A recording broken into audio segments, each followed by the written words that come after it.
on the Odyssey app and our sister station 650 The Bet. Sports Radio 610 presents Seth Payne and Sean Pendergast. We coming to H-Town. Let's get the work in, man. Let's go. Great day, great day. Oh, give me some juice, baby. Ben, it's a football Friday. Ba, ba, ba, ba. Yeah. Ba, ba, ba, ba. Ba, ba, ba, ba. Let that play out. Get our energy level up. Football Friday. Bryce Young, CJ Stroud. Let's do this. Dusty Baker retired yesterday. He was a little bit crusty at the press conference. We got a lot of stuff to get to, man. Welcome in on a Football Friday. Sean Pendergast, Seth Payne with you. How you doing this morning, my friend? Seth C. Payne. The Texans and the Panthers on Sunday. I'm fired up for this. I'm fired up about Dusty too. We'll get to Dusty in just a little bit. Me too. You fired up? I'm fired. You ready to go? I'm not going to avert my eyes from a football Friday anymore. I used to act like there's nothing to live for on a Friday. Hey, listen. That's I'm not exaggerating, okay? Things got dark, all right? So I'm excited to have a football Friday. I am too. It was funny. We did our whiskey talk at the Yellow Rose last night. We had a rowdy crowd out there, man. We've done probably, I don't know, a half dozen of these. That was no disrespect to anybody who's been at any of the previous ones. That was the funnest crowd we had last night at that one. We had a good time. Supposed to go to 6 to 8. We closed the damn place. We were there for a while.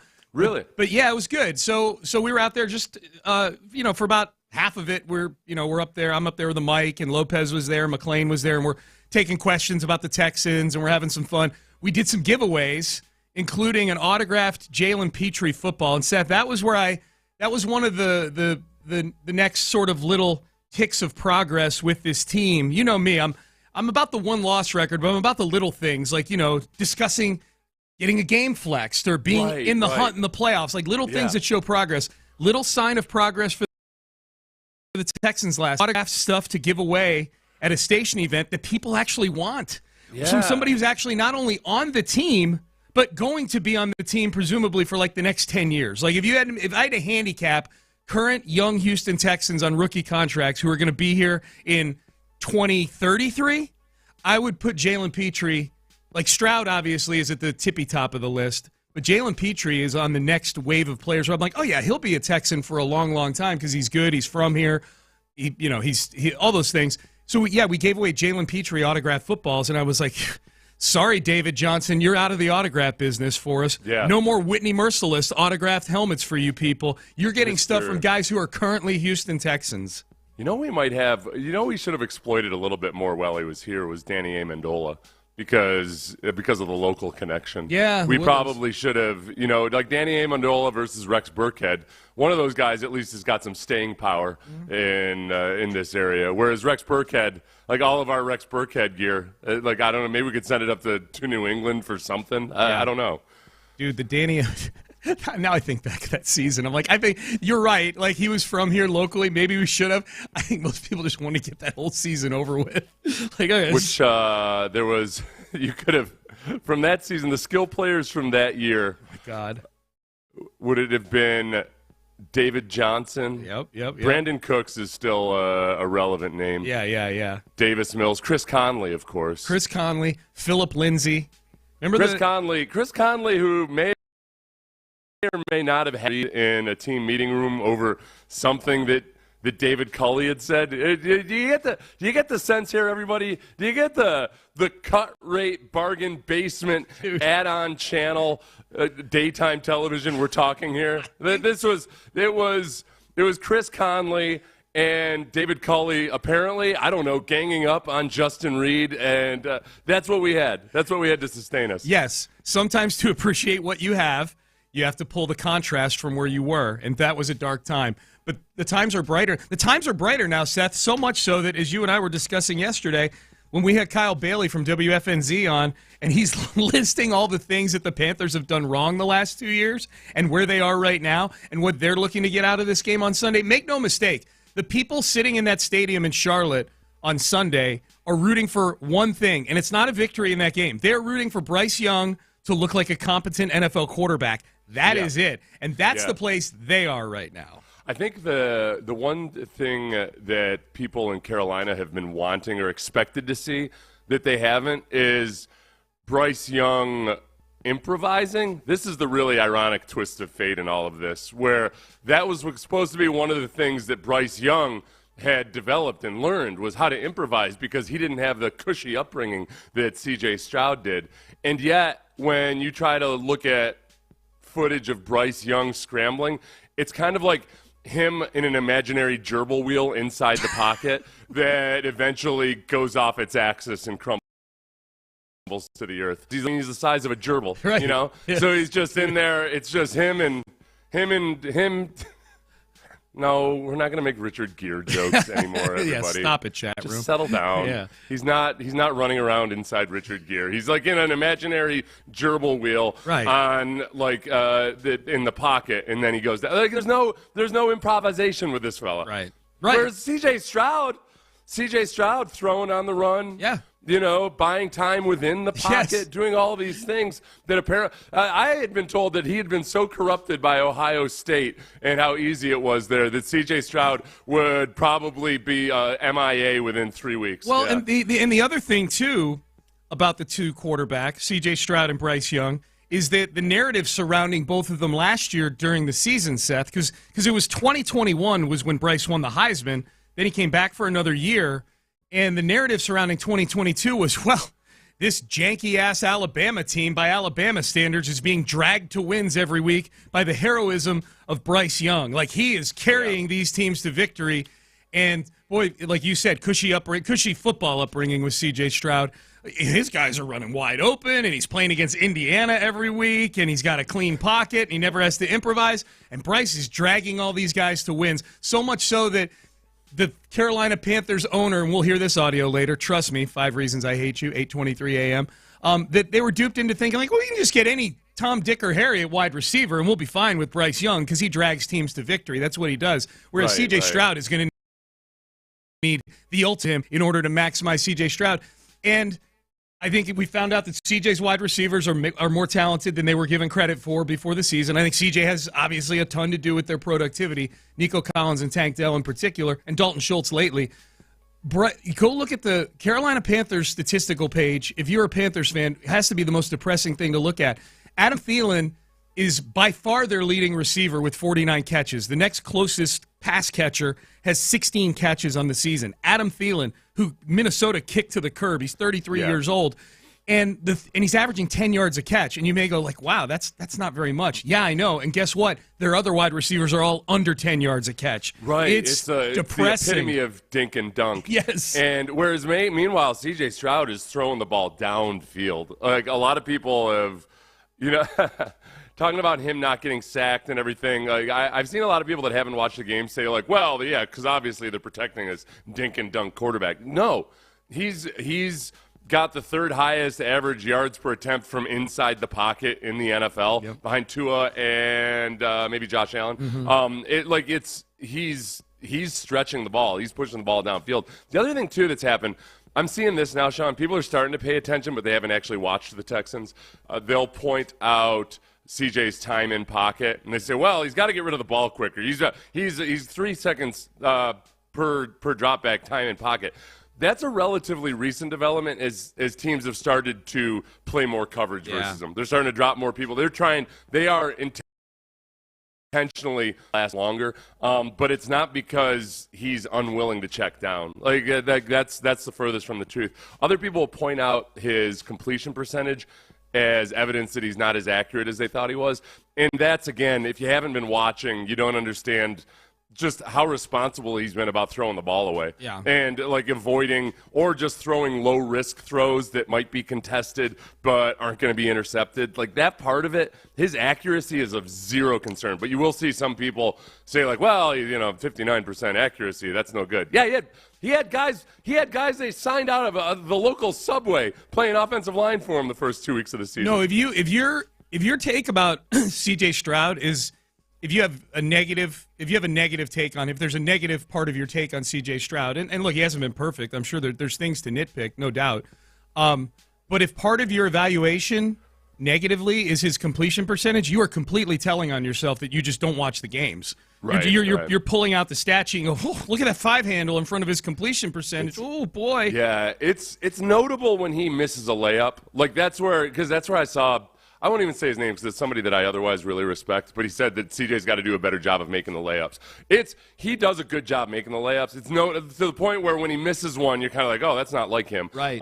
It is by far more the contested throws that he just tries to give the receiver perhaps a fighting chance at, or the ones where he's throwing it away. And then, yes, other plays where he's definitely inaccurate, but that's not the main issue with CJ's game right now. Yeah, this game, got it. The bye week. That was a long bye week, man. That was a long time without football. It really was. Yeah. This is the first time I've really rued the bye week. Yeah, same. I'm sitting around like, what am I going to do?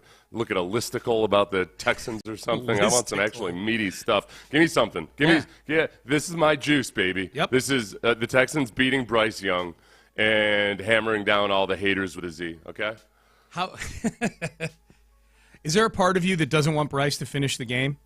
Like that wants him to get TKO'd in this game?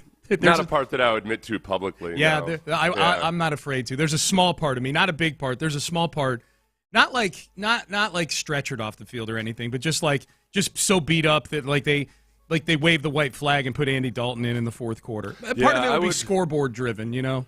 Yeah, I would say not out of any moral objections or anything, but more out of just a fear of karma. I wouldn't wish for that. So, yeah. Ben, can we dump that? Can we dump me saying that right now? Don't do it. Yeah, I'm kidding. Far. I'm not going to. But I'm not. I won't be all of a sudden taking up a new religion to pray for him or something. Right. Yeah. Okay. I'm not gonna basically go up to my minister and be like, hey, this ain't working out for me. I gotta find somebody else that'll protect Bryce Young. Okay? Exactly. Thanks a lot. Thanks for nothing. All right, Dusty Baker. Dusty Baker retired yesterday. Good press conference. When did he start thinking about retiring? The answer to that question is what had everybody talking yesterday. Let's speculate at Dusty's answer about his time frame for when he started really hardcore thinking about retirement. And his favorite memory off the field is one of my favorite things as well. It's nothing. It's. I don't know that it's going to be what you think it is. So we will have that. We'll have some Dusty audio for you yesterday, and the search for the next manager of the Astros is on. We'll talk about that as well here on a Football Friday. Payne and Pendergast, stay there. But first, before you go anywhere, especially if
I told you that the other day.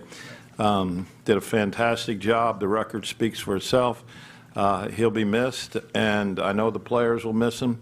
Always got a smile on his face, always got something cool to say. He's a great guy and a great friend, and thank you very much for everything you did. He always has something cool to say. That's my favorite part.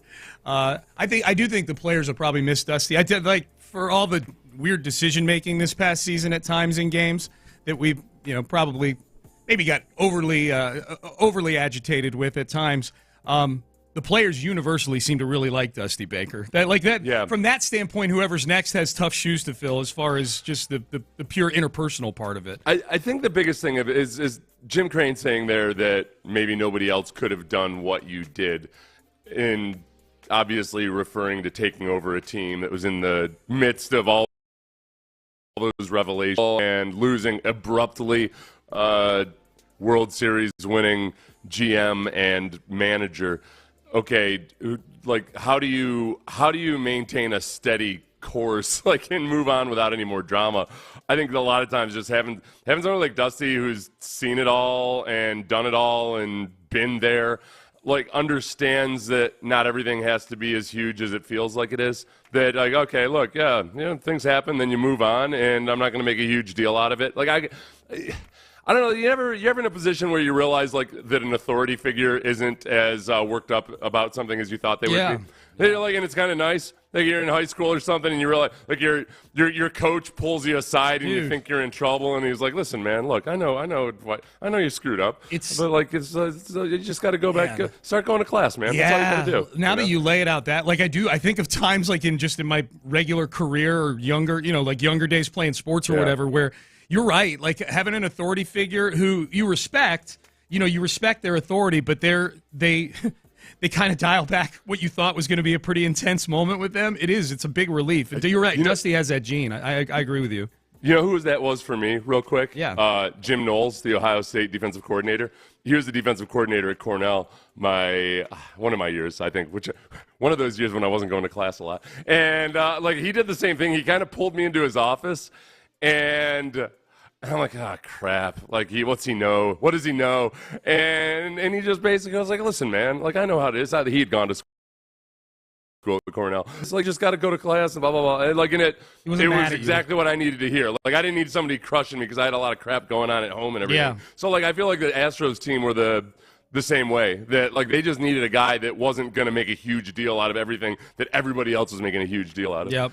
So we'll see who's next. We'll talk about that in just a second. When did Dusty start thinking about 2023 being his final season? Take a listen to this. Well, I started, this winter thinking about it, and then there were a couple instances, a couple articles, a couple of things that kind of made up my mind, in late summer. But, that didn't have anything to do with tarnishing my job or anything like that, because I wanted to win, the pennant and then leave, you know what I mean? And the same thing happened in San Francisco. I knew I was leaving in San Francisco, so I wanted to win, and go out the door. But sometimes your plan and life's plans are two different things. But, I got to the door, but I didn't quite get through the door. So the articles. First question would be, all right, and I'm going to accuse people of something here. Sorry if you don't want to hear it, people, but I'm going to accuse you of something. I think people really leapt to conclusions when Dusty said a few articles, changed his mind, and immediately thought, and I'll be honest, myself as well, it's why is he at his age being so sensitive about criticism or something that it would cause him to retire? I wonder if it was more let's say that Chandler Rome article that cited anonymous sources. I wonder if it was more that there were anonymous sources, anything that was said specifically, but him having issues over Chas McCormick's weight or whatever else it might be, and maybe he felt not necessarily sensitive about the criticism, but the fact that if people were willing to speak anonymously, that maybe there wasn't this wasn't the right environment anymore. Listener floated a theory last night. This was a topic when we were just socializing last night at the Yellow Rose Distillery after the whiskey talk was over and just hanging out talking. And a listener, and I apologize because I forget which listener floated this theory to me, but talking about the articles that Dusty may be citing there, that there was a point in the season where Dana Brown was kind of publicly expressing disagreement with some of the decisions Dusty had made, specifically with the use of Yainer Diaz and some of the lineups, where he wasn't like, waving his finger at Dusty and trying to intentionally draw battle lines between the two of them. But that's what a lot of people chose to do, is say, okay, Dana's got this view and Dusty's got this view, and boy, they aren't getting along behind the scenes. And they may or may not have been getting along behind the scenes. I have no idea.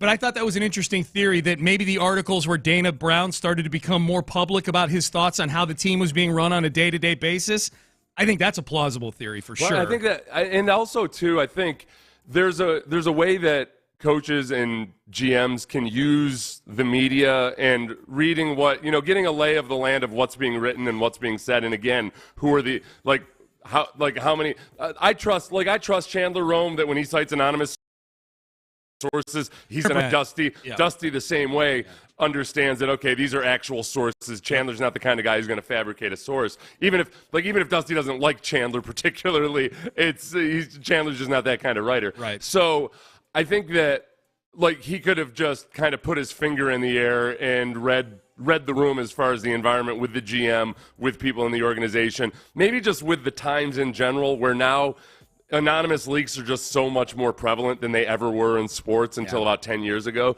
So I think it might have been kind of his old guy moment where he's like, all right, this ain't the business for me anymore. I don't need this crap. Yep. What was Dusty's favorite off-field memory as Houston Astros manager? This was fun. Here's what Dusty had to say about that. Probably All-Star break a couple years ago. Went fishing with Jay Bruce and some of his homeboys, and we went fishing down in it's right next to, in between Baytown and Galveston, up on stilts. Somebody help me. Bolivar. Yeah, Bolivar. And I called it Bolivar, and they didn't know what the heck I was talking about.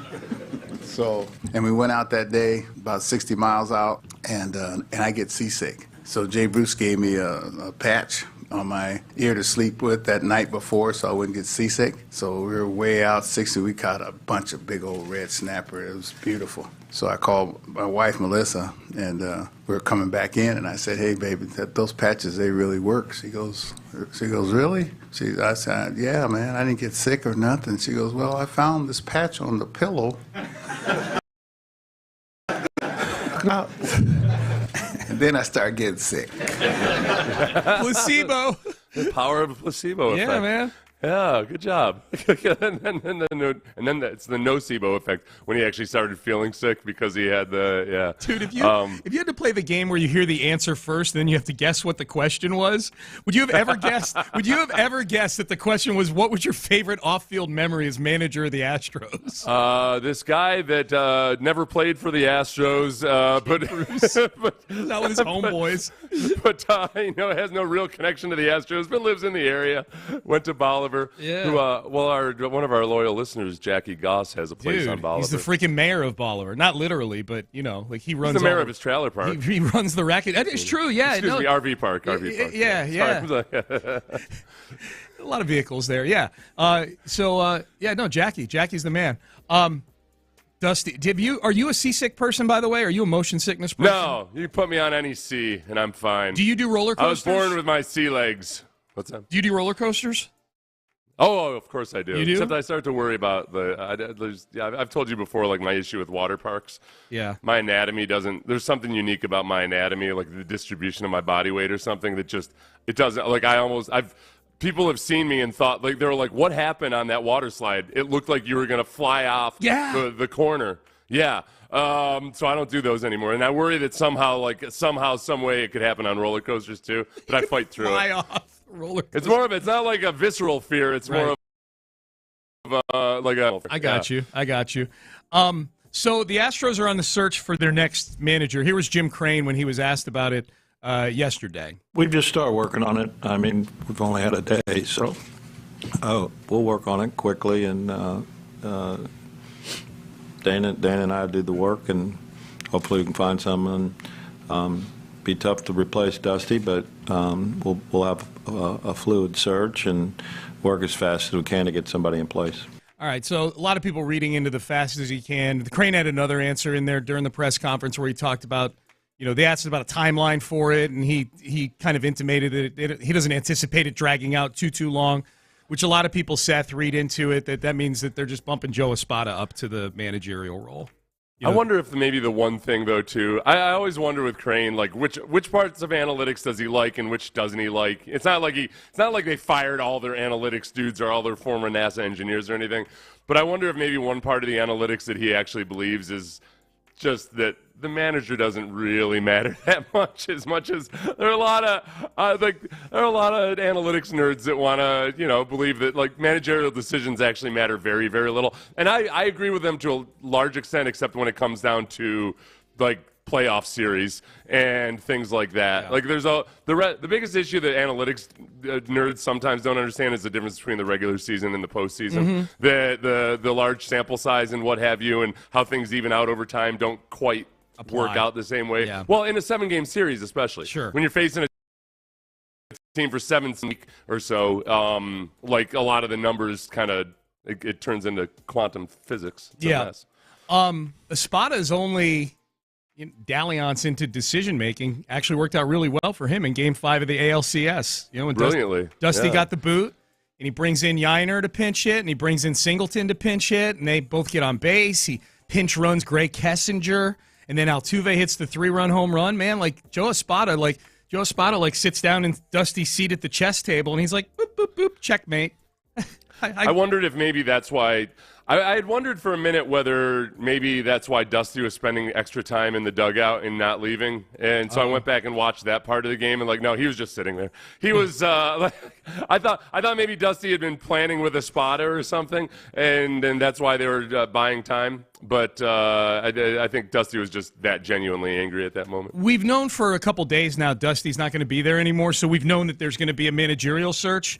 I have not emotionally yet. I've not gotten like, okay, I want this candidate or I don't want that. The Brad Ausmus thing has me a little bit concerned as far as what the power structure might be, Jeff Bagwell's influence, things like that. I'm not like at a 10 over it, but that's a bubbling cause for concern. But I've not attached my emotional train to this search quite yet. I worry that Ausmus is owed favors by Bagwell for Bagwell back in his more rambunctious days as a younger man. I could totally see Ausmus being the mature beyond his years kind of keep everybody in type of guy. Yeah. Stepping in we got him.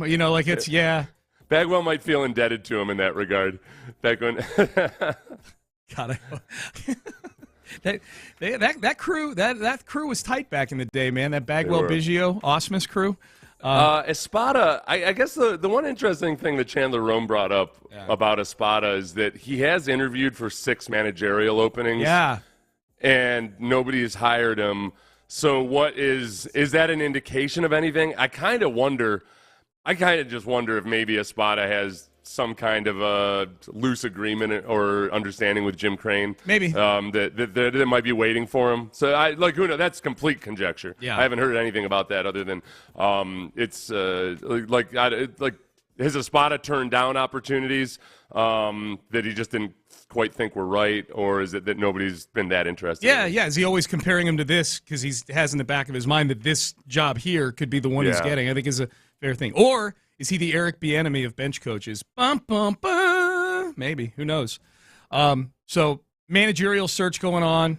Can't wait to see an odds board on this and see what the odds makers think or who they think is going to be the next Astros manager. Let's circle back to the Texans, to Football Friday. Top of the hour, we'll hear from Bobby Slowick. We've got headlines we're going to get to in the next segment. Get you ready for Texans and Panthers noon this Sunday here on Sports Radio 610. We'll hear again a little bit more from Dusty Baker, and the Rockets trying to get on a winning track tonight as well. Headlines are next. Bayway Ram on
It's a Takis Fiber Internet Football Friday on Sports Radio 610. Live from the Twin Peaks studios, here's Payne and Pendergast with today's headlines. Headlines. We'll get into the Texans and the Panthers in a little more of a deep dive at the top of the hour. But as far as headlines go, Texans-Panthers, noon Sunday here on Sports Radio 610, 9 a.m. Me and Seth got you for Texans Countdown. Following the game, me and Clint Stoerner, we have you for Texans postgame. Hopefully another victorious one. 3 of the last 4 have been victorious Texans postgames. We like that.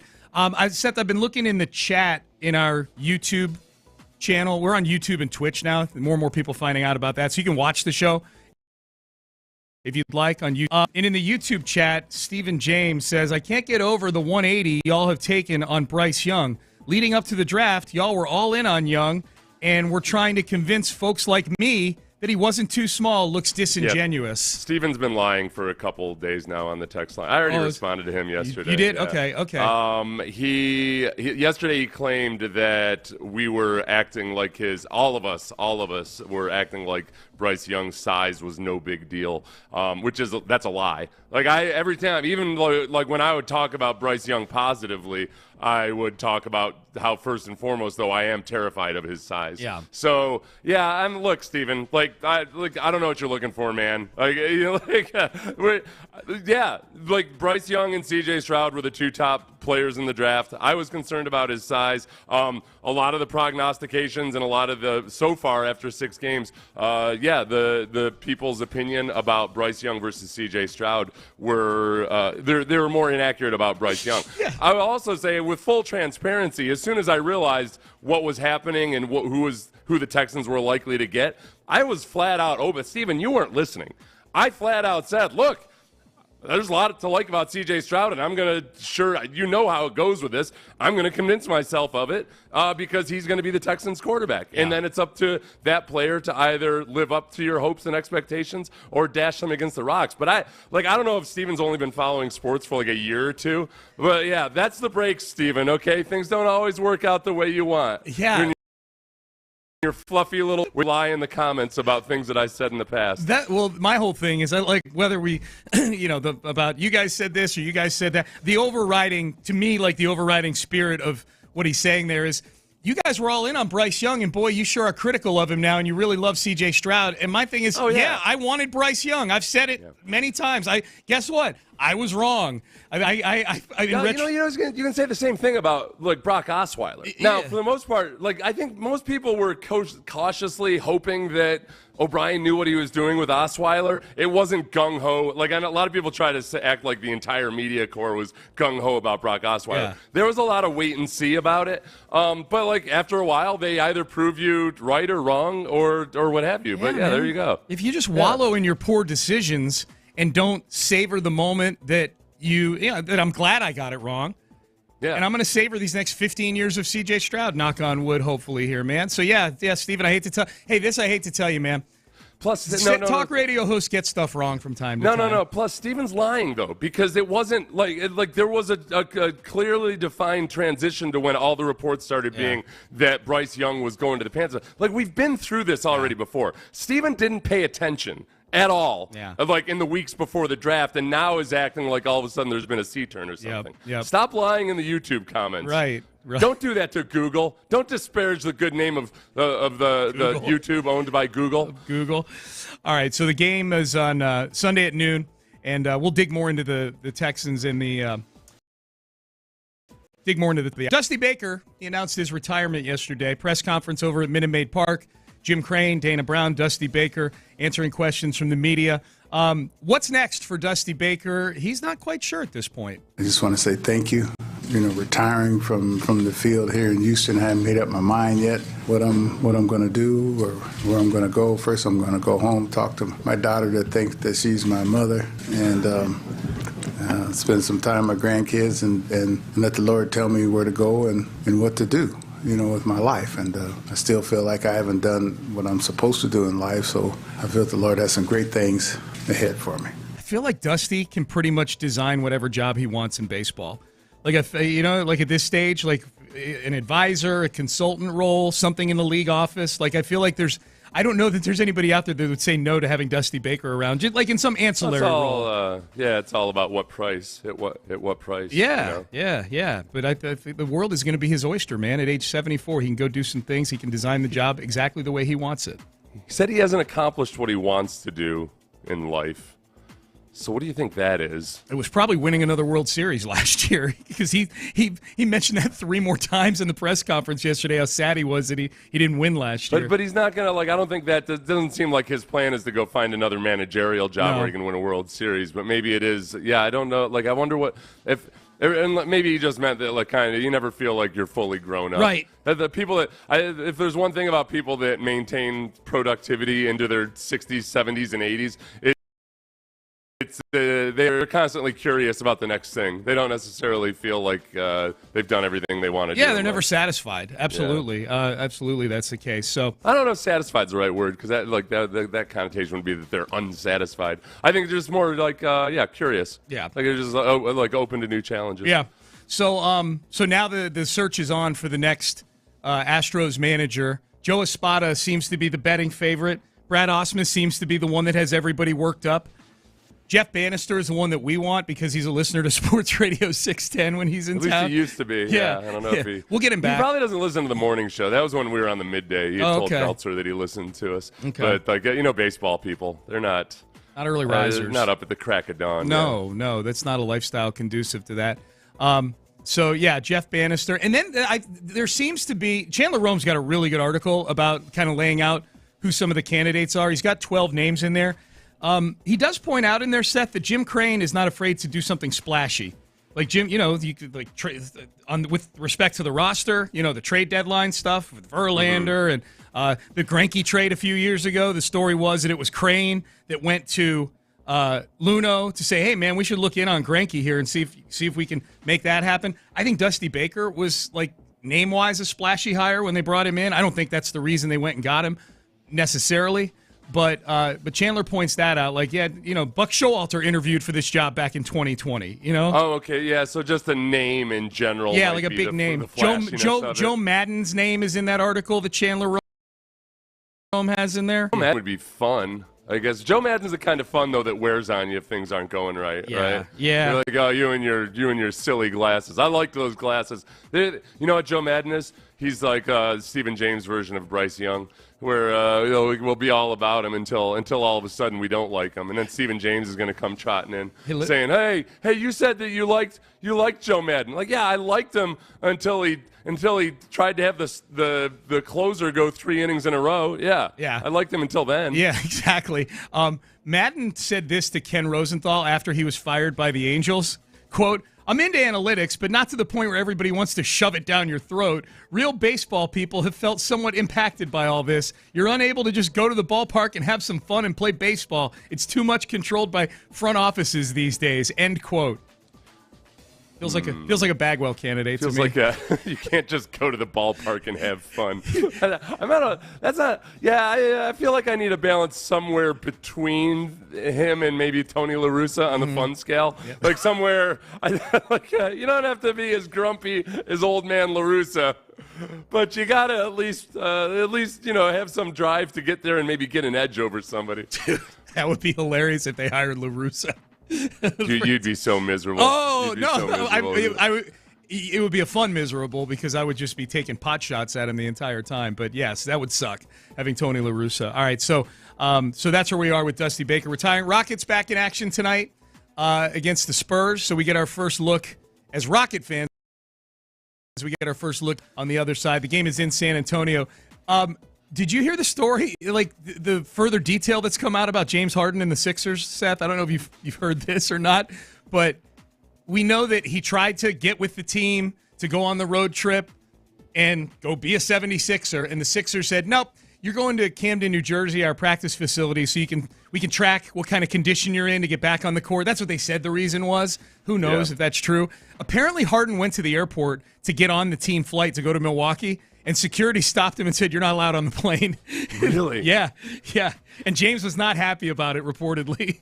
How could they tell? Did his face change from blank to blank? That's true. He went from a blank facial expression to a much less blank facial blanker expression. facial But expression. still pretty blank. Yeah, but he was denied he was furious. entry. Denied entry. He mumbled aggressively. Yeah, denied entry. He attempted to board the team flight on Wednesday, but was stopped. This is according to Chris Haynes of Bleacher Report. Stopped by a security official and informed he wasn't traveling with the team. Harden was reportedly frustrated after being denied entry, but he left the airport without any sort of altercation. Bring me Daryl Morey. I want to punch Daryl Morey in the face. Yeah, He's got a letter from the Premier of China. Dude, that's a strongly worded letter. I've got a letter from the Premier of China that says, as an enemy of Daryl Morey, I have free license to go anywhere I want in this world. So you're in the United States. It's got to be weird being a Philadelphia 76er right now, man. That would be out. Filmed it, put it on social media. I would like James Harden getting stopped by the security official of the team with which he's employed. All right, Bobby Slowick, Texans offensive coordinator, met with the media yesterday. The run game is the big bugaboo right now for the Texans. They got to be able to run the football. This is a good opportunity this weekend to get right with that part of the game. What are we expecting from the run game? What are we expecting this Sunday from the Houston Texans? We'll hear from their OC next.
Fantasy. To Taka's Fiber Internet Football Friday on Sports Radio 610. Here's Payne and Pendergast. Payne and Pendergast with you. Football Friday.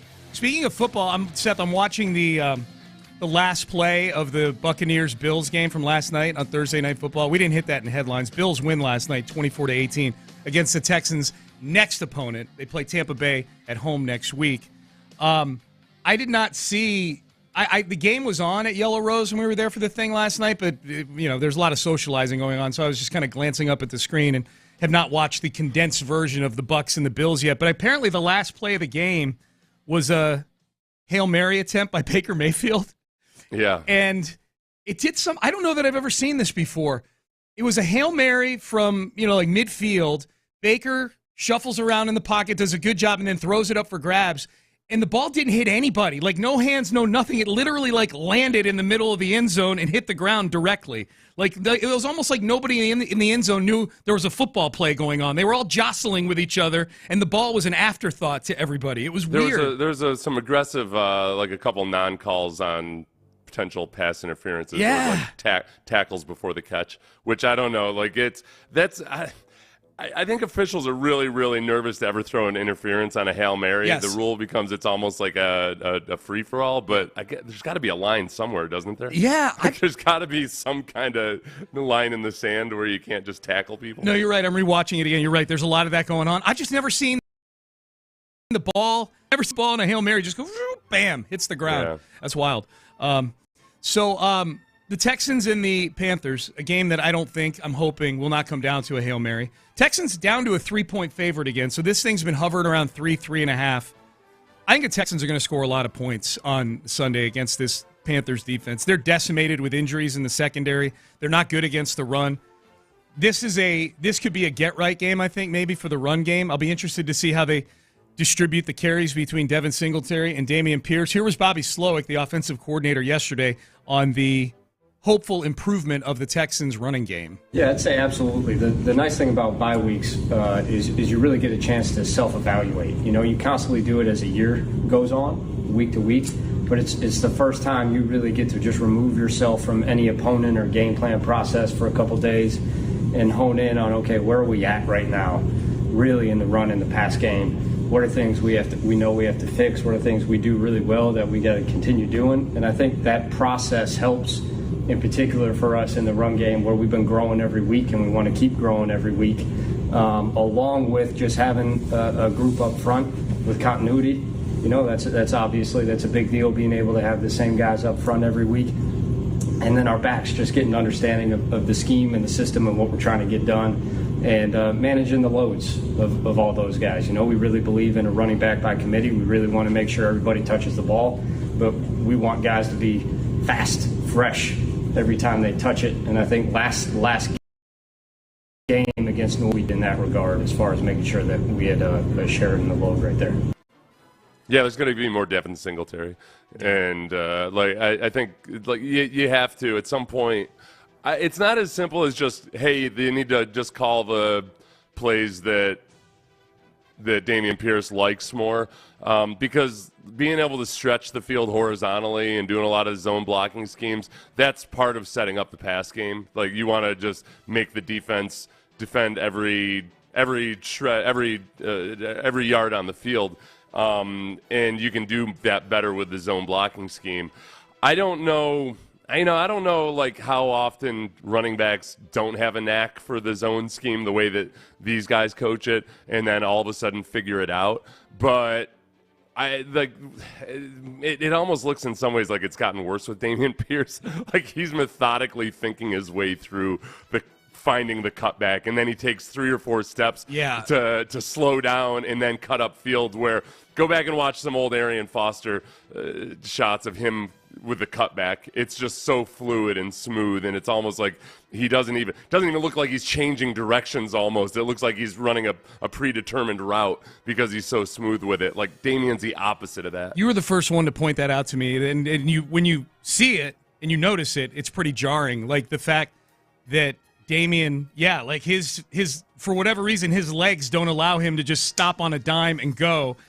He has these 3 or 4 choppy little steps, and in that amount of time, I mean, that's of a second or something like that. Yeah. But that's the amount of time it takes for that hole to close up with this offensive line right now. And there's you can almost see it when his head will turn and he sees where he wants to go, but his feet are still moving in a different direction. Stop!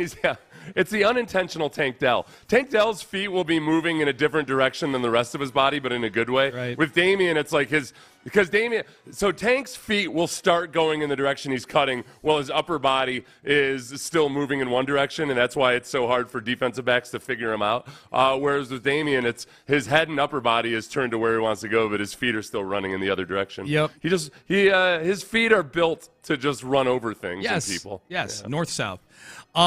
8624 on the text page brings something up that I was about to bring up here about Titus Howard. Titus went from full participant on Wednesday to limited participant on Thursday with a knee, what's listed as a knee injury. What's our concern level over Titus Howard going from full participant to limited participant on Thursday? I don't. Limited doesn't worry me that much. I guess if he was out, that's what I would be worried about. I'm more just concerned about that we've gotten ourselves into a nice little problem to have, I suppose, in that George Fant's playing pretty well at right tackle. Yeah. Way better than I thought he would have. That's one thing I was wrong about was my pessimism over George Fant during training camp. I think he's been great as a swing tackle. But Titus Howard is not He's improved as a guard, but there's times where he's either still uncomfortable or maybe he's just physiologically, and it's not as simple as, hey, if you can play tackle, you can play guard. It's harder to find people who can play tackle, but that doesn't mean that every good tackle is a guard. Just like not every great pass rushing defensive end would be a good nose tackle. Right. He's going to get paid more as a defensive end, but he might be a horrible nose tackle because he's not physiologically built for it. Same thing goes with tackles and guards, and I think Titus is just he's more of a fluid, athletic offensive tackle than guard. He used to be a quarterback, at one point, he was never athletically. His progression was never something you go, aha, a guard. It's like all of a sudden having Mayweather try to fight like Butterbean. Yes, it's a different deal. It's just a different deal. Yeah, Titus, maybe not a street brawler. Robert Woods is the one name who did not practice yesterday. He's listed with a foot now.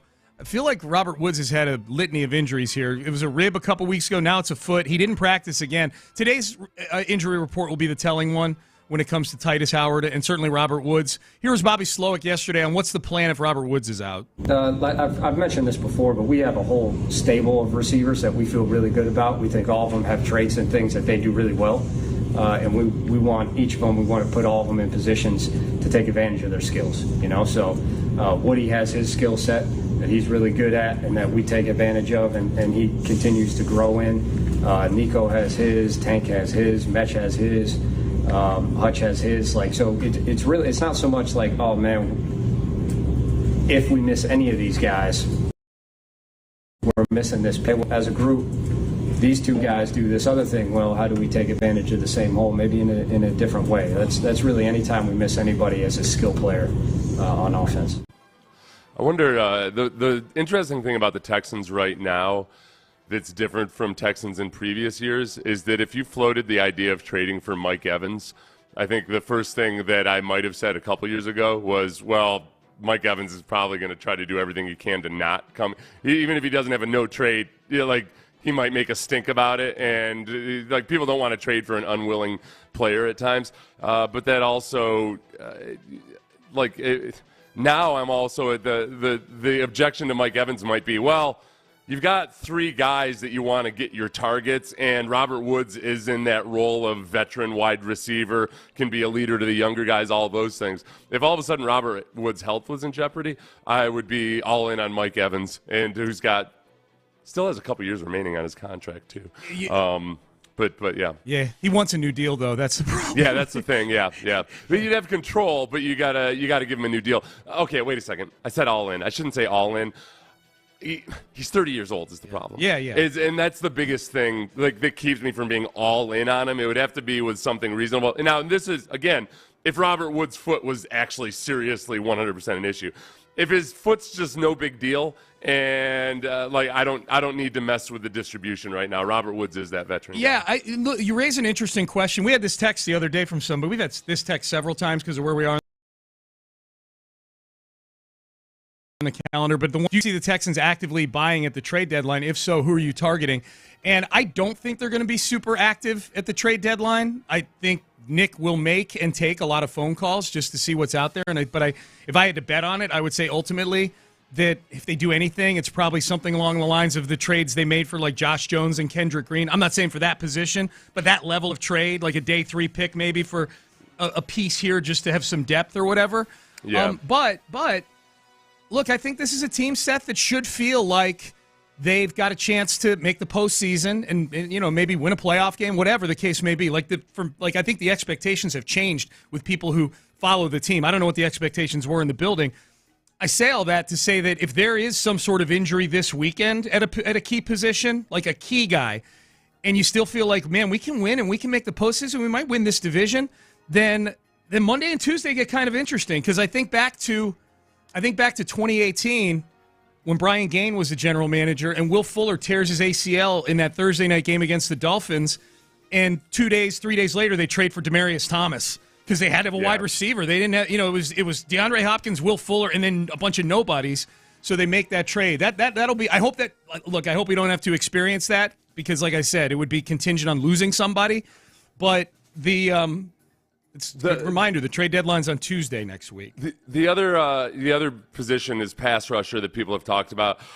Chase Young, I just don't know if Chase Young is the guy. There's just or what have you about whether he's all in, what his commitment level is, all of that. I have no idea about any of that.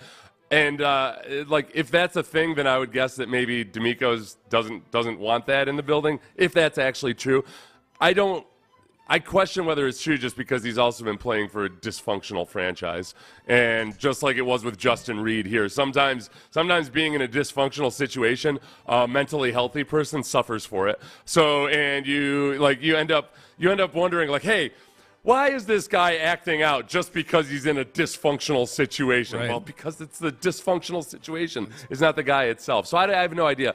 Danielle Hunter from the Vikings was another guy that people had been floating, but it looks like the Vikings are probably going to retain him, not try to deal him. Nobody can ever figure out whether the Titans are buyers or sellers at any given time. And then Brian Burns from the Panthers, all indications are that the Panthers want to hold on to him too. I'd be interested in him. He's only 24 years old. Oh yeah, no, that's a trade for a game changer with Brian Burns for sure. If you were to do that, I mean, and that would be pricey because they turned down 2 firsts and a third last year. From the Rams. They had been offered 2 firsts and a third, and the Panthers turned that down. So I'd be surprised if they're thinking about cutting. Yeah, we had Kyle Bailey on yesterday, who does radio in Charlotte, and he seems to think like there's no chance they're moving Brian Burns. We'll see. Team's 0-6, and he doesn't have a contract extension either. So if they want him so bad, why haven't they? Lamont sent this text in. Does CJ? This was from earlier in the show. During the opening segment of Football Friday, where we try to get appropriately amped up for the game this weekend, Lamont said, does C.J. Stroud do anything wrong? I'm serious. Can you not point it out? Everything from you guys seems great. That's a good point. It's a good point because I think we're still evaluating him with that sliding rookie scale. Yeah. So that's fair. That's very, very fair. I think there are a couple things. One is he's very, very good by rookie standards of recognizing blitz, but he's still – he's got a ways to go to where he's genuinely in command of getting the right protection and understanding and responding to where the blitz is coming from. He's very good at it, much better than I thought he was going to be, but he still has progress to make in that regard. There's also other times when he's throwing on the run or when there's pressure where he has time to set his feet, but he's not doing it. It was just a little bit hurried, and it's nitpicky. There's lots of veteran quarterbacks that are that same way, but it's something that I think he's going to address and really try to get after. Some of the other stuff would be, there's times where in his relationship with the receivers, there's still time for those guys to get an even better kind of a relationship and an understanding, like the unspoken timing and everything. That's just something that's going to take time. So I guess what would I say? Setting his feet when under pressure and or under duress, and the and blitz recognition recognition. Yeah. And then the obvious one is over the last couple of weeks, we've seen as teams drop 8 guys into coverage, when they show coverage, that flummoxes him a little bit. He threw that interception because he was duped by a safety dropping deep and then a defensive lineman dropping back into that spot, or a linebacker coming from the line dropping back into that spot to replace him on a 3-man pass rush. So some of that stuff, some of the more complex and ornate coverages that he's going to start to see, or just things that are atypical, he still has to see all those things, and it still looks kind of blocky and stodgy when he's doing it. All right, Payne and Pendergast with you on a Football Friday. I had talked before the season about little signs of progress with the Texans, not just wins, but little signs of progress. A texter reminds me that one of the little signs of progress that I was looking for, we are there. The Texans have accomplished it. We will tell you what it is.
our friends at D&M Leasing to learn more about Easy Lease from D&M. It's a Tachus Fiber Internet Football Friday on Sports Radio 610. Here's Payne and Pendergast.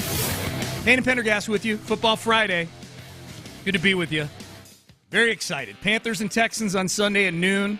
Been too long since a football game. We got football every weekend from now until we'll see how many weeks into 2024. Who knows? Maybe the Texans make a little run here, and we get some bonus football at the end of the season. That would be great. A lot of people deadline. I think that's another small, subtle thing of progress that people are texting in. Not who should the Texans dump to get draft capital. It's like who should they go after? They should be people thinking they should be buyers at the trade deadline. That's fun. Another little sign of progress, Seth, that I said before the year, that's not necessarily wins and losses, a specific number, but just things where you go, okay, well, this team is making big steps here.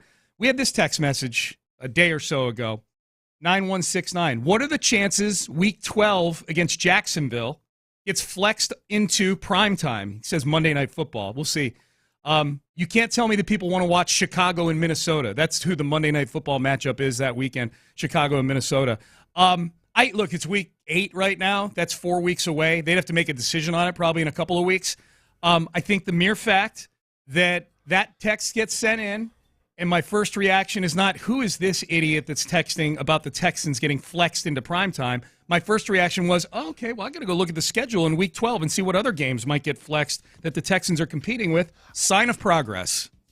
You don't sound delusional when you're talking about the Texans getting flexed into prime time right now. You don't sound completely delusional. I think you do have to acknowledge, though, and recognize that until the Texans get good, they don't have the same until they're like recognized as good. When people look at them and think, oh yeah, that's a good team. Like right now people are on the fence and they're waiting and seeing and what happens before they give them that Detroit Lions designation. Yeah. If everybody's darling. The Lions over the last couple of years have been everybody's darling as they fell to where they are now. Yep. And except for last week. So I think that right now the Texans aren't there. By that point in the season, they definitely could be. But but Chicago, no matter how bad Chicago is, Chicago draws viewers.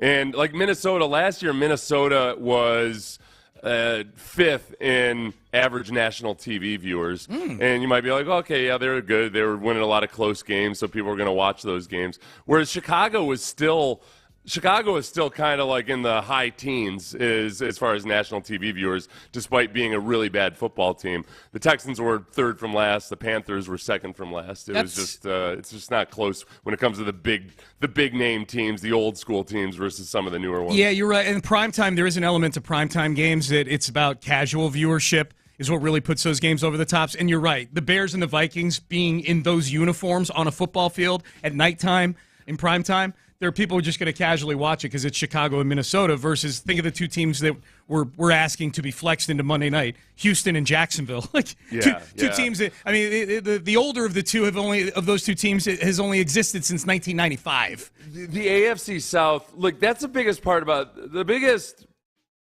blow that was dealt to the teams in the AFC South was the composition of the AFC South includes 2 expansion teams. Yep. And then also 2 transplant teams. That's right. That haven't been in those cities forever. Only one of which has won a Super Bowl, the Colts. So, there's a certain generational loyalty that you get after that. But the Colts are a small market, too. So, it is all, except for Houston, relatively small markets in the AFC South, too, which is just it damns us to insignificant sometimes in the minds of people nationally. Yeah. I think, too, sometimes with that argument, are the Texans a team that could get flexed into a primetime game? I think of, okay, do they have household names on the team? And so I think, okay, this is where I have to take a step back from being a Houstonian, a Texan fan, somebody who covers the Texans. Is C.J. Stroud a household name? I think he is just because of Ohio State. Yeah. Because he had been in the conversation. Ohio State, I wonder if, the Texans, since we're talking about kind of those old guard teams up north, and if you look at like Cleveland's fan base is psychotically loyal. Yeah. And when you look at social media numbers and everything, they're way above what you would expect based on their success level. So the state of Ohio and just the Midwest in general probably has a certain regard for, any of those Big Ten states have a certain regard for C.J. Stroud that is a pretty large presence. Yep. Again, my criteria for this being a sign of progress for the Texans isn't that they actually get flexed into a primetime game. It's that can we rationally discuss this without sounding like delusional lunatics? And I think, give me a ding for this, Ben. I think we accomplished. The Texans, congratulations. One small Payne and Pendergast sign of progress. We had an actual discussion about getting flexed into prime time. Trade deadline. A lot of people texting in about the trade deadline. This is fun. Someone says this 1800. The only trades Nick will make at the trade deadline is to sign and release Derek Rivers a few more times. I know.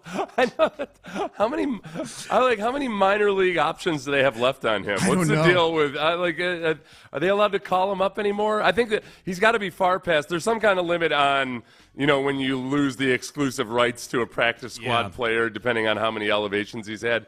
Yeah, Derek Rivers will not go away. No.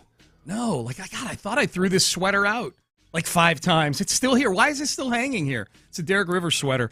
This is an interesting one. 0780. Let's flip the story on who the Texans could trade for and go to who they could trade away.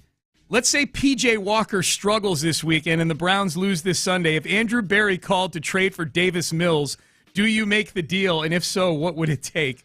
Ooh, what's the price for Davis Mills, and how desperate is somebody? I mean, if you look at the Browns, boy, that would be a weird dynamic. I wouldn't trade anything to the Browns. I don't know. I mean, they're a good team, but for the quarterback position and what do they feel about Deshaun? That really is an indicator of what do they feel about Deshaun. Yes. If they think Deshaun is genuinely he has got this minor rotator cuff issue and he's going to be back, and if he can play as well as he did in his last full start, like the old Deshaun, then they probably aren't going to be willing to give up anything. But they might look at Davis Mills or some other backup quarterback and think, well, okay, we've got a good enough team here that we can actually compete, and we just got to try somebody different than P.J. Walker. But I can't imagine. Unless they really feel like there's an impasse with Deshaun, I just can't see him giving up anything more than a day 3, 5th, 6th round pick or something. Yep. Yeah, day 3, 5th round at best. Would you give up Davis Mills in a heartbeat for a 5th round pick right now? No, I wouldn't. No, I wouldn't. Look, the Texans are where they are right now. The biggest reason is C.J. Stroud and his ability. He's been incredible. He's a better quarterback than Davis Mills. But no, I think this team is, especially if they get the running game going a little bit, I think they do enough other things well and they don't have their own first-round pick either. I want to do things that are conducive to winning games this season. It's been too much fun winning games the last month or so. Is there anybody else it's not like this team is all of a sudden deep. You feel better about their starters than you used to, but it doesn't feel deep. It still feels like there are a lot of guys in starting roles where I'd say, all right, he might not be starting on a lot of other teams, but they sure are getting the most out of him right here. So I'd be loath to trade away just about. Did he suggest anybody? Did that listener suggest anybody to trade away? The one I just read about Davis Mills. That texter? Oh, is that the same text? Oh, okay. Yeah. I thought Davis Mills was your suggestion. No. It was the texter suggested Davis Mills. Yeah, the texter suggested him. And there's another texter here. Is what my gut reaction to that. Reading that text, as soon as they said, would you call up the Browns to trade? Nope. No, I mean, unless the Browns are offering up, more high-level draft capital for somebody, then I'd listen. But I don't want to do anything that helps the Browns win football games this year. You have their first-round pick.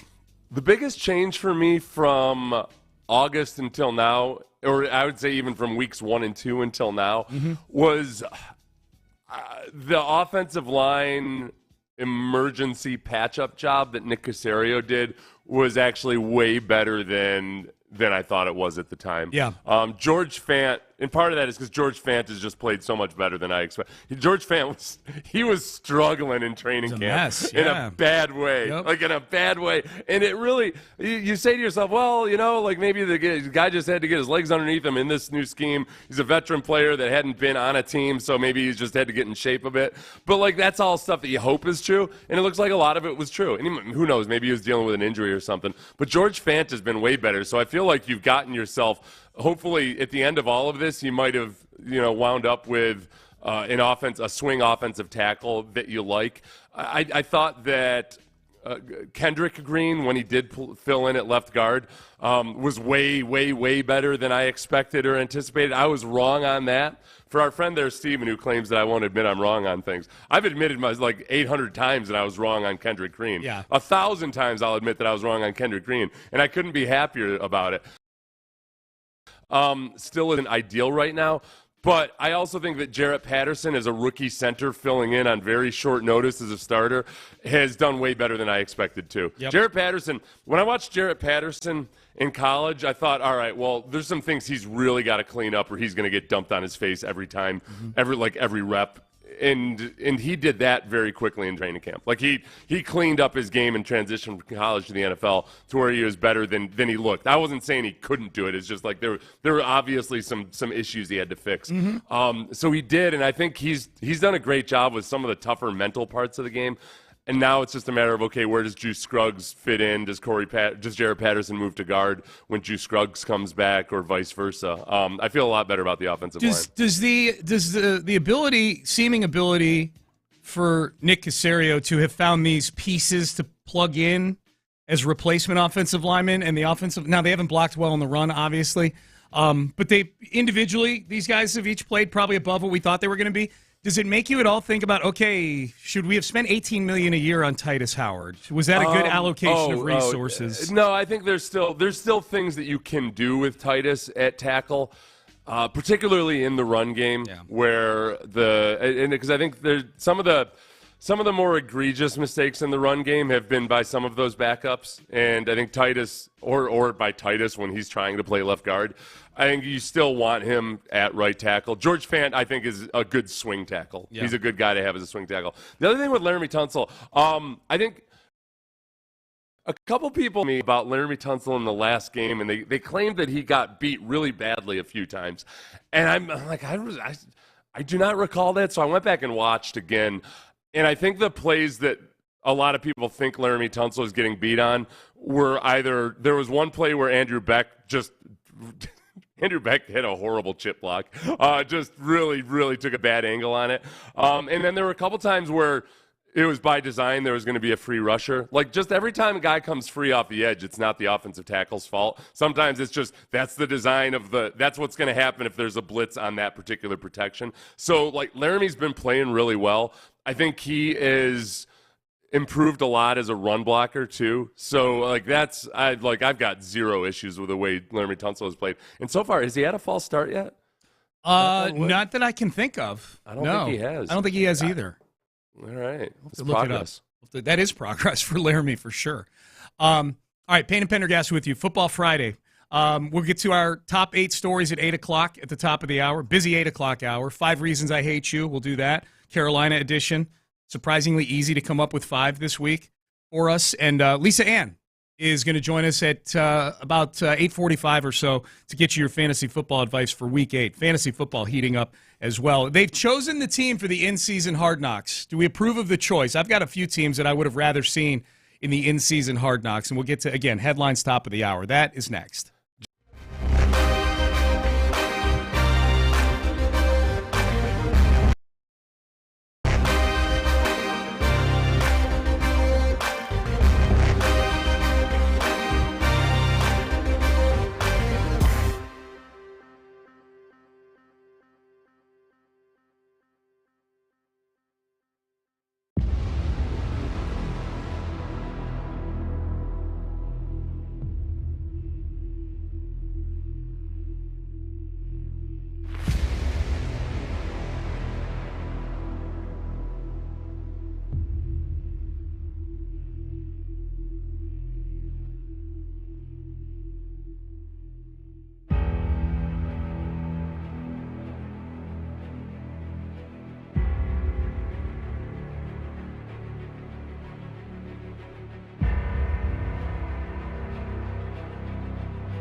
Fiber Internet Football Friday on Sports Radio 610. Live from the Twin Peaks studios, here's Payne and Pendergast. All right, good to be with you on a Football Friday. Payne and Pendergast, Sean Pendergast, Seth Payne.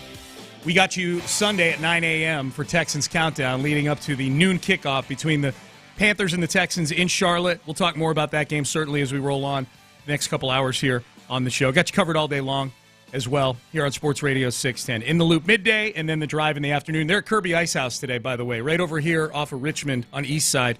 Go see the fellas over at Kirby Ice House. Yeah, it's a good place to hang out if you've never been. It's a great hang. It is perfect combo of indoor outdoor kind of going on.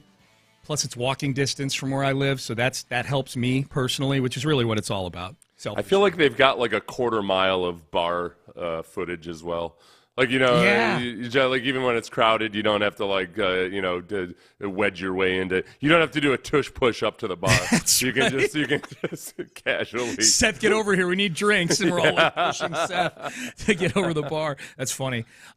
So in-season Hard Knocks. This is the third year that the NFL has done this. The Dolphins are the choice for the in-season Hard Knocks. What do you think about the choice of the Dolphins, Seth? Does this extend? Meh.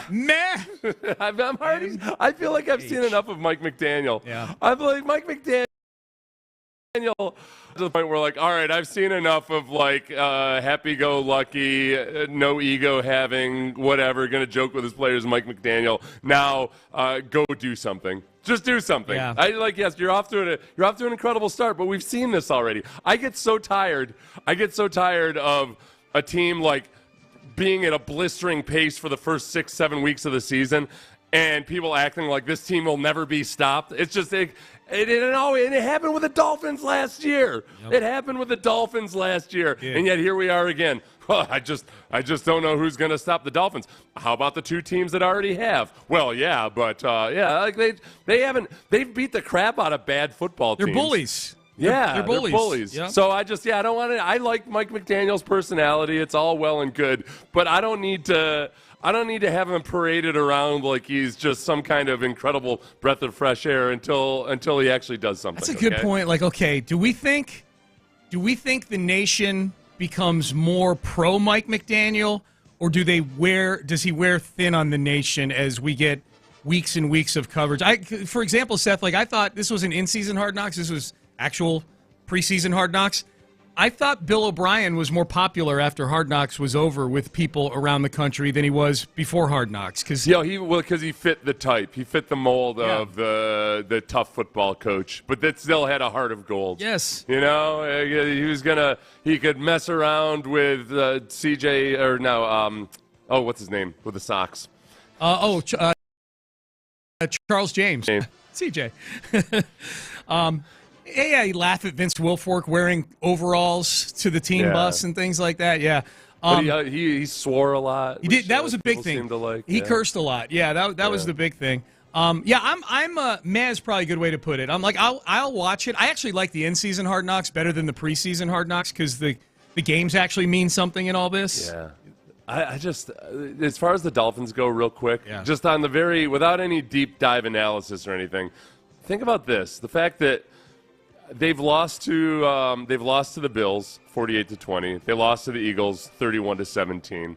Like, you know, they're pretty healthy drubbings there by those good football teams. And that's when the Bills are still kind of like, we're not sure exactly what they are. But the Bills put 48 points on them. They beat the Chargers 36-34. They beat the Patriots 24-17. Wow. Then they beat the Broncos by 50 points. Good for you. Just join the welcome. How many more times are the Broncos going to get beat by 50 points this year? Before, like 3, 4? What's the over/under? 7? I don't know. 3.5 is the over/under. Yeah. They beat the Giants. They beat the Panthers. Oh my gosh! I can't believe they beat those teams. Hold up. So that's their 5 wins. Yes. Oh, my God. I'm sure at some point I've had a hot take about how awesome the Dolphins are, and now I'm ashamed of myself. Wow. But they've got look. Don't get me wrong. I don't want the Texans to face that offense anytime soon. No. But it's just there's a very stark teams they've played and the bad ones, and they've gotten beat pretty thoroughly and soundly by the good ones. Like the Eagles just physically took them to task. That offense does not handle getting knocked around a lot. So I just don't know. Let's see. They'll face the Chiefs in 2 weeks. Yep. They don't really have a lot more challenges after that. I think they'll roll into they face the Chiefs. Then they've got the Raiders, Jets, Commanders, Titans. So the Titans, who knows what, the Jets again after that. Jeez. Well, the Jets have been plucky. The Jets are a good defensive team. Yeah, that's true. You know what? They're a good defensive team. Yeah. So like they'll face that defense twice. Yep. And see exactly what happens. The Cowboys, the Bills again. Okay. So yeah, by the second half of the season is going to be really big for the Dolphins. They're a playoff team for sure, but there's a few landmines on there. I'm glad you laid that out that way. And I'll say this too, Seth, about in-season Hard Knocks. Again, the Dolphins are the choice to be on the in-season Hard Knocks. They've done this twice before, HBO has. Or maybe it's, I don't know. With the Dolphins. Yeah, Ryan Tannehill's rookie year? Oh. No. In-season Hard Knocks we're now in the third year of doing it during the season. Okay. The first year was Indianapolis 2 years ago, where they were a playoff team all year, and then they lose to Jacksonville the last week of the season, and they get knocked. They lost to a Jacksonville team that even with that win was picking first in the draft the next year. Yeah. And they got knocked out of the playoffs. Last year was Arizona, and Kyler Murray gets hurt. Cliff Kingsbury gets fired. They turn into the worst franchise in the NFL. J.J. Watt retired. J.J. Watt retires. That was the best part of Hard Knocks in season last year. Yes. Seeing Hard Knocks jinx. So I don't know that the Dolphins are going to make the playoffs. I'm going to tell you this about Mike McDaniel, Sean. Yeah. What's going to start to wear on people if they don't reach expectations. He is of the extremely positive school, like Gus Bradley, Dan Quinn variety, where it's like almost like psychotic cult-like positivity, where your eyes are propped open and you just have to smile about everything. Like yes, life is good. Yeah. Nothing is difficult. That wears on people if you're not winning. When Gus Bradley got to Jacksonville, I remember people talking about him like, oh, what a breath of fresh air after that tyrant Tom Coughlin. And this was after the feud and Jack Del Rio and everybody else. Yeah.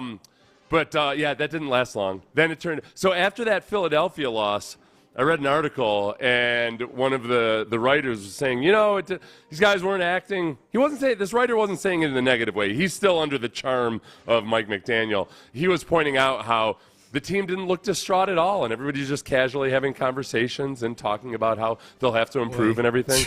That wears on people after a while. You keep losing to the good teams and acting like it's no big deal. Like, hey, life's good, everything's fine. I got my money. Yeah. In a lot of cities, that wouldn't fly. I don't even know if Miami cares that they have a football team. But can you imagine like that getting reported like casual after loss? Like if it was Philly, oh my God, people would be standing outside the stadium. Like, do you not care about losing? Do you not care about losing?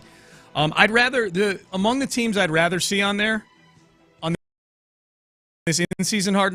Just because it's going down the toilet there, I would love to watch that on a day-to-day basis. A little Bill O'Brien cursing. Anybody?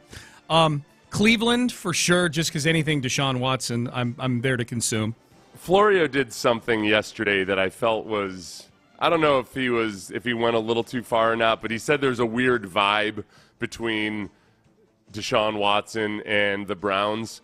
And I thought, like, okay, wait, is there going to be a lot of juiciness here? Is there some kind of story or something? And then he just basically laid out the timeline of the changing story on the reporting of Deshaun Watson's injury and some other things. He said that he'd heard something from, it wasn't really clear that there's actually a weird vibe. I think he was just following the trail of breadcrumbs, and maybe there is. I do think that the Browns have either through incompetence or intentionally been a little dodgy and sketchy on the reporting of the injury. Yeah. Like maybe minimizing it and then all of a sudden acting like it was real. So that's the part that's weird to me. Yeah.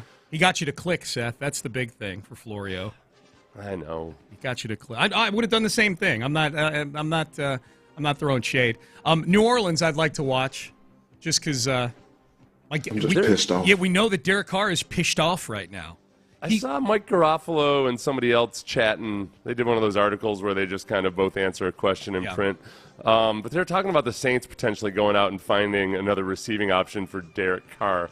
And my first thought was, do they really think a lack of receivers is the option? can't seem to within 5 yards of Chris Olave at times. They're gonna go like how many times is it?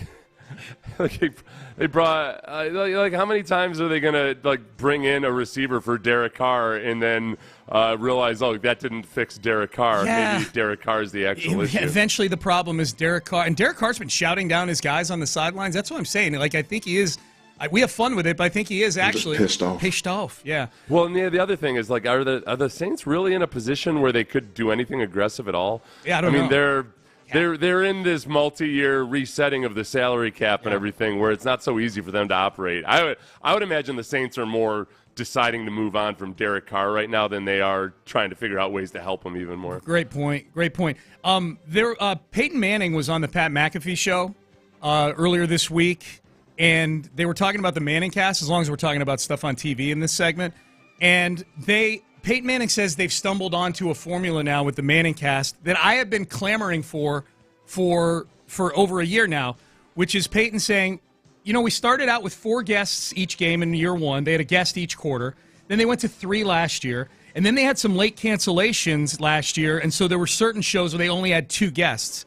Yeah. And so now Peyton is saying, you know what, we've settled on doing 2 guests because it's given Eli and I a little more time to talk football. So maybe that's something we kind of stumbled onto, and I've said, hallelujah. That's why I watched the Manning cast. Yeah, you know what it felt? It felt like at times with the interviews, it feels like, oh, cool, I got invited to a super cool event in Eli at their house or something, and then all of a sudden you get there and you realize like, oh, there's other people coming too. Yeah. And some of them I'm not interested in at all. It feels like a bad dinner party. It feels like oh, it was this could have been the best dinner party ever, but now I got like these people that I really just don't want to have dinner with. That's a great analogy. Can you imagine like bragging to your friends, like, yeah, I got invited over to watch the game at Peyton and Eli's house, and I'm going to watch the game with them, and then you come into work the next day, you're like, why do you look so angry? Like, they were just talking to Snoop Dogg the whole time. They neglected me and my needs. Yeah, I wanted to break down ball with them, and they're sitting here talking to Joel McHale the whole time. I would be cool with more guests if they only brought in guests who were like actively watching the game. Yes. And commenting on it. Like there's too many times where it feels like preseason football broadcasts or baseball on a Tuesday night when, you've got the promotions person in the booth or you're interviewing somebody, like this stuff and then like all of a sudden there's something important happening on the field and they're ignoring it because they don't want to be impolite to the guest that's telling some story you don't care about. Yeah. So, I'm glad they're doing that. I'm glad that they'll just actually sit and do more. It doesn't need to be super serious or anything, but just like they're actually watching the game. No, do a podcast with Snoop Dogg. Like I would love to hear Peyton and Eli do long form interviews with guys because I think I like Peyton and Eli. I think they're smart. I think they're funny. I think they've got good chemistry. Omaha Productions create a separate project, generate separate revenue. There's too much stuff going on. It's I don't know if you've ever seen the series The Hot Ones on YouTube or on the internet in general, but this guy that he's a very good interviewer and he asks questions while people are eating hot wings. Oh, like I have really, seen really that. Hot I wings. have seen that. Yes. And that's like just enough of a distraction to the guests to keep them. I think it lowers their guards down because they're kind of, you can't multitask and like think about the hot food in your mouth while also giving the perfectly politically correct answer. And the guy, I wish I could think of his name. Somebody will tell us on the text line. He's a really, really good interviewer. Yeah, like, I've seen that. You can tell he's spent like 3 days coming up with 5 questions. And it's like that's the perfect amount of distraction. But watching a football game while also doing an in-depth interview, it doesn't work for me. Yeah, I don't watch the Manning cast anymore because of that. Now, if they're down to 2 guests, I may start poking my head in on it a little bit more. All right, let's get to the 8 at 8. You're listening to KILT and KILT HD2, an Odyssey station. 8 things you need to know here at 8 o'clock. 1. Texans and Panthers this weekend in Charlotte. Noon kickoff. You can hear it here on Sports Radio 610. Tune in at 9 a.m. for a little Seth Payne and Sean Pendergast bonus action here on Texans Countdown. And just have it sitting right there, the Odyssey app, right there at your table while you guys are breaking bread and having breakfast. Or sneak your AirPods into church and listen to us get you ready for Texans and Panthers. Big storyline with this game, Seth. Obviously, the 2 quarterbacks, Bryce Young, C.J. Stroud. I think, to me, that's the headliner. My hope for this game is that the Texans' rushing attack gets well. I hope this is the get-well game for Damian and Dev. It's my wish. That would be nice to see. I think they are close. Bobby Sloak says they kind of, I think discovered some things in that last game. And then over the bye week, Sloak was downplaying exactly how much you can accomplish in the bye week because I think usually you should be evaluating yourself every week along the season anyway. I do think that the bye week for a lot of coaches does give them a little bit of a perspective on things. You get a little time to sit back and maybe think a little bit more broadly about what you're doing and what's working and what's not when you're not as pressed for time. So I think that they'll come out and look a little bit more concise and precise. The other part of that, too, is that they've had some more continuity on the offensive line, so that helps. The one thing, the one stat that I found interesting, Texans Cap had retweeted this, but how the Texans match up versus the Panthers. The Panthers play a boatload of zone on defense. C.J. Stroud is averaging 8.8 yards per attempt against zone coverage. I like it. This year. I like that. Two biggest targets in versus zone have been Nico Collins and Tank Dell. So could be one reason for a good matchup between C.J. and the Panthers. I think C.J. is going to have a huge game in this game. I think the Panthers' secondary is decimated. They give up a passer rating of almost 100 against wide receivers. The secondary does. So I think it's going to be a big day for the Texans' passing attack. 2. Dusty Baker has retired. He and the Astros held a press conference yesterday. Dusty Baker, Jim Crane, Dana Brown in attendance there answering questions. Most of the questions to reflect on his career in the past and to talk about what could be in store for Dusty moving forward. He's not sure what that looks like yet. I just want to say thank you. Retiring from the field here in Houston, I haven't made up my mind yet what I'm going to do or where I'm going to go. First, I'm going to go home, talk to my daughter that thinks that she's my mother, and spend some time with my grandkids and let the Lord tell me where to go and what to do, with my life. And I still feel like I haven't done what I'm supposed to do in life, so I feel the Lord has some great things ahead for me. Okay, so I like that his daughter thinks she's his mother. I hope.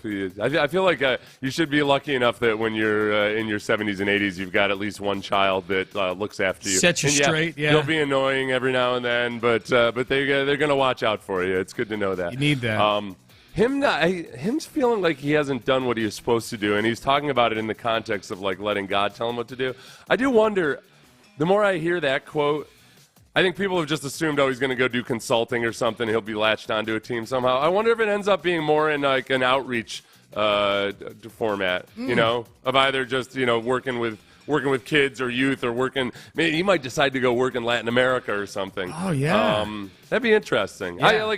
He's won the World Series, and now because you referenced God like 3 times in that soundbite, I wonder if maybe he just feels like he needs to do something more charitable or something not still involved in baseball, but not quite directly in MLB. No, that's a really good thought. I wonder if it calls him to something like completely random outside baseball. Like all of a sudden you're hanging out at like over at West Alabama Ice House, and there's Dusty with a taco truck or something like that. Like, this is what God called me to do.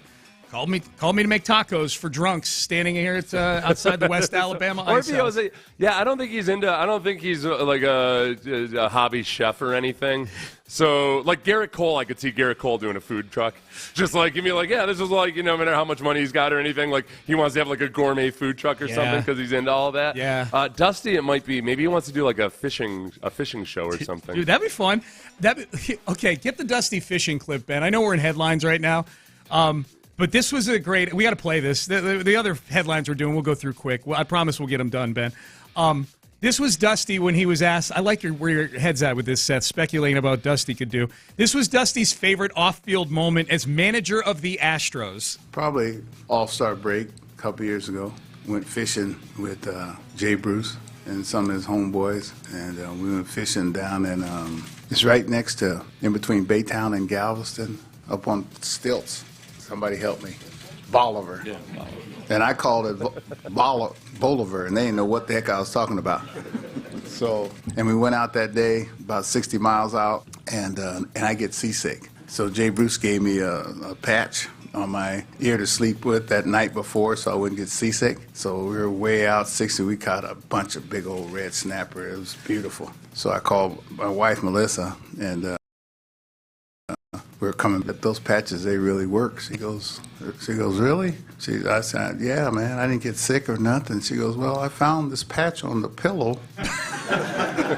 Is that the patch you're talking about? And then I started getting sick. I will miss that, Dusty. That is really good. I will miss That's a good. No, honestly, you know why that's so good? It felt like, oh, wait, is this the meandering conversation of an old man? I was riveted. It felt like he was going way off topic, and then, bam, he hits you. So it's a double whammy with the punchline at the end, and it's self-deprecating. So it is. That was a great story there. I also thought he was going to say, like, drop a reference to his friendship with Simone Bolivar or something, and that's why he mispronounced Bolivar. That's great. Let's do number 3. Rockets and Spurs tonight. Victor Wembanyama. So, Seth, 2 things interest me about this Rockets game tonight. I'm going to watch this Rockets game for 2 reasons. One, Victor Wembanyama. Get to see him against the Rockets. We're, sadly, it sounds like, going to see him for a long, long time. And then 2, the Rockets got blown out by 30 in their opener. This was not supposed to happen anymore. I know it's 1 game out of 82. It's a long season. The Rockets with Ime Udoka they were not supposed to lose by 30 to other lottery teams anymore. They were not supposed to look disinterested in the fourth quarter of games like they were. So I'll be anxious to see what kind of bounce back there is from getting blown out on Ime Udoka's watch in game 2. Look, Udoka, they will see results defensively. Mm-hmm. It's just going to think whenever anybody installs a new scheme. Or a new system, there's a steep learning curve at the beginning, and doubly so perhaps when you have a bunch of younger players. So I think that Udoka is probably at the point right now where he as a new coach, he's identified 3 or 4 core areas that he's going to hammer the hell out of, and he's going to want to see progress in those areas, and we'll start to see that over the course of the next 2 weeks, Sean. Okay, that's 2 your weeks forecast. from now. Ben, put it down in my book of long-range forecasts. 2 weeks hence. No, the other book, Ben, not that yes, one. Yeah, that one yes. right there, the long-range forecast book. Have we not digitalized this yet, damn it? No, it's a huge book. That's my intern. Looks like the Brooklyn phone book. Put it in there, Ben. So 2 weeks hence, the Rockets will be well on their way to looking like an Ime Udoka coached team. The man has spoken. 4. Sticking with the NBA, James Harden, he wanted to get back with his team to go to Milwaukee to play basketball. You know who wouldn't let him? Security for the Philadelphia 76ers. James Harden tried to get on the team plane to go to Milwaukee yesterday, and the Philadelphia 76ers security stopped him, said, "Sir, you are not on the manifest for this flight. You are on the manifest to go to Camden, New Jersey, to our practice facility to find out if your heart can take the pounding of NBA basketball." Sean, there's also this that perhaps has not been reported. No. You and I have been lucky enough to fly private at times. Mm-hmm. And as you know, sometimes when you're flying private, they need to know your body weight to be on the plane. I'm sorry, or sir. Reposition any car. No, the best would be they made him step on a scale and then denied him entry onto the plane. Or if he told them his body weight and they're like, yeah, right. Sure. They're like, yeah, you're 190. Oh, yeah. Totally. I totally see that. 185, my ass. Yeah. That's funny. He was escorted out of the building, quoted as yelling, "Daddy's got a ball. Daddy gots the ball." That part's 5. not true either. That was... but it's fun to think about. Thursday Night Football, real quick on this one. If you missed it last night, Buffalo beat Tampa Bay 24-18. Game came down at the very end. A Hail Mary, Baker Mayfield throwing into the end zone. A Neil Hail Mary almost won the game for the Bucs. Instead, Buffalo moves to 5-3 on the season. Tampa Bay will be the Texans' next opponent following the game against the Panthers this week. I'll be glad to have all these NFC South teams out of the way, if I'm being honest. This whole Atlanta, New Orleans, Carolina, Tampa Bay part of the schedule feels super weird to me. So I'll be glad to have that done. But Thursday Night Football last night, I just want to get you guys that score, 24-18. Yeah. All right. Buffalo looks more like the Buffalo that you thought Buffalo was going to be, but still chance to Buffalo later in the season. Indeed. All right. 6. TCU and Michigan, as we know, played in the national semifinals last year for college football. And we know that Michigan is in the crosshairs right now for alleged sign stealing. They've sent people to stadiums, staff members to stadiums, allegedly to film opposing team sidelines, their signals. And then once the Wolverines are playing those teams a few weeks later, Michigan feels like, oh, it's cheating, it's sign stealing, because it's electronic and they're not allowed to go to the stadiums to really scout anything, let alone film opposing sidelines. TCU, Seth, said they knew of Michigan's alleged sign stealing before they met in the college football playoff. So, eureka, what did TCU do? They used dummy signals in the game to dupe the Michigan Wolverines, and voila, what happens? TCU on to the championship game. Well, and it was it was the same thing that happened with the Astros when it stopped being effective because teams knew. Right. Teams knew something was up, so they were changing their signs all the time. There was the analytics sites that have done studies on it showed that a bunch of the Astros actually started probably suffering because of the scheme towards the end of it. I'm not saying that as a way to excuse this or that, whatever. I don't care. I do bring it up just to it adds an element to it that okay, TCU still had to do that versus Michigan because they knew that it was going on, and that it was Jeff Saturday. I don't know if he actually meant this or meant to say it this way or not. But Jeff Saturday yesterday on television said, it doesn't matter what you know, you have to stop them physically. Okay, can we get out of the world of absolutes where they act like, okay, I forgot, Jeff. I forgot every time that Peyton Manning came up to the line, and he just told us exactly what they were going to do. He said, hey, guys, this is what we're going to – and then if they audibled, he would say, actually, check that defense. We're going to run outside zone to your left, our right. And it'll be on 2, okay? Here we go. Let it go. Stop it, Jeff Saturday. You know who Saturday is? Saturday is they still have to hit the baseball. Right, steroid guy, right? He's on steroids. Yeah, you still have to hit the – thanks, buddy. Appreciate you. Thanks. I wasn't aware of that part. I thought I thought as soon as they put the needle in their thigh that the home run automatically was chalked up. Go back to coaching, please. All right. 7. I had not seen this story. This is from TMZ. Apparently, Matthew Stafford's wife, Kelly, is irate with rapper Blueface because he brought strippers to the Rams game over the weekend and she called the rapper's makeshift SoFi Stadium strip club embarrassing and disappointing. Apparently, Blueface had a suite near the Stafford suite. Yeah, you're seeing the pictures now, aren't you, Seth? I'm looking at it now, yeah. Full on brought strippers in and was making it rain. They're wiggling their butts and everything in a suite. Out in, but not in the suite. On the deck. On the terrace part of it that's open to the rest of the stadium. Yes. I gotta say, I'm not personally offended by it, but I'm I would say, that's not the family entertainment that they're shaking their booties wearing thongs as he's making it rain over them, and I would say I disapprove. I disapprove of that at a family venue. My kids are in their 20s now, so I can chuckle at this. But if I had Kelly Stafford points out, I've got 4 daughters who are at the game. I've got nephews. They're at the game, and they're like, "Oh my God, look what's going on over there!" They're seeing things over there that they haven't even seen on the internet. The funniest part of the story was when she says, my nephews are like, "Oh my gosh, look what's going on there." My daughters are sitting right next to them. They were like, "Mommy, there's a lot of butts here." And Kelly Stafford says, "Butts? What are you talking about?" And she says, and then I got sent that, and I was like, "Oh, so my daughter saw that. Not okay that my nephew saw it either. That's hilarious. Mommy, there's a lot of butts here." Oh, they're right down on the field. Yeah. They're at one of those the field level terrace. Some of the women have their shorts pulled down, with their thongs exposed. Yeah. I guess the counterpoint, devil's advocate would be, is this really that much different than what a lot of NFL cheerleaders are doing when they're on the field? It's just the same dance moves, just physical, with more butt cheek exposed. Yes, more surface area exposed. The physical gyrations are actually very, very similar. Fair point. Yeah. All right. So, now that said, come on, Blueface, what are you doing, man?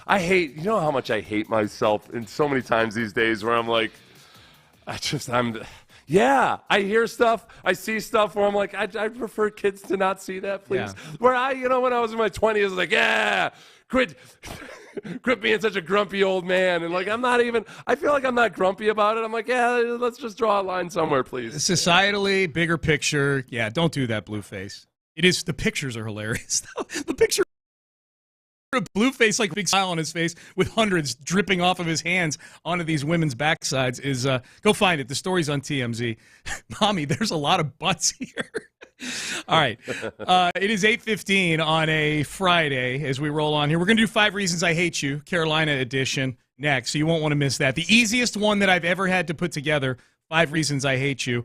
But it's 8:15 right now, so we do this every Friday. Max Picks, the owner and founder of Gallery Furniture, Mattress Mac, Jim McInville, joining me now to make a few picks, hand out some good picks to the people for some of the football this weekend. And we know that Mac also a big supporter of the Astros, and we know that the Astros season ended this past week, Mac, but I know you've got something up your sleeve for the people, even now that your big Astros promotion is over. Best mattress offer ever, Sean. Come out to Gallery Furniture right now, buy a mattress $3,000 plus, and immediately get back 20% in free furniture. Immediately get back 20% in free furniture.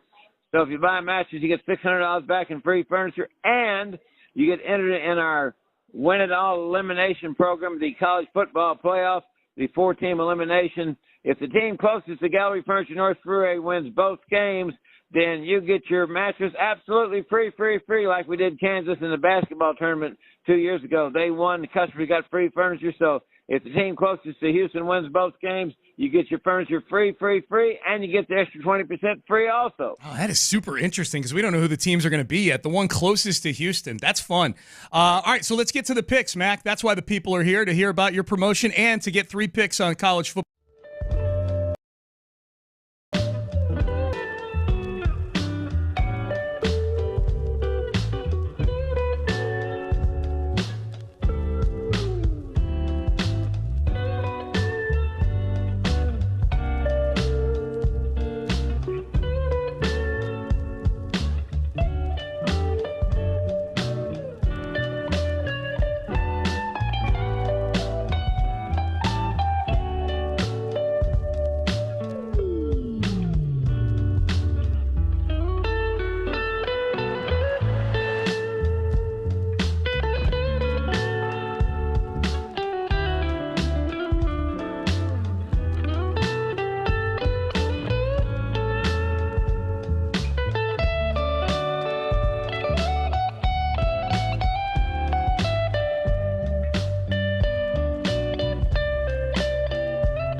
second half of that game. How did it end? That's what you're dealing with. That's a Frank Reich. That's a lifelong diehard Frank Reich fan right there. Yeah. Frank Reich cheated his way to victory in that game, is what happened. Yep. So sign stealing. They stole signs. That's right. That's what I heard. Yep. So Frank Reich, we hate Frank Reich. That's number 5. Number 4, Josh McCown is their quarterbacks coach. Boy, where am I? Who is this guy? Yeah, we were precariously close to being in, presumably, year 2 of the Josh McCown era here as a head coach. Yeah. Does that get any less weird the more you talk about it? Or It doesn't get any less weird, but it does get... We're going to hell for this segment because, honestly, between Frank Reich and Josh McCown, I think those are two people that are largely described by others as just, wow, what a great human being. Yeah, what an awesome person. And no, Sean, I'm not denying it. Yeah, I hate him for through no fault of his own. I hate him because of the actions of others. I hate him because others vault him up into potentially being the head coach of the Houston Texans after never having actually even been a full-time football coach. Crazy. It's crazy. Not even know whether he likes the hours or not. Just make him the head coach. Whatever. Yeah. Give it to me one more time. Wait, where am I? Who is this guy? Yeah, you're in Charlotte, dude. His culpability in the matter, though, is the fact that he even had the conversation or had the interview, even though he tried to downplay it afterwards as not actually an interview. Yeah, he was a candidate. For him to entertain that. Yeah. 2 years Who the hell in a row. do you think you are? Yeah. Sometimes what happens with players start believing all the nice things people say about them to themselves, and especially when you're the plucky underdog backup, you start believing that you actually do have the special. I've got the special work ethic, or the way I see the game is special. All right, there, settle down there, champ. Coaching is a whole different matter. That's it. Than being a backup quarterback. All right, number 3. That's right, both of them. Frank Reich and Josh McCown, both the career backups. Yep. Number 3. I think these are going to get easier to hate for everybody. Kamu Grugier-Hill is on the Carolina Panthers. He's a linebacker. And if we recall my fondest memories of Kamu Grugier-Hill, you brought this one up, Seth. I'd forgotten. I'd repressed this memory, but this is probably the one that should be at the very, very tippy top of the list. I think it was the Seattle game in 2021 at NRG Stadium. Yeah. Kamu Grugier-Hill, a valuable piece of a horrible Texans defense. And I say valuable with air quotes. Everybody thought he was valuable because he get a TFL on one play, but the other 20 plays he's running around getting popcorn in the stands while the other team's running the other way. He got knee and went down and was down in a heap, and the game stopped. And teammates on their knee, everybody gathered around. He had to be carted off the field, and Jack Easterby came over and put hands on him and hugged him as he went back down into the tunnel on that cart. It was a weird and scary and eerie moment where it looked like there was something devastating. I was waiting to see him bring out the halo or something to keep him immobilized.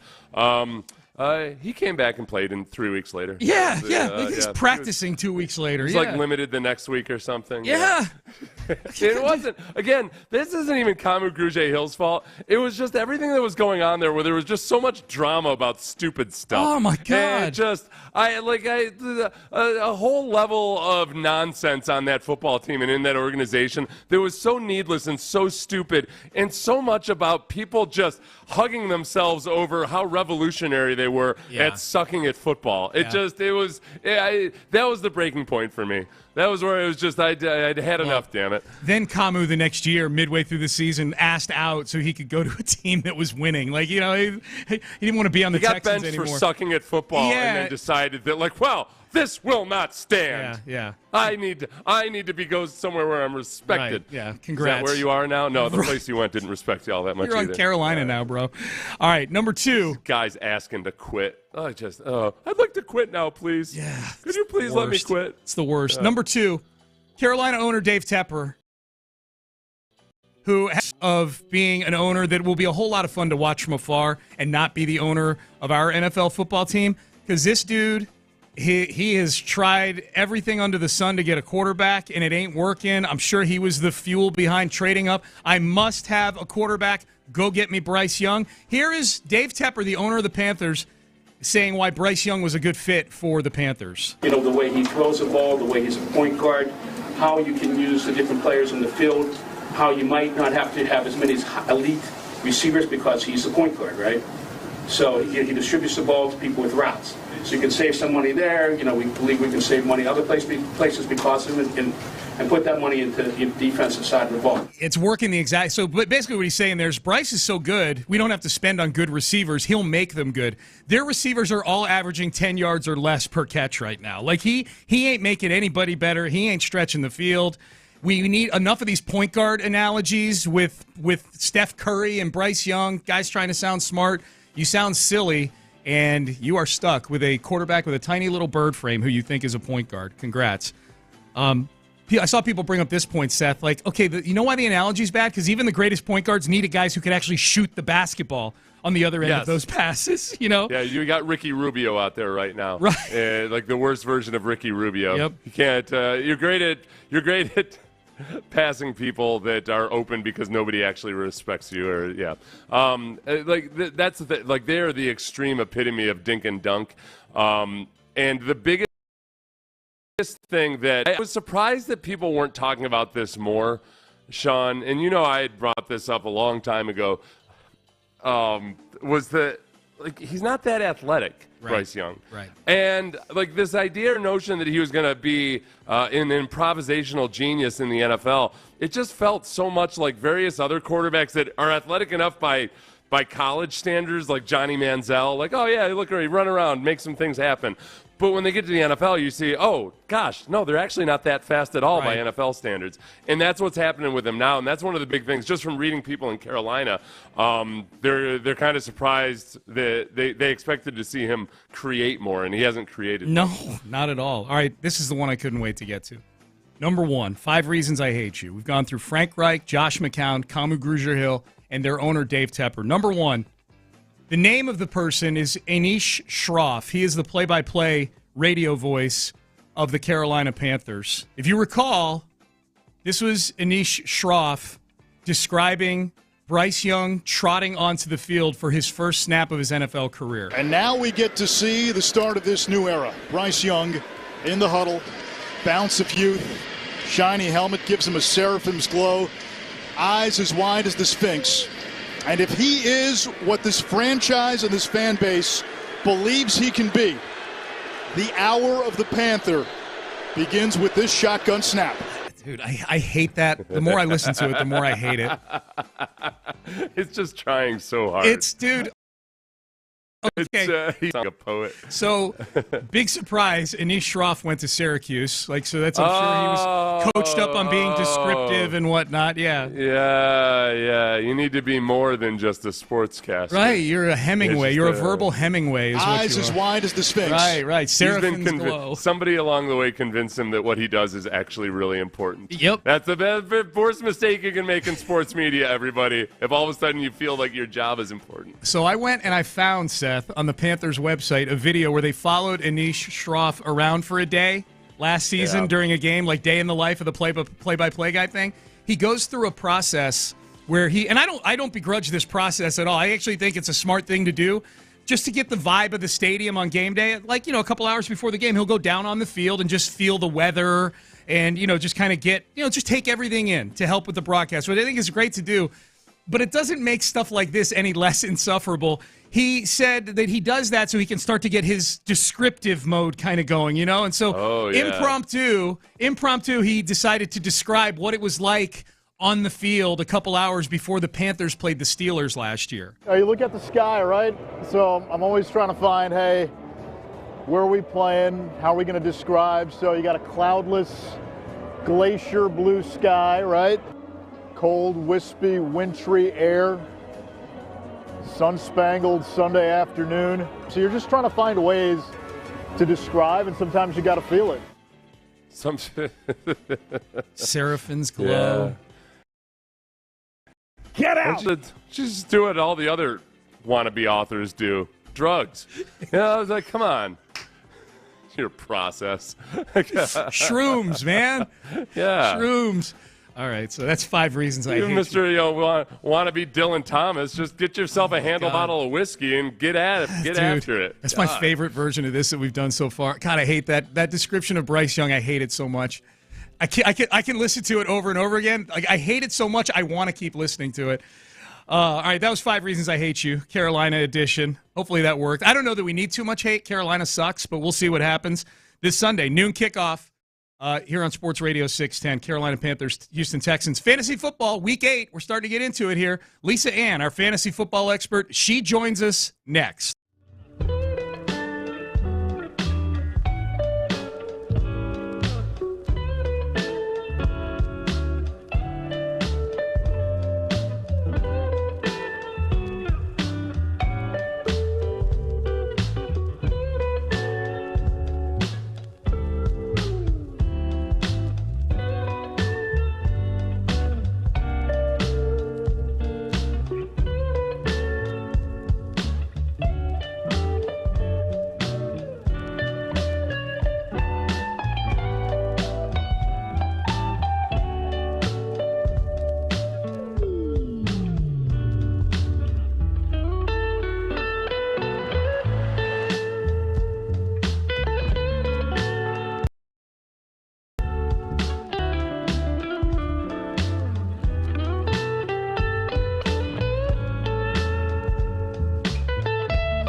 It's a Tachus Fiber Internet Football Friday on Sports Radio 610. Live from the Twin Peaks studios, here's Payne and Pendergast. All right, Payne and Pendergast with you on a Football Friday.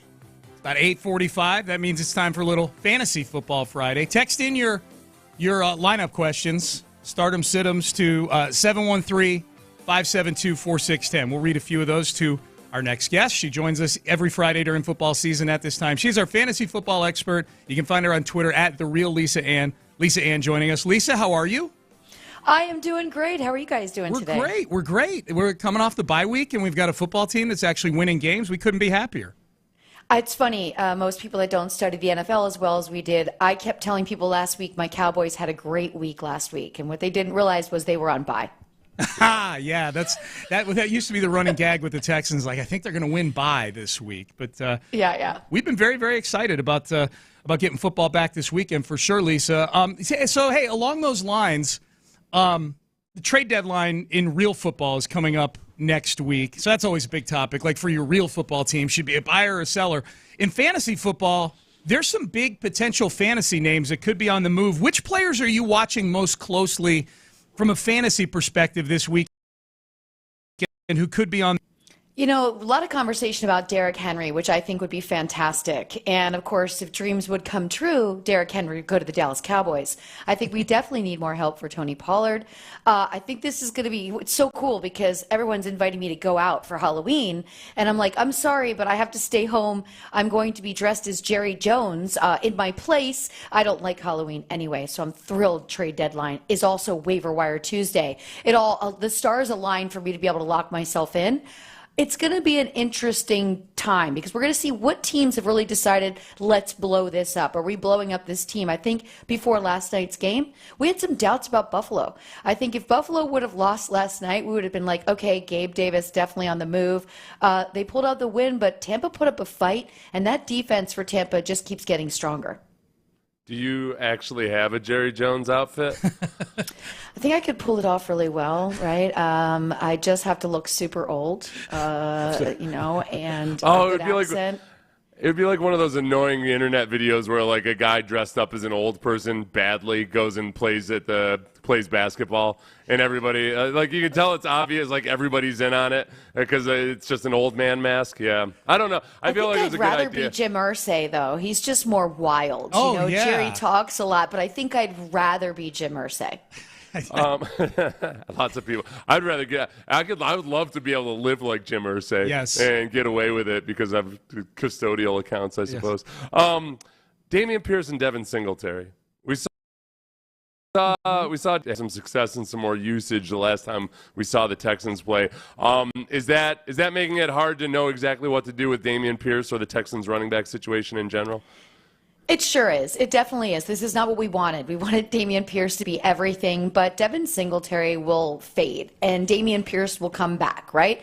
I am seeing a lot of teams starting to make the move, and whether they're throwing Dameon Pierce on the waiver wire over panic for bye weeks or offering him out in trade, I still think he's a great value to hold on to, but you've got C.J. Stroud, who's been able to air out the ball, utilizing Nico Collins, utilizing Dalton Schultz, so there's not as much reason to keep the ball on the ground.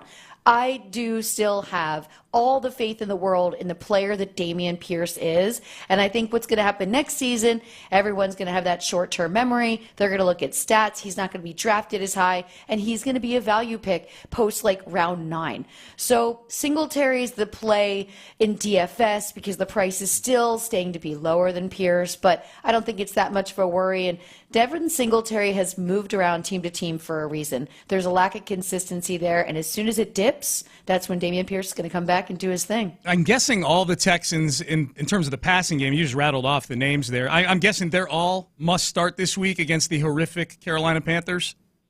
They are must start. And isn't it great when you get this matchup after a bye week? Yes. Where you can really go out there and have some fun. You know what I mean? Put up 4 or 5 touchdowns. You know, show how great you feel after you're rested. Poor Carolina. It's not great to be them right now.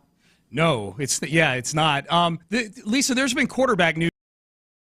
This Kyler Murray. Kyler Murray coming back. I would assume he's going to be starting for the Cardinals here imminently at some point. What does that do fantasy-wise in terms of is Kyler Murray a pickup for you? And two, does that positively impact anybody? I'm guessing there's tons of Arizona Cardinals available on the waiver wire right now because they're just not very good with Josh Dobbs. Is that a kind of something on the margins people should be looking at for pickups? I'm a little bit afraid of Kyler Murray. I want to see what he looks like out there. It's been a minute since we've seen him play football. Joshua Dobbs has been doing so well, and I think this is going to impact Marquise Brown. Look, when we were, and we know now that Zach Ertz went to IR, the beginning of the season, for me, it was James Conner all day. This is the only piece that I want in the Arizona Cardinals offense. Once he goes down, I'm done. I have no more shares. I think if you're going to pick up Kyler Murray, unless you are up against it, whether it's a bye week, whether it's an injury, you cannot play him this week. You have to see how he gels. You have to see how he looks out there. And I just think this is going to be the end of anything good for the Cardinals for the rest of the season. Okay, well, there you go. So Sam Darnold looks like he might be starting for the 49ers. Is he a good, maybe 1 or 2 week pickup here for somebody? I do think so. I think Sam Darnold is way serviceable. We talked about him before the season as he was a good stash in a just-in-case situation, in case Brock Purdy wasn't able to come back in time. I think Sam Darnold is an awesome play this week in DFS because the price is going to be a great value, allowing you to get in, all those studs that you want to put in your lineup. So that's where I would utilize Sam Darnold the most. What would you do with Deshaun Watson at this? Cry. Are you asking me what I've been doing? I've been crying, yes. You've had Deshaun on some of well, you have like 80 teams, so Deshaun's on there somewhere. I have 20 teams. Of course I had Deshaun Watson, and you know what? I had the hunch 2 weeks ago, what if he goes in and he goes right back out? What is going on? Then I'm like, I have to play him. It's by Mageddon. I put him in. You're 2 minutes into the game. You ruined my whole Sunday because now I know I'm getting no points from you, and I've got to stare obsessively at my lineups, wondering which players can give me like an extra 6, an extra 8 points to balance out that I'm getting nothing from my quarterback. I am so disappointed. This is not what I expected. And the week before that, when we were just dealing with the backup quarterback, I benched Amari Cooper because I'm like, I don't know this kid, I can't trust my offense. Oh, Amari Cooper does really well. Oh, this is great. This has to be so incredibly upsetting for Cleveland. All that money laid out there. But, and this is my mistake as a fantasy football team manager and believing in it, I think Deshaun Watson has permanently lost his rhythm. I think after playing football since you're 8 or 9 years old and you've been in this routine, you take 2 years from that, and then remember, we also had COVID, we had all these different things, then he's out for the period of time where he's going through everything that he's going through. The rhythm is not there. It doesn't look like it's coming back. And if you watch his face when he's playing, it doesn't even look like he feels it. So moving forward, I'm going to let it go, but it's disappointing. And I didn't roll out the Brinks truck, so I'm not as upset as the Cleveland Browns. But great indicator of what to expect for next season. Yeah, Deshaun Watson's going to be left to go on draft boards, and he'll be picked up. You're not as upset as the Browns, but you're pretty upset, Lisa. I think I can tell. Well, yeah, it really blew up some of my squads, man. I had a 5-1 that I was like really thinking that I could go like 6-1. Like I really thought I could blaze through this league. Deshaun.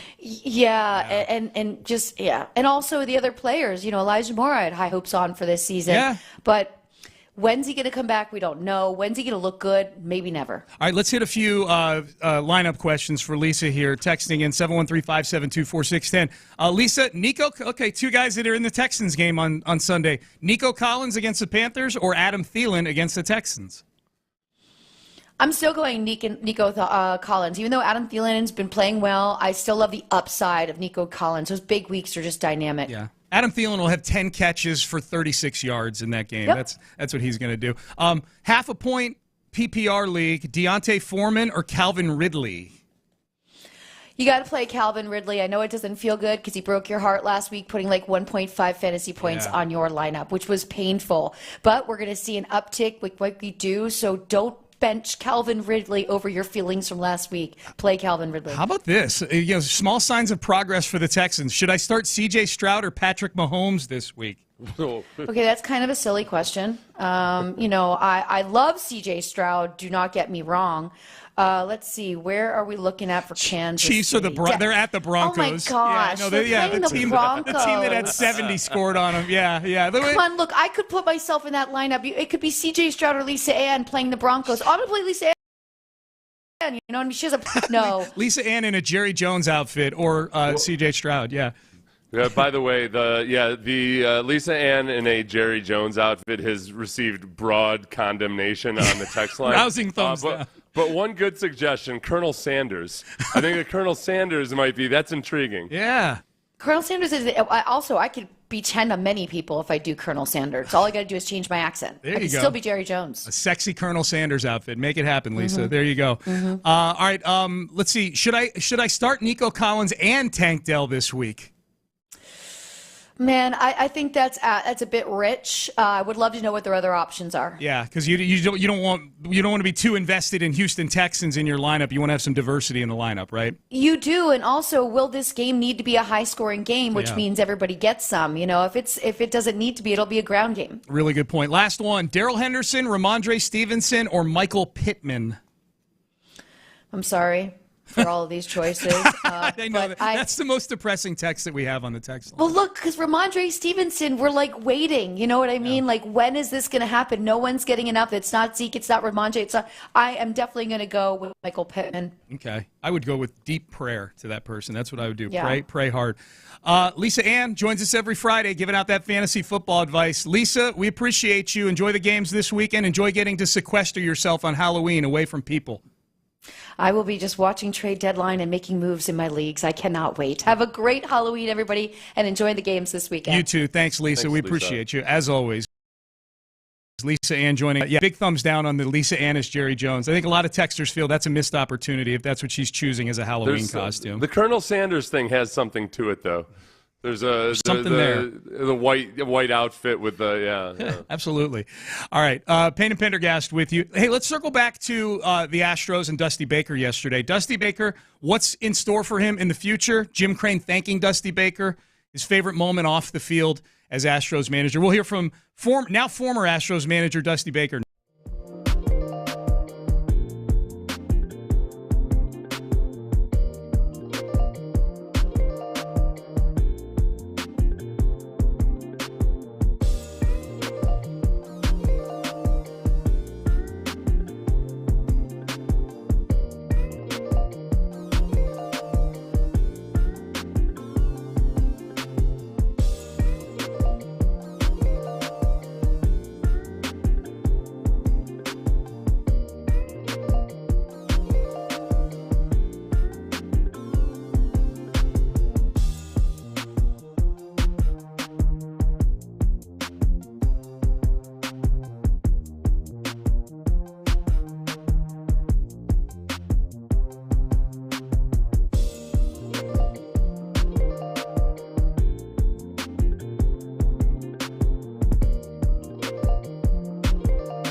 It's a Tachus Fiber Internet Football Friday on Sports Radio 610.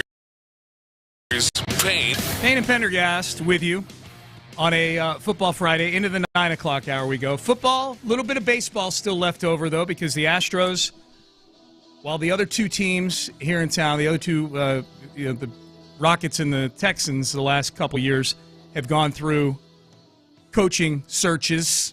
It's now the Astros' turn to go through their search for their next manager. Dusty Baker retires yesterday. Jim Crane, huge thank you for Dusty Baker. Just a huge thank you, Dusty, from not only the staff, the entire organization, all the players, all our fans, and really everybody in the building. You were a great example for everyone. We love you, and we'll miss you.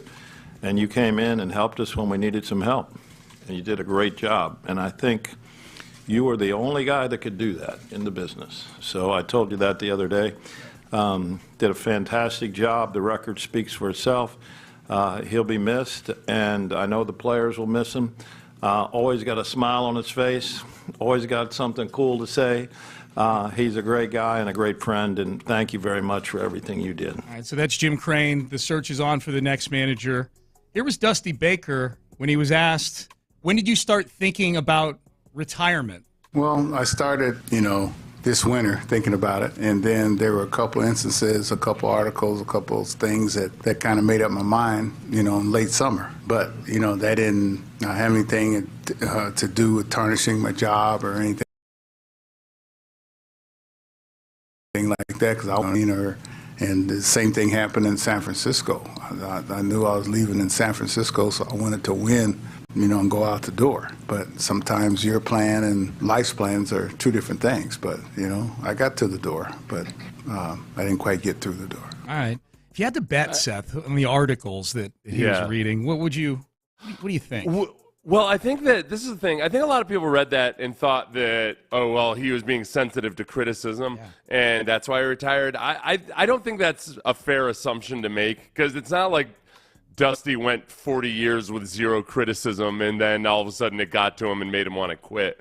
I think it might more be that in some of the articles that were written, anonymous sources were cited, that maybe he felt like spoke to disharmony within the organization, and the fact that people were speaking to credible reporters, that maybe like he felt like, okay, the time has come to pass here for my stay with the Astros. I did like what one of our listeners brought up to you at the Yellow Rose Whiskey gathering last night. Yeah. What was that theory? The theory that one listener had was that the articles that Dusty could be referring to was, if you recall, I don't remember exactly what juncture of the season, but there was a point in the season where Dusty's choices with the lineup, particularly Yainer Diaz, not getting nearly as many at-bats as many would have liked to have seen him get, so probably sometime in July or August, that Dana Brown started speaking very publicly about his opinions on the lineup. Some of those things were contrary to what Dusty was doing. The quotes weren't phrased in a way by Dana Brown where there was any anger to it, but it was always caveated with, but those are Dusty's decisions. Dusty handles the on-field product, and, I'm paraphrasing, the front office handles the front office stuff. But it could be, if there's an indication that the GM and the manager publicly are not on the same page, but it's kind of a friendly not on the same page, it could very well be that behind the scenes it's not nearly as friendly as that, right? Yeah. So I don't know if, I would be surprised if it was Chandler Rome not being nice to Dusty that made Dusty decide. I would hope not. My God. However many millions of dollars Dusty was making, that was the criticism from a writer or a TV host or something. I don't think that's what it was. I think it was more like articles that may have actually shed some light on what the situation was. Yep. Here was Dusty Baker telling us about his favorite memory off the field from his time as the manager of the Astros. Probably All-Star break a couple years ago. Went fishing with Jay Bruce and some of his homeboys, and we went fishing down in it's right next to, in between Baytown and Galveston, up on stilts. Somebody help me. Bolivar. Yeah, Bolivar. And I called it Bolivar, and they didn't know what the heck I was talking about. And we went out that day, about 60 miles out, and I get seasick. So Jay Bruce gave me a patch on my ear to sleep with that night before so I wouldn't get seasick. So we were way out, big old red snapper. It was beautiful. So I called my wife, Melissa, and we were coming back in, and I said, hey, baby, those patches, they really work. She goes, really? I said, yeah, man, I didn't get sick or nothing. She goes, well, I found this patch on the pillow. Is that the patch you're talking about? And then I started getting sick. That's a very relatable story. I could totally see myself doing that. I'm a victim of many a placebo out there, for sure. You're the beneficiary of many. Beneficiary, yeah. Yeah. There's nothing wrong with that. Yep. That means that, you know what, I always choose, Sean. I choose to believe that if the placebo effect works on you, it's actually evidence of a strong mind. That and you might not even realize it. Your mind is very powerful. Yeah. Just sometimes it has to be tricked into exerting that power over your body. I appreciate that. Yeah. I'm a strong mind because I love me a good placebo. You can be duped into stuff. Yep. Strong mind, weak judgment. Easily sold to. I admit it. I'm easily sold to. Hey, you know what? I was tallying some things up here while Dusty was talking. This is interesting. Dusty Baker and A.J. Hinch. I think if you're having a conversation of the greatest manager in Astros history, those are the only two that are allowed in the conversation because they're the two that won World Series championships, in my opinion. And they haven't had, like Larry Dierker had a nice run, won some division championships, but they fizzled out in the playoffs. Honestly, like prior to the mid-'90s, you had occasional playoff runs, and you had a couple in the 80s. I think A.J. Hinch and Dusty Baker are the only two people in this conversation. And what's interesting is each won one World Series, each got to 2 World Series, each won 3 division championships, and each made 4 playoff appearances. That's just interesting to me that they've got the exact same numbers in terms of just the sheer quantitative accomplishment in the postseason. If you had to pick one who had the better run, like obviously Hinch's run ended in just embarrassment because of the sign stealing. Do you look at what Dusty did? I guess this is my question. Do you look at what Dusty did, Seth, taking over a team that was coming out of the scandal as being more difficult than A.J. Hinch taking what was a young team and getting it from being a solid young team to the best team in baseball? Oh, boy. They're just such vastly different challenges. A.J. Hinch also had to... A.J. Hinch had to watch these guys participate in a sign-stealing scandal of which he did not approve, and which he was powerless to stop. So I don't know if that's a mark up or down for A.J. Hinch. I'd say Bo Porter gets it. Okay, Bo Porter wins the prize. Okay. Bo Porter, honestly, Bo Porter. Hey, Bo, here you go.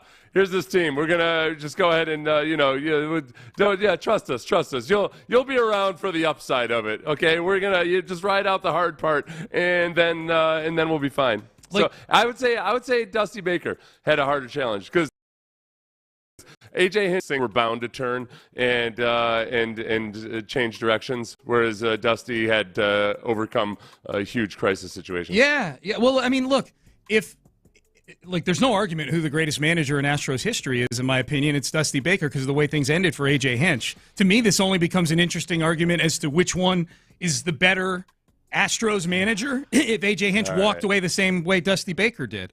You know? All right, so greatest, all right, now you're getting into kind of like most valuable discussions where what's your definition of greatest? Because I think, was he the best, the greatest, or the most decorated? Yeah. You know, would the Astros have been better off? Would they have won like a championship this year with A.J. Hinch as the manager instead of Dusty Baker? I don't know, but you know what A.J. Hinch also has on his ticket in a bad way for a lot of Astro fans? Forget about overseeing the sign stealing. You know, forget about all that. He didn't leave Zach Greinke in Game 7 of the World Series in 2019. People still don't forgive A.J. Hinch for that in this city. Taking Zach Greinke out of Game 7 when the Astros were leading 2-0, and you've got nothing but the rest of the offseason for Zach Greinke to rest his arm. You know, like he's A lot of the waiting on the final decision on Dusty Baker for a lot of people, if you're being honest with yourself, has to wait and see what happens with Yainer Diaz. If Yainer Diaz develops into just a star in MLB, or just honestly like a very, very solid catcher, then they'll be able to use Yainer Diaz how you should have. You didn't have him ready for the postseason. If Yainer Diaz were to fizzle out somehow, then maybe in hindsight you're going to have to say, all right, well, maybe Dusty knew something. Maybe. And the problem is if he's good, we all have to go back and thank Dusty Baker. You know why? Because Dusty Baker told us we have to thank Dusty Baker. People will not do that, and I know that because I've seen zero people go back and thank Charlie Casserly for the 2006 NFL draft. Yeah, and our head coach, D'Amico Ryans. Good point, Seth. Charlie Casserly brought D'Amico Ryans into the organization. Right. If it weren't for Charlie Casserly, D'Amico Ryans likely would not be the head coach of the Texans. That's 100% true, actually. Yeah. Like there's no question about that. So we got a text message. We were doing 5 Reasons I Hate You. Hey, Ben, let's play the full cut first. Anish Shroff, the play-by-play guy for the Panthers. And now we get to see the start of this new era. Bryce Young in the huddle, bounce of youth, shiny helmet gives him a seraphim's glow, eyes as wide as the Sphinx. And if he is what this franchise and this fan base believes he can be, the hour of the Panther begins with this shotgun snap. Yeah, you're 0-6. Anyways, 7200, did the Carolina announcer just say during Bryce Young's first game that his eyes are as wide as his sphincter? No.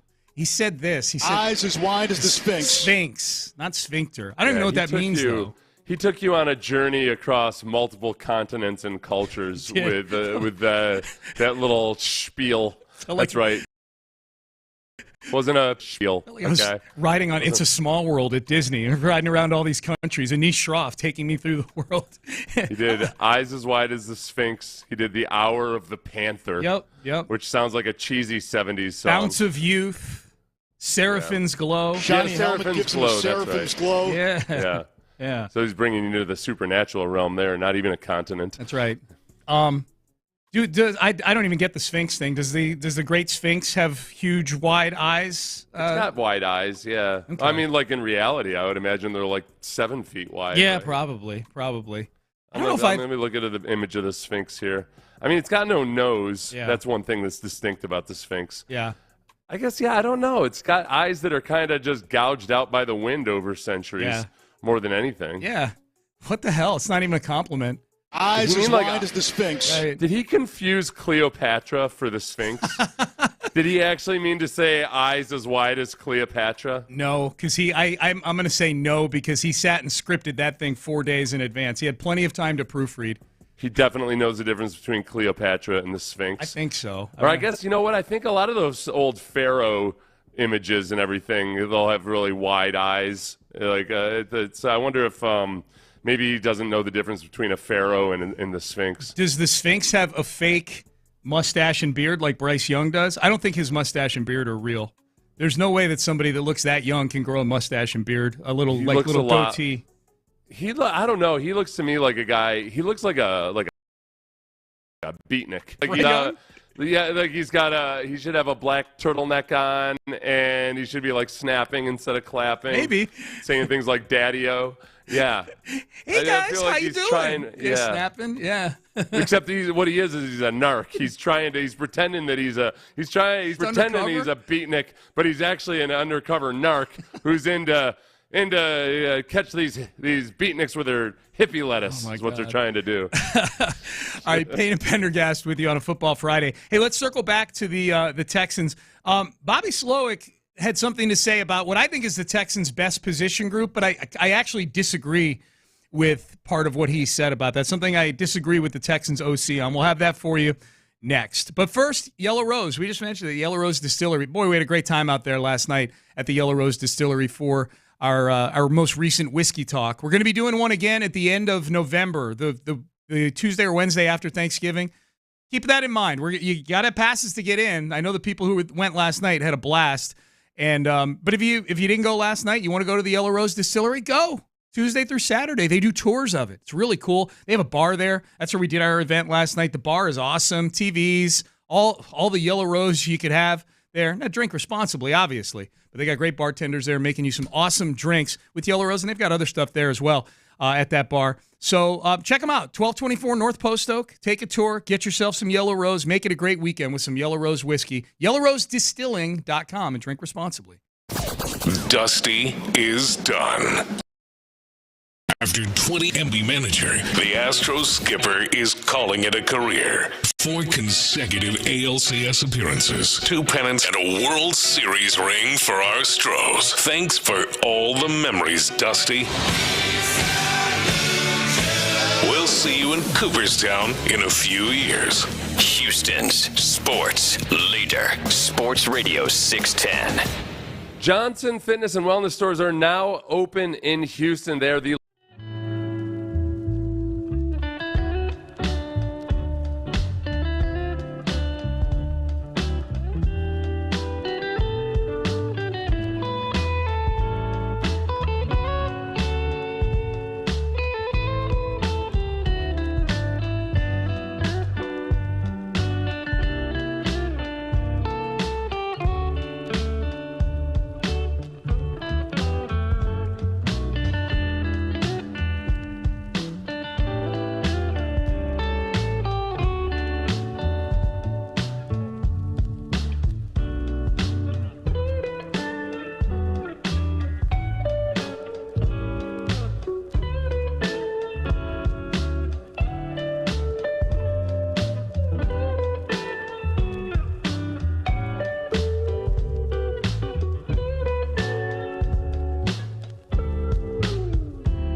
Hughley.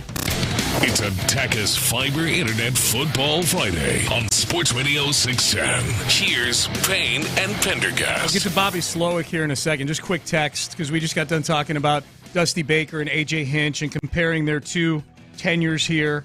They have the exact same number of World Series appearances, championships, division banners, and playoff appearances. I found that interesting.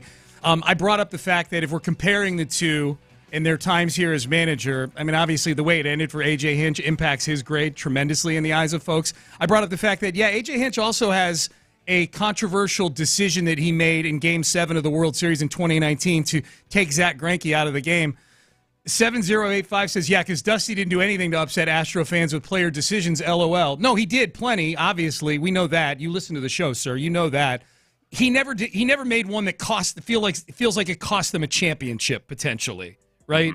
Like, I think that's the big thing. That's obviously the point there. Like, none of the decisions Dusty made that we were angry about were in the sixth inning of Game 7 of a World Series at home. There are the biggest thing. What do you think people are most angry about with Dusty? If you had to pin it down to one thing, does it involve either Yiner or Maldonado? Or Chaz? Maldonado. Well, that's wrapped Yiner. into Maldonado and Yiner. Yeah. I think Maldonado. I think people think that he gives undue amount of credit to Martin Maldonado for this window of how good the pitching's been.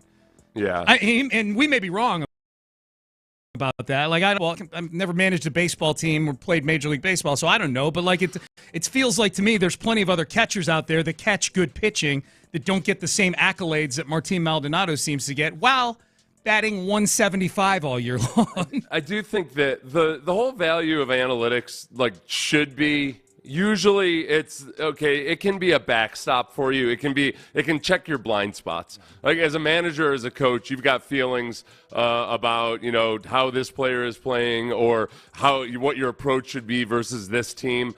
And sometimes the analytics will show, actually, you know what? Yeah, like in my mind I had it that this, like in football, in my mind I had it that this team could run the hell out of the ball and this running back was really good. But if you look at it over the course of the last year, it's actually changed a lot. Yep. So it's really good to find that.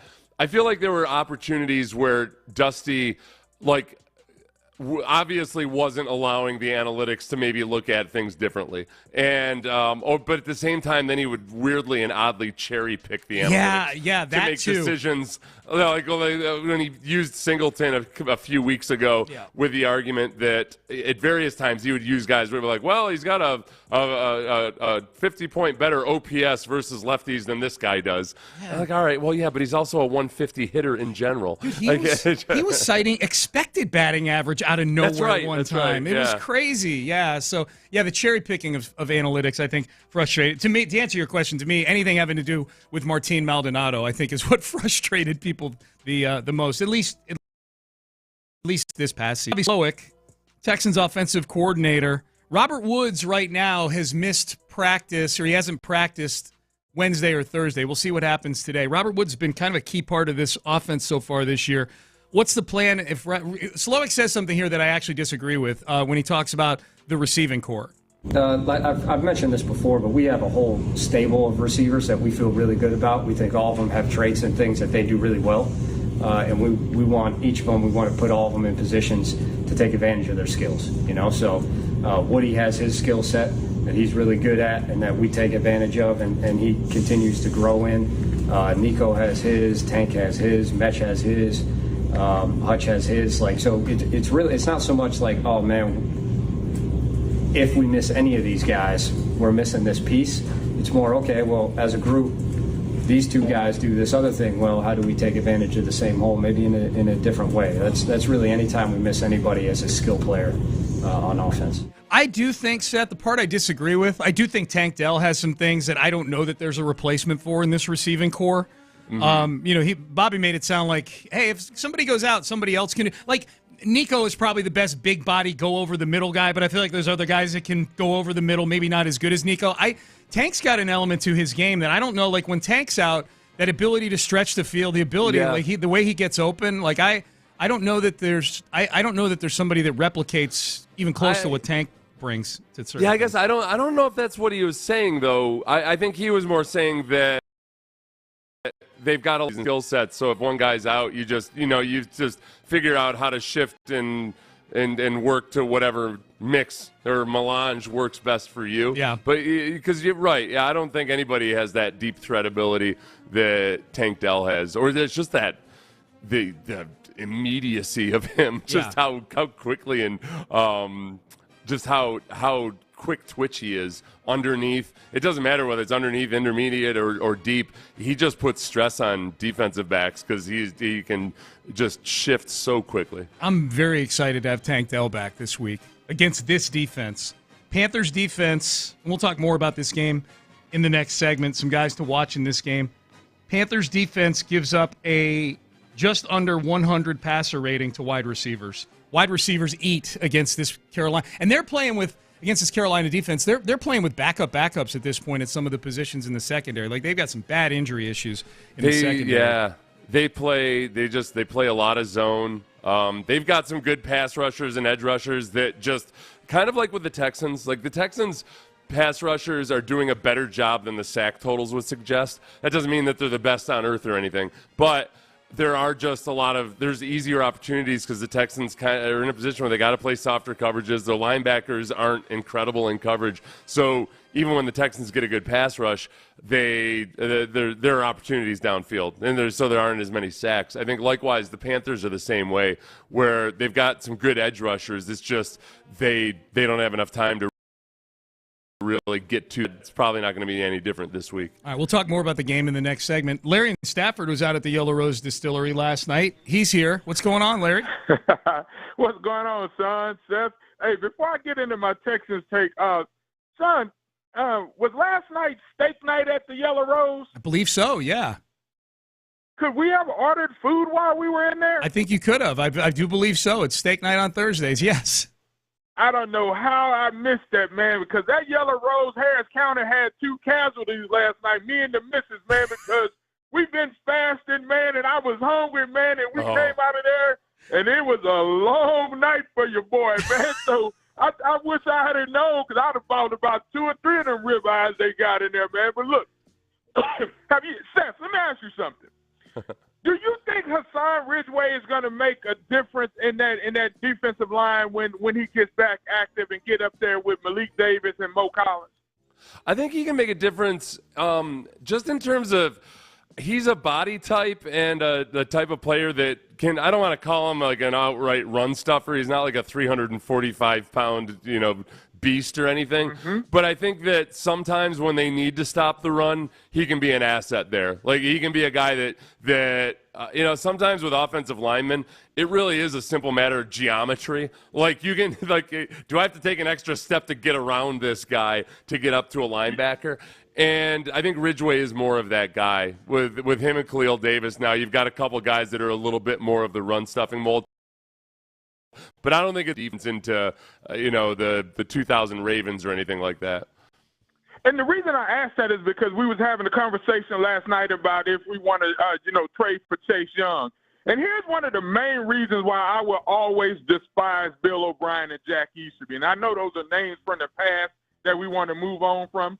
But those 2 clowns gave Whitney Merciless all that money and let my double-team eating nose tackle DJ Reader go to Cincinnati when DJ Reader on this defense, because you want somebody in the middle of that defense that's going to command a double team, and you can then have Will Anderson and Grenard eat. And if we go out and get Chase Young, and I think that with Hassan coming back and with Mo Collins, I think if they could just solidify eating up that tackle guard in the middle, that guard center in the middle, man, I think that this defense is going to be just ready to shine, man, because that's the only thing we missing is somebody that's going to demand that double team. And, fellas, look, I'm excited because we coming out of the bye week, and we got a legitimate chance to go up to Carolina and put the foot to their ass. And if that happens, Nick Caserio, if you're listening, you might want to be getting ready to make some moves out there to go get us somebody,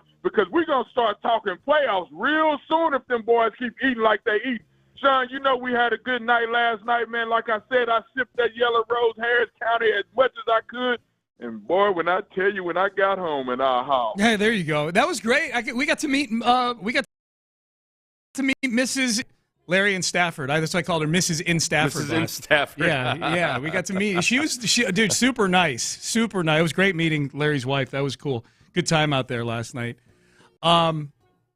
Yeah, it's a big one this Sunday, man, against the Panthers. You win this one, you're 4-3, feeling good. Got the Bucs coming to town. No, it's the part too, and I was thinking about this morning before we went on. Is I feel like we as reactionary radio hosts have let the city down, and maybe not like getting over the top excited about a potential playoff run yet. And I don't know. I mean, maybe this week is what I've been waiting for. I just feel like there's a part of me that just. I don't want to be the guy. I don't want to be the guy that gets people's expectations up, and then you realize, like, okay, wait a second, we've got a lot to learn. There's still some progress. It's just I'm holding back until after this week, I think. Seth, you may as well do it because, as we learned earlier today, they're going to accuse us of getting their hopes up about stuff anyways, even if we didn't say that stuff. That's a good point. You know That's what I mean? Point. Yeah. So if we're going to get accused of it, then we may as well just go ahead and do it anyway. So let's start this playoff run. I thought Lamont made a good point that maybe we're not this wasn't his exact point, but that maybe we do need to bring up some of CJ's flaws more often and be a little bit – because there was – okay, the first 6 weeks of the season, CJ was advancing and improving so rapidly and is so far ahead of expectations that I was kind of caught off guard because I felt confident enough in improvements from week to week that guys typically don't do.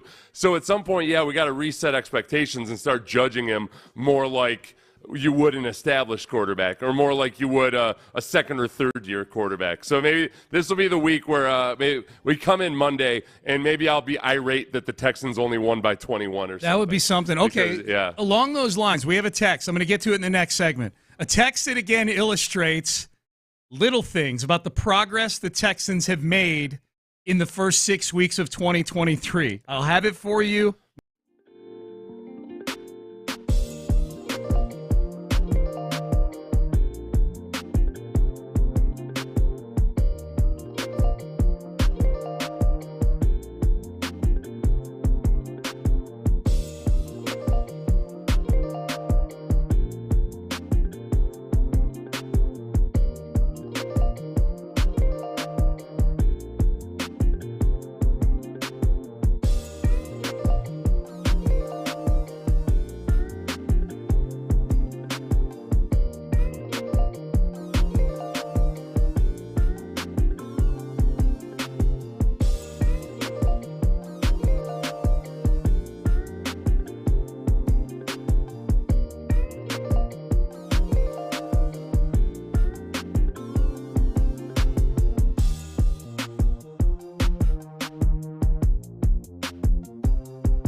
the risk of loss. It's Attackus Fiber Internet Football Friday on Sports Radio 610. Live from the Twin Peaks studios, here's Payne and Pendergast. All right, Payne and Pendergast with you on a Football Friday. Text message. This is a sign here that the Texans are making progress. When people are texting stuff like this, 7419, looking at you. The Texans better win on Sunday. We cannot, all caps, start the playing down to the competition crap. We've seen it before with Houston teams. I just can't do that ever again, damn it. Just go freaking win, baby. This is the thing that I would say is you got to. This is the reality check. If you want to look for the most objective source possible in terms of a look at what your team is or how they're perceived, the Texans are a 3-point favorite over the Panthers. So, losing to the Panthers would not be an incredibly huge upset. Right now, they're way ahead of where I thought they were going to be. I think C.J. Stroud especially is way ahead of where I thought he was going to be at this point in the season. And I think the Texans have a really good shot at having a winning record this year, and they could make the playoffs. But they're still not at the stage where they have trap games or they're playing down to the competition or anything like that. They're not that far ahead of the Carolina Panthers in a lot of ways. Yeah. So that's the fact that they're 3-point favorites on the road does mean that they're substantially better than they're definitively better than the Panthers, but they're not light years beyond the Panthers. Yeah. Yet. Right. Yeah, I think that's fair. The Panthers are 0-6. It looks much worse on paper. You and I were talking about this during a break. It does seem like anybody who's picking the Panthers in this game, that their handicap on the game, their analysis of the game is basically they got to win sometime. So why not against this Texans team who loses a lot over the last few years? A bunch of 1-6 teams won last week. So there you go. They got to win. Okay. Right. I suppose, yes, that is true. It's very rare for a team to go entirely winless in a season. So they probably will win something at some point. The biggest blemish right now that the Texans have is their struggles running the football. Mm-hmm. And it improved 2 weeks ago before the bye week. That's the biggest thing that I'd like to see in terms of them being a genuinely good football team is, okay, can you run the ball when you need to run the ball? Absolutely. I don't need you to average 5 yards a carry or anything, but just in the red zone, we have a lead, and those times can you run the ball when you need to run the ball? It almost cost them the New Orleans game. I mean, they had the ball with it was under 5 minutes to go, and a good running team would just lean on the run game and grind out 2 or 3 first downs, the game's over. And Seth, they on one series of downs, they get stuffed for a 3-yard loss running to the right. So now it's 2nd and 13, and D'Amico and Bobby Slowick choose to throw the ball on 2nd and 3rd down, and they're both incomplete. And now New Orleans has 2.5 minutes to go get the game-tying touchdown with 2 timeouts still in their back pocket. Yeah. Yeah. So if anything, it's got to be a run game where you're at least confident enough to run it to where, okay, if we don't get the first down, at least we're confident enough we're doing it to where we're either having the other team have to burn their timeouts or we're burning 40 seconds of clock. I'm with you on that 100%. By the way, if the Bills had lost last night, they won. They beat the Bucs, so they're 5-3. The Bills right now are the 7th seed in the AFC standings, so they would be the last playoff team in. If they had lost last night, the Bills, they'd be 4-4. The Texans would have been the 7th seed this morning as we wake up. Really? Based on the Texans, the tiebreaker, the big tiebreaker that they have, because there's a bunch of other 3-3 teams. The Jets are 3-3. The Bengals are 3-3. The Bills would have been 4-4 last night, so same winning percentage. The Texans' strength of victory is the big thing they've got going for them right now. They've actually, remember you pointed out earlier in the show, Seth, yeah, Miami's 5-2. They've beaten nobody pretty much, in terms of teams that you feel wow, that's 3 wins, I would argue, are all above the line of being quality wins. You know that? Yeah. I don't know if they were all world beaters, but the Jacksonville's 5-2 now. They've not lost since playing the Houston Texans. Similarly, the Steelers have not lost since playing the Houston Texans in Week 4. Those two teams have gone a combined 5-0 since playing the Texans. We'll see what New Orleans does, post playing the Texans. Last I saw, Derek Carr was yelling at his teammates on the sidelines last week. But those are 3 good wins, relatively speaking.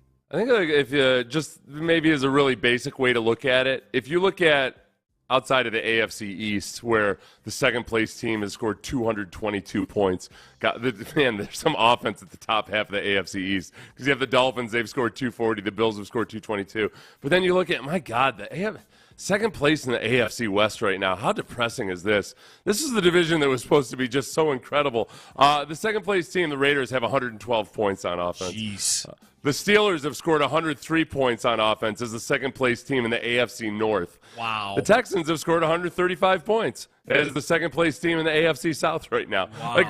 These are the teams that you're in competition with for the playoffs. The Raiders are the second-place team in the AFC West. The Steelers are the second-place team in the AFC North. I don't know if they're tied. They must have the tiebreaker over the Browns.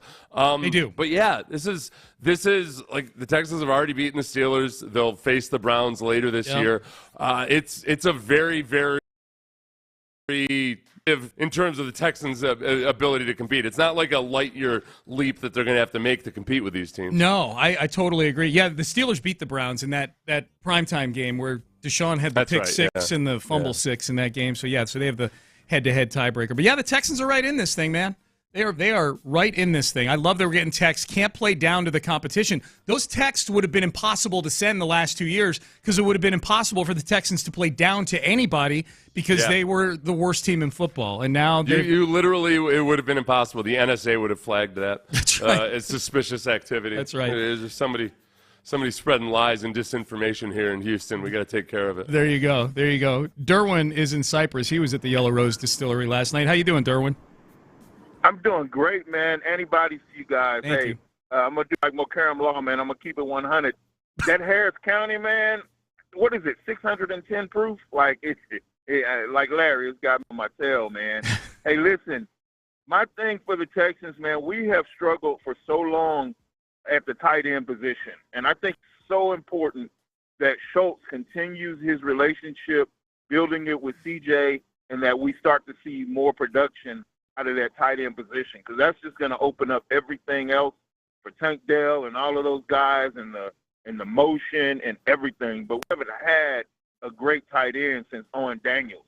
And I think that that's going to be, a really big key this weekend into opening up that stuff for everybody, man. Yeah. So I'm all excited about this game, and I think we're going to be important that they rock out and get that tight end involved. Couturiano as well. We used to have that dual threat, but we've had many tight ends in the last 3 or 4 years, 80, and none of them have really produced. So I'll definitely go out and get that vest for Casario if these people like Cashman and Schultz and all of these off-season pickups that he's made continues to do a great job. So. Go Texans, man. Yeah. We'll see you guys next week. All right, sounds good, Derwin. Appreciate you. Good seeing you last night. Dalton Schultz 100% is somebody I'd love to see them extend. He's never going to be the blocker that George Kittle is, so don't worry about that. But he's very much becoming that. I don't want to call it a security blanket, but just a dependable weapon. After a preseason and the first couple weeks of the season of just a little bit of disjointedness there. He's really coming into his own. He's done some silky smooth stuff as a route runner and being on the same page with CJ Stroud. They've gotten their timing down, their communication, all of that. I could see that just improving over time. And Schultz also, since his second season, he's only missed 1 or 2 games here and there. Yeah. And I don't even know if it was necessarily due to injury or not, but he's been relatively durable, so I don't worry about that part of it. Cashman is a bit dicier when it comes to the injury side of things. He's been banged up a lot, and I don't know whether, I'm sure the Texans would love to have him back next year, but what are other teams going to think of his durability issues? It is fun looking at the standings, man, and looking down, and they're at the very bottom of the standings. This is like a okay, how many years have I been sleeping kind of thing when you wake up and you look at the standings, and arguably the 2 most successful teams in the AFC in the last 25 years, the New England Patriots and Denver Broncos, are tied at the bottom of the AFC as we wake up this morning. 2 and 5, tied at the bottom of the AFC. what do you think happened? Is there any chance at all, like Sean Payton's, he's got this job for like 3 more years probably, right? They're going to give him a chance to get a new quarterback. Yes, yeah. And see what happens from there. It is it is the odd situation where usually it's the quarterback. Usually, so you can't fire the player, so you fire the coach. I think this is a rare situation where the coach has hand over the player. The player is so bad. They had a scrappy. I'm trying to just make their last 2 games. Scrappy, I guess. At least they limited the Chiefs. That was one of the weirder things of the Broncos limiting the Chiefs. But then they beat the Packers.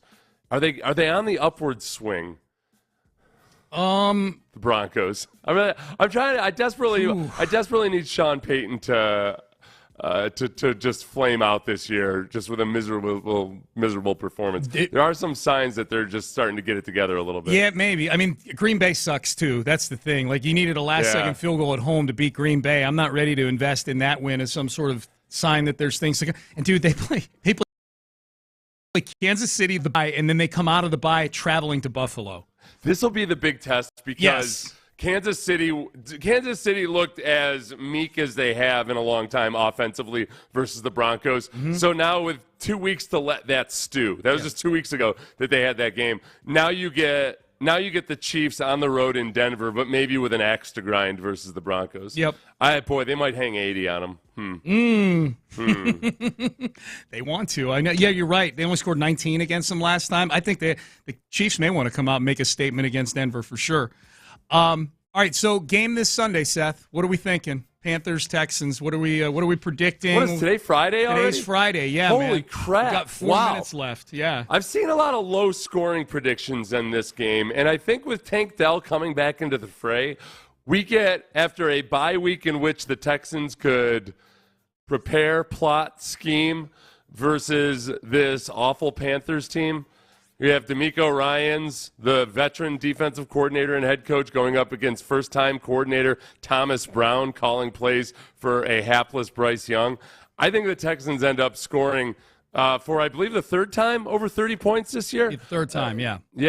Texans 35-17, an emphatic victory over the Panthers, who score a late garbage time touchdown in that version also. I like that. So a 35-17, and the score wasn't even that close from Seth Payne. It's a Nico Collins, Tank Dell 1-2 punch combo, much in the same way DeAndre Hopkins and play off of each other. Man. That's what you get this week. I'm 31-19. Same thing. I think there's going to be. I think CJ's going to have a big day. I just think he's going to have a huge day on Sunday. This will be a genuine breakout day for the Texans. That would be great. And then 4-3 going into next week.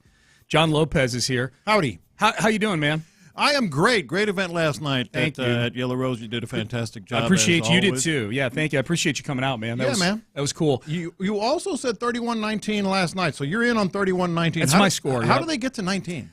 Because the Texans are so good at bend but don't break. Yeah. That they kick 4 field goals. 4 field goals. The Panthers are, and some of them might be, because that's a bold out there prediction. 31-19. I know, but it's not a scoregami or anything. It's happened before, I'm sure. But yeah, no, you're right. It is a strange number, but I think they are going to be some 3s and not some 7s. Now that I start thinking about it, I'm like, God, are the Panthers going to get down into the red zone or the gray zone there that much? Maybe I should be more. I'm applauding you. More like 31-13 or something like that. But no, I'll stick with 31-19. 31-9. Yeah, the only scoregami of if you had gone to 31-11, that's a scoregami there. Yeah. Haven't seen one of those. So yeah, no, that was good seeing you. It was good seeing you and McLean get into it once again for the people live and in person about the Oiler uniforms. McLean's up there making a point. John jumps out of the crowd, grabs the mic. Yeah. So we've set up a steel cage match between the two of you on November the 28th back at the Yellow Roast. 2 goes in, 1 comes out. Yeah. Fight to the death. Yes. Yep. Good stuff. And Landry jumping in. How you doing, Landry? I'm doing fantastic, man. It's a big football Friday. Huge football Friday. Big day. Huge day. And go check out the fellas, the afternoon guys, The Drive with Stoerner and Hughley out at Kirby Ice House, right down the street from here, right off of Richmond on the east side. They'll be there from 2 to 6. Check out the fellas out there today. Seth, antibodies to you, my friend. Antibodies, and I urge you to reconsider your prediction because 32-19 is a scorigami. Scorigami? Yeah. Oh, wow. Okay. You'll have to tune into Texans Countdown on Sunday. 32-19, not 31. Yeah, 32-19. So I might have to bump up my Texans score a little bit. All right. I've got 2 days to think that over between now and the game.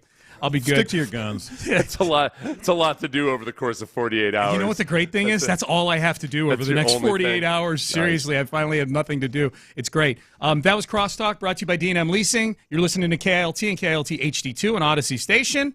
Gentlemen, In the Loop starts now. Let's get dramatic, John. Right off the top. Right off the top. Let's just get dramatic. Let's We get have dramatic. a fresh 11-game season right now. It is the start of perhaps something special, something we have not known in a long, long time, being in the hunt for the playoff chase. Now, things are different. There was a 2-week layoff in which people were praising the Texans. C.J. Stroud, come on down to College Game Day. We'll send a jet for you. C.J. Stroud, welcome to Bussin' with the Boys. We're going to slob all over you. A lot of love for this Houston Texans team.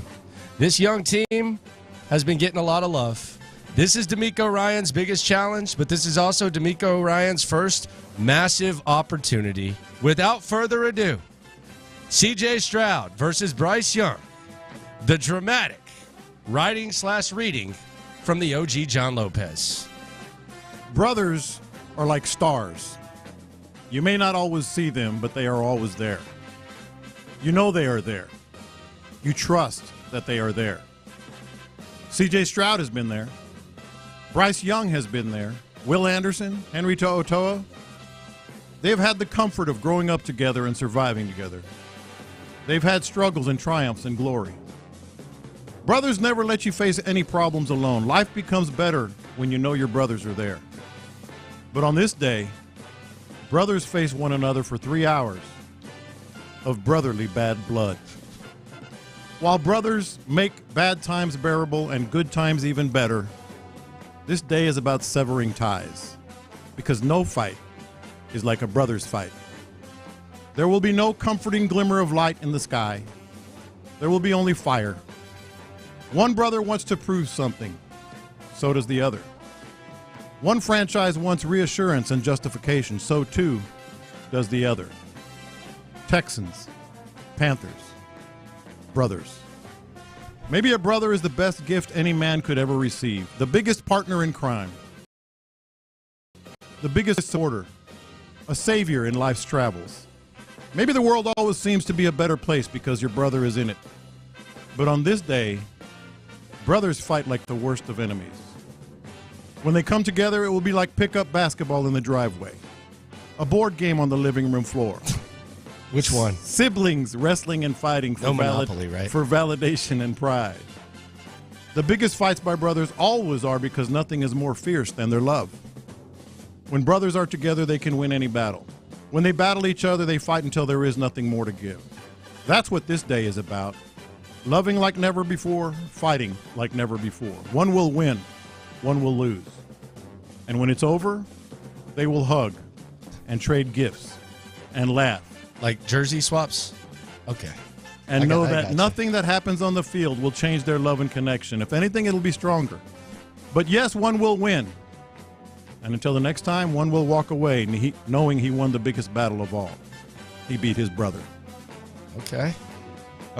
The brother thing. CJ did say it 6 times yesterday. Yes, he did. That's why it gave me the inspiration. We can get back to this. But I was very distracted. You like that, Sean? I was very distracted. Really? Yeah, I was very distracted by your reading. Why? How much cash are you carrying right now, homie? Oh, it's mostly ones. I had a bunch of ones. I mean, goodness gracious. Lord. You've got a lot of bread there, my friend. I have a lot of bread. And you're but just showing it off, it's man. a lot of ones. It's a lot Just of showing it off. Let me hold a hunt, please. What kind of? I have a confession right now for you. Give it to me. Watch this. These are my confessions. I feel like Landry missed a golden opportunity to have the best drip he's ever had in his life. Okay. That is a badass NFL sweatshirt you have. Oh, you think I should have rocked the NFL The hat red with it? hat, man. Yeah, the NFL Where's hat the with red it? hat? that? Yeah, I didn't want to go too far with my love for the brand. Come on, man. But yeah. That would have been serious. Yeah. Shout out to all the people on Twitch With some and red YouTube. Jordans? Yeah. Well, no.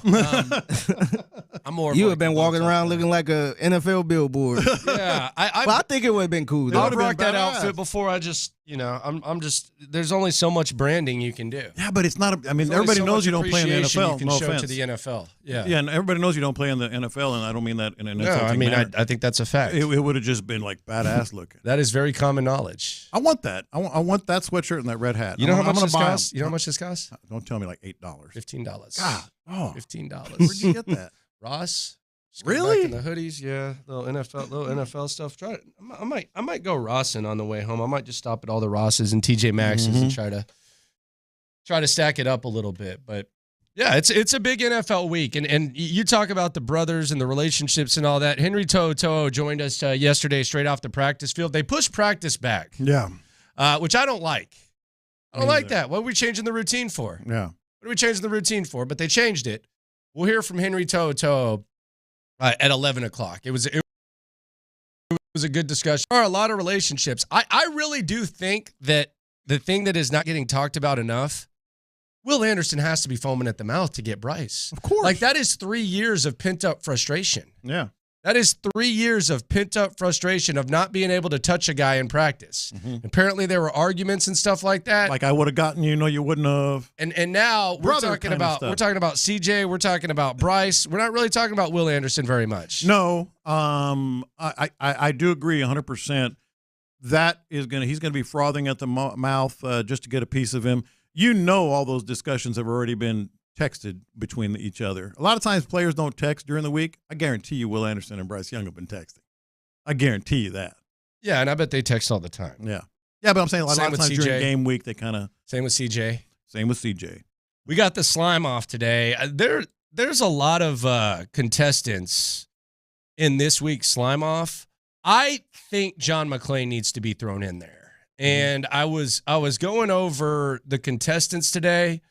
I really think John McClain needs to be thrown in this slime off for originally rooting for the Rangers and acting like there was some sort of like big ethic to it, and then all of a sudden changing because of Brent Strom. Yeah, so I do think we need to throw John McClain in there. I'm with you. We mentioned it and kind of rolled our eyes, but didn't really think to say, hey, man, he's saying that Brent Strom is more important than state pride. I cheer for Texas. I want Texas teams to do well. Unless Brent Strom is popular too. I gave it a grace period yesterday. I wasn't going to say it in the 1 o'clock hour. I think Dusty Baker needs to be in the slime off this week. Dusty Baker. Why? I just thought that was pretty tacky and petty to bring up. Oh, the media thing? That a Chandler Rome article made you decide at the age of 75 years old that you were going to retire. I thought that was pretty tacky. For such a legend like Dusty Baker, I thought that was pretty weird. I yesterday to let give that him his be the moment. reason. Well, I it didn't want wasn't to the only overshadow the moment, but now that the dust has settled, see what I did there? Yes, I get it. I think that was pretty tacky, and I think Dusty needs to at least be a candidate. Not like maybe I'm not thinking strong. about this. I mean, when you actually listen to it, I think Dusty Baker needs to be a candidate. You're telling me with a straight face that at the age of 75 years old, at this point in your career, an article by Chandler Rome helped make you decide that you were going to retire.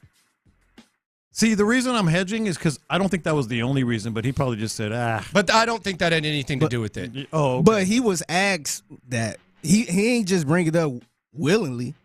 Yeah, he did. Somebody asked. Do you feel like you've been treated? No. Yeah, somebody asked him that. Wrong, because earlier is when he said the article thing. Oh, really? That was a different part. That was the pile on. So what the ugly part you talking about? I'm talking about when they were asked, when did you decide this? And he said, I decided early on. And it's in the slime off folder. Pull it up. Yeah. Pull it up. And he said, and then the question was asked, were you mistreated? He unsolicited brought it up. Okay, well, that changes it. Yeah, here. I'll play the first part because I went back and listened to the news conference. Listen to this. You're telling me at age 75, Chandler Rome's article led you to maybe retire? I got to hear it because that would change it a little bit. It's ridiculous. Okay. Well, I started, this winter thinking about it, and then there were a couple instances, a couple articles, a couple things that kind of made up my mind, in late summer. But, that didn't have anything to do with tarnishing my job or anything like that, because I wanted to win, the pennant and then leave, you know what I mean? And the same thing happened in San Francisco. I knew I was leaving in San Francisco, so I wanted to win, and go out the door. But sometimes your plan and life's plans are two different things. But, I got to the door, but I didn't quite get through the door. Have you feel mistreated? See, he was asked after. Yeah. Chandler Rome helps you retire. So 50-year career because of a Chandler Rome article in The Athletic. Who even reads The Athletic? This is true. Like, really? You know what article? I mean, come on. I just did a time search. You're Dusty Baker, man. You don't need that. You know what article might have done it? What's that? It's no secret inside Houston's clubhouse that Baker is not a fan of McCormick's and hasn't been since early last season. That's the one. That's the one. Yeah. That's the one. Yeah. And that's not a very well June kept 22nd. It's not a very well kept. I mean, that's not a very well kept. Just report it like Rome. Mm-hmm. Chandler Rome actually reported it. A lot of people have heard. All right, McCormick I'm with you. say that. You convinced me. A lot of people have heard McCormick say that. Yeah. They didn't say anything because they like Dusty. Yeah. And that's fine. But I think he's at least a nominee. Least a Do I think he's the favorite? No. I think the favorite's Michael Irvin right now for throwing his son under the bus and ruining his whole rap career.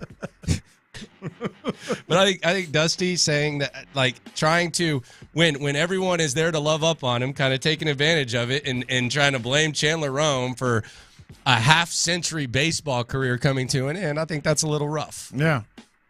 All right. You convinced me. At least a candidate. Because it was unsolicited, and it was that McCormick story, because I just did the time search on it. And like you said, that was not an unknown thing, and it was very much playing out on the field. So what's this I hear about you and McLean fighting yesterday? I got the back end of that. Dang sweet. What happened? I was so proud of myself. What happened? So I did the Q&A with Sean at the Whiskey Talk, all kinds of stuff. But the Oilers jerseys never came up. Then McLean went up, and the Oilers jersey thing came up. And he said his same old stuff that we've always heard on this show. Well, Amy Adams loves the Oilers. Players love her. They're so honored that they're getting to visit her. He flies them up. She flies them up, to all these events. And I raised my hand because it was Q&A period. And so there were all kinds of people raising their hand. Hey, John in the back? Yeah, that's exactly what Sean did. I raised my hand. And Sean goes, John? And I said, why didn't you ask me this question? So he brought me up, and I just torched everything that McLean said, and he got ticked off. I actually, let me tell you exactly what I said. I said, I can tell you as a fact, and John McLean knows this. Ooh. I threw him under the bus. Yes, I did. Ooh. I was hot. Ooh. I was about 2 bourbons in, too. So, and John McLean knows this. Amy Adams Strunk was the biggest reason that the NFL decided the Texans probably shouldn't use their H-Town blue as a predominant color. And isn't it a coincidence that this happened when the Texans decided to get new uniforms? And everybody started clapping and everything, and McLean looked at me like he was about to kill me, but it's all right. So did he stay strong for Amy? No, they went on to something else after that, but he was rolling his eyes and shaking his head. You know how he does. He doesn't like that Oilers stuff coming up. By the way, did you see what they're going to do when the Texans come to town? The Titans? Yeah. Well, they're going to wear the uniforms. No, they're going to do something else. What's that? You didn't see this? Maybe. There's going to be a little halftime ceremony. Billy White Shoes Johnson getting inducted into the Ring of Honor when the Texans come to town and they're rocking those Oiler jerseys. I got to admit, I didn't see that. Yeah. Billy White Shoes Johnson. Damn. Come on, man. December 17th, home game against the Texans, halftime. Oilers uniforms on the back of the Tennessee Titans. Billy White Shoes going to come out there with the white shoes. He's going to probably do his dance. Yeah. And he's going to be put up in the rafters as a member of the Oilers/Titans franchise. Bill White Shoes Johnson getting honored. Hey, Amy is doing a good job at irritating this city. Yeah, I was just going to say, Figgy, tell me She's again. doing all the right moves to piss everybody off here. Tell me again that this has nothing to do with sticking it to Houston, John. She's And doing a good job. And right there with Billy White Shoes, it's going to be all his former teammates. In fact, waving, honoring Billy White Shoes Johnson. Billy White Shoes said he's proud to be a member of the Titans organization. He released a statement. Yeah, they're honoring Billy White Shoes at halftime. Jim Wyatt, who covers the Titans, just posted a story less than an hour ago. More than 170 former players and coaches are scheduled to be on hand for White Shoes. Yeah. I'm telling you, dude. She's sorry. She's the slime ball of the year. Do we have a slime ball of the year? In fact, add her to the list. Come on. Add Amy Come Adams. on. She's going to win. She's a total slime She ain't ball. getting my vote. Oh no, this sounds like a slime ball nomination. Slime me. I like her. She's helping us move on, man. She's bold. She's helping us move on. But they're not. Now they need to get that dome down. What would we have to do to get that dome down? What would be the process? Okay, the process is not as difficult as people say. Okay, what would be the process to get that Astrodome down? The key thing to remember is they always say, well, it's a historical monument. I get it. There's a difference. It's not a national historical monument. Okay. National historical monument, it would be next to impossible to blow it up. Okay. It's a state historical monument. Okay. So there are a lot of people at NRG, there are a lot of people in this county that have very high and strong connections to the state legislature. The state legislature needs to just add that to some bill, put the rubber stamp on it, boom, you can blow it up. It's easy. It just needs to, the legwork needs to be done and the paperwork and all that. It's not as hard as you think. I think that's the next step, man. That's got to be the next step. I think we need to get that done. God, you got me in a bad mood already. I didn't know that you didn't know this White Shoes thing. I thought maybe that was the reason that it came up. I did not. I did not. Is McClain going to be on the sidelines? He's probably going to introduce everybody. He's going to be at that game, though, right? Oh, for sure. He's probably going to be on the flight with Robert Brazil and all those people. He'll be on the flight. Oh, my gosh. Now you done got me in a bad mood. McClain's mad at me for bringing up this Titans-Oilers stuff. He's mad at me right now for that as He's well. real mad at me. Yeah. It ain't true. Okay. It is. All right. It is true. You have a special place in your heart for the Titans. I'm sorry. Billy White Shoes Johnson, man. What a legend. Got to honor him. I might start booing him. Booing McClain? No, Billy White Shoes. I might just go in. Amy Adams got me. I can't boo Earl though. No, you can't boo Earl. Can't boo Earl. Earl's going to be there. Are you sure? It said more than 170 players. Yeah, but Earl's got other things to do. Pastorini, Earl. Earl's got other things to do. Like what? Chill, man. That's more important than honoring your buddy? Yes. I will say this. Earl and Pastorini and all the greats from those teams, including, they all say that Billy White Shoes should be in the Hall of Fame. Like the actual NFL Hall of Fame. Really? I don't know. I think it's a decent argument. I don't think but so. But they feel strongly about it. Yeah, well, of course they do. Well, I know it's not just because teammates. he's their boy. They feel like his numbers and what he did and the era. Yeah, in which he did I get it, and it's like a different category. That's the thing. Yeah, I don't know about all that though, but I mean, where you at on that, McClain? Goodness gracious, I'm really talking. All right, something really interesting was said yesterday that has me thinking we may see something extremely new on Sunday. Now, what does that new look like? We will get to the bottom of that. Plus, could a trade be on the horizon for the Texans and one that we haven't spoken of yet? That's next. Let we go. Join the drive with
Hitting big time. Cause it's Friday, you ain't got no job, and you ain't got to do.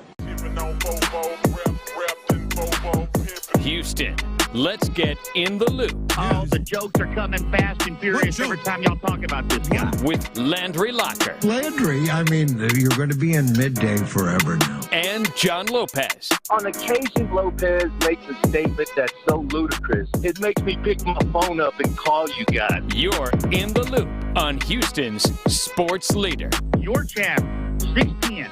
Sports Radio 610. Little something new on Sunday, huh? Or a little bit more of the same. Bob Slowick spoke yesterday. Before we hear from him, Laramie Tunsil caught up with James Palmer, NFL Network, used to work in this city. This is what Laramie Tunsil had to say about the man John Lopez calls the savant, Bobby Slowick. Here was Laramie Tunsil with James Palmer talking about Bobby Slowick. He's another guy that's behind the scenes, but he's a mastermind. He be dialing it up. He really does. In my opinion, he really does. Like, he be dialing it up. In my opinion, I think he's one of the top OCs in the NFL. All right, we'll see. 6 games so far, so good for Bobby Slowick. The one thing he has done is he's been able to adjust. Sometimes his own doing, sometimes really no choice. Mm-hmm. No Tank Dell last time they were on the field. Noah Brown fills the void. Yeah. They found a way to make up for it. Offensive line shuffle early on finds a way to make up for it. And most notably, when talking about the run game, you heard D'Amico Ryan say, hey, we're blocking well, which pointed to Dameon Pierce. We saw Devin Singletary with 12 carries, Dameon Pierce with 13. Yeah. Bobby Slowick was asked about the run game yesterday. And, brother, you want to talk about a money quote that should make your head spin and make you – we got to get to the bottom of this. We got to investigate after this, because this was Bobby Slowick talking about the run game. And there is a lot here. Here was Bobby Slowick yesterday when he met with the media types. Yeah, I'd say absolutely. The nice thing about bye weeks is you really get a chance to self-evaluate. Do it as the year goes on, week to week.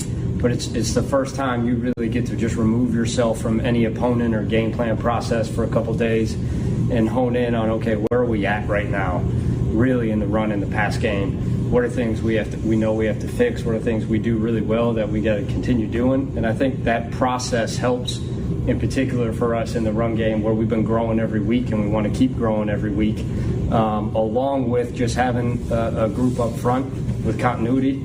That's obviously a big deal, being able to have the same guys up front every week. And then our backs just getting an understanding of the scheme and the system and what we're trying to get done, and managing the loads of all those guys. We really believe in a running back by committee. We really want to make sure everybody touches the ball, but we want guys to be fast, fresh every time they touch it. And I think last game against New Orleans was probably the best we did in that regard, as far as making sure that we had shared in the load right there. Okay. Self-evaluation. Yep. So you evaluate the run game. He threw out the C word committee. Mm-hmm. That's kind of what we saw last time around.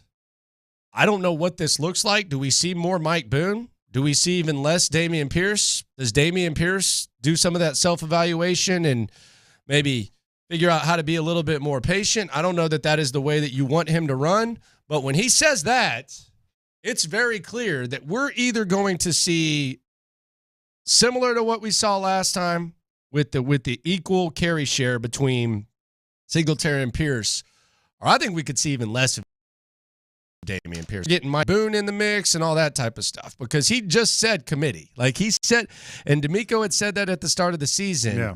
That there is a lot of possibilities there for this run game, and it's really interesting.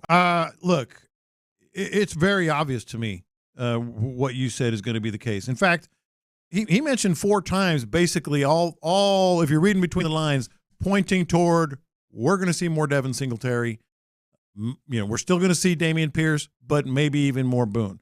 He said about the bye week that this is when we're going to fix some things. Then he said he mentioned the run game in particular as one of the things that they're going to be looking at. Then he said, as you just mentioned, running back committee.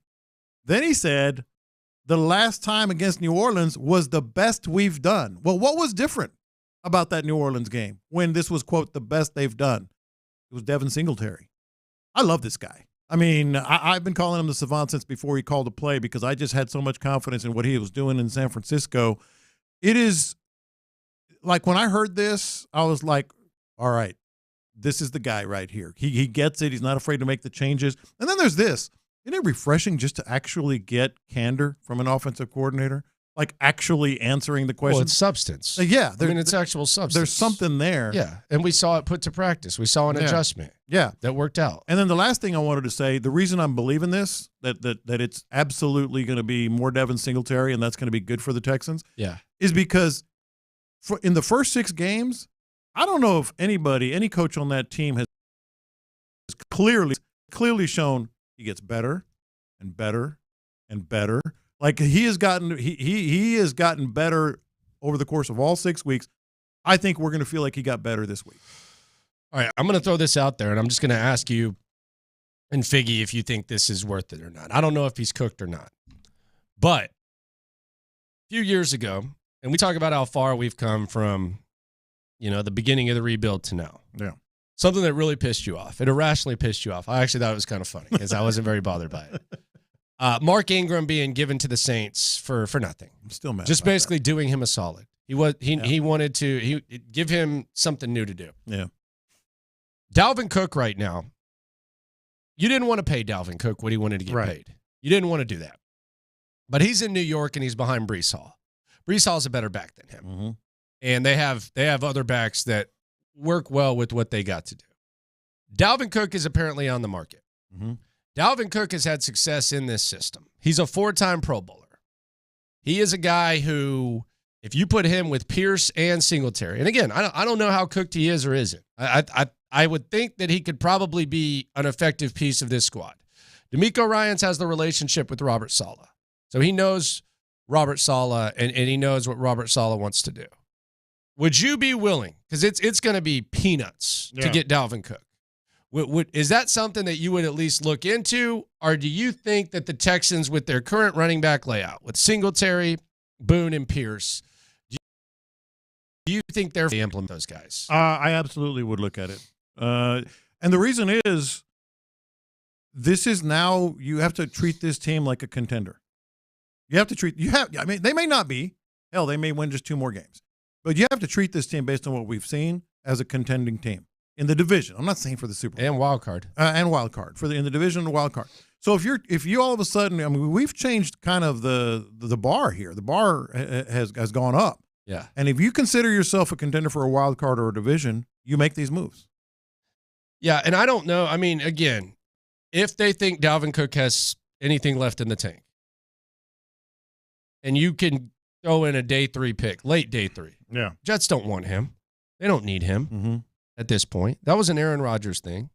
He's unhappy. He's voiced it. Figure it out. But I do wonder, before the trade deadline and before that's even a possibility, I do wonder what this looks like on Sunday, because I think there's 2 possibilities.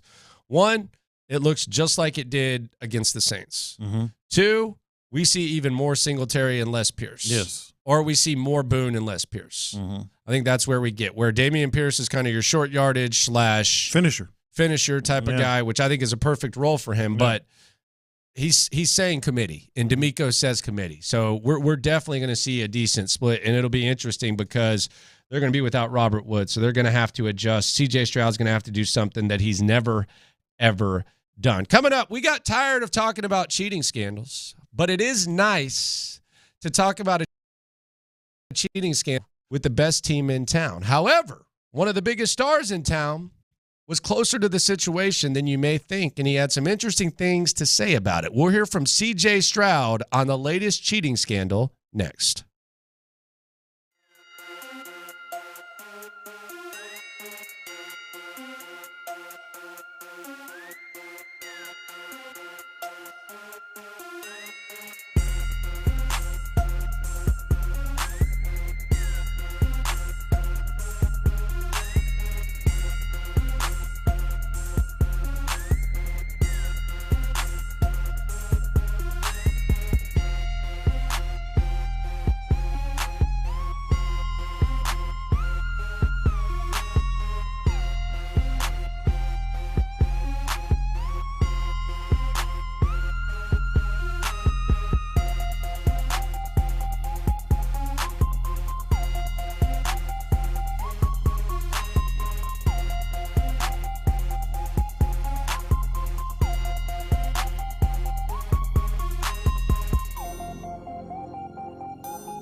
SportsRadio610 We're making the stories from outside the loop matter to you. This is Localize It. Don't you know I'm local? You're in the loop on Houston's sports leader. Sports Radio 610. All right, so there's a cheating scandal in college football. It's the Michigan cheating scandal. An employee was buying tickets to other games. He's been photographed on the sidelines at the Michigan games. It's Astros-esque. Like we're getting mentions of like the Astros and a lot of talk about it. CJ Stroud was asked about it. I thought this was a good job by the local media for asking about this cheating scandal, because there's a video that's gone viral of CJ Stroud in Ohio State last year when they lost to Michigan, trying to get a play. You can see the guy on the sidelines, and you can see Ohio State kind of having to change their signs. Here was what C.J. Stroud had to say about it when he was asked about the cheating scandal. Were you aware of anything like that? Did you guys feel like there was something funny? And I guess what is your reaction to what's been happening now? I don't know what's going on. That's my first time hearing that. Yeah, I don't really. It's in my past life. Like, I ain't got nothing to, like, I'm not the type of person to go back and be like, oh, they did that. They like they beat us. It is what it is. I'm not super happy with that, but like, man, I'm in the NFL now. Like, I'm not worried about what happened in college. But we had an idea on maybe if that stuff was going on. But I mean, at the end of the day, it is what it is. I'm not here to go back and forth with that. I'm a Texan now, and it is what it is. I'm not tripping off that. He did kind of change the story mid-stride there a little bit. I mean, he said they might have thought something was going on. That's the first I hear about that. But I did have some things that were. I ain't gonna get into all. That's my past life. I did hear they was doing a little something, but I ain't gonna get into all that. Well, I did hear they had the cameras out on the playbook, but I ain't. That's in the past. Yeah, that's interesting. I mean, that is really, really interesting from the Astros perspective, and we've talked about that cheating scandal for a long time. Do you find this to be like a huge deal, this Michigan thing? Oh yeah, I do. You do? I do. Okay. Because it's not. I mentioned this yesterday. It's not recruiting. Whatever, the NCAA can't do anything. It's impacting outcomes. It's organized. There's pictures circulating this morning of that guy Stallion or whatever his name is, Connor Stallion, holding a play sheet that has all the TCU signs, sideline signals. Come on, man. That's every bit the same as what the Astros did. They used cameras. They used video. They organized it. Yeah. This is bad. I think it's stupid. Like, why do they not have sound in helmets of college football? Well, that may be the next step. I mean, it's that may be the next common step. sense, dude. They're holding up damn pictures of ducks and stuff. Yeah, weird stuff. Yeah. So we can get rid of that. Just get the sound in the helmet. We're good to go. No, prepares you for the NFL better. Good to go. I agree with you, and bye. I hope that's what they do. But that's not what they're doing. And given what they're doing, I really think this is about as bad as you can get in college football in terms of cheating and gaining an advantage and all that stuff. I hate cheating scandals. I do too, but it's real. C.J. Stroud was on College Game Day last week. Not sure what his record was. I think he did pretty well. Here was C.J. Stroud. John McClain asked him, the general, who's up for the slime off at 120. Go figure. Here was C.J. Stroud talking about his College Game Day experience. It was cool. I had a good time just being back up there in Columbus with some teammates and being on set with Kirk and them. And I think that was my first time doing like a live analyzation of like what's going on in those games and trying to analyze those. And I think I tried to do my best and just try to get some insight on like what it is to be the quarterback of that team going against the other team or whatever. So it was a good time. All right, it was a good time. He did put a lot of work into it. I was just gonna say, I bet you he had all kinds of research that he was going over on these things. I mean, he was going in. He was talking about each. Like, he had one guy that he was with at the Elite 11, doing his thing. It does seem kind of low key though. Like there's been a lot of controversies, if you will, about what people have done for their bye week. Mm-hmm. Zach Wilson. Not a controversy except for one person. Raz. That went viral, by the way. Oh, yeah, it did. Still going right now. That went very viral. He's going viral. Yeah. Like with a lot of people just going, come on, man. Come on. You're disgusted by him. By this.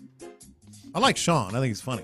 But by this, it's disgusting. It's stupid. He's mad that Zach Wilson went to Utah. with his girlfriend. That's just silly. But yeah, it did seem kind of low, kind of like just a relaxing time for CJ, which is good. Mm-hmm. Which is good. Just what you're supposed to do. Are you worried at all about him being without Robert Woods? Robert Woods, this is the first time that CJ will be without Robert Woods. He leads the team in targets. He's second on the team in receptions. And he's second on the team in yards. And also, this is the other thing that I think we've heard D'Amico talk about. We've heard CJ himself talk about. We've heard Bobby Slowick talk about. We've kind of witnessed at times where there was confusion.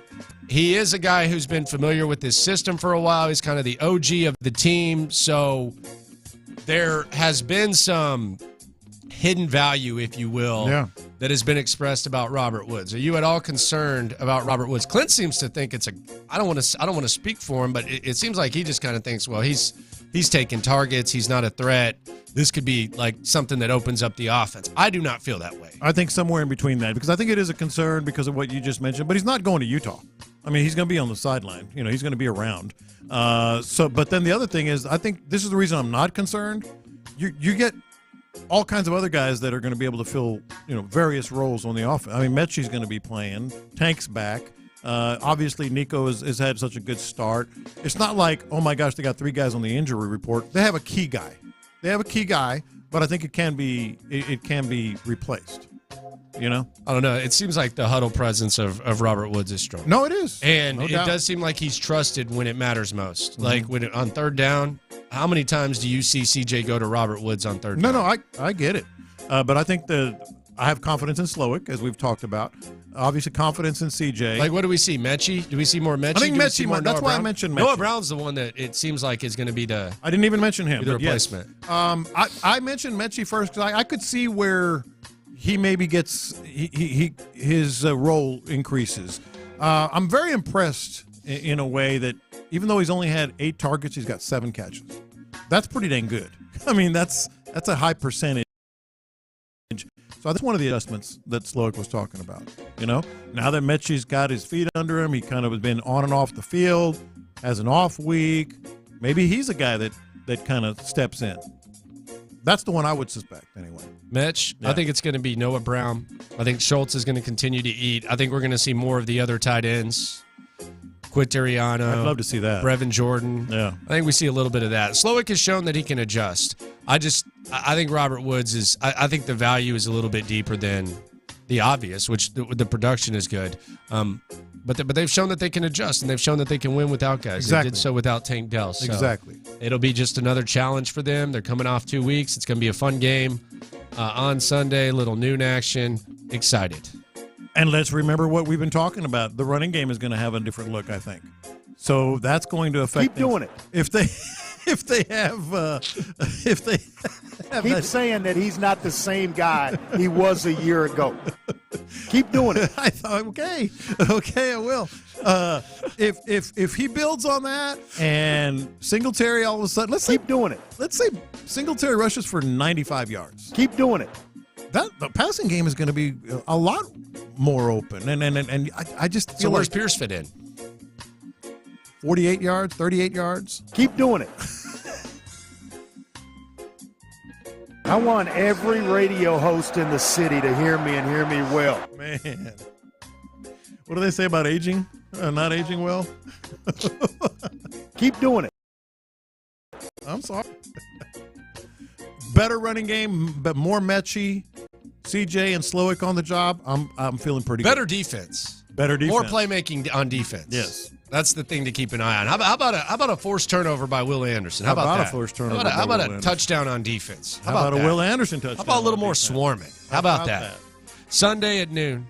Going to be fun. Shout out to all the people on Twitch, YouTube, Odyssey app. We appreciate you. We always love you riding along with us on a Football Friday. Fun times ahead. And Week 8 has officially begun. Some interesting stuff that happened yesterday. We'll get into that in the hits. But coming up next, another exclusive interview with In the Loop. We talk a lot about the reunions. C.J. Stroud, Bryce Young, Will Anderson, Henry To'oTo'o. He's in that mix too, and he joined us straight off the practice field. And I got to tell you, he wants all the smoke when it comes to something that fires Texans up more than anything. He wants all of it, and he ain't backing down from any of you. Next. Dusty.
It's Attackers Fiber Internet Football Friday on Sports Radio 610. Here's In the Loop with John Lopez and Landry Locker. All right, Henry To'o. We've talked a lot about this, the controversy, the In the Loop controversy, the jersey swap. Yeah.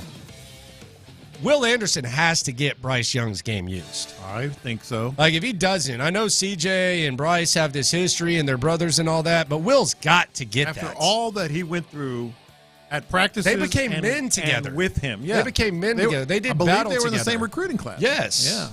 Yeah. They've got to. The leader of the defense, the leader of the offense, he's got to get the I'm real going to be jersey. watching this closely. I don't know about you. I got to see which one gets the grass-stained jersey, the real one, not the one that they're clipping the tags off of. Yeah, I just got this at the NFL store. Amazon just delivered it. Comes in he's going to give him an Amazon package. Yeah, there's yours. We were talking a lot leading up to the season. Landry Locker, John Lopez, Figgy Fig with you. Internet going nuts at 11:20. A local legend was popular in a current NBA player's household because his mom had a crush on him. We'll tell you who that is coming up in the Internet going nuts. But we talked about Christian Harris heading into the season, and he's an Alabama guy playing the position. He could be the breakout guy. And day 3 of the draft comes, and the Texans take a captain out of Alabama, Henry To'o. Mm-hmm. And we immediately wonder, well, what is this guy going to be? He kind of slid in the draft. There's talk about, lack of athleticism, all that. And I'll be damned if immediately Henry To'o is a guy that D'Amico Ryans trusts, and he is ahead of Christian Harris on the depth chart. Now, Christian Harris, still a lot of hopes for him. But Henry To'o, I say all that to say that he has been a pleasant surprise for the Houston Texans. He joined us straight off the practice field, and we started by asking him about his unique perspective. You are one of the only guys that has played with Bryce Young and also been with C.J. Stroud throughout his rookie year. What is the biggest difference between Bryce Young and C.J. Stroud? Man, I'm the top picks of the draft, honestly, and you don't really see any guys like that. I think they're very identical. Both great leaders. Both know how to win. Both come from winning programs. Love both of them. But man, they're both great guys, and I don't really see no difference between them. I ain't gonna lie. So after the game, there's oftentimes, and CJ's really into the jersey swap thing. Where do you stand in the pecking order of swapping jerseys with Bryce Young? I don't know. I hope. Is it going to be Will? Is it going to be CJ? I would, if I'm Will Anderson and he gives the game jersey to, because I've seen CJ, he's so popular that he's given like multiple jerseys out. But if I'm Will Anderson, I'm offended if Bryce Young jersey to CJ. Oh, 100%. 100%. It's we come from Alabama. That's B-Star 5. So like we put each other before anybody. You know what I'm saying? So If I'm willing, he don't give it to me, I'll be mad. Well, why not Henry? Yeah, why don't you get it? Yeah. No, look. So I know my place, and I respect, my brothers, and I think Will deserves a Bryce jersey before I do. All right. So you have your eye on, and do you do that? You have your eye on jersey swap? Oh yeah, I got I got a couple guys that I'm gonna get a couple jerseys from. So how has the rookie experience been for you? You've obviously played pretty well early on. There's been a lot of trust in you. How has your early rookie experience been? I mean, it's definitely a learning curve. I think I have so much more to learn, so much more knowledge, and so much more experience to gain, not only throughout this year, but like throughout my whole career. It's so different from college. The details matter, and I'm in love with it. I love every single part of it, and I think so far so good. Definitely got a lot of room to improve, but, we have some great coaches here that I believe in, I trust in, that will get me where I need to be. The interesting thing for me with you, Henry, is the fact that it didn't take long, no matter where you were drafted, for even Nick Caserio to say unsolicited on our show, on our airwaves, he brought your name up like early in training camp. That had to be a big boost for you, and was it kind of just a confidence builder, or was it something that really kind of verified what you were doing? I think every day just try to get better. I think that's the biggest thing. I try to work on my bads. I don't really look at my goods. I got a lot of bads, got a little bit of goods, so I try to just capitalize on that. But, having your own GM talk about you like that is definitely huge. But I know that there's so much more that I can do so much more better. So it's a daily process, man. I love it.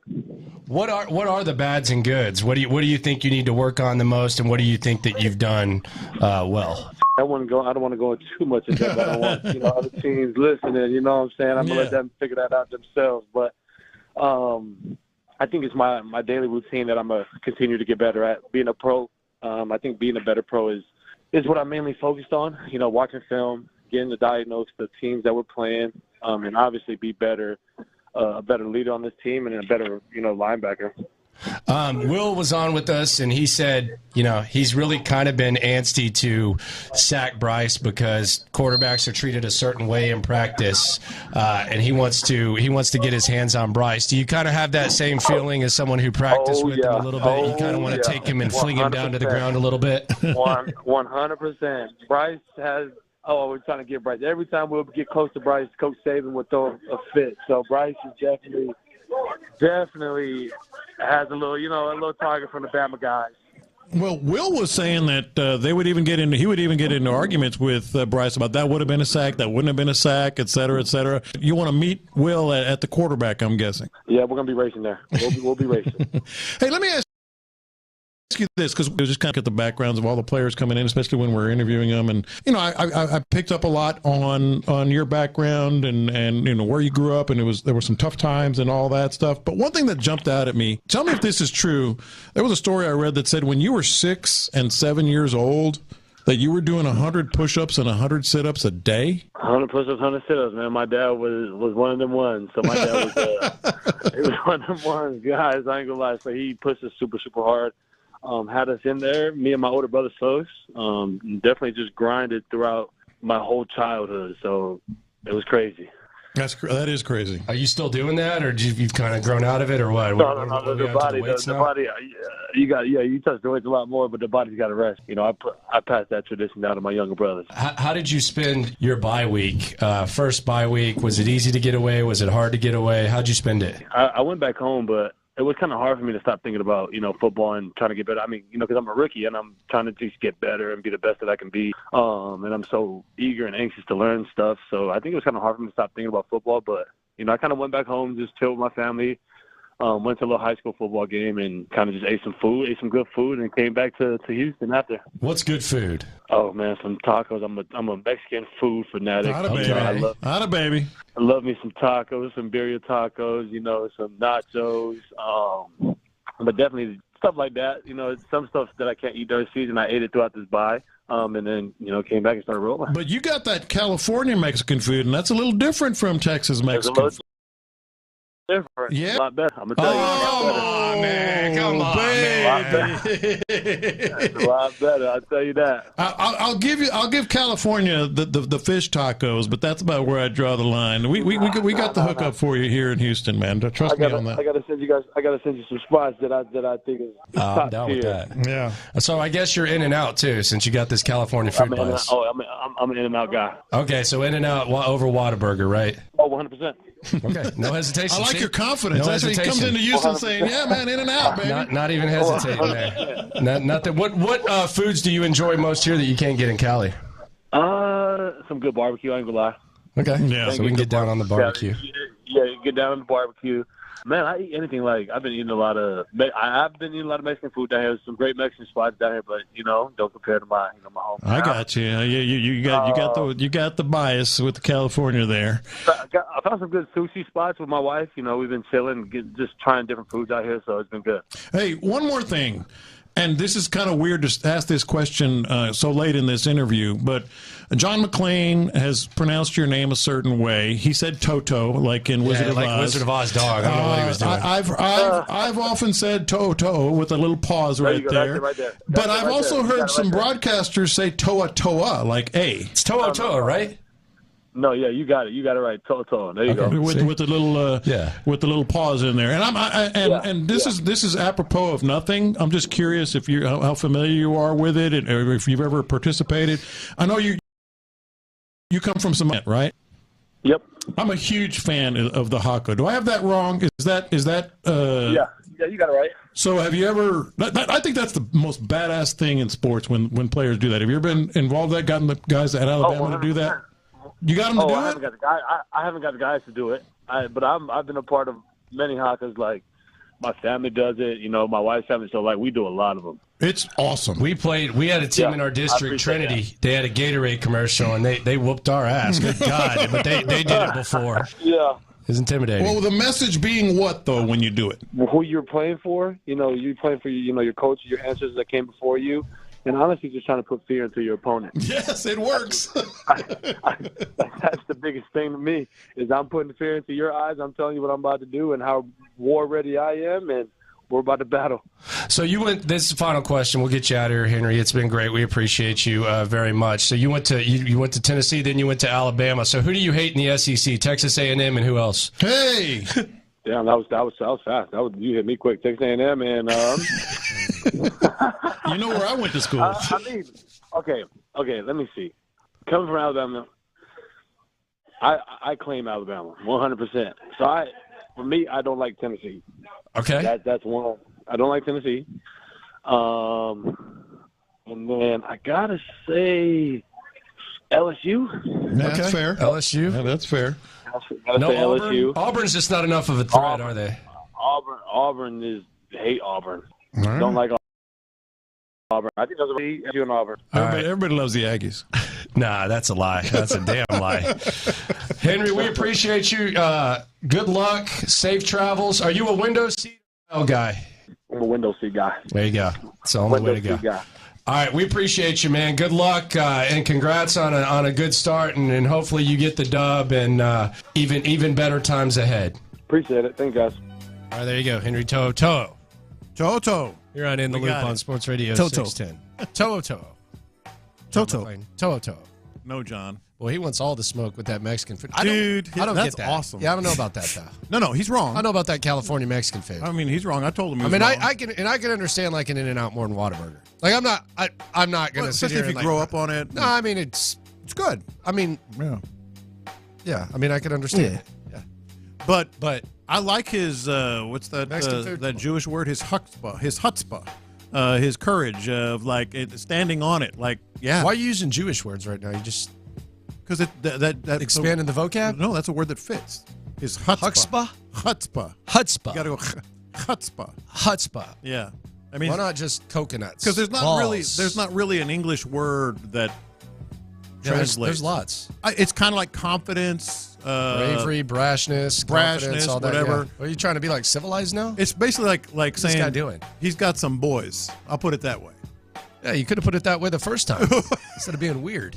It's not weird. The hell is he doing right now? Judaism is weird? No, I mean, that's definitely not. It's good that you're trying to expand that vocab. Landry Locker, John Lopez, Figgy Fig with you here on Houston Sports Leader, Sports Radio 610. It will be interesting. I do want to see what the role is of Christian Harris and what Christian Harris does as a backup for the Texans. Like, what is the role here? How do the linebackers fit? Denzel Perriman's out there. He struggled in coverage. So how is D'Amico going to mix up those linebackers? There might be some defensive adjustments that need to be made. We focus a lot on the offense, but there might be some defensive adjustments that need to be made. Oh, I think there absolutely are going to be some defensive adjustment. Personnel changes, maybe a little bit. Obviously, we're going to see, for the rest of the year, we're going to see a lot more of Toto. They love him. They loved him from the start, as we asked him there. I think he's playing better than some guys. I don't even know. I mean, what's Denzel Perriman's role going to be? Two-down linebacker? Maybe. Really good two-down linebacker, maybe? Yeah. So that's going to be one of the adjustments, I think, defensively. I think defensively, the main adjustment they have to find is figure out a way to get to the quarterback, man. That 1 inch that we were talking about yesterday, they need to get that extra inch and get to the quarterback, not just hit the quarterback after he throws. By the way, someone on the text line is saying that's Hebrew. Yes, Hebrew. Not Jewish. It's Jewish. It's Hebrew. It's the same. So this is a Will Actually guy. Yeah.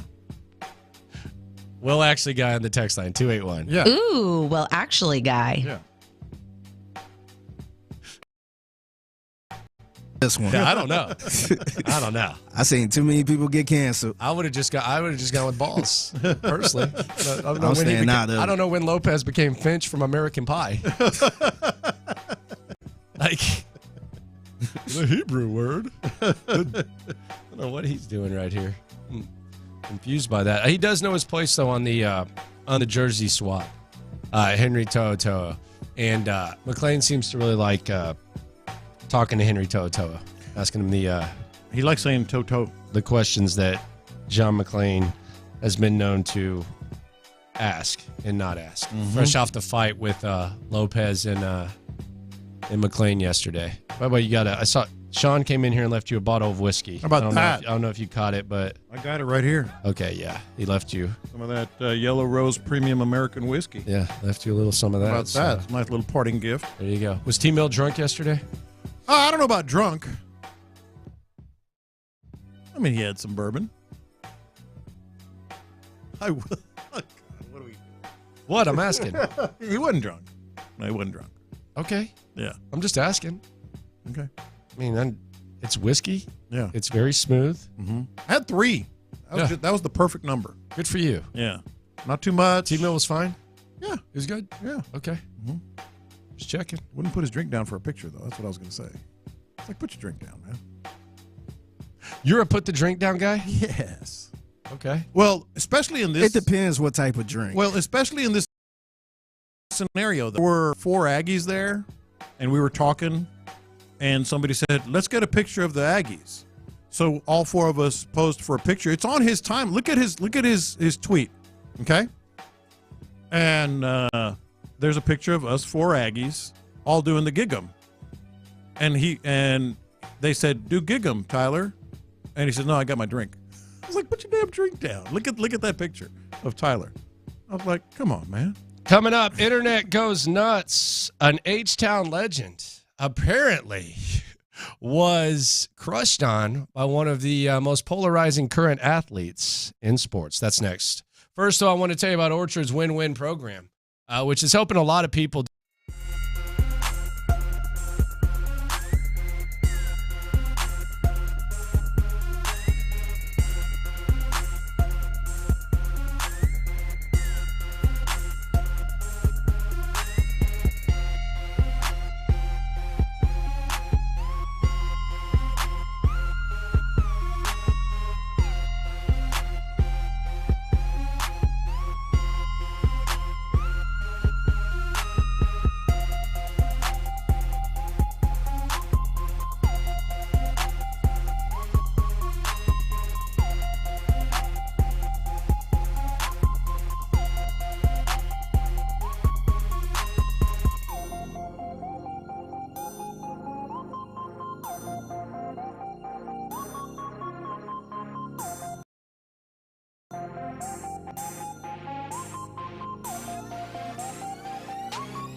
Taka's Fiber Internet Football Friday on Sports Radio 610. Here's In the Loop with John Lopez and Landry Locker.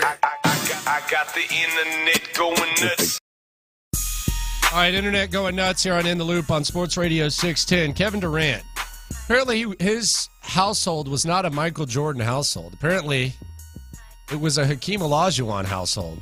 Not because they preferred the way he played. Apparently, KD's mom, the real MVP, if you remember from that speech, apparently she had the hots for the dream. Yeah. I mean, Olajuwon, that was my mom. My mom had a crush on Olajuwon when I was a kid. So that's all I used to hear in the house. It wasn't Jordan. It was Olajuwon in the house, and somebody, she told me to study since a kid. And, so really I admire his game and his journey as a man and as a basketball player. All right. That's always weird. Isn't that always weird, like when you hear your mom say something about some other dude, like, oh, he's handsome. Remember when Akeem endorsed drugs? Well, I don't know about that. It sounded like that. Endorsed drugs, man. It sounded like that. Endorsed it. Could have edited that. I can't think of any examples, but I know my mom did it a couple of times when I was a kid, like, oh, that's a handsome man, or blah, blah, blah. I'm like, ew. Ew. Gross. Who was she talking about? I'm trying to remember. Roger Staubach? That era. Yeah, that'd have been like Roger Staubach. It was probably that era. Terry Bradshaw? Oh, I think it was my favorite player. Bob Lilly? Bob Lilly. She had a crush on Bob Lilly? Like, he's a handsome man. Mom, shut up. Gross. Did your mom have a crush on anybody? Isn't it weird? No, she never really... Biggie? She just likes like guys who like seem like really good dudes. Yeah. She liked Grant Hill. Yeah. She thought Grant Hill was a nice guy. She loves Bijan Robinson. Good God. Yeah, if the Longhorns lose when Bijan Robinson's on the team, poor Bijan. Yeah. God, she will not stop. But she likes like guys like that. It's just weird. Figgy, did your mom have any? Yeah, not that I know of, but the one person, somebody tried to hit on my mom. Ghana Jop? Who? Ghana Jop? No, Sagana Jop? Nah. But Ronald Isley tried to hit on my mother back in the day. I think you've told that story before. Yeah, so she was like, ugh, he ugly. George Mirasan.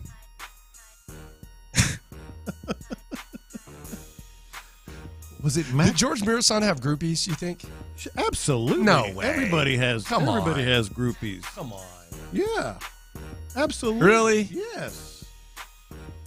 I know my mom liked Mac Davis. Remember Mac Davis from North Dallas 40? Let me show you a picture. She liked him. Remember him from North Dallas 40, the movie? He looks like the Brady Bunch dad. Kind of. She liked him, and I was like, Mom. About Sam Cassell. Bob. No, not Sam Cassell. No. I got the internet going nuts. How much money does Taylor Swift need? Man, she's a billionaire. Dude, how much more money does she need? It's only the beginning. I mean, she's going to be one of the richest people in the world if she keeps touring. Yes. It's not a question. And I like it because I actually respect it because it's no gimmicks. Like it's just her talent, it's her doing her thing. All that, like a lot of times, like these people get rich and they deserve it, but it's like, oh, okay, you create a computer, good for you. It's kind of magnifying, awesome, great. Like she's like, it's like she's writing her own songs, she's performing her own songs, she's going out there, she's created this fan base, all that. I guess I'm equating it more to like the Kardashians. Like that's a lot of fake crap. Yeah, like that's a lot of Photoshop, where she fake has talent, manipulation. She's smart. Yeah, you're not manipulating. Yeah. You're putting the song in, and people of all walks of life like it. Yeah, but she has the internet going nuts because she re-released an album. So, 1989. Did you see this, Figgy? Well, technically it was a re-release, but she actually re-recorded that same album. The one with Kendrick is number one already. The song was Bad Blood. Yeah, so she released this album, I want to say like 10 years ago or something. Yeah. But she re-recorded every single song from that album. Why? Because it's a record label thing because she wasn't getting money off of it or something like that. Okay, I didn't know that part. So she had that changes my mind. She had to re-record the same album so she could get more other money. So she had she's smart. So basically, I'm like, dude, she released this, she re-released it. It's already number one on the charts. And then this happened last night, which I thought was pretty cool with Josh Allen. Shaking your man up. Shaking your man up. One of his audible calls was Taylor Swift. They're a flawed squad, by the way. They are. They're a flawed squad. Yeah. They could have easily lost that game yesterday. That, by the way, that will go down as the best Hail Mary I've ever seen thrown. I don't know how that didn't get touched. It wasn't caught. Man. and I thought for sure it was going to get caught because Tampa Bay was down 14 with 3 minutes left. Mike Evans catches a touchdown off the defender's helmet. Then the 2-point conversion gets tipped up and the guy catches it. I'm like, all right, Buffalo's going to piss this away. Yeah. And he used Taylor Swift as a... He also used LeBron. Yeah. I heard that one. Yeah, they're a flawed squad, man. I was watching them thinking, man, the Texans got to hop these dudes. I got the internet going nuts. So players-only meetings can be pretty productive at times. The Chicago Bulls had one the other night after their first game of the season. If you're having a players-only meeting after your first game of the season, you might just need to forfeit the rest. Like the Bulls might as well just forfeit the rest of the season. How do you feel if you're the coach? You just played your first game, and they're saying, Coach, get the hell out of the locker room. We're going to have a players-only meeting after game one. Dude. How does that happen? It's October. This has to be the first time ever, right? It has to be. A players-only meeting after game one? Yeah. Michael Wilbon was losing his damn mind yesterday. I was watching PTI. Stand mind about this. I believe it. That's kind of silly. I got the internet going nuts. This is also a confession, but it's definitely got the internet going nuts. I'm getting a little tired of Dylan Brooks already. Really? What'd he do? He was asked about Victor Wembanyama. What was some of your major takeaways from seeing Wemby for the first time in person? He's tall. That's really it. He's tall. That's really it. Dude. What's wrong with that? He tugged on LeBron's cape. He's tugged on a lot of players' capes and never really gotten the payoff just because he wants to. He's tall. That's really it. He is tall, though. I'm just already kind of tired of. Is it fake tough guy or what is it? Nah, he's just kind of at this point. I think he went from like trying to be the hardo glue guy to where now it's almost like a bit. Yeah. It's almost like a movie character at this point. Yeah, With that's that what I'm said, saying. So that's kind of fake hardo. I still think they kind of needed something like that. Well, I think he has a role, but I mean, he's tall. Okay. All right, sure. He's tall. Someone on the text line says, 832 says their mom had a big crush on Jason Kidd. I could see that. Another person says their mom had a crush on Shaggy, Mr. Boombastic. Mm-hmm. Okay. That's always weird to me. It was always weird. I was like, Mom, stop. Stop. That's gross. I got the internet going nuts. So Dusty Baker yesterday, he said that a few articles in the summer contributed to him walking away from the game after a half century. Come on, man. Yeah. What are we doing, Dusty? This is your moment. What are we doing here? A few articles led to you wanting to retire? Or confirming that he was going to retire? That's just kind of taking advantage of all eyes on you, and you just decide to say it. Yeah, and we looked it up. It was probably something to do with that that article that Chandler Rome wrote about McCormick, and maybe he just got tired of all that stuff. I don't know, but it was definitely part of it. It seemed like it. I got the internet going nuts. Well, this is version number 47 or whatever already, but James Harden has the internet going nuts again today. Dude was like, this is weird. These NBA controversies do nothing for me. I know, but it's weird. It's so weird because then you see Adam Silver and the NBA are looking into if the Sixers have violated the. Man, your policies suck. And don't even worry about the audio, Figgy. I'll just lay it out. So he went to practice. I want to be with my guys. No, he didn't. No, I'm saying he didn't want to be with them. Oh, well, yeah. Then Daryl Morey and whomever else said, why don't you stay here? They made a suggestion. Why don't you stay here, get your game back a little bit, and we'll catch up with you. He took it as a suggestion. Go ahead, go on the team flight. And one of the team's security personnel people said, nah, you ain't coming on this flight. And Daryl Morey had to talk to him again, said, stay here so you can work out. How much stranger can this thing get? It's dumb. They denied him entry on the plane. It's player enabling, though. Like, eventually, it kind of hits you. Yeah. Rockets are still kind of suffering the consequences of it. Absolutely. But that, no, you can't come on the plane? Seems really weird. What the heck, man? Yeah, it seems really, really, really strange, to say the very least. That's the internet going nuts. Slime off at 120. Normally, the internet goes nuts at 120. Slime off is stacked. John McClain has entered. Dusty Baker has entered. Michael Irvin has entered.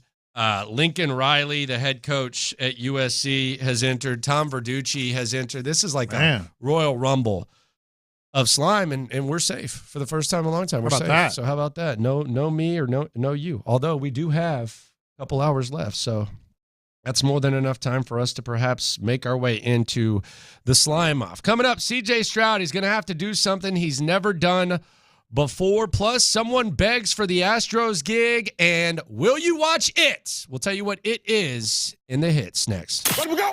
Join the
It's a Tachus Fiber Internet Football Friday on Sports Radio 610. Live from the Twin Peaks studios, here's In the Loop with John Lopez and Landry Locker. CJ Stroud will have to do something he's never, ever done before. The hits are lit. Playing all the hits. These are the hot stories of the day. You're listening to In the Loop with Houston's sports leader, Sports Radio 610. In a season in which the Texans have had to do a lot of shuffling on offense, there's been one constant for CJ Stroud. He's been able to lean on a guy who's been in this system for a long time, who's been in the NFL for a long time. He's thrown to that guy more than any other receiver. That guy is second on the team in receptions and second on the team is Robert Woods. Now, when Robert Woods didn't practice on Wednesday, we assumed it was just more of the same. The typical Wednesday Veterans Day off. However, he wasn't there yesterday either, which leads to doubts that Robert Woods will be on the field on Sunday, which means C.J. Stroud will have to, for the first time in his entire career, be without Robert Woods. It'll be his problem, and it'll be Bobby Slowick's problem. Here's what the savant, the offensive coordinator, Slowick, had to say about replacing Bobby Trees. I've mentioned this before, but we have a whole stable of receivers that we feel really good about. We think all of them have traits and things that they do really well. And we want each of them, we want to put all of them in positions to take advantage of their skills, So Woody has his skill set that he's really good at and that we take advantage of, and he continues to grow in.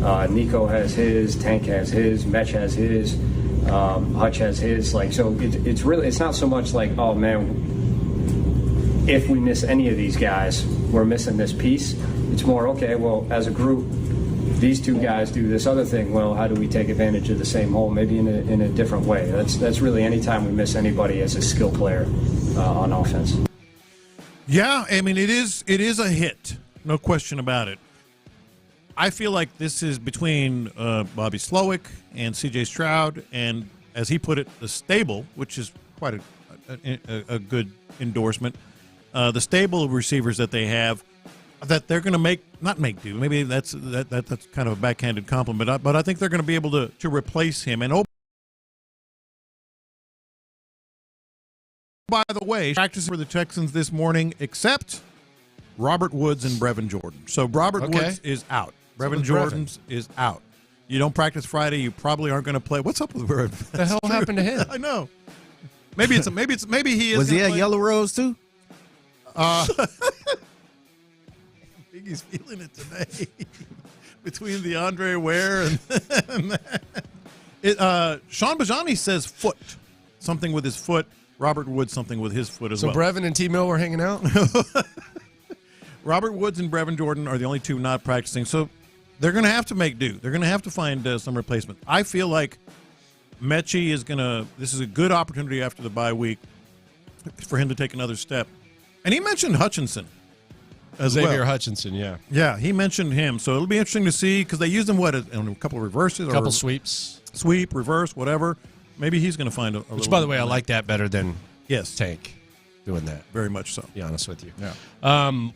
Regardless, whether you have Bobby Trees, whether you don't, looks like they won't.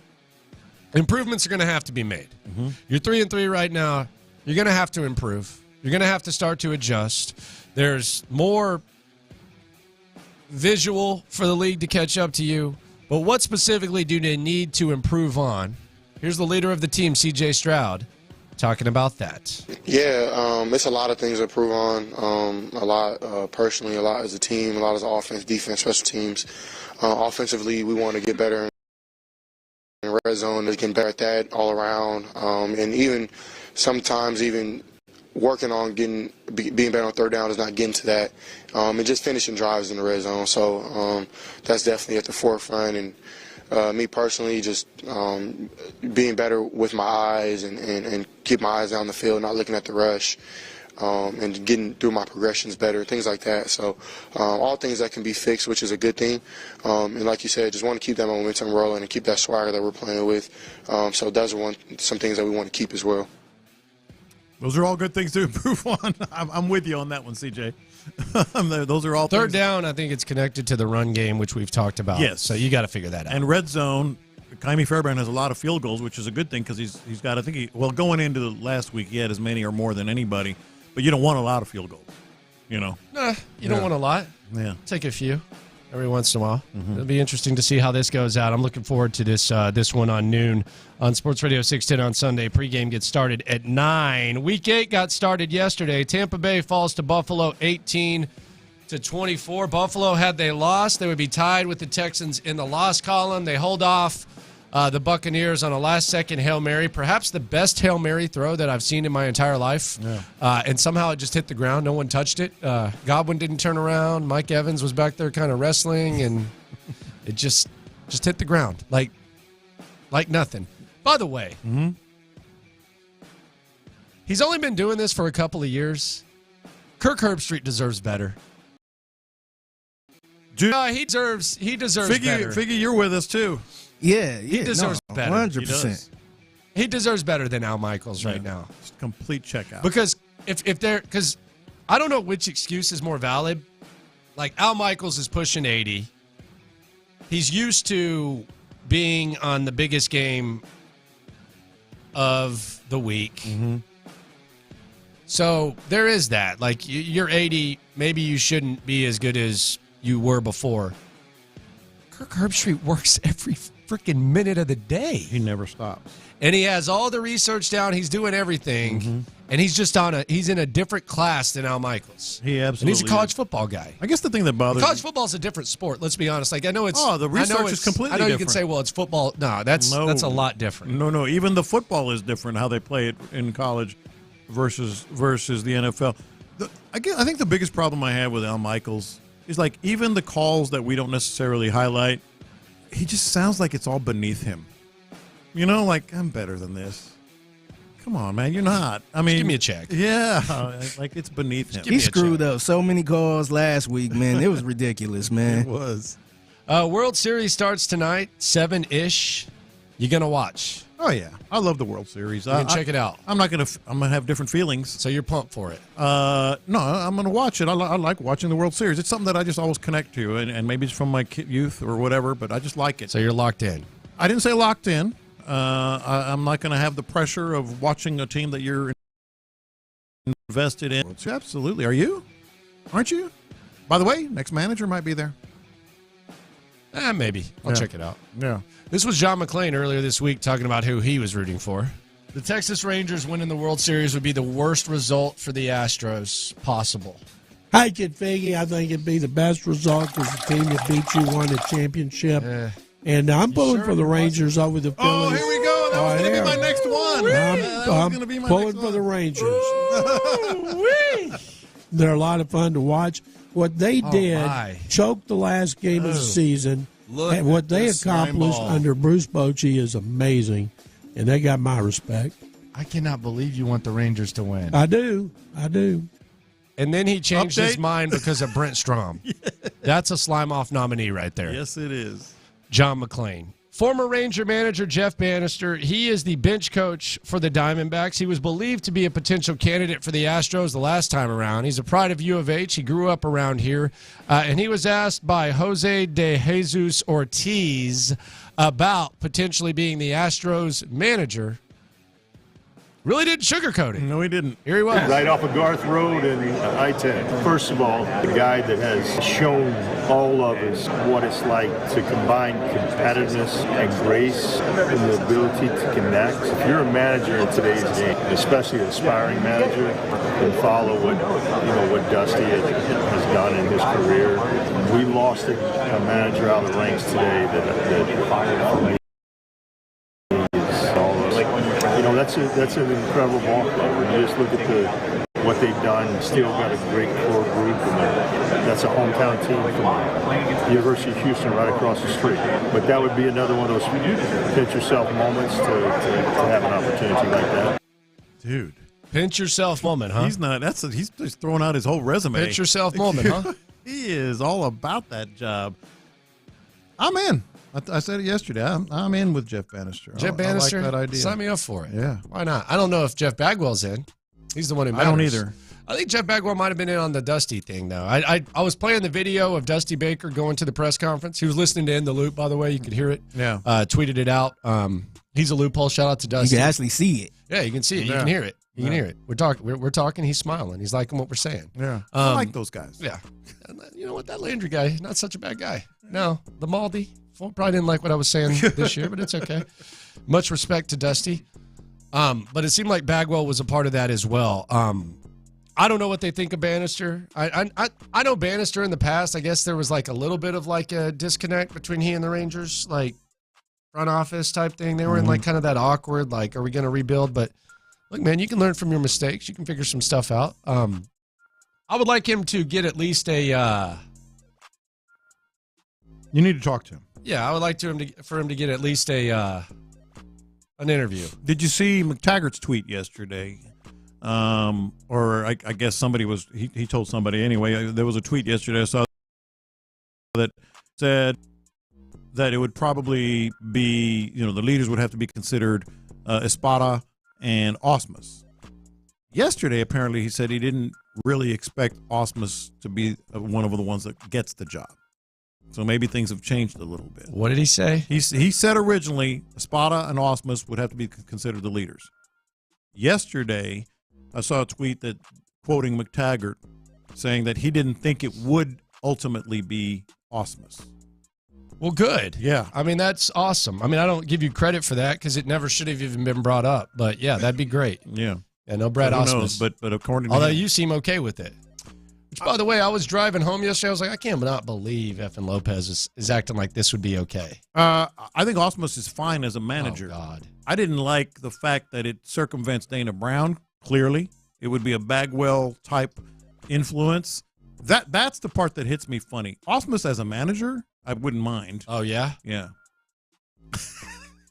You seem to be on the other side. Yeah, I mean, 386 and 422 doesn't seem that's not really something I would really Baseball records are weird, though. See? Oh, okay. Yeah. All right. Well, he inherited a team that was first in the AL Central. They completely crumbled after that. But when you look at, like, managerial records, there's always so many years where they stink, and then there's a couple of years where they're good. And oh, okay. Yeah. All right. Yeah. Thanks, Jeff. Rockets back at it tonight. They will face the San Antonio Spurs. The Spurs started out 0-1. The Rockets started out 0-1. We will get a look at where that looks. Rockets looking to get on the right track. Jalen Green, by the way, had a message for his haters on Instagram. I guess he's keeping receipts or something. Well, I guess. I don't know what that meant. Stay on that side. Yeah. Stay on that side. Don't know what that meant. Yeah, I don't know. I have no idea. It was weird. All right. It was one game. It's not one game with Jalen Green. Well, true. I keep hearing that like it's not the first game. No, I'm saying it's not one game with Jalen Green. He's been here 2+ years. My thing is he's already lashing out after one game. Yeah. I mean, he's had issues. I mean, if he'd gone for 40, like, what would we be saying? I mean, what would people be saying? Yeah. I mean, keep the receipts, man. Matter of fact, get them tattooed, man. Paint them on your nails. I don't care. Like, do what you got to do. Do some fancy. Write it down. Like take a picture. Do it. I don't give a bleep. I don't give a bleep. Do it. Figure it out. Coming up, big game this week. Big game this weekend with the Texans. Let's take a look at the big picture as well as some things that might not be getting enough attention and the things that need to be adjusted to. Lunchtime next. The Drive.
It's a Football Friday on Sports Radio 610. Here's In the Loop with John Lopez and Landry Locker. All right, so Texans versus Panthers. Sunday, noon. Pre-game, 9 a.m. right here on Sports Radio 610. CJ Stroud, he says Bryce Young's his brother. He says he has a lot of brothers on the other squad. Let's stick to the brother theme. Let's get dramatic. Let's get dramatic. John Lopez presents this week's, I should say, dramatic writing/reading for Texans Panthers Week 8. Brothers are like stars. You may not always see them, but they are always there. You know they are there. You trust that they are there. Stars. C.J. Stroud has been there. Bryce Young has been there. Will Anderson, Henry To'oTo'o. They have had comfort in growing up together and surviving together. They had struggles and triumphs and glory. Brothers never let you face any problems alone. Life becomes better when you know your brothers are there. But on this day, brothers face one another for 3 hours of bad brotherly blood. While brothers make bad times bearable and good times even better, this day is about severing those ties. Because there will be no comforting glimmer of light in the sky. There will be only fire. One brother wants to prove something. So does the other. One franchise wants reassurance and justification. So too does the other. Texans, Panthers, brothers. Maybe a brother is the best gift any man could ever receive. The biggest partner in crime, the biggest coach, the greatest friend, and a savior in life's travels. Maybe the world always seems to be a better place because your brother is present in it. But on this day, brothers fight like the worst of enemies. When they come together, it will be like pickup basketball in the driveway, a board game on the living room floor, siblings wrestling and fighting for validation and pride. Pickup basketball in the driveway. How do you do that? Pickup basketball game. Pickup's like where you pick guys up. Was there like 5 people in the driveway? I just call it a pickup game, but Okay. I appreciate that. Shut up, Landry. Appreciate that a lot. Back in character. The biggest fights by brothers always are because nothing is more fierce than their love. When brothers are together, they can win any battle. When they battle each other, there is no battle like it. They fight until there is nothing more to give. That's what this day is about. Loving like never before, fighting like never before. One will win, one will lose. And when it is over, they will hug and trade gifts and laugh and know that nothing that happens on the field, if anything, it will be stronger. But yes, one will win. And until the next time, one will walk away knowing with a blink of an eye, he won the biggest, with a wink of an eye, he won the biggest win of all. He beat his brother. That's what it's about, baby. That's what it's all about. Biggie, grade it. A+. Oh, A+. I like the brother theme to it. Yeah, man. Yeah, man. I'll say B-. The pickup basketball, there's some factual errors in there that I don't know if it's a factual error. Just, hey, well, actually, guy here. Yeah, I got to go B- on that one. I used to tell my brother, "Hey, you want to go play a pickup basketball? Like, we're just picking it up." Yeah, Let's well, go play. that's wrong. So okay, it's all right. Well, I appreciate that. It's all right. And thanks for kind of like ruining the entire sequence there. Maybe that's why you gave it a B-. Let's go play some one-on-one. I've done that some too. Ball, something like that. I can't get down with that as much. Yeah. How many brothers do you have that aren't actually your brother? Because I'm counting now, and I think C.J. Stroud has, 743 brothers so far, just from his 8 media availabilities that aren't his actual brothers. Not actual brothers. Yeah, not actual brothers. I consider Pastorini like a brother. Okay. Vandermeer. Okay. Trying to think if there's any others. That's a good duo right there. Vandermeer? Yeah. Does Vandermeer have any siblings? know that if You are consider- tight. I should know that if I consider. Damn. Yeah, he does. I think he has a brother. Oh, you think? I think he has a brother. Yeah. What's his birthday? We don't talk about that. October 3rd, he just had it. October 4th. October 4th, he just had it. Sure? Yeah. I'm questioning this brotherhood. Well, these brother things, it's more about just the relationship. No, I know. I know. Yeah, I get it. I Yeah. get it for sure. I got to have some others. Is that it?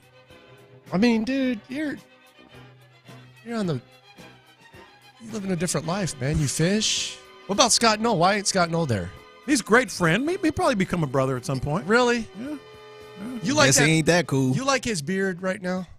Did you see it growing? Yeah, I watched He shaved Bite it. Me. I watched or Bite, he trimmed it. I watched Bite Me the other day. Yeah. I don't know. I appreciate about, that. I don't know about Scott with the beard. He let it grow. He looks creepy, man. He looked like Santa Claus. He looks creepy. No. He really does. He gonna looks love that. creepy. No. I was watching Bite Me, and he was on the top right. Yeah. And I was like, man, Scott, he's got kind of like the dark shade type of thing. I think all those guys are going to be my brothers at some point. They were great Scott can friends. back up a little bit too. On the camera. Yeah, he can. The back problem up a is he's in a little small area of his house. Yeah. And so I think it's more practical than anything. He's doing his thing. He's spitting some knowledge. He does. Y'all lean on him. All three of those guys. All three of those Lean on guys. him. Captain Dean's good. Captain Caleb. Captain Dean's crazy. Captain Dean is He's a funny. nut. He is funny, man. Crazy ass dude. Dude's nuts. Did you see this last week's episode? Yeah, that dude's nuts, man. He correlated fishing to lions and antelopes. Yeah. This Yes, I heard that, and I was like, dude, what is this? I can't relate to this, man. I'm not even going to be able to go to the zoo now and enjoy it now. I'll be thinking about freaking fishing. He goes, those antelopes can just drink water with a lion when the lions are full. What the hell is that? But then when it's time to eat, the lions decide it's just time to kill I don't bleep. know what he was saying, man. Oh my gosh, that was funny. Have you ever during Halloween, have you ever run out of candy?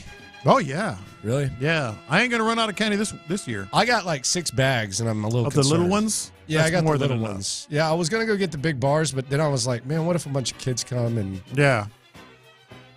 I don't know. It's a new neighborhood, so I'm getting the feel of it. So I'll get. Have the you feel. I'll have know you what's scouted up. it out with your neighbors?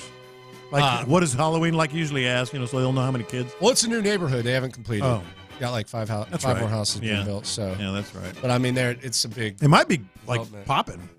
If it's popping, it's popping. Yeah. See what's up. Yeah. Worried about the dog going crazy though. Likes to bark. Be Nah, fine. she'll chill. Yeah, she'll be Just fine. run out there. Yeah. Jump on the kids. I love Halloween. I really do. Do you? I do. I think we have to dress up, man. On Tuesday? Yeah, I don't know what to do though. But the contest Are you is dressing up? during our show. I was debating it. I ain't want to dress up, and y'all don't dress Well, up. I don't know. I walked by Aaron the other day in the hall, and I was like, "Oh wow, so Halloween, huh?" You notice they're all here for the entire 2 weeks building up to Halloween. Yeah, everybody. Yeah, and our big boss Sarah loves Halloween, and I'm walking by Aaron. Anticipate. That's what I'm saying. The contest is during so our we're show. we're just sitting here, but we are on YouTube now. Yeah, we could do it for the YouTubers and Twitch. You know what? I will. So I'm sitting there and I'm like, hey, she's like, are you dressing up? I'm like, I don't know. She's like, y'all probably should. And I'm like, the hell does that mean? Or else it's your ass. Yeah, what does that mean? Y'all probably should. But we can't participate, so what do you want from You know us? what? Yeah. Just for our YouTube and Twitch viewers, That give us a reason to do I'm it. going to dress up Tuesday. Done deal. What are you going to be? I have something in mind, but I'm not Are going you going to be that tracksuit hair thing? The what? Where you showed your chest hair? Oh, that's Christmas. Okay. Yeah, that's Christmas. We should do a team costume, come as some type No, of show. I already or have something. something in mind. What's Because it's a television show. It's a television thing for this one. television theme? Yeah. What are great threesomes? 713-572-4610. Dwight Howard. Miss Kitty Cat. I can't believe he called that dude Kitty Cat. Allegedly. Allegedly. I don't know. Like, what is a trio? 713-572-4610. What should we dress up for for Halloween? It's got to be a three-person thing. What could we be? We should do it all in the family. Landry could be Meathead. I don't want to be Archie. You could be Archie. I don't want to be and I'll Archie. be George Jefferson. I do not want to be Archie. Why'd you make me Archie? I think. Then I would have to say inappropriate things to you, Figgy. I think I can say it right back. How about I can be Taylor, Figgy can be Al, and you can be Wilson. Oh, I would have to have a fence. Yeah. I'm open for suggestions. That's not bad. Doesn't work. I like that. See what the text board and Saved by the Bell's coming through, though, right? Yeah, well, because the theme is TV, by the way. That's why we're saying that. Yeah. Be interesting to see. See what the YouTubers are Shout out suggesting to to us. Shout out to all the Halloween kids. Are there any parents that don't let their kids trick or treat? Like, yeah. What? It's ridiculous. Why? I don't know. Someone said Three's Company. What's that? That's the guy, the dad she from just Prom Child. died. John Ritter. That's the dad from Prom Child. Yes. Yeah. John Ritter. But Suzanne Summers just died last week. Wait, she did? Yeah, last week or this weekend. Last week. Yeah. There's some stuff coming in. She was her best version on Step by Step. Suzanne Summers? No doubt. Oh, you are wrong on that one. Yeah, she was better. Did you watch Three's Company? On Three's Company? No, she was better in Step by Step, brother. Nah, she was legit on brother. Three's Company, though. Yeah, no, she was legit, but she was made a better man in out of Step by me. Step. She was better in Step by Step, She man. definitely made a man out of me on that one. She was way better in Step by Step. Someone says, do Run DMC. No, thank you. Yeah. You want to talk about something that doesn't travel well with time? Mm-hmm. Good Lord. Fresh Prince of Bel-Air. Lopez, Uncle Phil, Landry, Will, and Figgy Carlton. I play Carlton. You got to do the dance. You got to do the dance. Give me a couple polo outfits. Yeah. Three Amigos, no thank you. Jamaican bobsled team, no thank you. Got to be TV. I think that the theme is TV. I'm kind of liking the Fresh Prince of Bel-Air. But what do I do for Uncle Phil? Just kind of sweater? You just got to wear a suit. Or a suit. You need a beard. You need a press. Or, I got a beard. you know, he was a judge, so maybe dress up as like a judge or Don't something. do blackface, though, John. I know what you were thinking, so don't do that, okay? I'm just telling you, man. I'm looking out for you. Oh, thank you. I'm looking out for you. Thank you I feel very like much. you're kind of close to Uncle Phil Cutler, though. I kind of am, actually. Full House. Some people are saying Full House. Mm-hmm. Lethal Weapon. I don't know anything about that. Oh, you don't? Know nothing about that. ZZ Top? Don't care about them. I don't think they're good at music. Oh wow. Okay, wow. I won't go there. We'll see about that. Friends? As long as I'm not, what's his name? Seinfeld? I'll be Seinfeld. Of course you will. What is Sean going to do? It's a good question. Because he's probably going to be it because their show's over when the contest is. Oh, you think? I mean, you think He Sean, was in it the last couple I mean, years. Come on. Remember he played Britney Spears? Yeah. Oh yeah. It was pretty good costume. Britney Spears Should've when won. she shaved. Got second. Yeah. You don't think Sean's going to be participating? Oh yeah. Might MC it. Yeah. The Mod Squad. Now that's that's from the early 70s. I don't know about that. That's a movie. It's on TV though. It's been on TV. Yeah, I don't know. I'm not feeling this. I just don't want. If I'm going to do it, I want to do it right. So Sanford and Son. Like Netflix show or something like that. But those are docs, right? Oh, we could do Ted Lasso. Never watched it. You never watched Ted Lasso? That'd be a good one. Oh, someone giving a good idea. You could be Kyle Tucker and not show up for work. You said Landry can be Kyle Tucker and not show up for I'll work. do that.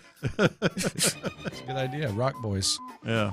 Texans, Panthers this week. Are there any... who do you think the kids are dressing as? There's got to be some CJ now. There's got to be some CJ Halloween costumes out there. Yeah, there's got to be. For sure. Oh, that's going to probably be very popular. Yeah, CJ. Mm-hmm. Kids throw... Is there anything lazier? Dusty Baker? That'd be a cool costume. That would be a the really... gloves, all that. Those sweatbands. The kid. What about the kid just throwing on the baseball uniform and going to trick or treat? I should dress as Dusty Baker. If I'm gonna make a rule at my house, and this might make me sound like a complete Scrooge, a Halloween Scrooge. I know that's not even like the right holiday. If you're just throwing on the baseball uniform, you're not getting any candy. You're at my mailing it house. in. Yeah, there's no candy here for you, son. Yeah. You got to bring it a little bit more than that. Don't just throw on your damn Little League baseball uniform and reach your hand out for some Skittles or Snickers. I got it. Get out of here. I just got an idea. shoo him out. Get out. Great idea. I think we could pull it off. Let's do College Game Day. Okay. I'll be Lee Corso. Figgy can be Desmond Howard. Desmond Howard. Oh, I wonder why. That means you got to go sleeveless. You're going to be Corso? I'll be Corso. Don't take it too far. Why not? Take it all the way. All right. You be McAfee. We're the cutoff, even though I know he wears other. But yeah. What about Herbie? Herbie's boring. Somebody's got to be Corso, and somebody's got to be McAfee. I think you're onto something. Yeah. I think you're on a studio show. Yeah, Charles Kinney Ernie. Charles Kinney Ernie. What about Shaq? Or Shaq. Like, we have to be one of them. Yeah. How about Charles Kinney Ernie? And Kenny, you just have you get like a doll that's like 18 and carry it around. That's with those young chicks now, man. You seen him on the beach? I did not. Good for him, though. Yeah, he's been doing his thing. Living the dream. Yeah, dude, inside the NBA. Or the Fox crew. Terry, Howie, and James Brown. And Minahan. James Brown's been with CBS for a while. It's hard to, okay. It's hard yeah, to I can't tell the difference, man. What? I can't tell the difference between who's on what show and all this other stuff. I'll be Bradshaw and give bad highlights. You could be Chris Berman. I could be Berman. Coming up, lunchtime confessions. This might be, on the surface, a very hot take, but I think once I might be able to get many of you on my side of things. It's next. Texans.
Football Friday on Sports Radio 610. Here's In the Loop with John Lopez and Landry Locker. Lunchtime confessions. We confess our sin to you, the loophole. Shout out to the loopholes. If you listen, you are one. Slime off coming up in less than an hour. It's going to be stacked. Some of these sports have nothing to do with sports, but we're transparent with you 24/7. Let it hang a little bit lower when it is time to confess, which it is right now. Watch this. These are my confessions. All right, I'm going to throw this at you. Mm-hmm. And it might sound insane at first. Okay.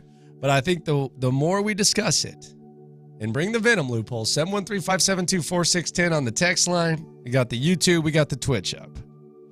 For 2 years, some tried to convince themselves that Davis Mills was a franchise quarterback. Absolutely, the truthers. And it was almost like a hamster on a wheel. Mm-hmm. A fat guy on a treadmill. It was a lost cause. We weren't going anywhere with this. Yeah. We were fooling ourselves. It was embarrassing, and we jumped that ship pretty soon. I kind of like where this is going. I'm going to say this right now because something else has been going on for 2 years. And I'm not saying everyone is involved in it, but I think there is a healthy amount of people that are involved in it, and it involves the Houston Rockets. Mm-hmm. I'm about to throw a statement your way. That's not where I thought it was going. I'm about to throw a statement your way. I know where this is going. And I am going to, and I 100% believe this. As a matter of fact, I don't even think it's close. Okay. I think Davis Mills is closer to perhaps one day being a starting quarterback in the NFL than Jalen Green is to ever being a franchise player. Ouch. Okay, think about it. No, he's not. I am done with 610. I think Davis Mills is closer to being a quality starting quarterback in the NFL with the right surroundings than Jalen Green is to being a franchise player. That is my confession. I agree with you. I think. That's it. I'm switching to music. Figgy? You might have lost a lot of listeners with this, or at least Rockets listeners. Okay. Yeah. Who disagrees with that? Like, are you really going to try to tell me that you think Jalen Green is going to be a franchise player? What are we doing? I agree. He's, first of all, there's what he does on the court. I said it yesterday. I don't see any scenario unless there's a drastic change where he can actually run in an offense. Like an organized He offense. can maybe become a core piece, maybe. I don't know that he's. I just feel like we would have saw it by now. Yes. I mean, we would have seen even something. with the bad coaching. Yeah. We would have saw something. Well, when you see someone not playing hard, and then you see all the stuff that you, I'll say it again. Would I bet on Davis Mills being a starting quarterback in the NFL? Hell no. But I think there's a better chance of that than Jalen Green ever being a franchise player. And then there's the off-court kind of weirdness that doesn't, kind of a window into his world. Well, No, I think I'm with you. Watch this. These are my confessions. I can't believe you guys haven't noticed this all day, but I forgot my phone at home today. Wow. And so that's part That's one. impressive, actually. That's part one of the confession. Here's part two of the confession. People often say, "Oh, it's kind of liberating." When bull crap. I'm climbing the walls. I'm feeling lost, and maybe that's a reflection on me, and I'll own that. But the only time it's ever been liberating, or is ever liberating for me, is if I'm fishing. I don't really go to my phone very often. Maybe once in a 6-7 hour span, twice. I remember last year I went on vacation down Devil's River. There was no service. It was kind of cool, but that's vacation. Like on a work day, on a weekday, dude, I'm going nuts. And I'm kind of ashamed to admit that, but not having my phone, don't ever let anybody. How did you forget it? It's a long story. I had it on my desk where I do all my stuff in the morning, and then I went and got my lunch packed, and I had something else in my hand. I had a case of OG sauce that I'm taking to a buddy after the show, and I just got in the car and took off. I always carry something in that hand. It's usually my phone. I just left it on my desk. It felt good. I'll say this, like when at the Chappelle concert or the Chappelle show at Toyota Center, they took your phone, and that felt good. But that it's coming back, and you're doing something else. Like when I'm fishing, You're being entertained too. Yeah, like when I'm fishing, I don't really go to my phone at all. Yeah. But when I'm at work and it's always sitting right here, and then there's always people texting me, and I can always look up something or whatever. Dude, this is awful. It's an awful feeling, and I'm sorry. That's just how it is. Watch this. So I pick on Tyler Milner a lot. Shout out to Team Mill. One of the most important guys in this building. Works his ass off. Love Team Mill. Almost like a little brother-ish relationship with Team Mill. But he does some things sometimes, and I'm just like, dude, is this really necessary? Like, what are we doing here? Like, and maybe it is. I'm not saying I'm right. This is about us being transparent, and I got to confess, I don't think there's anything more pointless than the on social media, hey, does anyone have the recommendations for what to do in Charlotte?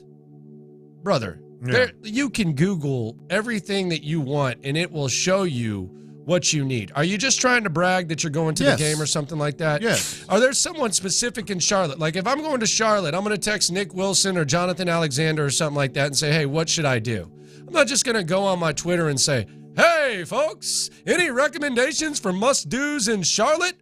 How many people do you think know this? Yeah. So I think Tyler, my confession is, I think he's doing the most pointless thing in the world, and I think he's just doing it to brag that he's going to be at the game on Sunday, and all of us are not. That's exactly what it is, and it's fine. How about people that be like, hey, Charlotte, show me a good time?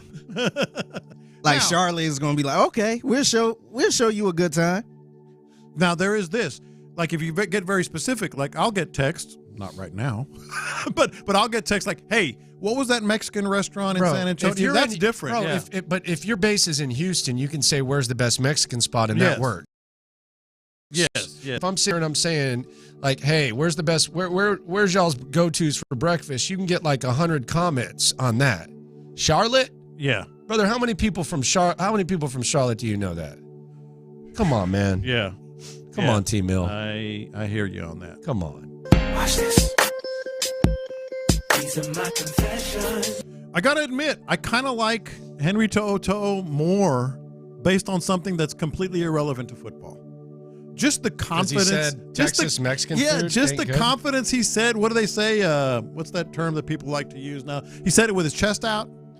Like he said it's a little different and a lot better. He's what he said about the Mexican food in California. That's California Mexican food is better than Texas. He flat out said In-N-Out is better than Whataburger. Now, while we may not agree with all that, I kind of like this dude it's confidence. It's, like I said, chest out, like not backing down.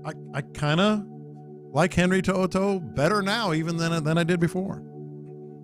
Watch this. These are my confessions. I kind of feel like the Chronicle's at a breaking point to where I almost considered not even following them on Twitter anymore. I do that. They lost Chandler Rome. They lost Brooks Cabina. It seems like everything is just like a pre-written article that they're putting out. Yeah. Gotta confess.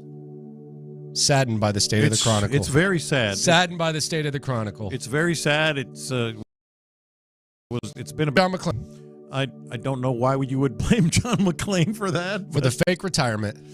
You think that John me? You thought that was what the downfall of the Chronicle started? Yeah, I think if John was still going to go around and work and be at practice and all that, then he might as well have just asked, hey, can we lower my role at the Chronicle and I'll still be a part of it? But he's still showing up and stuff, and he's not at the Chronicle. So I blame McClain for the state of the Chronicle. You would think that they'd be better off because they got rid of his salary.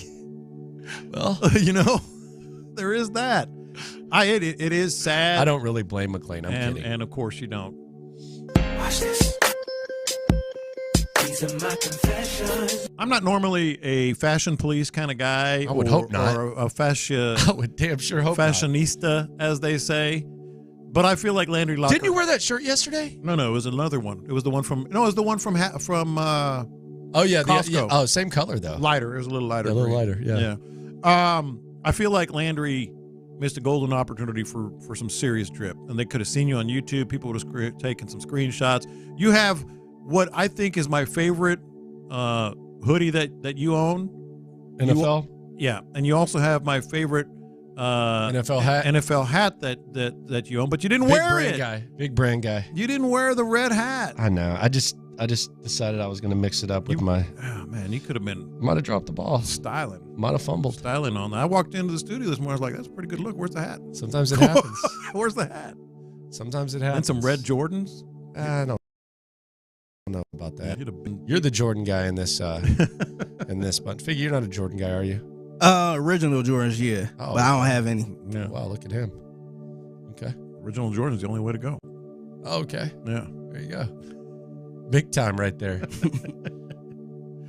Coming up, are we going to see less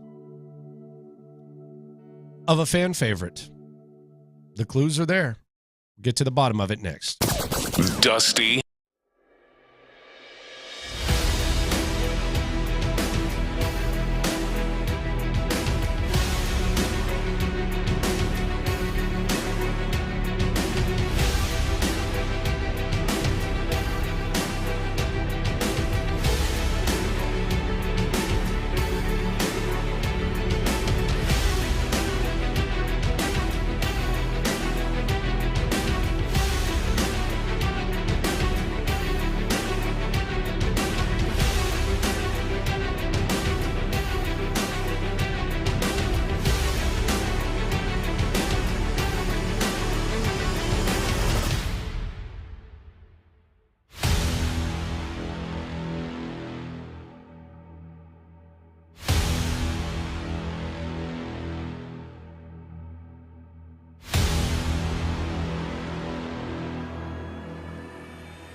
is Atacus Fiber Internet Football for Radio 610. Live from the Twin Peaks studios, here's In the Loop with John Lopez and Landry Locker. How do you think Dameon Pierce is going to handle the inevitable ongoing demotion, for lack of a better term? Do you think it's inevitable? I do. Well, I mean, I think we've seen it. I think Bobby Slowick has kind of hinted. He threw out the C word a couple times yesterday. Mm-hmm. Committee. Yeah. He also said he needs to fix the running game. And that's worse than the real C word for Dameon Pierce. Said he needs to fix the running game, too. Yeah, and they do, because they have not run the ball well enough. This was Bobby Slowick, the savant, talking about the run game. John McClain, our guy, who's up for the slime off in 40 minutes. Kind of leaning towards him right now, I think. Kind of leaning So there. where are the candidates again? John McClain. Michael Irvin. Oh, no, I know mine. Dusty Baker. Amy Adams. Amy Adams, yeah. Y'all need to move on. Here was Bobby Slowick talking about the run game.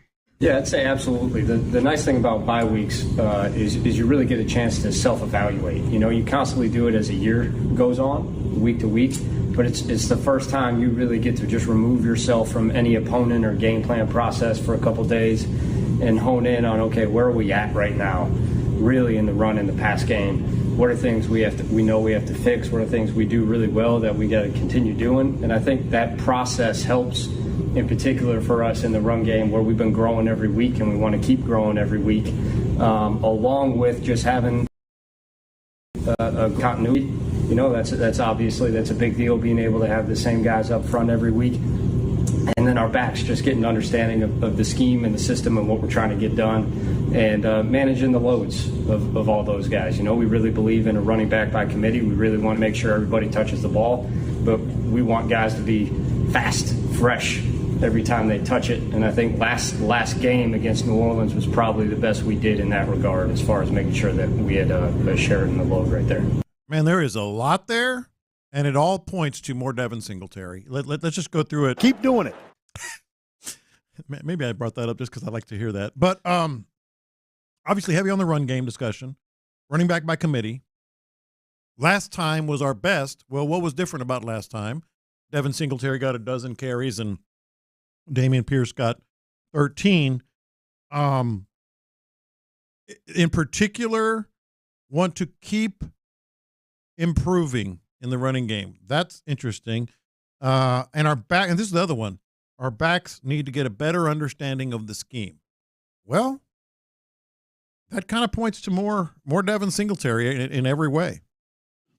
I think the next big step for this offense, and we assume that Bobby Slowick is going to be a part of it next year. I mean, I don't know. Like, stranger things have happened than someone from a Shanahan tree having a good year and getting a head coaching job, but they need a dynamic back. They a true number one, because I don't think on this team right now they have a true number one back. And I don't even know that it's as much system with Dameon Pierce. I just think Dameon Pierce is a good back, but he's not like a top tier running back. Yeah. And that's not a knock on him. And you can function at a decent level, but as soon as they get like a dynamic, all-world type of back, and they can mix in guys of the quality of Singletary and Pierce, I think we're going to be on to something. Mm-hmm. But right now, I don't feel that they have that, and it's going to be on Bobby Slowick to kind of juggle around, puzzle pieces, all those type of stuff. You together. said it.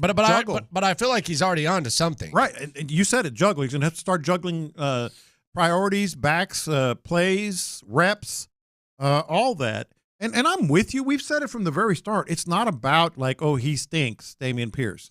I've said from the very beginning, I think you've fallen in line with this as well. Maybe he's not the best fit for this scheme. Maybe, he's, as you just mentioned, a good back, but not the go-to back. Well, if it's going to be a committee, and based on what we've seen, Devin Singletary is going to get more reps. Like, more, maybe even more than Dameon Pierce. More of the pie. Maybe even more than Dameon Pierce. Keep doing it. Maybe. Keep doing it. That did not travel well. Didn't age. The Andre call-out did not travel. I want every radio host in the city to hear me and hear me well. I heard you well. Keep doing it. I heard you. Yeah, we all heard. Not after that. Well, I was like, Yeah. I was a little confused that it was. We tried to tell you he was talking to you, and you kept saying nothing, and he If you would have wasn't. just stuck your chest out and said, "Yeah, I think this," then you would have been all right. I don't think he was. I'm still not sure he was even talking about me. John, He yes, was talking to you. But I don't know why you didn't just stick your chest out and say, "Yeah, I don't think Damian Pierce is all that." I never backed down from my thought, and my thought But you was, didn't I don't. stick it out But and we say, was telling you he was talking to you. Yeah, and you weren't sticking your chest out. So what You should would I look have like done? a genius. You should have said, "Man, you might have won a damn Heisman, but Heisman D's nuts. Damian Pierce ain't the same back." Yeah. Yeah, I should That's have what done you that. should have said. I should have done that. He wasn't talking to me. He wasn't talking to me. Yeah. I wasn't sure he was talking to me. He was definitely talking to you.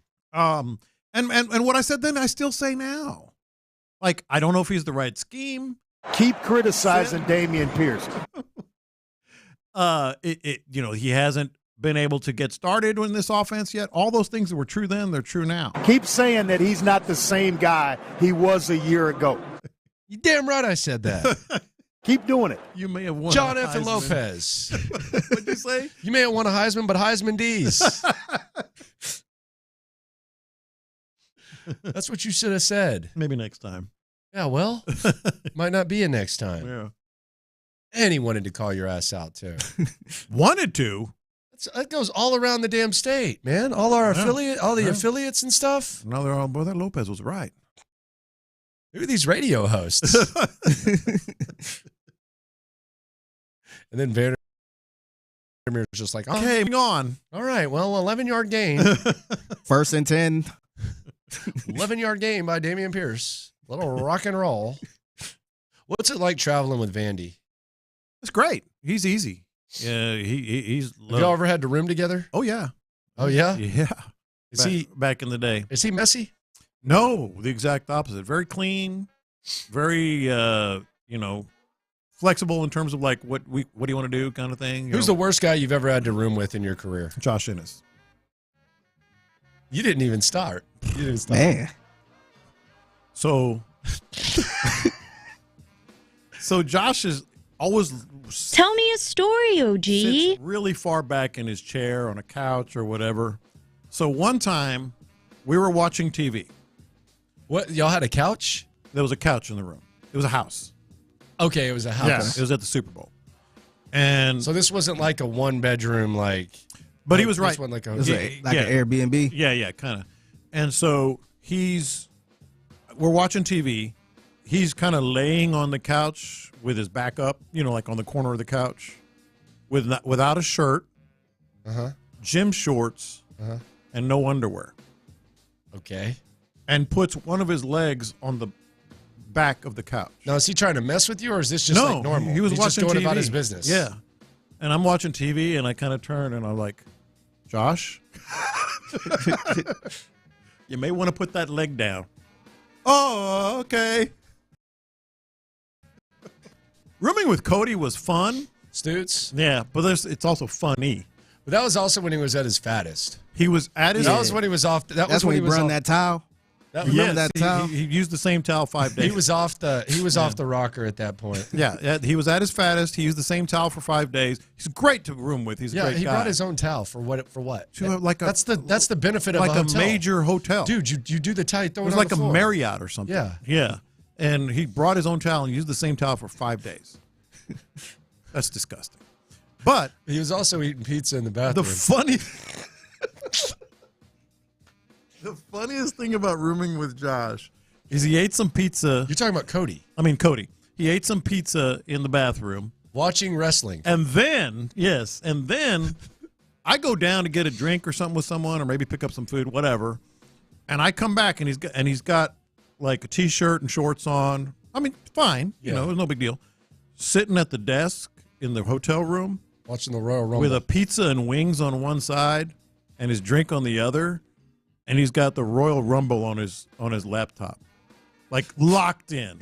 Like his face is 10 inches from the screen. And he just just scarfing on that pizza and wings. You want to go get some dinner? Nah, man. And there was pizza crust in the bathroom. I could only put 2 and 2 together there. He's not on that anymore. Yeah, no, he's not. He's back in control. It was a little. Lopez, do you change towels daily? Is this going to be it now? I go every other day. I go 2 days with a towel. Brother, it's the whole point of it is. Why are you taking the towel anyway? Yeah. The towel's dirty. You're putting it in your clothes when you're going home. Like, yeah. And you use the same towel from home for 5 days. Don't that's weird. If you're bringing your own towel on the road, that's weird. Yes. That was to a hotel, especially everything paid for. The type of hotel that you always in. Exactly. Where they change, like you have to tell them to not change the towel if you want to keep. Because I like to use a towel 2 days, do my little part. Why? 2 days. Conserve water. If they're going to take it, why don't you just let them take it? Oh, sometimes I forget, but if they say, sometimes they say like, if you want to use your towel again, hang it up or whatever, I'll hang it up. Where did they say that? What hotels are you going to? So there's a if you want to use your towel again, hang it up. A vast majority of hotels say, if you want to use your towel again, just hang it up. And so I do. Yeah, I'm good on that. Let's 2 days. Take advantage. You got to use your towel for 2 days, not more than that. First thing you got to do, you got to put the AC down to like 60. I always do that. Just 60. Always. And then if you want to adjust accordingly, you can adjust accordingly. When you leave the damn TV on. I don't do that. I do that. Yeah. Leave the lights. Mm-hmm. Take advantage, man. Yeah.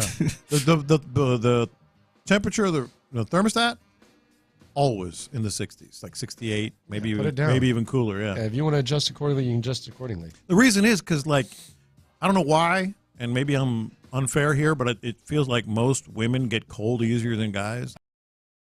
Okay. So the house, all right, and you can't win that fight. That's a fact. I'm going to put you on the spot. Yeah. So when I go to a hotel, it's cold, baby. I want you to power rank 1 to 5. Mm-hmm.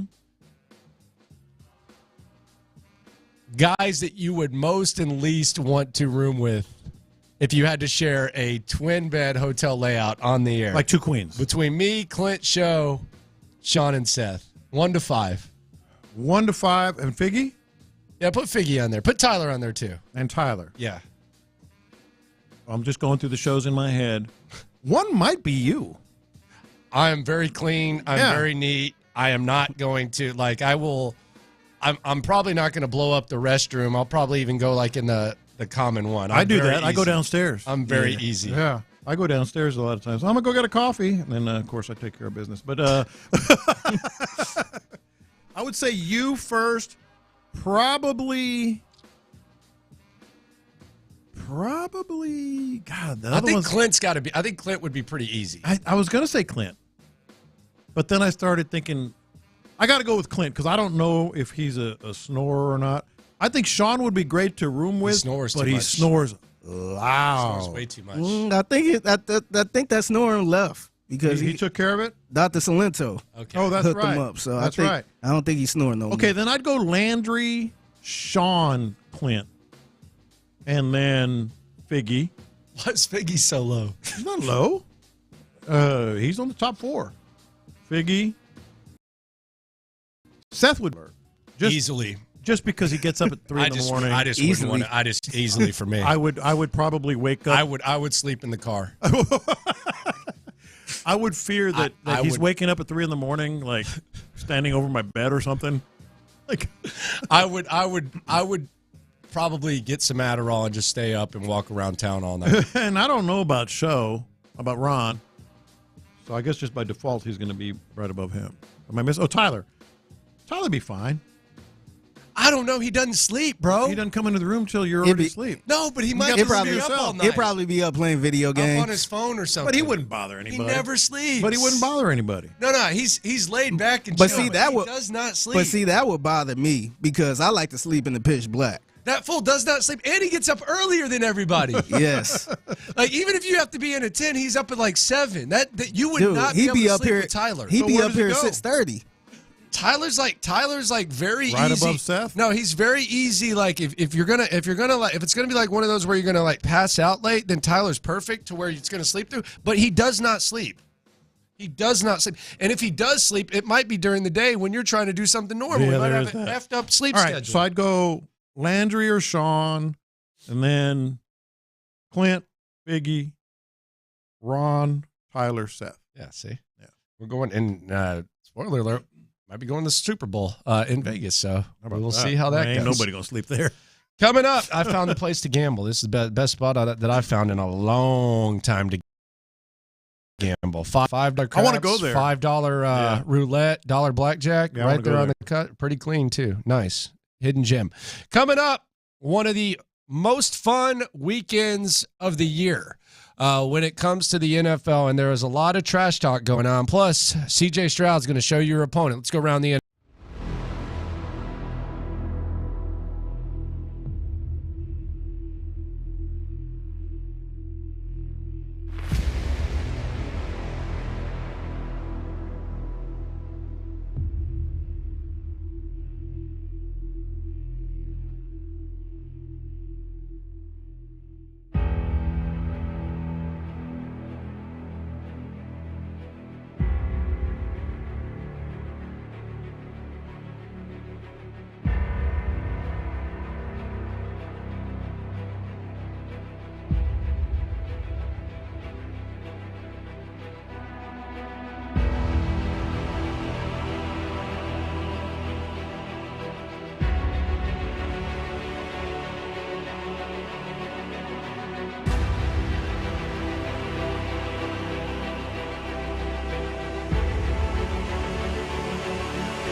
Taka's Fiber Internet Football Friday on Sports Radio 610. Here's In the Loop with John Lopez and Landry Locker. Let's go around the NFL to keep you in the loop. This is Houston's sports leader, Sports Radio 610. Show me my opponent. Show me my opponent. Here's CJ Stroud, the weekly breakdown. We don't know a lot about the Carolina Panthers. We know they stink. We know they have Bryce Young at quarterback. We know they have Frank Reich at head coach. By the way, Brian Burns on the injury report with the hurt shoulder. Saw that. It'd be nice if he was a scratch. I'll be honest. Wouldn't mind not seeing him on Sunday. Maybe they're thinking about trading him. Probably not. Allegedly, they are. Yeah. Maybe they hold him out. Mm-hmm. Wouldn't mind it. Here's CJ Stroud, though, with his annual in-depth breakdown on what the Texans are up against. Yeah, I think Brian Burns is definitely the core leader on that defense. I think Brown, the number 95, the D tackle, is a really great player as well. They have some good DBs, solid really all around, really hard to run the ball against them. Of course, in the passing world, the corners play really matchy, and even though they're soft sometimes, they still take advantage of stealing some short routes, and they jump a lot of things. I know they had the pick six against Miami, which was really a really good play. So got to be on alert for all those tight windows, things like that. They do a good job of getting their hands on the ball and tipping the ball up and getting picks from those. So I got to be on my A game. They switch up their coverages. They do some good blitzes and things like that. So really good overall defense, and I have to be on my A game. Well, there you go. There you go. So we'll see how that works out. Dalvin Cook is available for trade ahead of the deadline per Diana Rossini. 2.8 yards per carry. Was brought there by Aaron Rodgers pretty much. I don't know if the Texans would be interested. It would be cheap. Don't know if he's really better than Dameon Pierce or not, although he has been in the system and he is a 4-time Pro Bowler. And when you talk about committee, you didn't say duo. No. Committee, if you could throw Dalvin Cook into this, just throw a 7th-round pick or something at him, who knows? Yeah, no. Or a swap. Thomas. There was another one. I think it was Peter Schrager. Somebody listed some trade rumors. By the way, the deadline is Tuesday. Yeah, it's Halloween. Yeah, it's very close. It's very close. And traded some rumors, reports that he saw, and one of them really jumped out at me. Obviously, there's some Mike Evans stuff out there. Mm-hmm. There's some Derrick Henry stuff out there. Mm-hmm. He mentioned Rashad Penny, perhaps being mentioned with the Rams and the Texans. I think Rashad Penny would be a nice. He only has here. 3 carries in Philly right now. Yeah, I mean, because he was really good in Seattle. Swift is looking pretty. That's what I'm saying. Yeah. No, they have reason to trade him. Yeah. Why not? So it doesn't necessarily have to be like superstar. Yeah, bring in Penny. Bring him. The more backs, the better. Yeah. I mean, you only have really 2 that you're using right now. Like it's a dangerous league. Knock on wood, it's a dangerous league. Yeah. Bring in Rashad Penny. I saw that. For it. It's gonna be cheap. They don't need anything. Yeah. Make it happen. Yeah. Let's do it.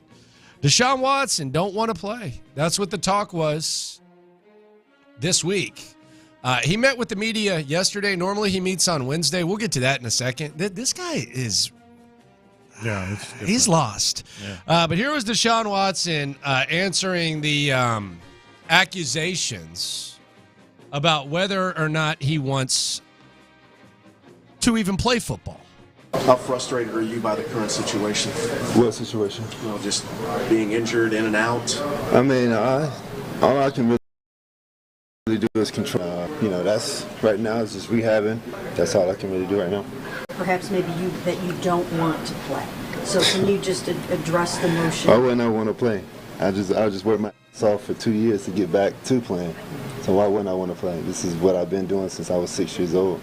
So why wouldn't I want to play? I see the same things. I see all the narratives, this, that, the third. I mean, all that stuff is just trying to cause controversy and commotion. I'm fine. I'm happy. I'm not happy with the injury, but I'm in a great space mentally. I'm in a great space spiritually. Physically, everything else is in a great space except my shoulder. So we're working hard to get that back. But yeah, why wouldn't I want to play? I don't do this for no other reason. So I see that too. I see the whole contract situation and all that stuff. Yeah, that stuff is just for people to talk and just create narrative. So Someone tried to speculate that you might not even want to play for the Browns. Like, you might be looking for somewhere else to go. why would I do that? That's just someone national. Yeah, like, threw that out there. I mean, none of those national people know me. They don't talk to me. So why would anybody listen to any of that stuff? All that is speculation. So if it ain't coming from me, then all the other shit is bullshit. So I just think it's really funny because he wanted to control the narrative so bad when he was requesting the trade from the Texans, to the point where Jim Trotter was teasing that there was going to be a documentary, and I heard it was going to be Michael Smith and Michael Hawley, like, documenting revolutionary and all that stuff. And now all of a sudden it's like the narrative's created. No, the narrative is based on context clues. You have guaranteed money. You have been medically cleared. You're obviously paying attention to stuff you probably shouldn't pay attention to because you're talking about the noise. And then you'll say you don't hear the noise. He just seems kind of lost, man. Well, he is. And the interesting thing to me is, well, two things. These quote created stories, they're not created out of thin air. You know, all these beat guys, and he talked about national guys, that's a different story, but they have great sources too. But all these beat people have connections and chat and talk and get information. It's not like, number one, it's not created out of thin air. And the second part is, you want us to believe you. That's what you're saying. Believe me. Because you are a man of such high integrity and truthfulness, right? Well, he said this too, and I thought this was hilarious. So he normally speaks on Wednesday in Cleveland. He literally has every day, or every week except the week that he didn't play. He has a little podium that they put up. Yes, for which him. is what they do with players. Yeah.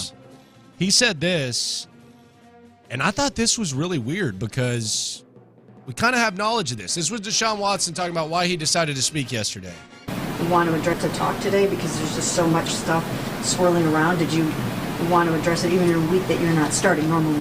no, not at all. I mean, the one week I didn't talk, well, I was just something, you know, about my shoulder, and I was with doctors and stuff. So then it came out that I wasn't playing. So, I mean, I don't have, and this is and nothing against you guys, but I mean, even in Houston, it wasn't like a set day that I was going to talk or things like that. I guess it's a big deal here. So as long as you get your speak, you know, your interview in throughout the week, that's what I'm used to. So this is the first time where I guess if I don't speak on Wednesdays, it's a big deal. It's not true. You spoke Wednesday every week of your career here. Yeah. Like you literally like.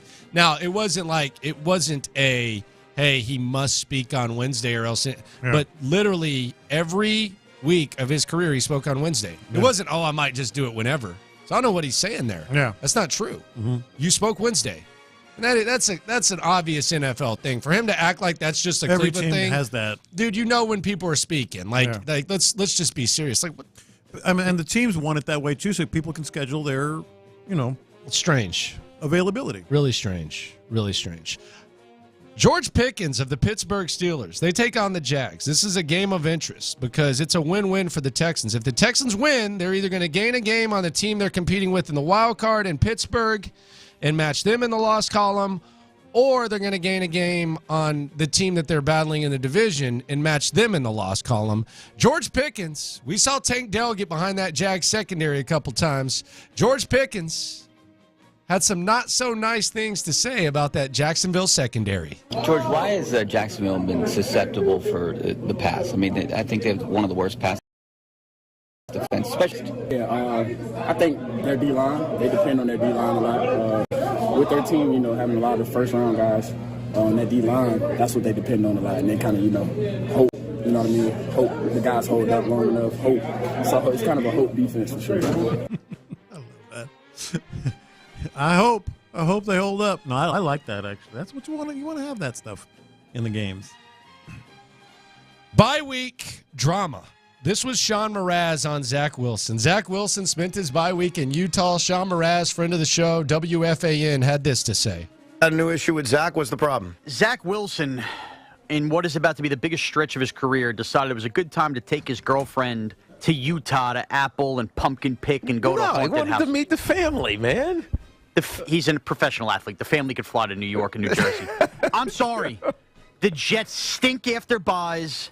Zach Wilson's season last year derailed after a bye. Yeah. I believe 52 guys could have gone and visited families. The quarterback, the leader, needs to be at that. And Zach Wilson has not done enough to get his ass on a plane with his girlfriend and go to Utah for a week. My quarterback is going to kick your ass on Sunday. Boy, I don't know. The last time I remember a quarterback about to face the Giants with a visit out of their area to Pound Town, Don't compare the Tony Romo, Jessica Tony Simpson. Romo with Jessica Simpson combo. How did that work out? The focus needs to be in the film room, Evan, the weight room, the study room. Utah is very different than Cabo. Yeah. That was irrational. You got me to support Zach Wilson. Okay. You pulled it up. Will do and defend your player. That's comical. You hate that. I hate it. Like, what are we? Are you? He's supposed to be 24/7 in the film room. Oh, you have a weekend off. A lot of guys do come back earlier or take the stuff with them, and in their downtime on the beach or in Utah or wherever, kind of go over stuff because it's kind of hard to leave your job, you know. But you don't want them to go. I don't know. I guess not. It's just silly. Let's hear what Joe Burrow did for his bye week, though. Okay. Absolutely nothing. Just sat on the couch, rested, ate, watched football, lifted. So it was a good week. Where's the balance for you on a bye week in terms of trying to relax and maybe unplug a little bit versus you're in the middle of the season and you want to stay sharp? Yeah, it was a little different this year. Our bye came a little earlier, so your body and your mind was a little different, not feeling quite like you needed a bye week. So I was a little more locked in on football this bye week than I would have been past bye weeks. Oh, look at him. Okay. It's pretty good, actually. Yeah, whatever you say. He didn't go to Utah. Yeah. He didn't go to Utah. He stayed lifting weights, man. Billy White Shoes Johnson, a legend, baby. Yeah. He's going to get some flowers. December 17th, the Tennessee Titans will honor Billy White Shoes and put him in the franchise's Ring of Honor the same day that they wear the Oilers uniforms and face the Houston Texans. Yeah, Amy Adams is just not even trying to hide it anymore. That she's just trying to stick the. Now look, it good for them, good for Billy especially. God, he's going to do his dance. Yeah, he's going to do his dance, and McClain's going to throw him the football. He may well be making introductions. I don't know, but McClain's going to throw him. But good for them. Separate of that, the fact that it's this weekend, the fact that they're wearing the Oilers uniforms, and all this just coincidentally, including kind of putting pressure on the NFL to not allow the Texans to have that as a dominant color, et cetera, et cetera, et cetera. Just so happens to be at the same time when the Texans ramped up their new uniform stuff. Amy Adams is spiteful, and she's not even hiding it anymore. And I honestly don't know why people try to defend her when it's so transparent what she's doing. And by people. What do you mean by people? And by people. Okay, Andre Ware. What do you mean by people? Keep saying it, John. McClain? Yeah. Keep doing it. Cool or not, Russell Wilson surprised his wife, Ciara, by renting out a Waffle House for her birthday. Very cool. Very, very cool. I knew you would say this. It's kitschy. You know, it's unique. It's whack. Look, you can have your feelings about Russell Wilson, and I certainly do. I think he's a goofball. But come on, you wouldn't want to go to a Waffle House for your birthday and it's rented out for just you or just you and your friends? That's pretty cool. Figgy, would you like that? I mean, does she like Waffle House that much? She must. I mean, he rented it out the whole Waffle. I guess she got everything else she wanted. So yeah, I guess I like running out of ideas. Mm-hmm. I just don't like when unrelatable folks try to do relatable things. Take your ass to the Waffle House, man. Just go to the Waffle House. You don't need to rent it out. What's your special? Now the people that actually like to go to Waffle House on the reg, they can't go. But see, regular sit there people and get your photo op. But see, regular people for their birthday, they go to a restaurant, just like regular people. Yeah, they don't rent the whole restaurant out. I'm sure a lot of people went to Waffle House for their birthday. Exactly. It's cool. Star games from John Lopez. Let's start with Texans at Panthers. How many stars? All right, let me preface this by saying we have to grade on a curve this week. Not a whole lot of legit in any given week would be a 5-star game. So I'm going to tell you right up front. I graded higher. I graded on a curve this week. So Texans, Panthers, just because of the Bryce CJ stuff and relationship, brotherhood, I'm giving it 4 stars. I think a lot of people can keep an eye on this, not just in Carolina and Houston. Saints at Colts. 3-star. Decent. Again, we're grading on a curve this week. Jags at Steelers. 5-star. Yeah, it's 5 stars for us, too. 5-star on big. a curve. It's a win-win, baby. And big for the Texans. Falcons at Titans. Arthur Smith versus Braves. 3-star game. One team that is tanking and doesn't want to admit it, and the other that is wondering if they're ever going to have an offense. Rams at Cowboys. I gave it 4 stars. Wow. I did. That's generous. It was a little generous. I said we're going to curve. I just think good brands. Matthew Stafford. So I think I Dallas gave I gave it 4 stars. A lot of pressure on the Cowboys, as always, but even more so right now. Vikings at Packers. 3 stars. 3-star Vikings and Packers. Like I said, there are a lot of meh teams facing off this week. Patriots at Dolphins. 3 stars. Same thing. Jets at Giants. 2 stars. That's 1. Yeah. I don't need to see either one of them. Eagles at Commanders. Eagles at Commanders. I gave 3 stars to that. It's more so for the Eagles. Browns at Seahawks. 5 stars. This is a don't sleep on. What are their records? How many winning teams versus winning teams are there this week? 2. And those games are, look it up, Jags and Steelers and Browns and Seahawks are the 2 with stakes, legitimate stakes on the game. Chiefs at Broncos. I gave it 2 stars. Maybe I should have gone a little higher on that one. No. Yeah. Nah, that's nothing. Yeah. Ravens at Arizona. 2 stars. Bengals at 49ers. Because of the Burrow factor and what are we going to get? And they're trying to crank it up a notch. Yeah, I gave it 4 stars. Yeah. I think that's 5. Think Sam Darnold playing too? Yeah. And Sam Darnold might have some. Yeah. You've been saying that all off season. Bears at Chargers. 2 stars. And then Raiders at Lions. 2 stars. I've been keeping my eye on the Lions, but the Raiders are a mess.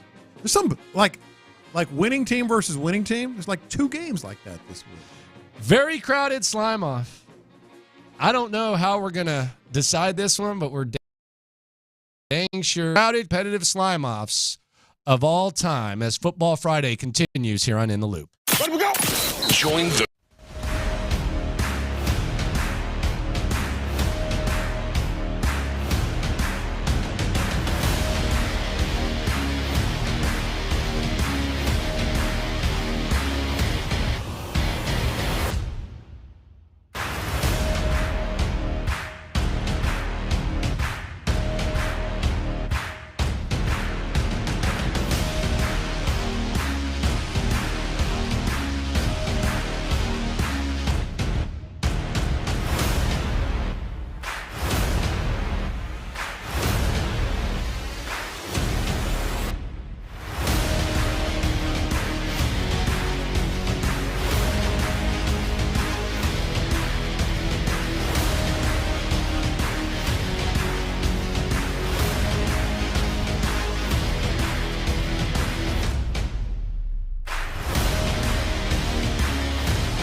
Friday on Sports Radio 610. Here's In the Loop with John Lopez and Landry Locker. This one's going to be stacked. Very competitive. It is time for the weekly slime off. It's time for the weekly slime. Slime season. The biggest displays. Man, you going to hell on scholarship. As decided by your favorite H-Town hosts and the loopholes. Man, look at this slime ball. This is the Friday Slime Off on Sports Radio 610. All right, contestant number one, Michael Irvin. Why'd you have to do your son like this, Michael? I mean, my goodness, they're talking about John Morant. Your son's just trying to put out some art, trying to put out some hip-hop music. Michael Irvin completely exposing his son on First Take is contestant number one. I got a son. He raps. His rap name is Tut Tarantino. If you ever listen to some of his raps, I'm like, oh my God, where does this come from, son? You grew up in a gated community your whole life, but he's rapping my life because we romanticize and fantasize about that old thug life, ghetto life, and all of that stuff. When we used to work to get away from it, now we've gotten to a place somehow we're running back towards it in the music and everything. Michael, it's so funny. Now this is so funny though. Figgy, you think he's a contestant? I think he's a strong contestant, man. Why? What's wrong with this? He blew his cover, man. It's a lot of it's a lot of rappers that's doing the same thing that grew up in the gated community too. He had to blow his cover like that. Put his name out there too. Yeah, could have just said my son. Yeah, he blew his whole cover, man. Is that Papa Doc He stuff? gave his directions. He did go to private school. He gave his address. Here's why I'm not going to vote for this sport. Dad, dude. That's what dads do. He's trying to save him from himself? No, he's just messing with him. Maybe that. I don't know. But that's just what dads do to their kids. Ruined it. I mean, this guy's done. Like your kids getting out of the car in middle school and they're embarrassed of you. You roll down the window, say, This I is love not you. the same as that. This is not the same as he's that. embarrassing him. He can never rap again. Well, so what? And if he do, people ain't gonna look Here's at it the thing, same. and this is Michael Irvin's message. He doesn't need to. He doesn't need to. Contestant number two, Tom Verducci. Astros getting thumped by the Rangers 11-3 in the eighth inning. Tom Verducci, who did an elite, and I want to emphatically say and emphasize he did an elite job covering the World Series. So salute to Tom, or the ALCS, I should say. Much love to Tom Verducci. But did you really have to chime in and say, I told buddies this was going to be a blowout after it's already 11-3? What the hell was that? That was bad. What was because that? It was completely unnecessary. And no matter what, whether it was true or not, that was so unnecessary. Yeah. And I don't even know if it was true or not. Might have been like a LeBron James, Kobe was going to have 80 type of prediction. Yeah, personally, I doubt it's true. And he doesn't need it. This is definitely a candidate. Contestant number three, Lincoln Riley, former head coach of the Oklahoma Sooners, now the head coach at USC. USC has lost 2 times, and both times something has happened that has never happened, according to Bill Plaschke, who was on with Dan Patrick. History. The players weren't allowed to talk to the media because Lincoln Riley wanted them to avoid all the noise. This is a town of noise. This is a town built on noise. This is LA. You don't avoid accountability, and you don't avoid the educational process that letting kids talk to the reporters gains them. It's a mess. Do you think he didn't allow Caleb Williams to talk because he was protecting Caleb Williams, or Lincoln Riley's protecting Lincoln Riley? I think he's trying to protect himself and his image and the program's image, and he really just does so much damage. That these kids, that's part of what they get out of college, is learning how to deal with the media, learn how to talk in public situations, learn how to deal with the public, and it costs them an opportunity. And Caleb hasn't talked twice this year after games. What other team, whether a sport, the Heisman Trophy winner, doesn't talk after games? That's crazy. He's right, and it's sorry, and it's definite slime ball. How's Caleb stuff. Williams going to be on all these Wendy's commercials, the chosen one, everyone wants to be in my 12 and a halves, and he's not allowed to talk to the media after an L? Well, that's the thing. But Lincoln Riley looks soft, USC looks soft, and they're making Caleb Williams look soft. Because I don't know what Caleb's stance would be on this. Maybe he's like one of those guys, you know what? I got to stand up to this. But if his coach in his school is telling him don't talk, no, he wasn't allowed to. Yeah, that they make him look worse, and they look awful. This is really bad. Contestant number 4, John McClain. John McClain, after the Astros lost to the Rangers, he originally said this: the Texas Rangers winning the World Series would be the worst result for the Astros possible. I can figure. I think it'd be the best result because the team that beat you won the championship.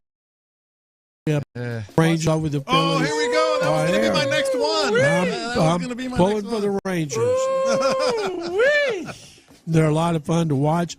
What they did, choked the last game of the season. And what they accomplished under Bruce Bochy is amazing, and they got my respect. I cannot believe you want the Rangers to win. I do.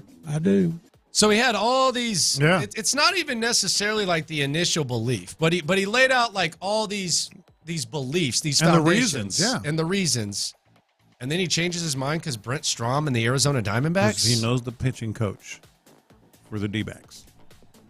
That's slimy. 100%. That's slimy. Because he's for years, if not decades, if my team can't make it, I want a team from Texas to win. Except if there's a pitching coach involved. It's bad. Next contestant, and this was me putting him in there. Dusty Baker's had an awesome career. He has been a really, really good part of this Astros organization. He's the all-time winningest manager in franchise history. However, he tried to blame Chandler Rome for his decision to retire at the age of 75. This was Dusty Baker yesterday, and this is why Dusty Baker, despite getting honored, despite being a loophole, this is why Dusty Baker is nominated. Well, I started, this winter thinking about it, and then there were a couple instances, a couple articles, a couple things that, in late summer. But, that didn't have anything to do with tarnishing my job or anything like that, because I wanted to win, the pennant and then leave, you know what I mean? And the same thing happened in San Francisco. I knew I was leaving in San Francisco, so I wanted to win, and go out the door. But sometimes your plan and life's plans are two different things. But, I got to the door, but I didn't quite get through the door. Have you feel mistreated by the media, Houston people? Yeah, somewhat. Yeah. But, I learned from Hank, and I learned from, really from Buck O'Neill. Because, those guys had a whole bunch to be mad and bitter about. But Buck used to tell me, he said, hey, man, bitterness don't do nothing but eat you up, And vengeance is somebody else. Because, see, some of those people won't have good luck. I believe that. And I've seen that in my life, that the people that mistreat people, my mom used to tell me all the time, God don't like ugly. Man. And I don't know if y'all ever heard that before. But he does not like ugly. So I'm trying not to be ugly. Damn. Yeah, kind of hard to vote for him. Damn. Even though, he should have probably let an article be one of the big factors. But, yeah, no, I don't think so. Damn, there's some strong candidates. Whoa. Can we let this go? No. Let this go. No. This weekend, Oilers uniforms, what do they call it? Homecoming weekend in Tennessee. 170-plus former players and coaches are going to be there. Billy White Shoes Johnson into the Ring of Honor in Tennessee, where he never played a single down of football, by the way. And it's all because of one thing. Amy Adams Strunk's spite. This is because of spite.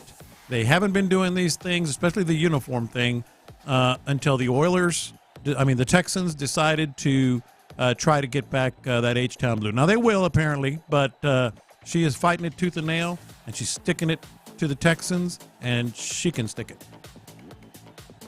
So you're nominating Amy Adams Strunk? Yes. Okay. Yes. Cool. Yes. All right. Yes. All right. Very good. Right. I'm very proud. Did she get your vote? It's between her and Lincoln Riley. It's between Amy Adams and Lincoln Riley. What Lincoln Riley is doing is weak. I got to go with Amy Adams, though. She's the slime ball of the week. Sorry, man.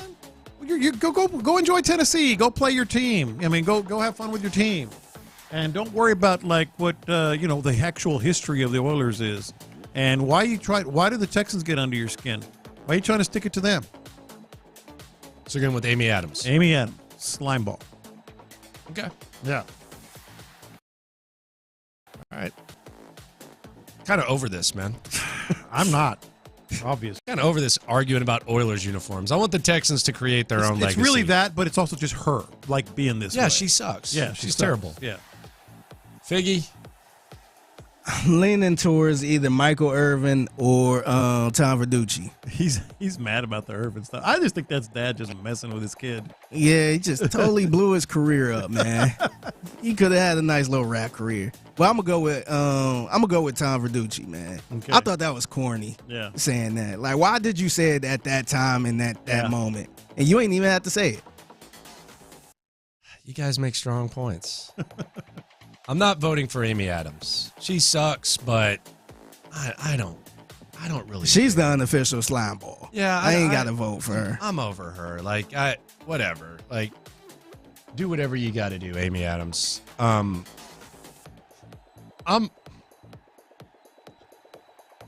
gonna go with McClain.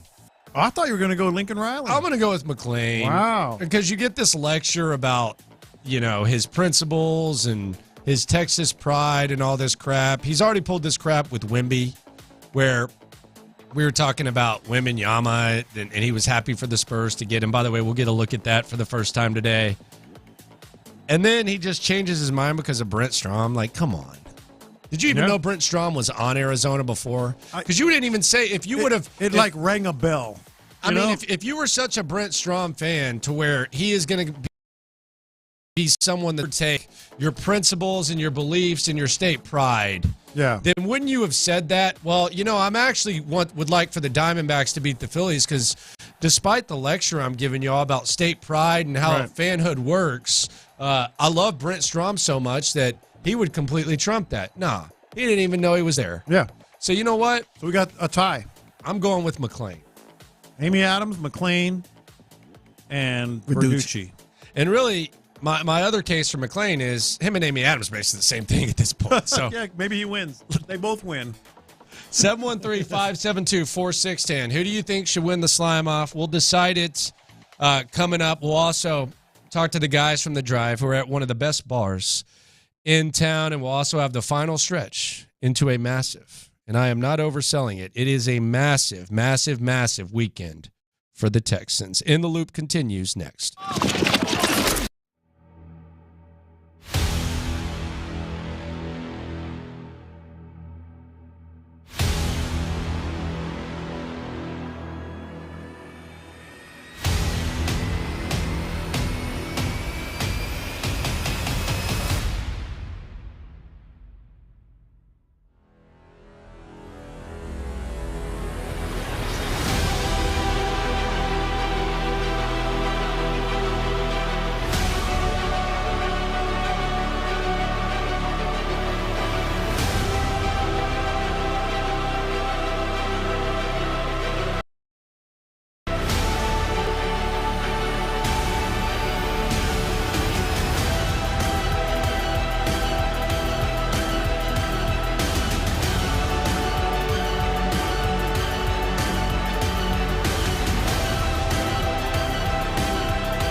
Library Internet Football Friday on Sports Radio 610. Live from the Twin Peaks studios, here's In the Loop with John Lopez and Landry Locker.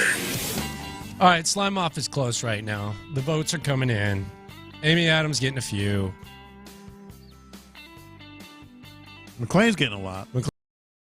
McClain's getting a lot of claims. Probably. And in large part because they're kind of... I was about to say, give it to both of them. They're kind of attached at the hip. Mm-hmm. So, John McClain... Tag team champs.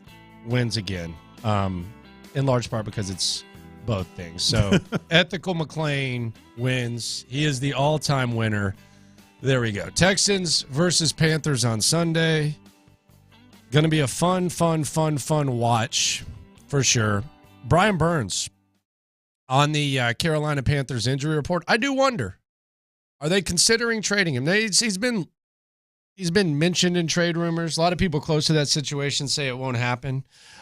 Maybe they though decide to err on the side of caution, and they decide to sit him out just in case, just to be safe. That would be a huge favor for the Texans, who are going to have to go without Robert Woods for the first time this year. And it's the first guy that C.J. Stroud mentioned was Burns, and you got to believe that the Panthers have already, they know what calls they've taken and they know how close a deal is or is not.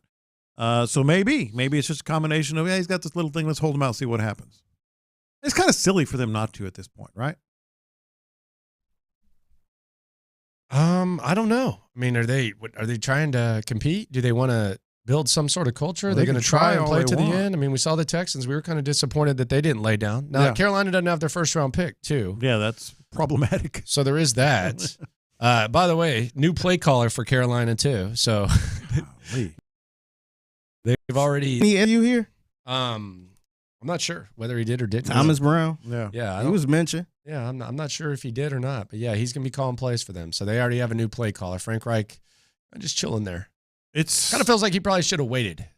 Although if he feels good about the quarterback and he feels he can figure it out, that's good. I don't know if shuffling this much though is ideal for your young, especially QB. This early in the season. I know it's not early, but still, 6 games in, a bit much. If I asked you right now, if I asked you who is going to lead the team in receptions this week, not named Tank Dell and not named Nico Collins and not named Dalton Schultz. Well, so man, you're limiting the choices here. No, but seriously. Okay, who's going to lead the team in receiving? They can't be a receiver. Who's Singletary? Xavier Hudson. Yeah, that's fine. You can say Hutchinson. Yeah. Okay, say that again. But no Schultz, no Tank Dell, no Nico Collins. If it can't be there's one no of those Robert three. Woods, if it's not one of them. So we're talking Mechie, we're talking Hutchinson, we're talking Noah Brown. Like where do those receptions go? I like Mechie's odds in this game. I think he's going to be used more, especially coming off the bye, but I just can't pull the trigger on that. He's only had 8 targets and 7 catches, but I think he's going to be used more. I'm saying Noah Brown. Right? I'm going to say. You say Hutchinson? Nah. I don't. Couture. Nah. Yeah, you are. No. I'm looking for. He's not going to. I mean, I think he makes big plays when they give him opportunities. Well, that kind of narrows it down. Say the name because I know who you're talking about. I'll go with Noah. I'll go with Noah. Oh, Brown. I thought you were going to say Singletary. No, I'll go with Noah Brown. I don't know how much they're going to put Singletary in the game to receive. So I'll go with Noah. Although I do want to see what they do with Mech. I am too. I'm very curious because I think Mech making it to the bye week is big. Yeah, it was big to step on the field for the first time. Yeah. It was big to get that catch. It was big to be in the rotation, and now, of all the people that I think probably zoned in the bye week, I bet Mech is one of those guys. This is like the next big step. Like he's taking his steps big time just to get to camp, and then he had a little bit of. He started the season, then he had a little bit of a lull. Games 2, 3, 4 in there. Then he started being seen again more, targeted a little more. Now he's got an off week. I fully expect him to maybe be a bigger part. I just couldn't pull the trigger on saying outside of Nico and Tank that he would get the most receivers. What do you think Dusty's doing right now? You think he's chilling? I bet he's already in California. Relaxing? Yeah, I bet he's already drinking wine. Hopefully he is. He's got his grandkids on his knee and drinking some wine and chilling. What does 75-year-old sip on? He has a very. You just don't sip at 75, do you? Yeah, you do. Okay, what do you sip? I'm thinking he's going to be with some wine. Okay, some of his good wine. So that's the go-to. Like me? Well, I don't know. I mean, you're not 75, John. No, I'm saying like what I would sip on. It would probably be wine or maybe a little bit of like something like a good drink. I don't know if that's good for you. Or a martini. You said just sip. I'm not going to drink 8 of them. I don't know if that's good for you. But like one, just like a little. Well, the French live a long time and they drink a lot of wine. I don't know if that's true. I've always heard it. Yeah, I don't know if that's true. Mm-hmm. I don't think all French people drink wine. Like I kind of think you're stereotyping. No, that's true. Nah, I think you're kind of stereotyping. I think maybe the ones that you see when you're like going touristy. No. Every house, every home. I feel like just assuming that all French people drink a lot of wine is a stereotype. No. They drink a lot of wine. That's what I assume. They drink a lot of wine. I think that's like in their homes with dinner every night. I think that's like saying all white people drink pumpkin spice. Not even close to that because it's like in France. Like in the country, in the cities. Keep in mind, I spent. So just every French person is just drinking wine. Yes. Okay. Pretty much. All right. Pretty much. All right. Keep in mind. Get ready, Figgy. I spent a month in France. Okay. And I was out in the country. I was in the city. I was traveling on trains. I was going to games. I was, kind of out and about in neighborhoods. I'm telling you, dude, they drink a bleep ton of wine. In that country, and it's all usually red, and red's supposed to be better for you. It's like it blew me away. Like, lunchtime, they have a carafe. We went to this one place. What's a carafe? A carafe. It's that bottle that has that bottle that they put in the middle of the table. Yeah. We went to this one place that had a buffet because we were just trying to grab some lunch, and they had on a top. Chilled water and wine. Like, just people just pouring glasses, like water glasses full of wine. It was bizarre. Do you have a prediction for this game? I do. Now, Sean has been saying blowout, blowout, blowout. I don't quite see that, but I see a Texans win. The number's 3.5, right? Is it still 3.5? Yeah. I'm going to say 21-17. Nice little tidy cover by a half point. I'm going to say 21-17 Texans. 21-17. Nice little tidy, workmanlike cover because the Panthers are going to. I mean, they can't afford to mail anything in. Who cares? Mm-hmm. I think it's going to be. I'm looking at this game being closer than expected, but I'm going to go ahead and say that the Texans pull away late. I think it's going to be. Mm-hmm. I think the score is not going to indicate how close the actual game was. I'm going to say the Texans win this game 28-20. I'm good with that. 28-20 Texans. That's what I'll go with. Biggie, you have any thoughts on this? Yeah, I'm gonna say 31-28. Oh, so you got a little. So they don't cover. I think Carolina gonna try to make a comeback at the end for a field goal, and it ain't gonna look good. Yeah. We have the props up, the player props for the Texans. Dameon Pierce, by the way, you can get plus money for him to score a touchdown. Plus 105. Who? Devin Singletary, you can get 2.5 to 1 to score a touchdown. Let's go. Keep saying that he's not the same Quinteriano, guy 8.5 he to was 1 a year ago. Yeah, don't bet that. I might take a Quinteriano touchdown. I think it's time. Well, Brevin Jordan's probably going to be out. I think it's time. Yeah. I think it's time for Quinteriano to get his touchdown. Finally. I'd go with Devin Singletary with that. 2.5 to 1's not bad. 2.5 to 1. Keep criticizing Dameon Pierce. John Mechie's only 3 to 1. That's actually kind of low, because he doesn't have a lot of catches. He hasn't had a touchdown, but they already got John Mechie at 3 to 1. Do they know something we don't know? Maybe that's what it is. Is John Mechie the guy? Yeah. Is that where we're going? Tank Dell plus 175. Interesting. Very interesting. So they got Mechie as a nice little 3 to 1. Okay. Still going with Quinteriano. No, you're giving money away. Just give the money to me. I'm going with Quinteriano with the touchdown. Maybe 2. I'll go with 2 touchdowns. Singletary. I'm going to go with Quinteriano. Mm-hmm. Let's go to one of the best bars in town, Kirby Ice House, right here in Upper Kirby. Clint Stoerner, Ron Hughley, they're out there. Fellas, hello. What's good, baby? Good luck for those trying to see me on YouTube and Twitch. You'll see a shadow, and then you'll see Clint. Man. A good wow, I see you. Goodness gracious. The natural light here does me no favors. Oh, wow. Hey, hold on. You need John, a ring man, light. Hold on. John, that was Hey, I offered him a ring light, Fig. When? When did you offer me? I told you 3 weeks ago I had a ring light on a tripod you can set up behind that little deal right there. Or you shot it down. You got that 82 model camera over there on your deal. I was going to give you that ring light, bub. Camera, man. Ron looks like I'm looking at it now. He looks like an anonymous source on a TV interview. That's what I am, baby. Anonymous. They got to garble your voice. They're going to have to garble your voice there. Hey, I ain't going to lie to you. One of my favorite things is when John Lopez laughs at his own jokes hard. That's the best. That's what I'm saying, because as you can tell, it tickles the hell out of me. Damn right. Hey, Ron, you got to bring the party with you sometimes. There you go. There you go.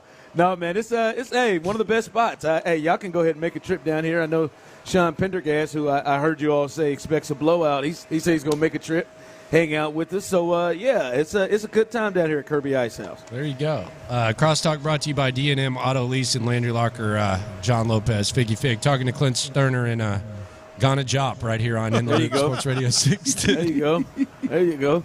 How y'all feeling about this replacing Robert Woods? I heard y'all talk about it a little bit yesterday. Clint, you almost, I don't want to speak for you. It seems like you think the offense could open up a little bit here. Yes, I'm trying my damnedest not to be disrespectful because I don't want to be. I don't want it to come across that way. But, man, in today's game, especially with what we've seen this offense be able to do in the past game, I mean, I trust C.J. Stroud. I trust Bobby Slowick.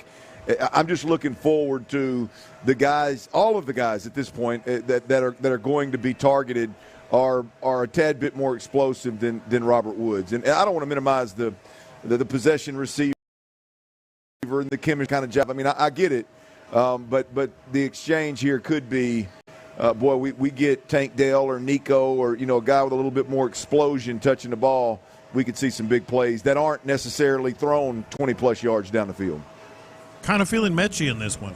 Good. I mean, we talked about that a little bit yesterday as well. I mean, you talk about an opportunity for a guy to come out. I think Nick Caserio say something about week 8, mid-season? I don't know. I'm paraphrasing. I don't remember exactly what he said, but by mid-season, Mechie may be able to go, and here we sit with an opportunity. Yeah, look, I mean, I would love. I think Texans fans in general, guys, if we see a John Mechie or hell anybody not named Robert Woods, from a long-term perspective, boy, you got to feel good about that if that guy can arrive. The wild thing for me is I just looked at the player props, like touchdown odds and stuff like that, and Dameon Pierce is slightly above even money. Singletary is 2.5 to 1 to score. Mechie's only 3 to 1 to score a touchdown, which I mean that's not very like. Somebody knows something, huh? Yeah, that's not good like odds. some sort of long shot. Like for someone who's never scored a touchdown in his entire career, like that's like something you would typically see with like Tank Dell or something like that. Well, I mean, how many catches he got locked up? We got 8 catches this year. What I like about him is 8 targets, 7 catches. Oh, 8-7, yeah. So, I don't know what's going on, but for some reason, someone in Las Vegas, I mean, those are, I thought, we're talking 6 to 1, 5 to 1, 3 to 1. I mean, that's typically like your number 3 receiver type of odds right there. You're listening to KILT AM, KILT HD2. Little road work, which is live. That's right. The drive is live, and we are used to a little road work as we are here live, and we'll be here till 6 o'clock. It is a Tachys Fiber Internet Football Friday, and we are at Kirby Ice House right off East Side Street, so come hang out with us as this is one of the best spots to go to. The first spot I ever went out, first spot when I came to Houston that I ever went out on the town a little bit. This is where you fell in love with me, huh? I'm telling you, right here. Right here. This is exactly it. Hell, right we're here. Damn near right on top of it because we're on the spot because, I mean, we're right over here on this patio. The tables were all pushed together, and we had about 30 Odyssey employees, Sports Radio 610, all the sales group and management group, and everybody was here. Somebody's party. I don't remember whose party it was. It was somebody's party. Somebody's party. Yeah, it's a good time, and we're going to have a good time. Remember, if you're in the building, your chance to win $50 gift cards. You got one. First, we'll hook somebody up with a $50 gift card to Academy Sports. Hey, this is no better time to go get you some some Texans gear right now. The Rockets are starting to get you some gear there, or whatever you want to do, or find yourself in that grilling section that you can go to. So anything you need in those spots, as well as coming up a little bit later, a $50 gift card to La Michi Wakana as well, and you can have a good time there. So all you got to do is sign your name, put it in our raffle box, and it's there. It's yours for the taking. Ron, I got my. In fact, I think I bought this black on black Texans hat at Academy. Is that where you did that at? Several years ago. This is big for me. I went ahead and went with the bill flipped up. I'm going with the bill flipped up for all the YouTube and Stitch folks. Yeah, that's it. See, you saw Steve Smith on Pat McAfee? I saw Steve on Pat McAfee this morning. That's good, man. I thought, man, I like Steve Smith. I wish he wouldn't have won at Jerry Jeudy, and I wish he'd stay off the field arguing with players and confronting players before the game, before the kickoff. But I mean, I like Steve Smith. I like the player. I think he's entertaining. And I thought, you know what? He had that old Utah gear on, that Utah lid flipped up. I said, today on that old Twitch and that YouTube, I'm going to flip the lid. Flip the lid. Why not? Yeah. Let's see if you can continue with it the rest of the way. All right. Yeah, let's do that. It's a big weekend for the Texans, and I see somebody here on the text line and as well on YouTube saying, "Where's Tyler?" Tyler is out. Tyler is probably, I know he was in the air earlier, but probably landed in Charlotte. And Chris Santiago is in his place back at the station. Chris is going to hold it down for Tyler today. But what we are, folks, we're in the middle of it. This is the potential Milner curse. We're right in. Oh, yes. Yes, that's what I'm talking about. I want to do it again. Right now, we're in the midst of the potential Milner curse. This is great. This is great. I'm telling you, Tyler didn't want to hear it. Clint, you tried to step away from it. Right now, listen, I'm telling you, and I said this yesterday, Tyler is in the air. He has probably landed in Charlotte. And Tyler is going to the game with the Texans and the Panthers. Brought his tickets. He said, let's do it. If they lose, if the Texans lose while he's in attendance, I am not going to take no for an answer. We're in the midst of a Milner curse because we know what happened Monday. Yep. Monday, he decided to buy tickets at 5 o'clock in the morning. By the way, him and his wife, they're both involved. Buy tickets at 5 o'clock in the morning and then say, oh, let's get seats right behind the plate. Game 7. They went to Game 7. And we know what happened to the Astros in Game 7 in his attendance. By the way, last week the boss said, you know what? We've heard you guys talk about Tyler coming out to remotes during games. Let's do it. The boss said, yeah. Game 2, why don't you accompany the guys to Little Woodrow's? What happened in that game? He's not at the station. Chris is at the station. Not your fault, Chris. Chris is at the station. Tyler's at Little Woodrow's. It's 4-0. He's throwing his hat on the ground, and the Astros end up losing. I'm not going to lie. Me, Brandon Scott, and no, Figgy wasn't there, but Landry were there. The four of us. We went to a game against Seattle this year. He bought the tickets. Tyler did. Of course he did. Maroon money. He bought the tickets. They lost 7-0. It was 7-0. 7-0. Hunter Brown imploded. Tyler was there. He bought the tickets. I'm just laying the case. Him in attendance. If they lose this game to the Carolina Panthers, the Milner curse is in full effect. Look, you lay out a strong case, man. I don't know how one could argue with that case right there. I mean, Tyler probably could because he's got receipts on other games that he went to that they actually won, maybe. But I guess that's the only defense. I thought you were a little tongue-in-cheek when you first brought it up, and I thought, oh, yeah, that's cute. And then the more you laid it out, the more I thought, this has got legs. This has got real legs. And here we sit. Here we sit with Tyler and needing the Texans to get a big dub in Carolina to stay out of the curse family. Come on, man! I'm telling you, he can't have them lose the Astros and the Texans in the same week that he attends games. It's on him. Well, we got to be consistent. Look, he's going to do some soul searching. I mean, at the end of the day, I mean, I'm going to guess. I would like to talk to his accountant. I mean, I'm going to guess between Game 7 of the ALCS and this Carolina Panther trip, I'm going to guess 5 stacks. God, yeah. Who knows what he's doing in Charlotte? Who knows what he's doing? You're adding all his night on the town. I'm talking plane tickets. I'm talking hotel for 2 nights. He's not in a Holiday Inn, I bet you. Yeah, Megan ain't staying in no Holiday Inn, and she's not eating at McDonald's. And so I'm going on 5 stacks in 1 week on Texas. Can't lose. So he's going to be in the Curse family, and we're going to need to speak with his accountant. Chris, as you're filling in, do you agree with this? Milner Curse if they lose the game on Sunday. Yeah, definitely. Yeah, as at 713-572-4610. Do you agree with this? Milner Curse if they lose the game. You know what Sunday. you're doing to Tyler. I'm just saying. I mean, because I know. Well, he's doing this. But I know he really enjoys going to the Texans game over at NRG and sitting in that suite and rubbing elbows with everybody and talking to the big wigs and watching his squad play. Go win. And you're setting up a situation where folks are going to see him at the stadium and be mad at him for being Text there. line, damn it, now I'm worried. I'm a Tyler fan, but he better stay home. Yes. Because my husband and I are going, and I'm going to be pissed if they lose. I'm just saying, 713-572-4610. Is it fair? I think it is fair. With the curse, okay? I do. Milner Curse coming. And listen, it's tongue-in-cheek, and we have a lot of fun with this. Well, it was. It was. But listen, there is no way, to me, that the Texans can lose this game. And I'm going to say this right now, and I'm messing around with Tyler and company, but, Clint, if the Texans lose this game, this will significantly drop my thought process of them as a playoff team. Yeah. And right now they're 3-3, and I feel like, yes, you can look at their schedule. We just saw the Bucs play last night against Buffalo. That is clearly a winnable game at home.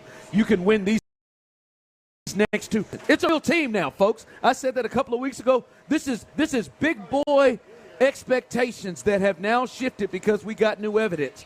They should be 5-3 after the next 2 games, coming off a bye week against the winless Carolina Panthers.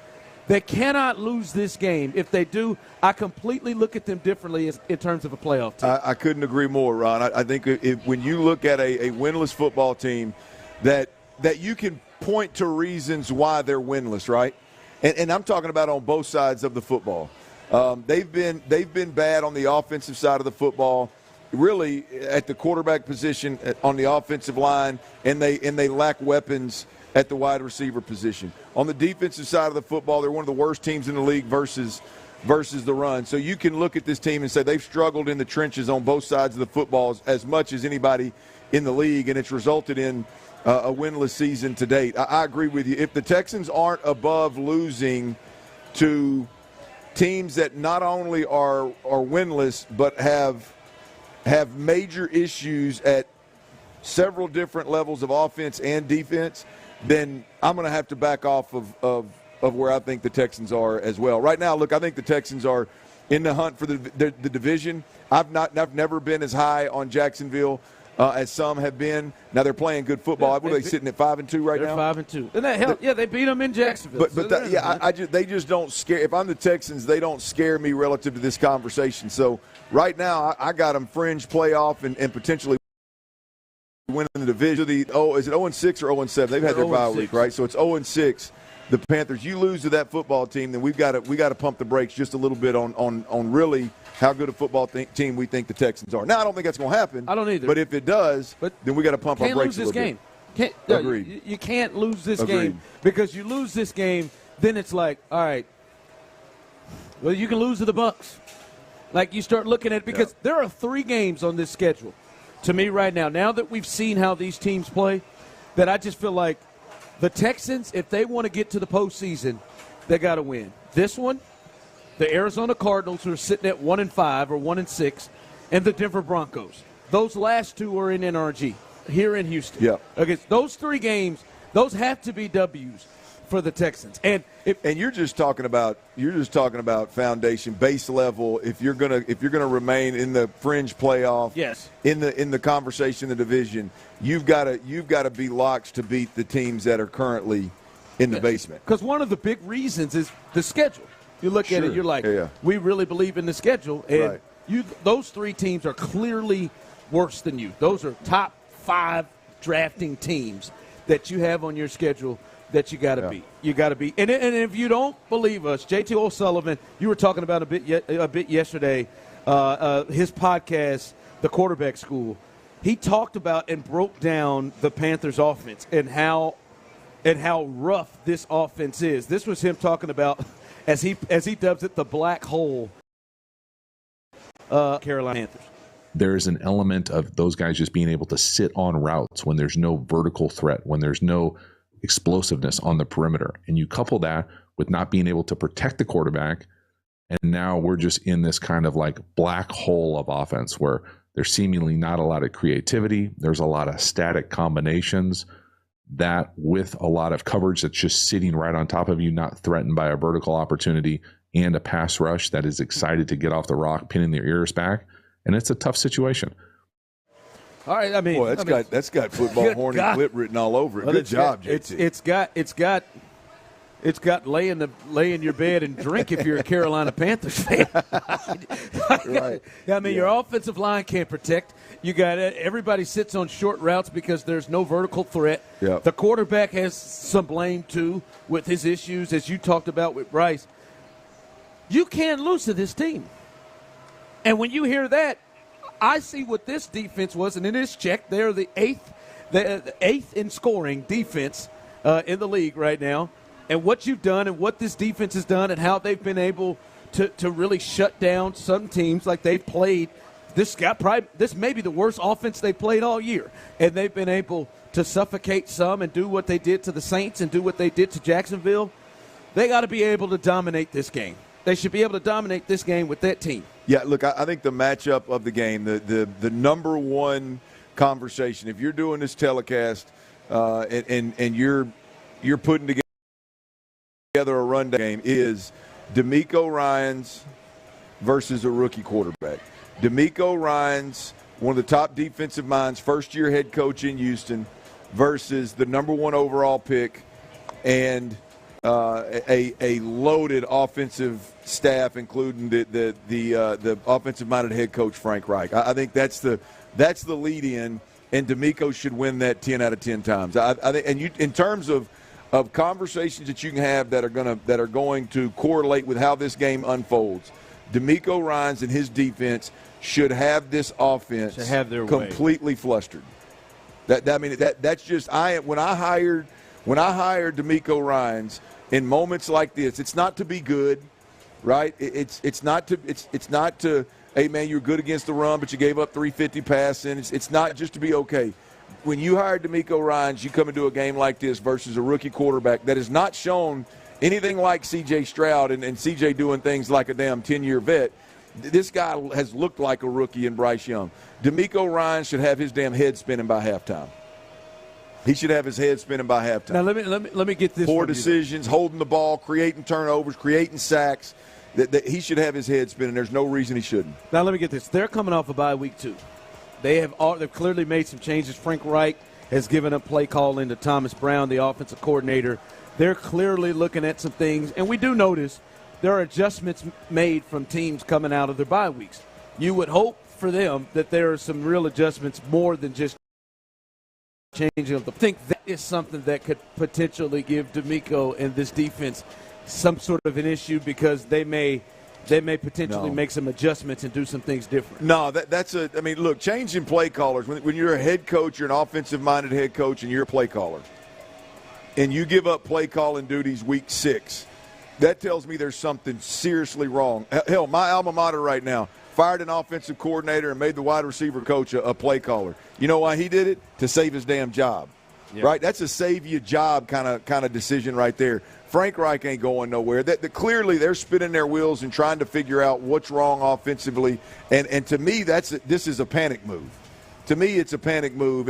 6 weeks or 7 weeks into the season, to change play callers. That's something you do in the offseason after you've been a year. Especially when it's Frank Reich. Yeah, man, I don't like it at all. Look, I do like it because I'm a Texans fan, but just being a football guy, like it is alarming if you've got an offensive-minded head coach that's called plays. He's always called plays, hadn't he? Oh, I thought. And all of a sudden, week 6, you're winless. Your quarterback appears to be reeling, appears to be overwhelmed consistently, and your head coach play caller says, "Yeah, I think the best thing is if I hand off my play calling duties." Like right now, think about that. If the Texans had not won a football game, and DeMeco Ryans said, "You know what? I think a lot of it has to do with me calling defense. Man, I'm gonna give this thing over to Matt Burke and let him do it." Oh my God, you'd be like, "Man, we hired the wrong guy, boys." Nightmare if that were the case. So yeah, I think this screams real problems. I don't think this is a fix. I sense there will be something different with their. I think there'll be some adjustments made from their. Yeah. But I'm with you. They're not getting faster. No. I don't know if these adjustments going to be made are going to consistently make their offensive line protect better. We're going to get into this at some point today, obviously. But this defense is giving up 5 yards a carry over 6 games. 5 yards a carry. Rushing, yeah. 5 yards a carry. Yeah. I mean, they've only had a couple of backs go for over 100 yards, too. It's not like you've had a Derrick Henry 250-yard day mixed in there or something. I mean, there's only been a couple of 100-yard backs against these guys, so it's 2- and 3-headed monsters. It's just they're hitting you. Hell, Taysom Hill averaged 8 yards a carry. I didn't watch that game, but I'm assuming a lot of that was quarterback run, +1 run stuff. When the whole world knows what's fixing to happen, he went in there and averaged over 8 yards a carry, and I think he went 75, 78 yards, something like that. So, I mean, this is. They've been bad on both sides of the football consistently, and Frank Reich handing over play calling duties is the last thing that I want to hear if I'm a Carolina Panthers fan. And I'm telling you, man, given everything we've been talking about, this is increasing my belief and feel that the Texans cannot lose this game. Just cannot lose this game. It is increasing that thought. All right, we're live here at Kirby Eastside Street, so come hang out with us. We'll be here till 6 o'clock. I've seen some people already fill their names out and put their names in the raffle. Your chance to win a $50 gift card to Academy Sports coming up here in the 3 o'clock hour. Come hang out with us as we're having a great time on this Football Friday. We talked about their needing to win this game. What should be the split in terms of carries for the backs for the Texans coming up on Sunday? Dameon Pierce, Motor. What should be the split in carries? We'll discuss that next. Yes, sir. Before we do that, I'm going to tell you about Twin Peaks. There's 5 lodges around the city. There's not a better place.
Sports Radio 610. Live from Kirby Ice House, Upper Kirby, here's The Drive with Stoerner and Hughley. In on Football Friday as we are live, and good people are out here. Yes. Good people are out having a good time. As we said, if you're in the house and you want a chance to win a $50 gift card to Academy Sports, all you got to do is sign your name, put it in our raffle box, and we will hook somebody up in the 3 o'clock hour live out here on this Tachys Fiber Internet Football Friday here at Kirby Ice House right off East Side Street. Tyler is not here, but the Milner curse is potentially in effect as people are texting in. Things gaining some legs, huh? Yeah, some people are getting mad at me. Y'all need to tell Tyler to stay in the house, as someone texts in. Kind of slimy of Ronnie to lay this out with Tyler not able to defend himself, but I have a hard time arguing against it. I laid it out yesterday right to him. Well, it's only right. I mean, it's only right to lay it out whether he's here or he's not. Oh, yeah. It only makes for a better Monday. Yeah, I went home and I thought of some more times where I think, hey, he's been there right for an L, and it's not a coincidence. All right, it's not a coincidence. Okay, I got a curse placed on me for getting on a plane and moving here. That's what I got a curse put on. So damn sure Tyler can be 0 for 4. I'm gonna do my damn to stay out of that curse family. Yeah, stay out of it. Stay out of it. You were pushing it a couple of weeks ago. Christine was amped. Was she? Oh yeah, Christine. She did not like the timing of the Dusty Baker fire. Oh, felt like he was put out. No. Not old Dustmeister. Hadn't even thought about attending a Texans game over the last 2-3 years because they've been so bad, but she was literally speechless about what's going on right now. So good for her. Come on out, man. Great convo in the break, man. There it is. Good depth to that one. Good depth.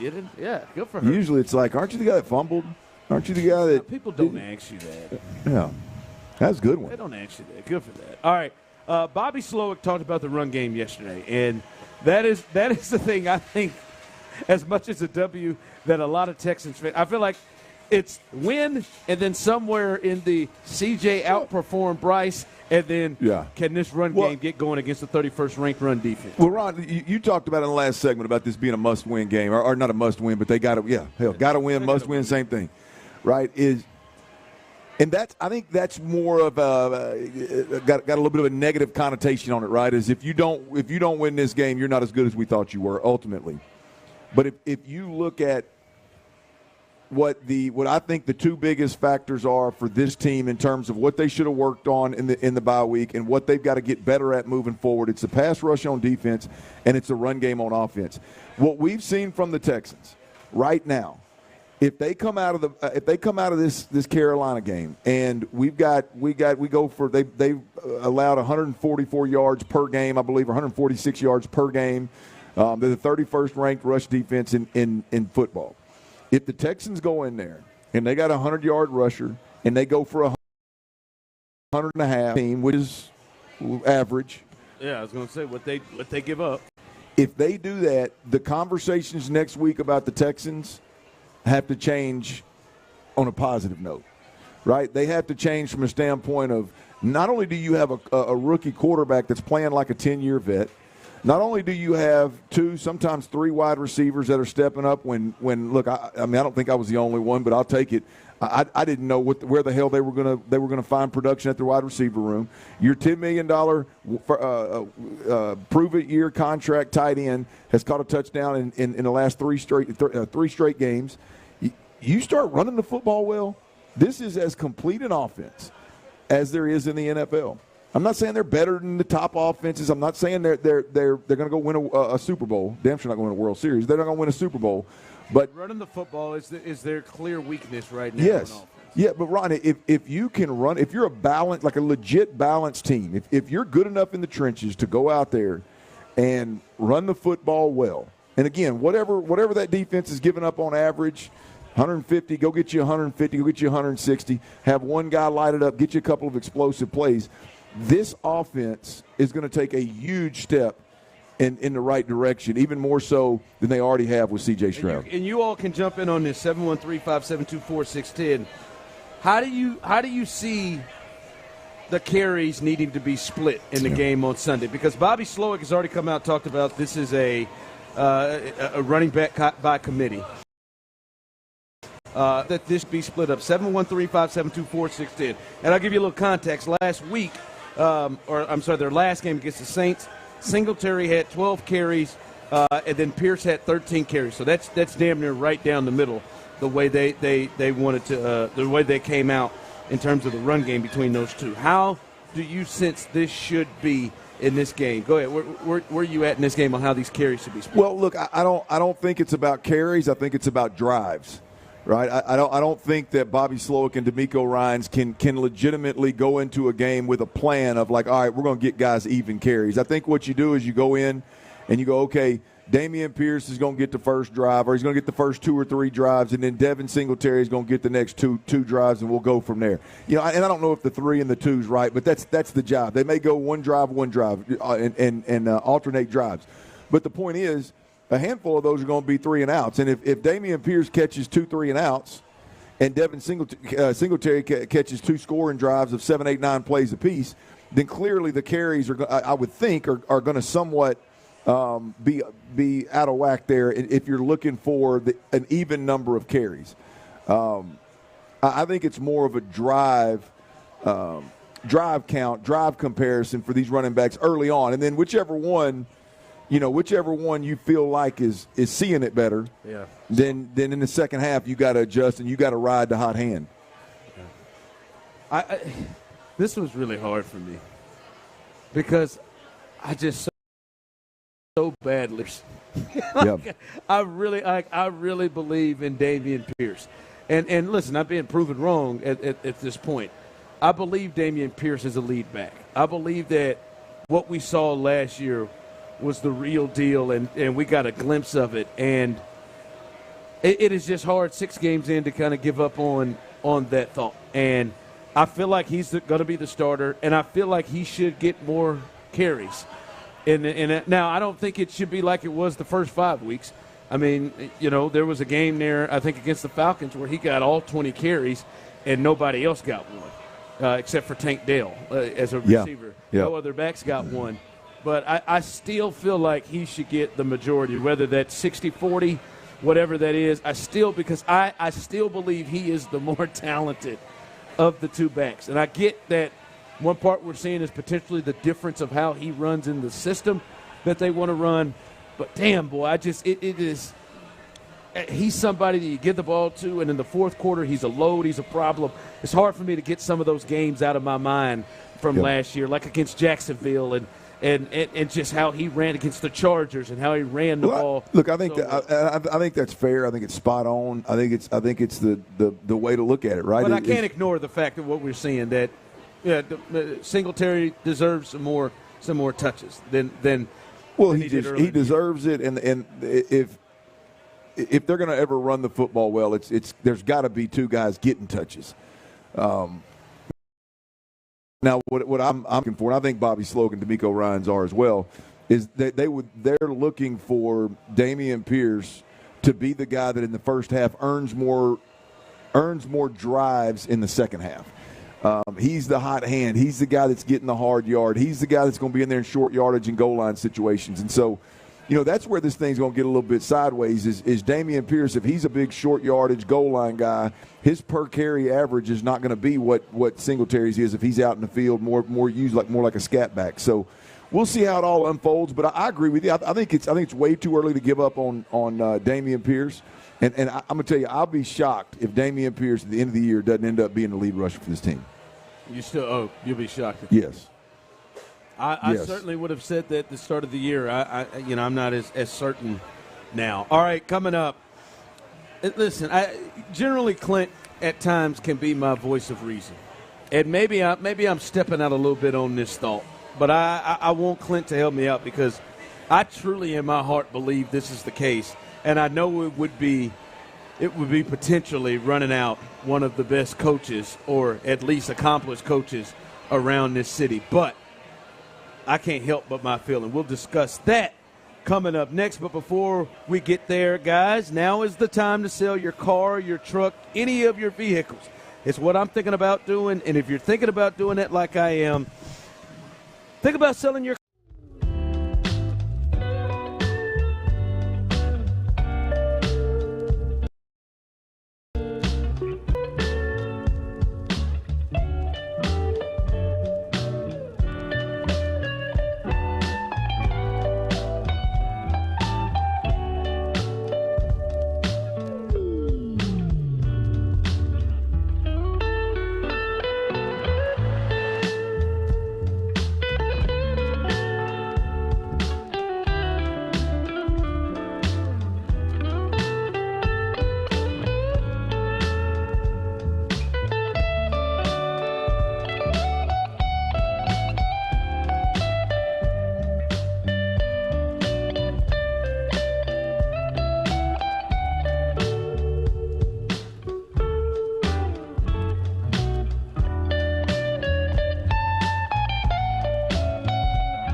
The Drive with Stoerner and Hughley.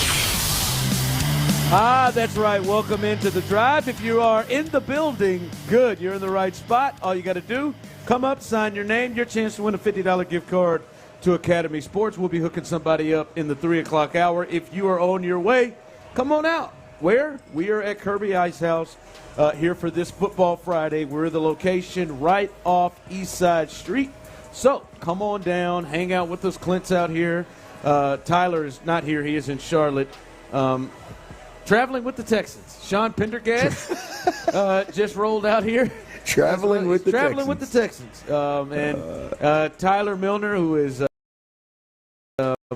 starting the Milner curse. And I'm not rooting for it. I don't want it to be the case. I don't. I want the Texans to be 4-3. I think you're just trying to get something off your plate. You're usually the curse guy. You're trying to get something off your plate. I just want us. You're forcing it on poor little Tyler. I want it to be fair, and I'm not forcing it. Tyler's put out the evidence. He's putting out the evidence is what he's doing. So, no, come hang out. Is some of the Sports Radio 610. What is the gift card? $50 gift card to Academy Sports. Gotcha. Anybody out there want a $50 gift card to Academy Sports? No, they're just going to stand here and look at you. $50. Like, you like Academy Sports and Outdoors? She does. I think she does. I got scared of her. She looks like she could use a nice hoodie from there. They've got different. It's going to get brands. cold. Yeah. They got outerwear. 59 for Halloween is the temperature. That's the high. 59 degrees on Halloween. What's that, next Tuesday? Yeah. It drops to 70s, I think, this weekend. What are you going as in Halloween? What are you going to be? Handyman Hal's dad. Handyman Hal's dad. Who is that? Nick is going as Handyman Hal. I'm going to. Oh, so you're going to be the dad? No, man, I don't know what I'm going to go. I think I'm getting wrangled into. Oh, you're going to be something. What is Fred Flintstone? What's his daughter's name? Pebbles. Liv's got a kick-ass Pebbles. No, she's Pebbles. Liv. Liv. I thought you were going to go as Fred, and then Lo was going to go as Wilma. My wife. You all do that? Yes. My wife is so pregnant right now. I don't think she's got a costume in her future. So I think I may get Fred forced on me for Pebbles, and I'll do it. I'll do it for my baby girl, and I'll love it. I'll enjoy the hell out of it. Clint, you would be a hell of a Fred Flint.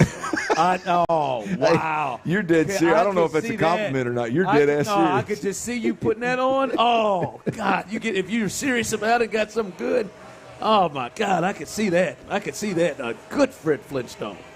That is nice. Woo. Somebody texted in and said, Ron, you could be Patrice O'Neal. He's dead, man. And he's who is he?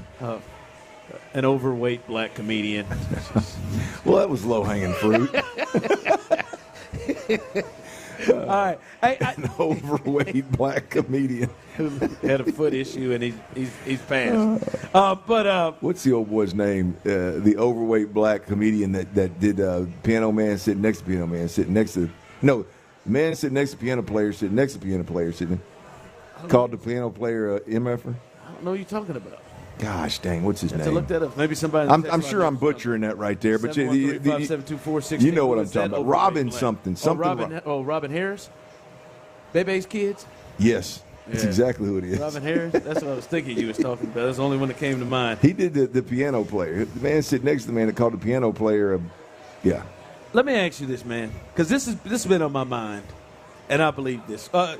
Young lady who was talking to through the break, she wanted to talk about the A&M Aggies. Christine, she wanted to talk about the Aggies. I don't know where Christine went. Friend of the show. Listen, they play South Carolina in College Station this weekend. Mm-hmm. I felt like this was a big year for Jimbo.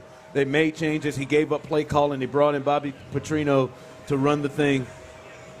Clint, man, if they lose at home to the 2-5 South Carolina Gamecocks.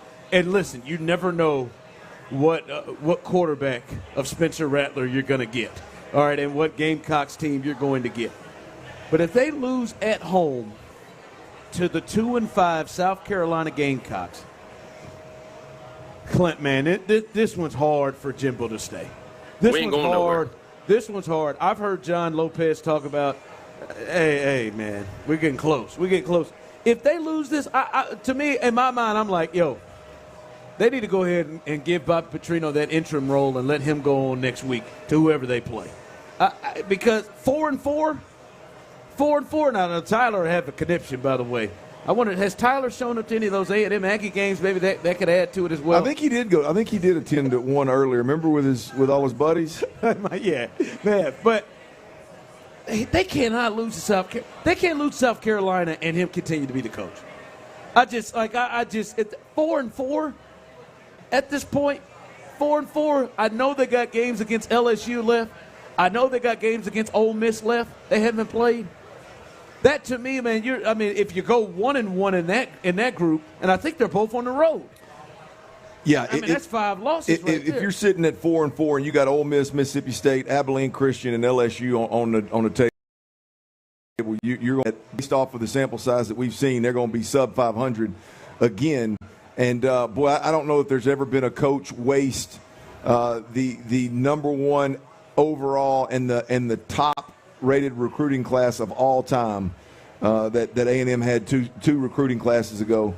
If Jimbo Fisher never cracks, has he cracked 500 with that group? It was 5. They were under 500 last year. Yeah, they didn't make a bowl game. Yeah, look, I don't. It wouldn't shock me at all. It wouldn't shock me one bit if they didn't find a way to move on from Jimbo if he doesn't win this game. Because like if he doesn't win this game, let's say they lose to LSU. He has 5 losses. Let's say they win the rest of them. They go on the road and beat Ole Miss. They beat Abilene Christian and Mississippi State. Right. Like 6-5, that's not going to do it, right? I mean, that's not going to cut it. For him, like even at the end of the year, there's got to be a fault. Like, hey, man, we're looking around. OU, Texas is coming in here. Like if he follows up a 5-7 season with, 7-5 like a 5-loss season, if he follows that up like that, and I don't know how because their goals are bigger than bowl games. As you've put it out, their goals are trying to win the SEC West and play for a national championship and play for an SEC title. That's not that's gone right now. No, and I think A&M would be justified to cut him loose after this game or at any point in time moving forward. I mean, was it Danny Cannell that talked about the job at A&M? It is a job that people covet. Oh, there is no doubt about it. Second to none from a facility standpoint. Second to none from an NIL standpoint. You're taking over a roster that's full of 4 and 5 stars, as good as anybody in the country from a ratings perspective over the last 2 years. You've got a second-year quarterback that can run it and throw it.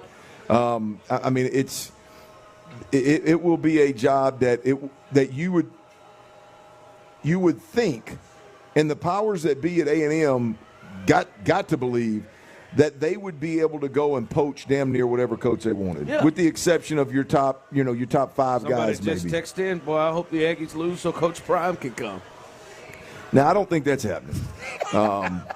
I don't believe that Prime would, because Prime's deal is if he leaves Colorado after 1 year, I believe he's got to leave all them boys there. I don't believe they can transfer again with him. Yeah, his son and Travis, all the 50-some-odd kids he brought in, I think they would all stay there with him. So I don't know that would be a transition that Prime would make. And I don't know that Prime is one of those guys that wants to coach in the SEC and dreams of coaching in the SEC and dreams of coaching at A&M. But your lifers, your top lifers out there, again, with the exception of the top guys that are in the college football playoffs right now, you got to believe that you could go pull that guy in the blink of an eye. Yeah, a guy who won a championship from Florida State. Yeah. Someone text in, anything less than a 10-win season this year, he should be fired. Listen, well, we're there. I was going to say, you're damn sure four losses prior to November. Well, you ain't got the 5 left. You're not getting the 10. Yeah, no. I'm just saying. So I'm saying like 4 losses before November. I could. From the text line, been an Aggie since day one. You don't care to win any games at this point because you just want him gone. Yeah. The fan base has. Do you think it's time? Yes, absolutely. Hell, I thought it was time last year. Oh, you did? You thought it was time last year? Based on what I mean, look, when you're an offensive-minded head coach, and you're at a place and your recruiting is off the charts, at every damn position except for one, and you're an offensive-minded, you're a play caller, you're the quarterback guy, and you can't find your quarterback. And on top of that, you put back-to-back years together that are as disappointing as there are in the country. The last 2 years at A&M. And now here you're sitting in the middle of a third year, I believe. And I may be missing one there for my Aggie fans out there that are following a little closer. But, yeah, I thought it was time last year. And then, to me, you watch Jimbo and you watch how they lose these balls. It is a mess. And I'm not saying this year, right? Like, I think Bobby's cleaned some things up on the offensive side of the ball and gives them a chance. But, boy, before, Jimbo Fisher doing all the arguing and fussing on the sideline with guys before they ever get off the damn field. And I really believe that there's a thing in him. Like, I know we're living in a day and age where it's cool to get caught with guns and weed and all that kind of stuff, and everybody sweeps it under the rug. But, boy, when you're captains, you're doing that kind of thing, and that's a problem up there. I think you got a culture problem. No, I hear you on that. All right, coming up, as the Texans get ready to play the Carolina Panthers, we'll let you know the latest in terms of injury report.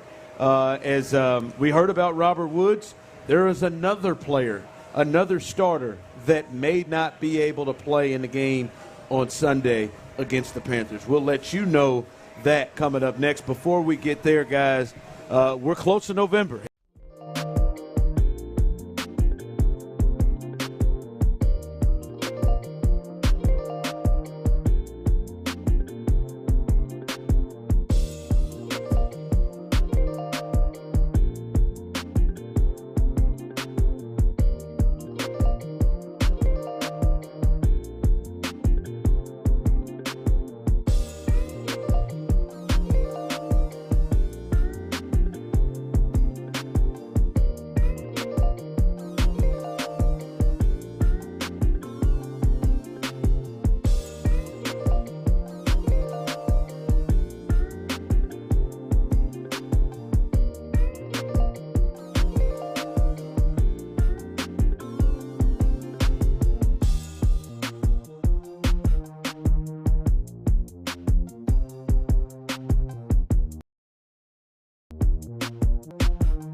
Takis Fiber Internet Football Friday as we're getting ready for the Texans traveling to the Carolina Panthers, seeing if they can get above 500 and get themselves to 4-3 as big game coming up on Sunday, and we're here live on this beautiful. We travel every Friday, and we are at Kirby Ice House, the one off East Side Street. So make your way on out here. It is a beautiful spot. Hell, Sean Pendergast, he's made his way out here. We're gonna force him. We're gonna force him to jump on with us. Sean's mixing drinks, little celebrity bartender. Yes, mixing drinks. Yeah, man. Yeah, man. Hook us up with something, man. Get us a shot or something. I'm just kidding on that shot.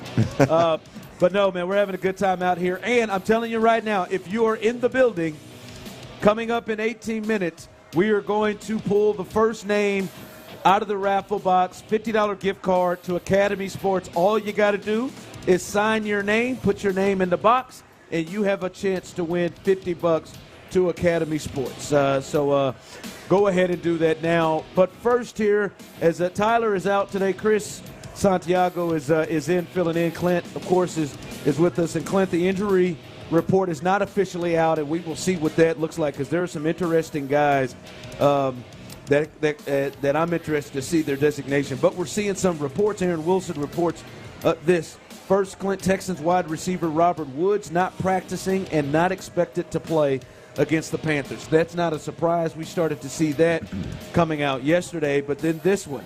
Texans defensive tackle Sheldon Rankins is set to miss Sunday's game against the Panthers due to a knee injury. The knee is improving, making progress. He is expected to be back relatively soon. But he showed up on the injury report yesterday. Now, fortunate for them, they're getting Hassan Ridgeway back. But it was a hope they haven't had their big guys up front seemingly all season. And the thought that might happen this week, but Sheldon Rankins and Robert Woods look like they're going to be out. Is there one that is more impactful in this game than the other to you? Look, I think the biggest one is Robert Woods. I mean, I was looking forward to seeing Sheldon Rankins and Ridgeway and Collins all play together. Your top three interior defensive linemen. I was looking forward to seeing this defense with all three of those guys in a rotation. And so that's a little bit of a buzzkill there. But when you look at the report here, it's all about Robert Woods. I mean, I know I've minimized Robert Woods and in the receiver room, just from a talent standpoint and from a priority standpoint. But these coaches have consistently brought up Robert Woods and what he's meant to C.J. Stroud and what he's meant to this offense and the success that they're having. And so there's no way around losing Robert Woods, your most targeted wide receiver on offense, 6 weeks into the season for a game is obviously going to impact more so than an interior defensive lineman that's a rotational piece. So I think it's without a doubt Robert Woods. I just hope, as I've said multiple times, I just hope that the more explosive receiver that takes his place can bring more to the table. Yeah, and we'll see what they do in that. With that, I do want to say with Sheldon Rankins, the thing that the Panthers do best is probably that's been what they have been. Listen, their offense. If you miss JT O'Sullivan, he referred to them as the black hole of their offense. But the thing that they probably do and have had the most success is running the football. And I think we would say that the weakness right now, probably on the Texans' defense, is the run defense. So that is something to watch there. He's played pretty well and had some moments. That's one to watch there to see, how this team holds up. This will be Hassan Ridgeway's first action, and so he'll come back, and I'm sure he may be on a snap count, as well as he with the injury and hadn't been playing. So I think that one's one to watch too. Is how they fare against the run game. Yeah, no question about it. I mean, I just when I look at the defensive front for the Texans, the front seven. I don't know that there's one guy in there that I go, man, you lose that guy, you're going to really, really feel it. Yeah. You know what I mean? And I include Will Anderson in that. At this point in time, what we've seen from Will Anderson, he's been a good player.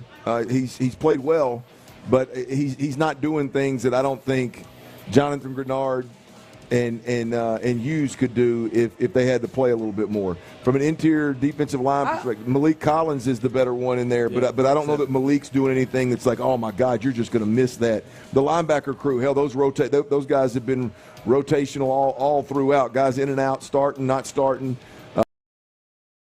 Injured, and then secondary-wise, I would say you get to the secondary, and I think Jalen Petrie, Jimmy Ward, those two guys, I think you feel when you miss them two guys. Steven Nelson too. Yeah, He's getting it. Yeah. He's starting to. With Stingley already gone, there's no question about it. You're right. You get to the secondary, you may have some guys that you feel a little bit, but that defensive front, the front seven, I just don't know that there's one guy that you miss that can't play a week, and you go, uh-oh. How in the hell are we going to make up for that production? I think you got a solid crew across the board, and there really hasn't been a superstar, game-changing type of dude over there at this point in time. That's fair. That also front seven. Also, a side note: Brevin Jordan is not practicing again either with the foot issue. I wonder if he'll go. We'll see when the full injury report comes out. I'll be honest, he is a surprise that he is still on the team and made the team. And he's had some moments. He caught a touchdown pass against Jacksonville. And they clearly see something there that they really like or that they've kept him on the team when you've looked at it. And so hopefully he gets healthy and we see what it is that they have plans for him. That's it, the Brevin Jordan thing, because that was one of the real surprises that made the team to begin with. I think Beck's taking big-time snaps from him. He's just not a true inline tight end. I mean, Dalton Schultz can get away with it. You look at Tegan Cotoriano, he is a true inline tight end. I see Brevin Jordan, if he can bow his neck enough and be physical enough in the run game, and in the role that he would play. And right now, Beck is eating up all those snaps. Which I figured he would, which was kind of interesting to me. That he, but boy, if Brevin can ever come around and they see something, there's something that made them keep because he was injured the whole time during camp. Yeah, and then they said, no, man, we want to keep him on the roster. There's a high athletic ceiling there, man, and these guys, if you have the role on this offense to kind of let a guy mature and develop, I would say it's that third tight end, second fullback right now, right, and maybe one of the wide receiver spots, obviously with Mechie doing the same kind of thing. So we'll see, but there's definitely a high athletic ceiling there with Brevin Jordan. Boy, and if he can ever, the stars ever align for him, Ron, he could be a player now. Big 3 at 3, number 2. All right, this is tough in the city for some in here in Houston, but the World Series gets started. Game 1 tonight, as the Rangers will host the Arizona Diamondbacks. Gallen versus Nathan Eovaldi, who is getting the game 1 start for the Rangers. I would imagine the Rangers are the favorite in this series. I haven't looked at this, but I believe the Rangers are the favorites in this series. At least that's how I would look at it as well. I just wondered, 713-572-4610. Y'all watching this tonight? You gonna? Oh, I got Pat Green on my schedule sheet. See it. He ain't trumping Pat Green. Yeah, Flip. You ain't gonna make it to this. I'm gonna put my new Tecovas boots on. Go listen to a little Wave on Wave, baby. with my pregnant bride, who is probably gonna be not even thought mad as hell because them old feet gonna be swollen. Hurting. But we're gonna be close to the house. It's over on the east side, so we'll get her home. But yeah, if you were home, you would flip it on. Oh yeah, I would. Chris, you watching this at all? I'll be tuning in. Oh, you'll be tuning in. Yeah, it's the World Series. Chris watches the NIT, man. Chris was into like the World Baseball Classic. But not just the World Baseball Classic, but you was into like the early rounds, the rounds that were the round robin games. Played that weren't televised or something. He was finding. He's into that. No, it's the World Series. I'm really interested to see what the ratings are in this thing because it feels like the interest is low. And obviously this is a baseball city as well with the Astros. It feels like the interest is low in this thing. Garcia is – I know people may not like to hear this. Garcia he's an entertaining watch to me. Seager's as good as there is in baseball, and that'll you're hitting a nail on the head with him. Adolis Garcia, no man, question. Like he really pushes the baseball rule lines, which I love. I am clearly in favor of. I enjoy him, and I'm telling you, boy, because I'm telling you, he hit one out. If he hits one out today, which he has been hotter than a fire to see into that series, if he hits one out today, he beyond Pence homers. And it's just getting because you're right. It's getting worse. I mean, are getting better. However you want to look at it, right? I love it. I mean, every time he hit a home run against the Astros, the excuse was, I mean, it's the biggest home run of his life, and it is, right? I mean, you're talking about a dude that single he pipped too, boy.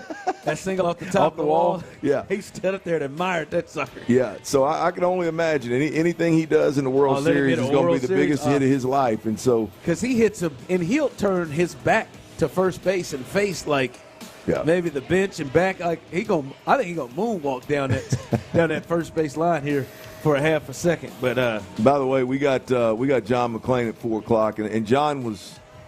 Oh, he flipped it. John was in my camp, man, pulling for the Rangers, and I think he let Sean and Seth, them damn morning show guys. I think he let them talk him out of it. He done flip flopped, man. He's gonna be on at 4. I'm gonna have to ask him about that. Yeah, damn it. We'll get it. He'll own up to it. John ain't never had a problem owning up to something now. What you got to do now is see if you can make him flip. You've got to get your thoughts together to make him flip. Well, no, they got Sean and Seth. I mean, he's got a lot clearer thoughts than I have. Then you flip it. I mean, that's a game. Sean, Seth, and McClain. That's a game that I'm not going to play word game with. This is about Texas. It's about Texas. I mean, for me, it is. Remember, he was the one that was right there with you about Victor. Yeah, I'm glad the Spurs got him. Man, of the whole crew, he's more Texan than me. I mean, he's been here for 98 years. He's been here for 98 years. Yeah. Born and raised in the heart of it, man. And he just Brent Strom. Yeah. Okay. Yeah, Brent Strom, baby. That changed him, man. He has a personal relationship with Brent Strom. So tonight, Game 1, the World Series. If he got a relationship with Garrett Stubbs? Might. Game 1, they probably won't. If they get me, it's tonight, because they sure as hell ain't getting me tomorrow on Saturday. They're not getting me. I'm on college football my way through that game, too. So we'll see what happens tonight. World Series, as the Rangers will host the Diamondbacks coming up tonight. Big 3 at 3. Number 3. All right, the Heckle and Jive Buffalo Bills, they won the game last night against the Texans' next opponent, the Tampa Bay Bucks. They win 24-18. It seemed like it was comfortable for the most part for Buffalo, and then it got tight as Baker Mayfield had a Hail Mary attempt that was closer than you thought. It seemed to land right next to Chris Godwin, who was in the end zone. But the Bills are able to win that game as Josh Allen was good. Josh Allen last night for the most part. He did throw another awful interception in the game. But he was better Josh Allen last night, and they get the W. But you watch that game and you think, man, the Bills, it is crazy to me. Their offense, like that was never the thing feel like, especially from like last year and the year before, their offense just feels like it's getting worse. And you would think it would be the opposite as him and Diggs, and they bring in Dalton Kincaid, is it Dalton Kincaid?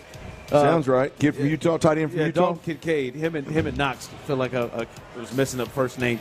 But you feel like they will grow and get better, and they seem like they've gotten worse from the past couple of years. But they eke out a win, and to me, one of the things is I looked at that, and that Bucs game next week for the Texans is very, very winnable. Very, very winnable here at home. Yeah, it'll be an interesting challenge. And last night, to me, they made it a point early on to use Josh Allen's legs to keep him in the game, get the offense rolling. I didn't catch most of the second half, but I watched it up in that first half. I thought it was going to end up being a great game, and it did end up being a good game. The next week with Baker and Tampa, I don't want to look too much forward because we got Carolina here, but we've yet to see weapons like that. You think it'll be the best weapons? I mean, when you look at Evans and Godwin, I mean, I don't know that have we seen a 1-2 like that? No, I mean, Jacksonville, I guess you can go with Kirk and Ridley. But, I mean, probably not. Yeah. You got a gunslinger like Baker. You got two big-time weapons. So I think it'll be a challenge. I mean, you never know we talked about this yesterday. You never know what you're going to get with the Baker Mayfield quarterback team. He messed the bed. You may get 50 points. You may hang half 100. You never know. Especially with those weapons. He may throw you a couple of picks. Yeah. We'll see. But to your point again, like last night watching the Bills, I mean, there was a year, maybe 2 years, where I watched the Bills and I was like, yeah, these cats may run off a Super Bowl win this year. This ain't one of them. There's been times like, God, they're hard to stop. Once they get rolling, they just haven't. We've seen that like really one time against Miami this year, and the others just seems like a struggle. I watching it like just in the first half of that football game last night. Josh Allen is so loose with the ball. And so backyard, like even when he gets to the check down, a couple times he got to the check down, but it's almost like panic to find the check down. And then the check down takes it for 15 or 20 yards. And then he scrambles for 15 or 20. Next thing you know, they're in the red zone again. So Josh doesn't seem to be maturing and developing at the same rate, and a lot of these other guys appear to be.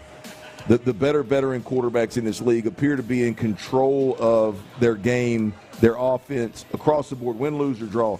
Josh appears to be out of control a lot of the time. Whether we're talking about the arm and the interception you're talking about, or we're talking about even on good drives, you just watch him. There's a lot of like scrambling to buy time to find a check down that it's hard to win with that all the time. It just looks a lot harder than it should be. For them. All right, coming up, Sean Pendergast, he'll join us as we're live on this Football Friday at Kirby Ice House, right off east side. Here are the Texans in it. Because watching that game like last night, the gap between them and Buffalo seems a lot closer than you would think. What tier in the AFC are your Houston Texans in? We'll discuss that coming up next. The Drive with Stoerner and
Football Friday as we are live here at the beautiful Ice House.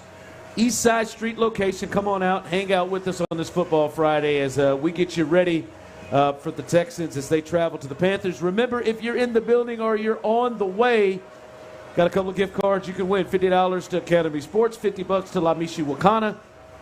All you got to do is fill your name out, put it in the raffle box, and we will hook somebody up with $50. Sean Pendergast is in the building.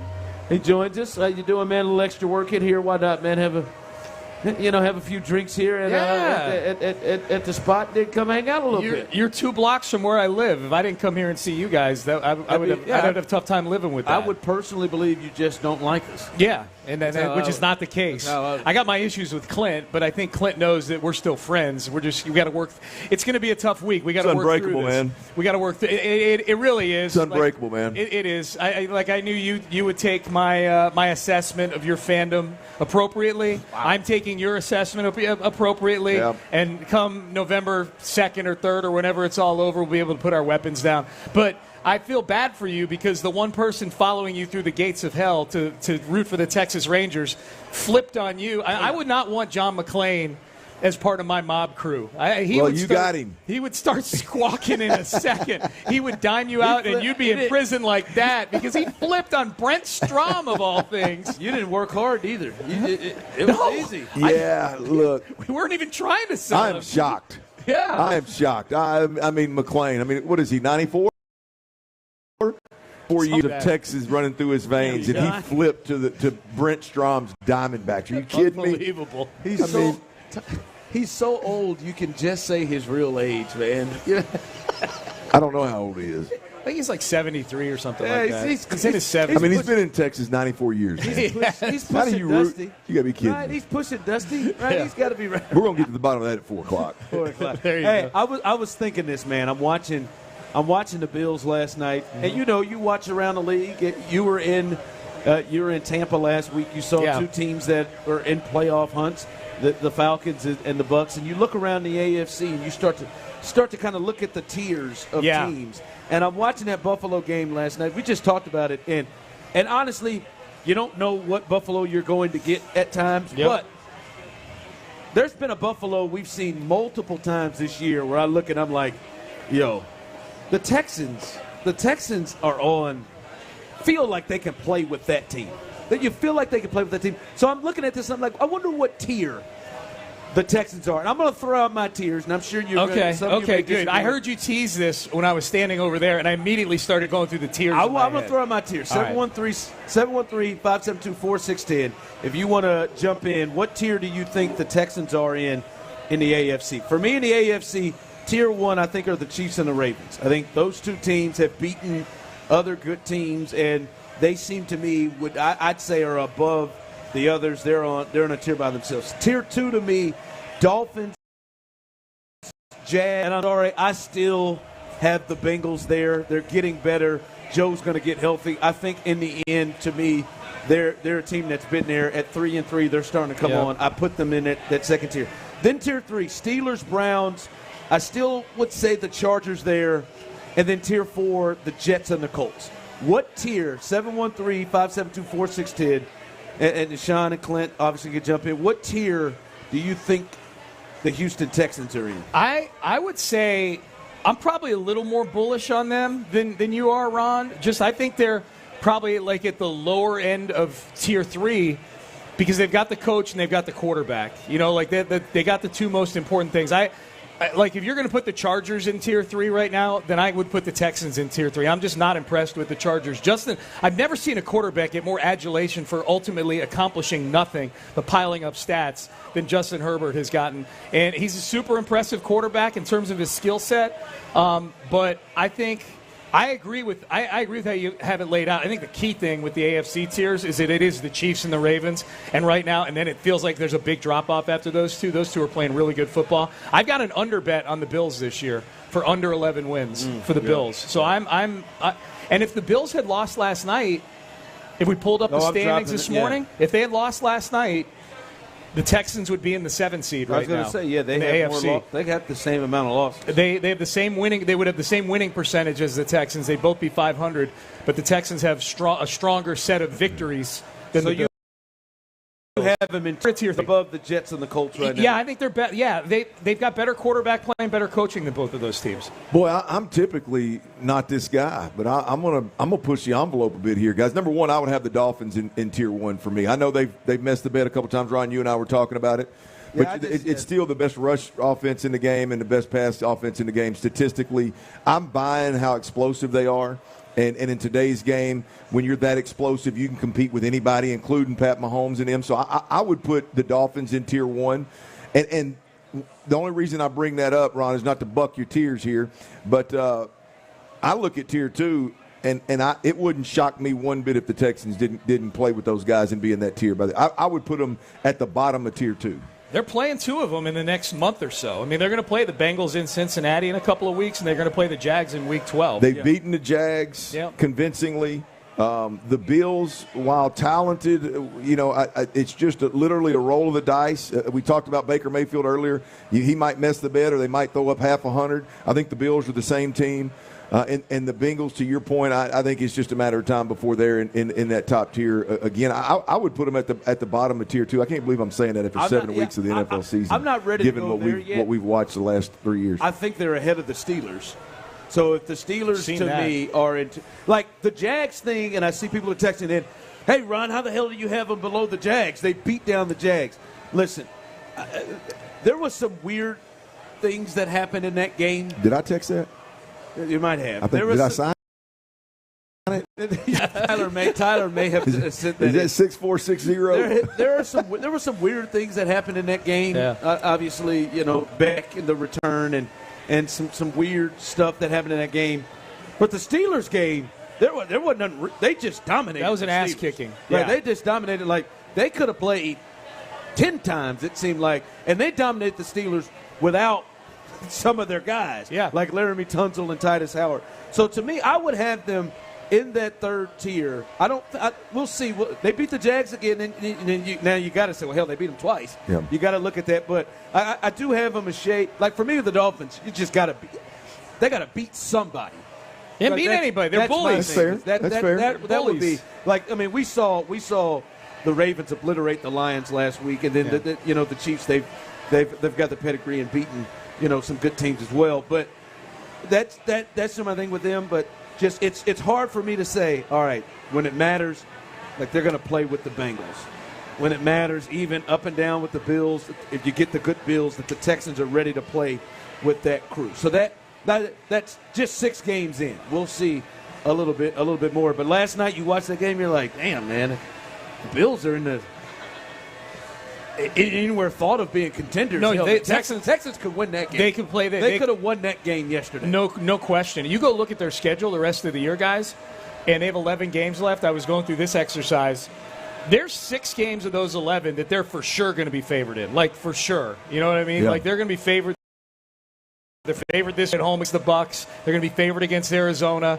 They're going to be favored against Denver at home. Tennessee. I think they're going to be favored in both Tennessee games if Tennessee has Will Levis playing quarterback at that point.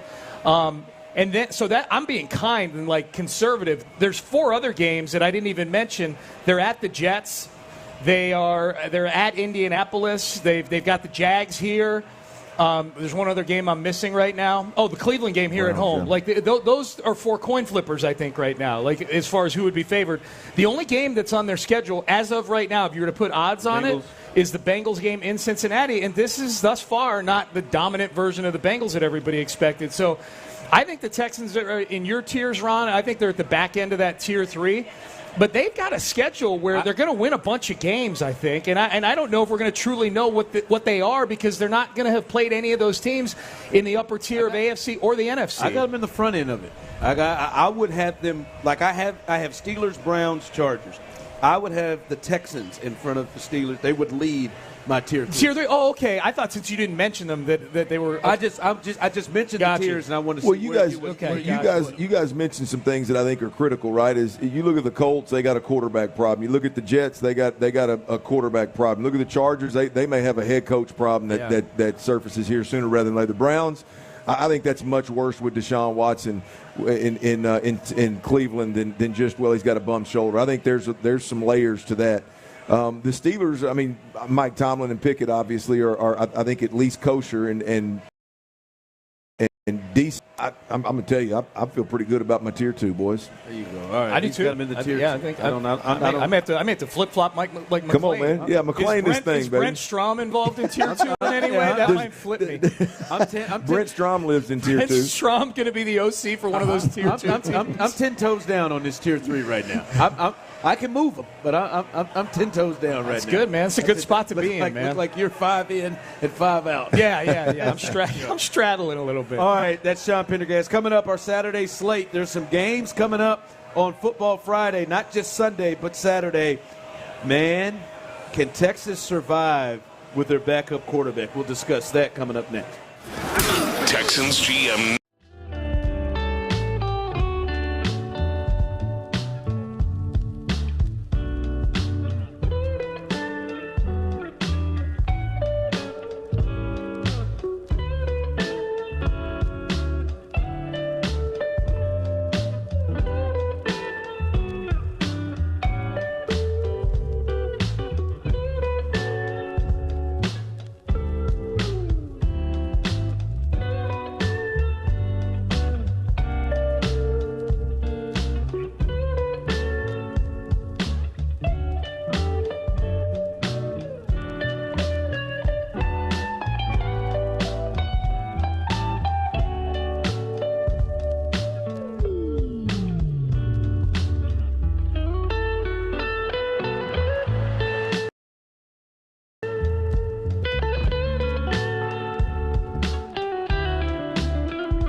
they just cool as hell, boy. I'm telling you. Hey, man, we got to walk you down to get 50.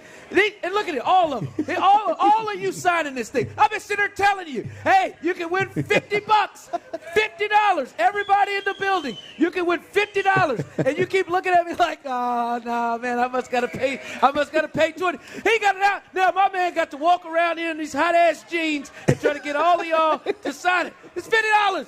Walk up here, sign it. All you can do, you can win $50. I'm pulling a box in your name. I just ran through 5 names, and none of you paid attention to me. I worked really hard to say all those names, and none of you paid attention to me. Y'all are just cool as hell. And then the first time somebody wins, don't it happen every week, they come running. Oh, here we go. You can win money. What?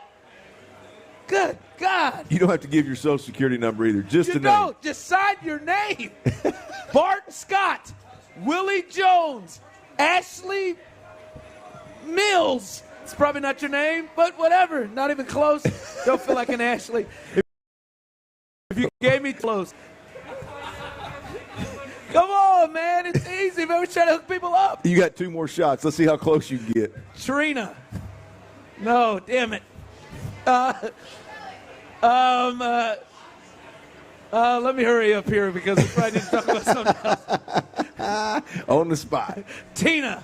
She's probably a little bit more excited. Her parents are a little younger than to name her Tina than that one. That's all right. I'll get it. I'll get it. I promise you I will. I promise. She's got a little Allison feel to her. I can feel that too.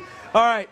But no, your chance to win. If you're on your way and you're too cool to win $50, please don't walk up to me. I don't want to talk to you. If you're too cool to win $50 to Academy Sports, they have it all. They really do.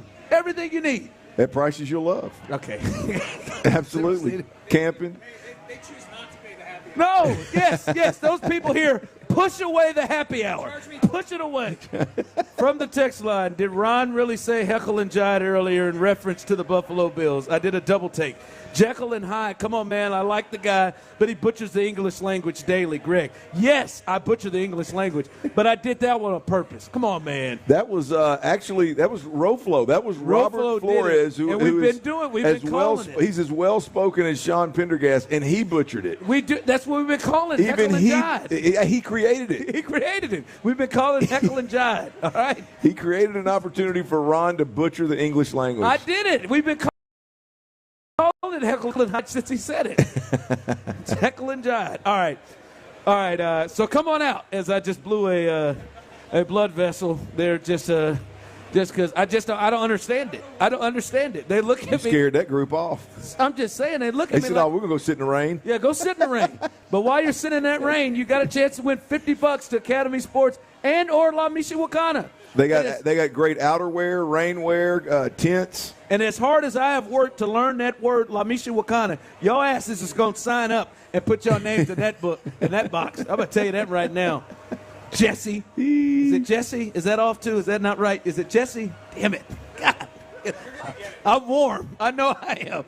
I'm warm. Is it common? It's all right. That's all right. Oh, no, it's not common. Well, hell, I ain't close either. All right. I don't think that was it's not common. I think that was stop it. No, I'm not going to stop it. I'm going to find out her name. All right. This is it's a football Friday, but we also talk about football on Saturday, and it's a big day tomorrow. As hit my music here. There it is. I love it right there. All right. There's a big one in Austin. BYU going and traveling to play Texas. And the reason why this game is big is because there is no Quinn Ewers. He is out of this game, and they're going to have to go to their backup. And as we've said, Texas is still in it. All right? There's going to be a one-loss team, right? I think Oregon, Texas, Alabama, those teams that are one-loss teams still have a chance to get to the playoff. And because of their win at Alabama, Texas is still not lose anymore. And they've got to win these games. BYU can be a tough opponent. Both of our schools have played them. Mine lost to them. Mine beat them, but whatever.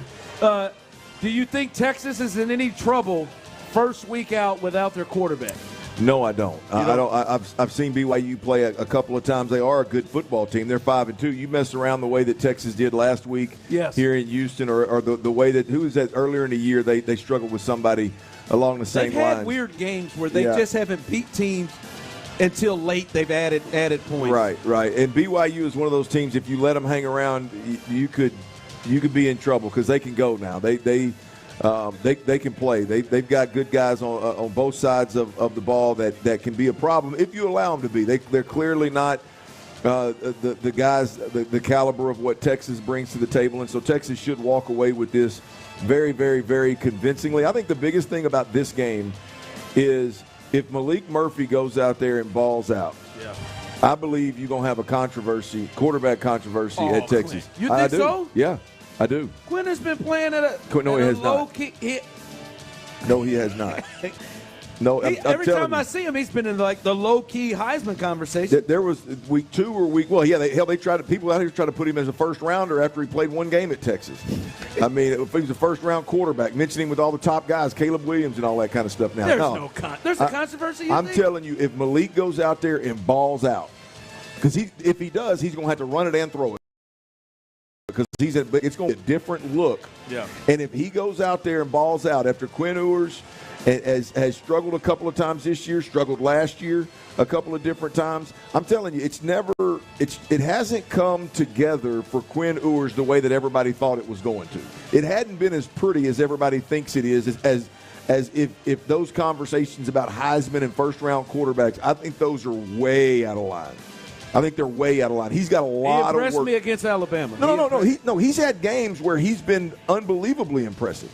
But when he impressed you against Alabama the week before, he was as unimpressive as he was impressive against Alabama. Now, the Alabama game is going to cover a lot of issues.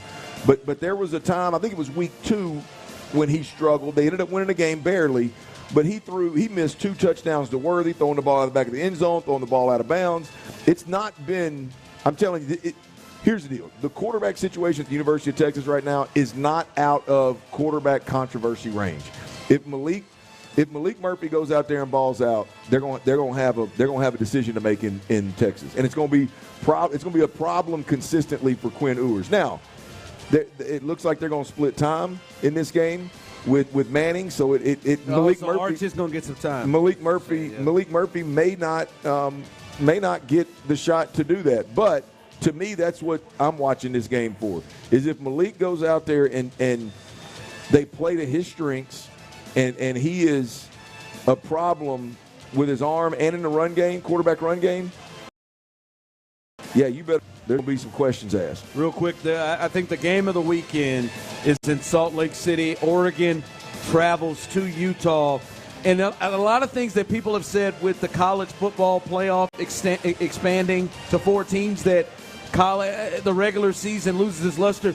This, to me, feels like almost a playoff game because the loser is out. The loser then has 2 losses. The winner of this game, to me, is still alive to potentially make it to a college football playoff. I think Oregon is the better team, but Utah is really, really, really tough, especially at home. I think Utah's going to win this game. Yeah, look, if you're going to Oregon, as you said, Utah's a good football team, and Utah's one of those squads that it's not about necessarily a superstar here or there, a game changer here or there. It legitimately is about they are solid across the board, all 3 phases of the game. They don't beat themselves, and that's how they're 6-1. And so Oregon better bring their A game. If they do, I think they could win convincingly, if I'm honest. But if you mess around and you don't bring your A game, Utah could make you pay for it. I'm going Oregon in this game. That Utah defense is something to be. Bo Nix, man. 2,100 yards, 19 touchdowns, and 1 interception so far. He's only been in college 12 years. But they did a number on Caleb Williams last year. Yes, indeed. They did a number on that USC offense. Football at 4. Yep. John McClain? Every Friday, NFL Hall of Famer John McClain, and I just got a bone to pick. He has disappointed me. He has disappointed me in a major way. I'm going to get to the bottom of that with John. We'll do that next. Dusty is done. After 26 years as an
House off East Side in the Upper Kirby area. Sean Pendergast is here hanging out with us as well.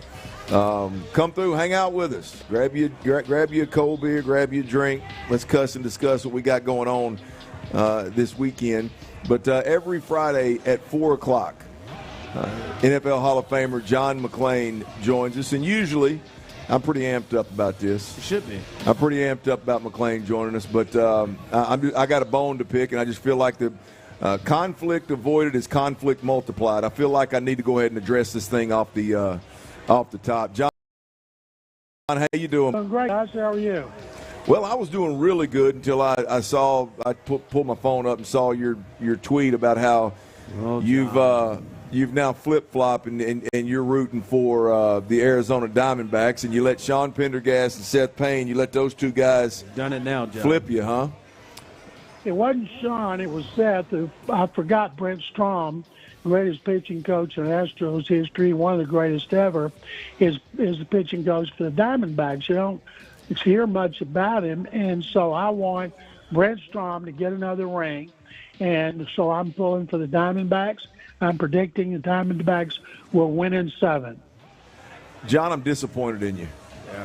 I'm disappointed in you. I mean, you're the most Texan guy that I know. I mean, just in the heart of Texas, born and raised through and through, and you got a team representing the state. Hell, the name of the team is Texas, and you're going to Arizona for some Brent Strom love, huh?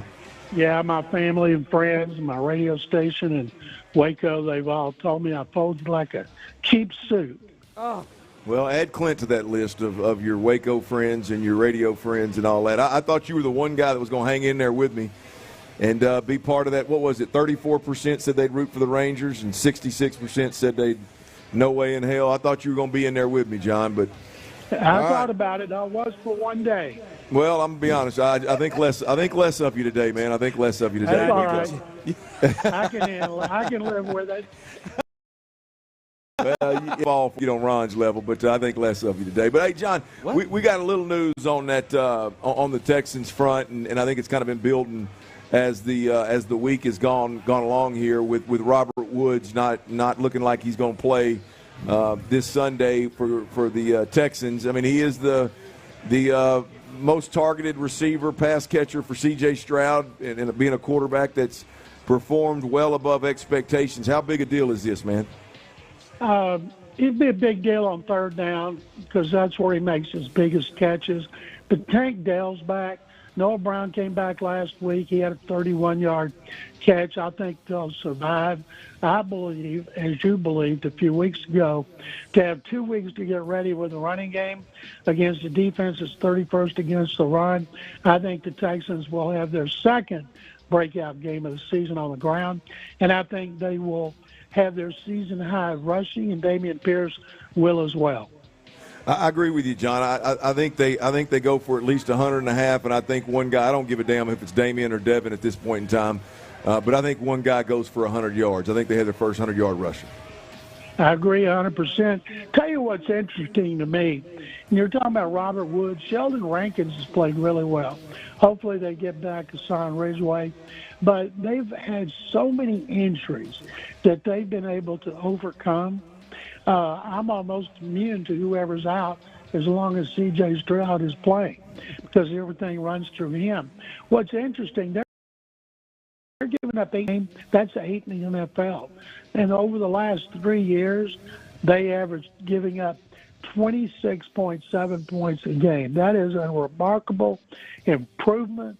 The biggest improvement on defense starts with the run defense, where they gave up 170 last year. Now they're giving up 108. D'Amico, Matt Burke, and those coaches and players on the defensive side are doing a tremendous job, even though the offense gets more attention.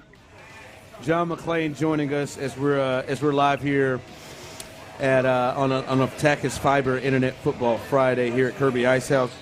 John, simply this, as we talked about the run game, and Clint brought that up, and you talked about thinking that this will be a get-well week for the Texans in the run game. Who do you think is the better and more talented back between the two? for the Texans? Damian Pierce. Damian Pierce he's bigger, he's stronger. He's not used to running in his system. And I'm thinking for 2 weeks to adjust, it's time for him to get with the program. Devin Singletary led the Bills in rushing the last 3 years. Never had 900 yards, but he still led them in rushing. So he's coming off his best game of the season. If he happens to have the hot hand, they'll stick with him. You know, Pierce is averaging 2.9 yards carried in that last game.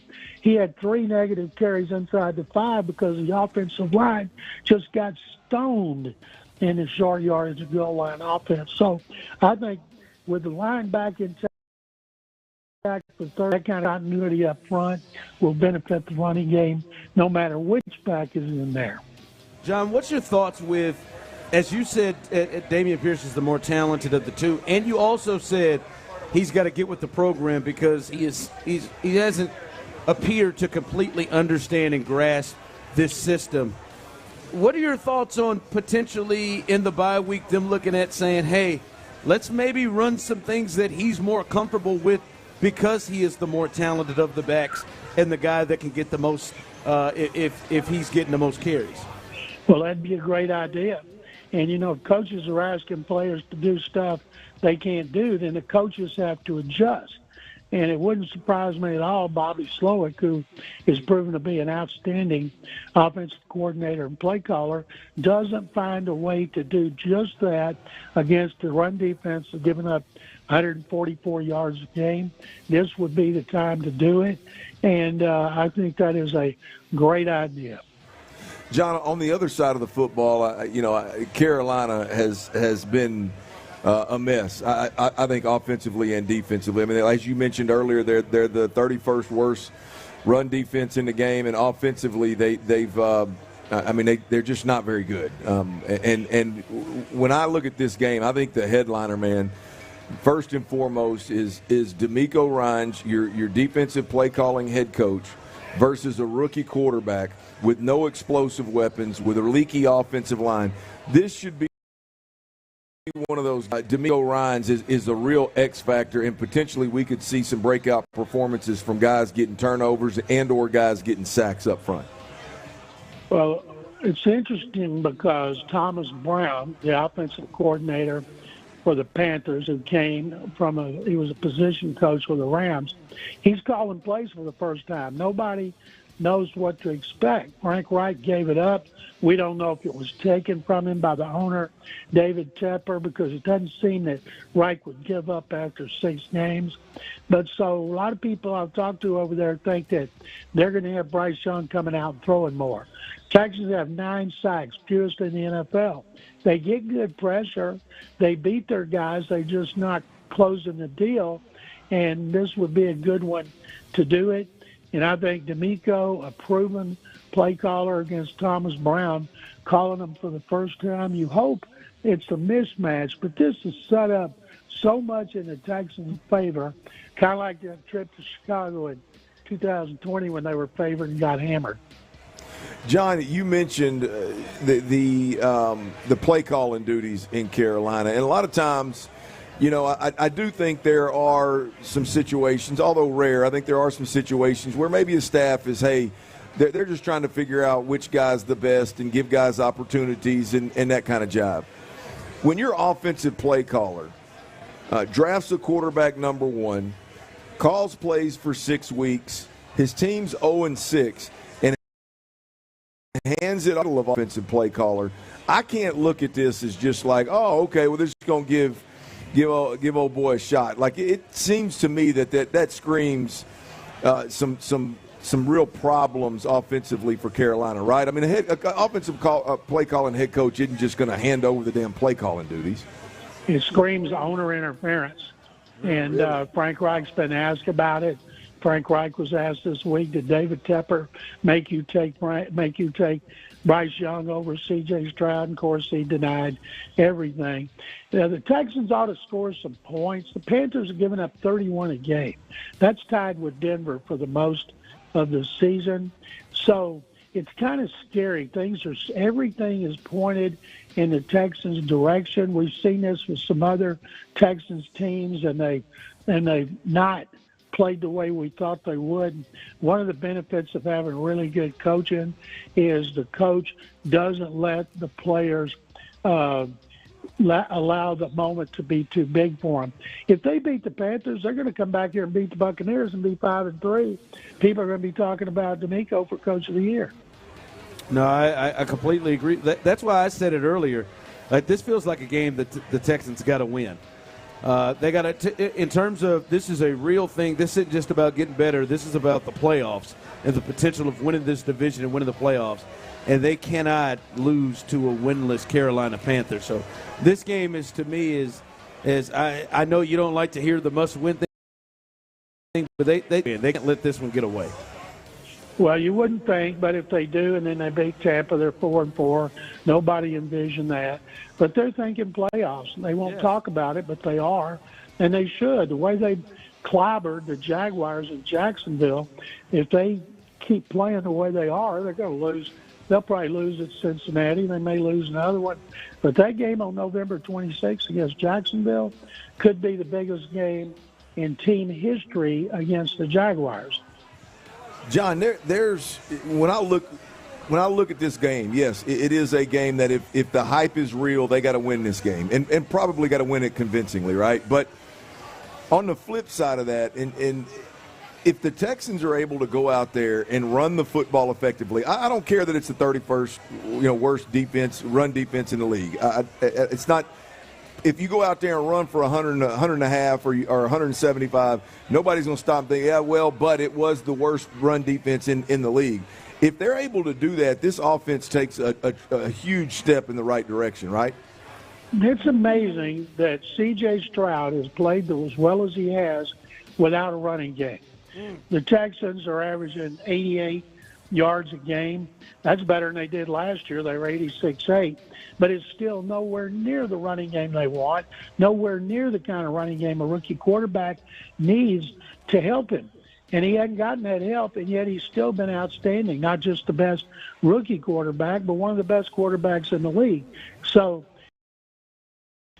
this is a breakout game offensively.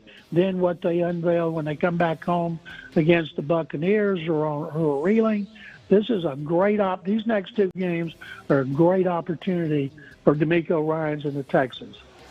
All right, John McClain, as he joins us, as Clint was talking about the defense, and we've talked about the defense and looked at this defense. You said they're eighth in the league in terms of scoring defense.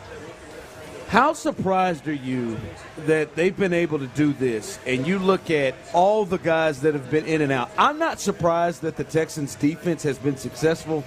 I am, John, and I wonder where you are. I am shocked, they've been this good when you talk about, hey, we're going to take games where we have Jimmy Ward and Petrie out. We're going to have games where we're going to have 4 weeks where you don't have the services of Derek Stingley. We're going to have games where you don't have Shaquille Griffin, and he's out, and Tavier Thomas is out, and Denzel Perryman is out, and Christian Harris is out, and Sheldon Rankins is out, and Hassan Ridgeway hasn't played. How surprised are you that this defense has been this successful with all of the injuries they have? Well, I'm not surprised, and I'm not shocked. Really? I'm flabbergasted. Okay, you had my ass, John. You really Last year they gave up 379 yards. They were 30th. Now they're giving up 354. They don't mind giving up yards. They're all about the points. The red zone defense is tied for 11th in the NFL. The biggest weakness on offense, other than how the red zone offense has been, and they're tied together. You get inside the 5, you got to be able to run the ball.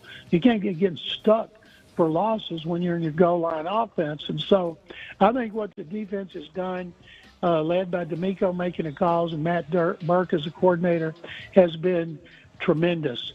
And they're +6 in turnover differential, tied for second in the NFL. And usually when you have that impressive of a statistic, you're forcing a lot of turnovers. They're not. They've got the fewest sacks, 9. They've got 9 turnovers. D'Amico wants more. And by the way, Carolina's -3. But being +6, last season they were -1 because they got a lot of takeaways. And this defense, you got to think, is going to keep getting better and better. At some point, Will Anderson's going to have a breakout game where he gets 1 sack here. Next week he gets 2. And I think Bryce Young likes to move around in the pocket, and Will Anderson knows him very well. I think this is when Will gets his 2nd sack, maybe his 3rd.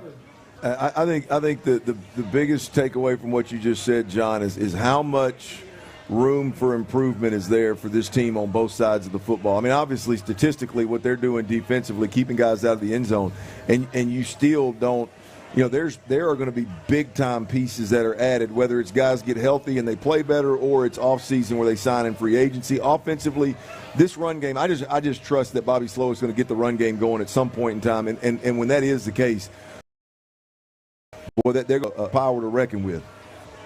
Isn't that hard to believe? The Texans are power to reckon with. That's amazing. Shows you what a great coaching job they're doing on both sides of the ball and special teams. Kylie Fairbairn's been tremendous. John Weeks is always tremendous. Getting back Cam Johnston, he had a great game. And they're number 2 in the league in opponents' punt returns. So opponents are not getting field position for their team. And they've just been so much improved in just about every area, but they still got more improving to do. And I'm not saying it's scary as they get better, but this team is in the playoff race, and it's legitimate. All right, that's John McClain. We will look forward to reading all of your work at SportsRadio610.com. John, we always appreciate hearing with you on Friday, and good luck to your Diamondbacks. Ron and Clint, thank you very much. I do appreciate it. All right, that's John McClain, the general. Hey, let's get back at it because this is a Football Friday, and the injury report is officially out. 2 starters look to be out, and I don't mean to scare you, Clint, but there's another player that is listed as questionable, and I'm nervous as hell. We'll discuss that next. God, what a team. It's Texans Game Week.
People in Halloween costumes, or maybe that just might be her everyday wear. So maybe that's me just assuming, but that looks like a Halloween costume. I'm just gonna say that may backfire on you. That may backfire. She can't hear. But congratulations to our winner, Chris. He was our first winner. He won $50 to Academy Sports, you can still win a $50 gift card to La Michi Wakanda. That's coming up in the 5 o'clock hour. Just sign in if you're in the building. Come up, sign your name, put it in our raffle box, and we will draw the next winner coming up. In the Tyler is out. Tyler, who the Milner curse is potentially in full effect. If they lose on Sunday, that is Tyler going to Game 7. As the Astros lose, Tyler then later on in the week on Sunday going to Carolina, traveling with the team. Pretty sure him and Megan are on the team plane, traveling with the team. And if they lose there, it is an official Milner curse. And that means Tyler and Megan. So Tyler's not here. Chris Santiago, Big D Santiago is in the building as we roll through. All right, the official injury report is out. Clint, shout out to the people at Mo Karam Law. The official injury report is out. Brevin Jordan, Sheldon Rankins, and Robert Woods are all out. They're all out of this game. And those are not real surprises. We started to see that. We talked about earlier at 3 o'clock. Here are the questionables. The questionables for this game. Xavier Hutchinson is questionable, and that is one to look at because Robert Woods is out. And he could be one that's getting more time. We saw him get more action when Tank Dell was out. And then Hassan Ridgeway, who is coming back. He was a full participant today, but they still have him listed as questionable. And then Clint, Titus Howard. Titus Howard, the guard tackle, is listed as questionable. He was limited yesterday, and a knee showed up. So that is one to watch because we have seen players that have been listed as questionable not play on Sunday. So Titus Howard is one to watch as long as we see Robert Woods, Sheldon Jordan out. Yeah, well, look, with the Sheldon Rankins news, the Hassan Ridgeway is a questionable to watch as well. Titus Howard, obviously, is your best left guard at this point in time, your best right tackle. I mean, any way you slice it, you need that guy, obviously. But Hassan Ridgeway is a guy that without Rankins, boy, you all of a sudden get really thin if Ridgeway is limited in any way, shape, or form. And so, to me, those are the two that jump off the page. Sheldon Rankins out. Hassan Ridgeway, if he is indeed questionable and could be limited, you got problems. Titus Howard, if he is indeed questionable and doesn't end up playing, then obviously there's a void there at that left guard position. I think probably Josh Jones steps into that spot, but he's still not Titus Howard. So definitely those are situations to keep an eye on. Robert Woods being out, I think, is still the that's the headliner. That's the headliner. That's topic A there. Yeah. Robert Woods, we'll see, but it's still, as we've talked about it, not something they can't get around, right? They should be able to work, especially in this game against this team. I hope, right? I mean, again, I don't want to minimize in any way, shape, or form what Robert Woods has meant to this offense. But with that said, I hope you're definitely going to lose the veteran that's crafty, that understands coverages and sees the game through the quarterback's eyes. You're going to lose that. Mechie's not bringing that to the table. Tank Dell's not bringing that to the table. Xavier Hutchinson's not bringing that to the table. Maybe Noah Brown to some degree could bring that same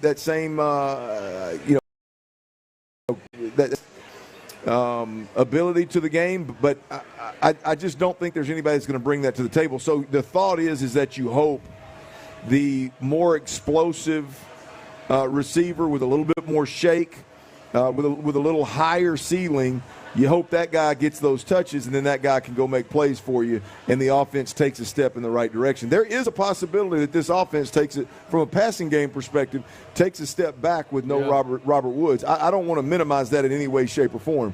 But the hope is, to me, is that one of these young guys steps in, and boy, this offense, it takes off even more than it already has through the air. Yeah. As I said, man, there is something to the fact that, as you said, like, third downs, and I heard John McClain saying this on Texans All Access last night, third downs seem to be 3rd and 7s, 3rds and 8s, or seem to be areas in which C.J. Stroud, I don't know if he's hunting or looking or it's coincidence. I wouldn't say it's coincidence how often it happens, but that seems to go to Robert Woods. He leads this team in targets. I don't think that is an accident. Like we talked about yesterday, I think Bobby Slowick puts him in position to be that guy. I think C.J. Stroud has tremendous chemistry with him, no question about it. He's a very, very quarterback-friendly wide receiver. I will say this. I think Tank Dell, we talk a lot about being explosive and having shake and the change of direction. Tank Dell played in an offense in Dana Holgerson's air raid offense that is 100%. You will not play in that offense if you don't understand zone coverages, if you don't understand how to settle and void the course. It is literally what that offense is built around. And so when you start talking about the third downs and you're throwing the football against a 7 or 8 man zone, and do you have a guy that can feel the zone, that can feel the pressure? Tank Dell can do those things. I'm not saying he can do them at the level that Robert Woods does, but he can do those things. And so, again, I'm anxious to see if that young man can take his game to another level, to a Robert Woods level, and add that to his skill set. And, again, boy, the future's bright if he does. It is. Once again, if you missed it, 3 guys have been declared out. 3 guys have been declared out already on the injury report, and that is Brevin Jordan, Sheldon Rankins, and Robert Woods. They are out. Robert Woods with the foot, Rankins with the knee, Brevin Jordan with the foot as well. We hope that doesn't continue past this week, especially with Robert Woods and Sheldon Rankins. And then Hassan Ridgeway, Xavier Hutchinson, and Titus Howard are questionable. And just when Clint was hoping that the injury report would get smaller and look at it, well, we got 3 guys out and 3 guys questionable. Already. Don't know what happened in that damn They bye just like week. to play with my damn emotions, don't The they? hell's happening in these practices? These guys, these knees are showing up. All right, coming up, an 0-6, a matchup with an 0-6 team, probably for the most part, you shouldn't look at and say, hey, this is a big, big game. But it is a big, big game for the Houston Texans, and I will tell you exactly why. That's coming up next. Drive with Stoerner and Hughley.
Friday. If you are in the building, your chance to win a $50 gift card to La Michoacana. That's coming up in the 5 o'clock hour.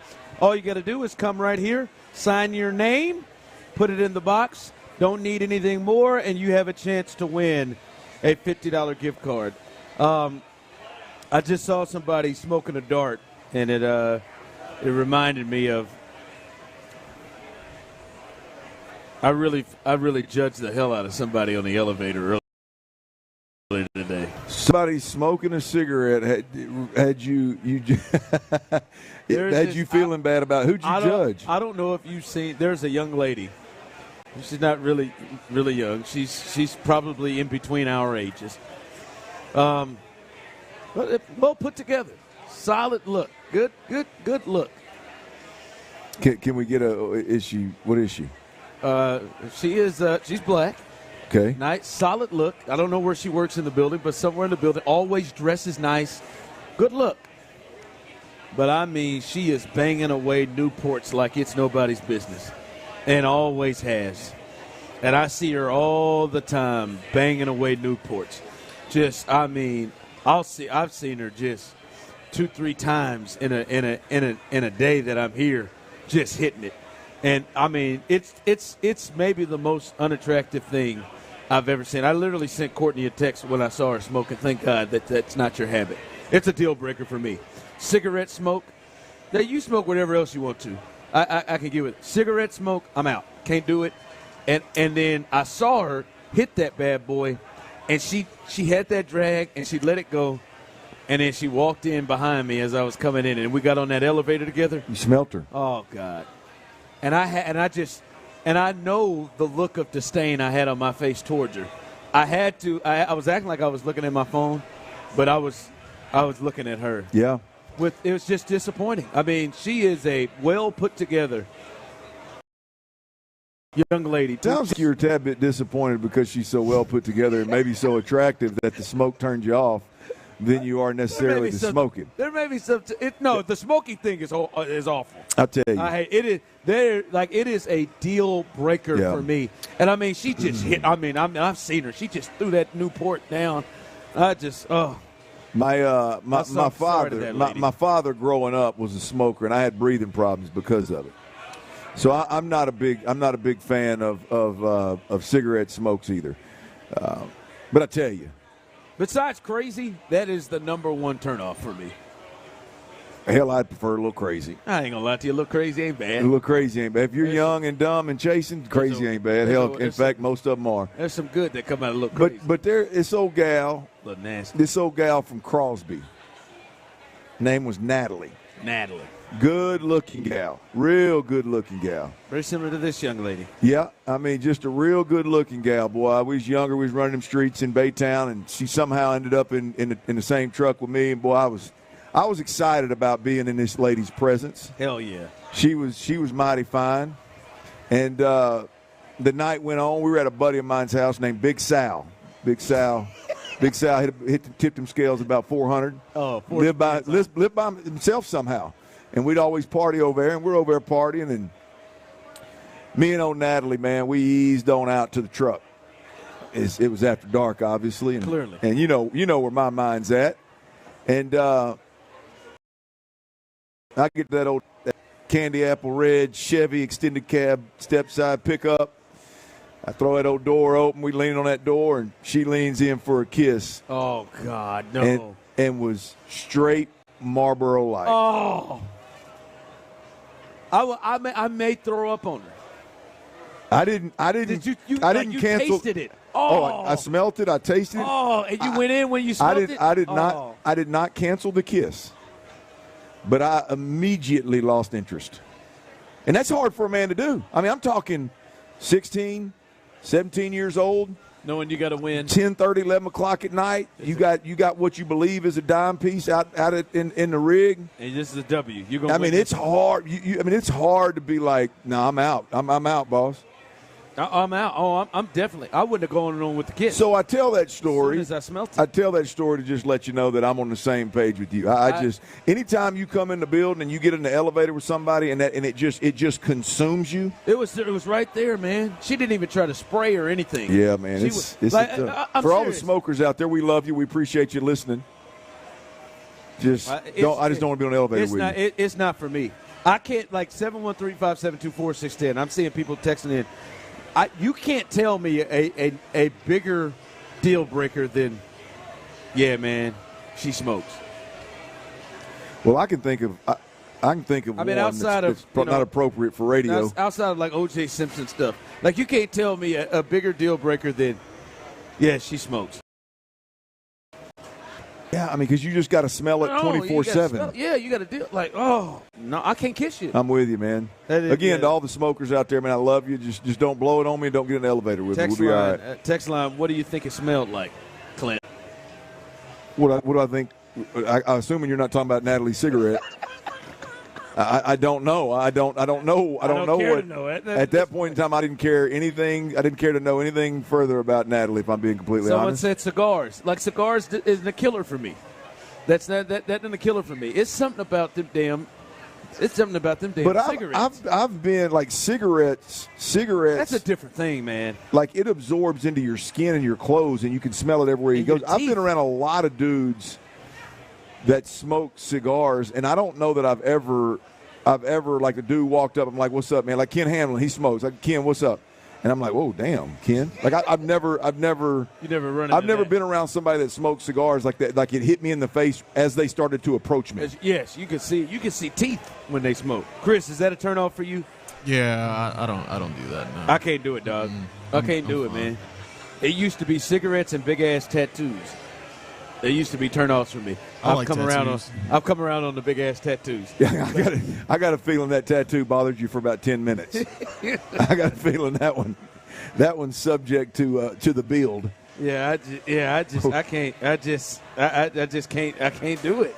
I can't do it, man. That does me in. All right. The Texans to be this weekend. They just can't lose this game, man.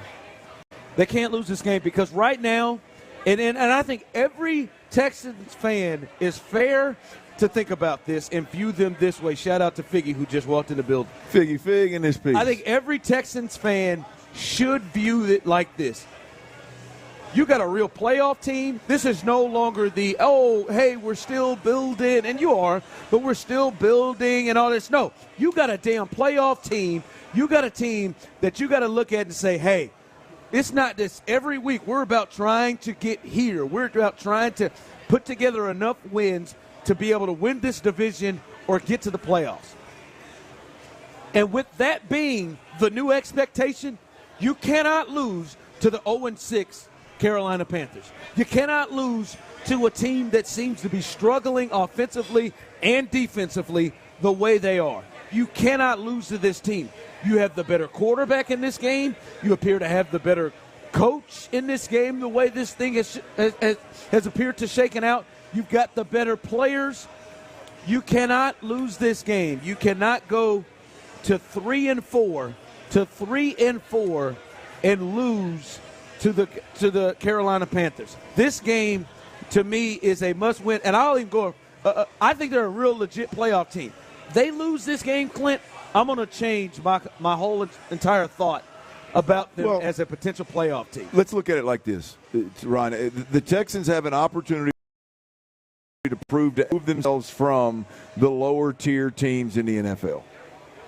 You go out there and you handle your business against arguably the worst team in the league right now, the Carolina Panthers, and I don't even know if that's arguably, by the way. I'm just unclear, so I didn't want to crown them as the worst team. But you go out there and you beat that team on the road. You beat them handily. You beat them the way you're supposed to beat them. And you don't have to blow them out, but you just go out there and you handle your business and you move on. Then I think we as a fan base can look up and go, okay, we are squarely out of the quote unquote rebuild. We are completely out of that dysfunctional stage. We're completely out of the stage where we beat ourselves. We got some weapons as play callers on the sideline. We got our quarterback, we got our head coach. You can really start leaning into into those things. Number two, I think if you win this game and if you win it the right way, you could really take that next step, and you can continue to build that resume to get that national recognition of a legit tier 2. I think I'm probably a tad bit crazy making them a tier 2 team, but in the AFC. But I think you get the win today. I think that spark is lit, if that makes sense. Yeah, no, it does. Is a spark lit, or is a spark lights a flame? I don't know what it is, but I got what you're saying. I got what you're saying. But, yes, you're right, because I think there are 3 games on their schedule that, to me, if you are going to be a playoff team with the Texans, because, listen, the Texans are going to play a lot of teams that look like the Saints and the Falcons, right? And they went 1-1 against teams like that. They got the Bucs after this week. They got the Jets who fall in that category to me. They've got the Colts who fall in that category. Right now, the Titans potentially fall in that category. They got the Browns, to me, that fall in that category. They're going to have a lot of games against teams that they're squarely in the same boat as. They got to beat the Panthers, the Cardinals, and the Broncos. The Panthers is the only one of those that's on the road. The Broncos and the Cardinals have to come to NRG. They've got to win those games, to me, to put themselves. Because my expectation with this team, Clint, I watched the Bucs the last couple of weeks coming into Houston.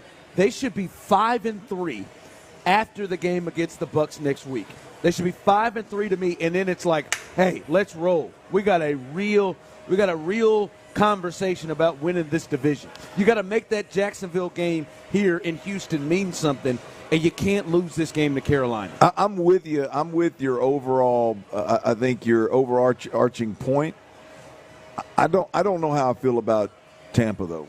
You don't feel like Tampa? Well, I just obviously they're not. They're more of a wild card. They're more of the. You could see it going either way. I just think they're a team. Like if Tampa Bay goes out there and beats, like if they'd have beat Buffalo last night, I don't think we'd be like, oh my God, man, Tampa Bay has arrived. No, we'd be like, yeah, Baker got some weapons and he went out there and he slung that thing around the park and Josh did what Josh does and throws a careless interception and can't be consistent and they game like I'm not going to this week. To your point, you lose to Carolina, I'm gonna be frustrated. I'm looking at it. If you lose to Tampa, I'm not, and I hope they don't do it, and I expect them to win.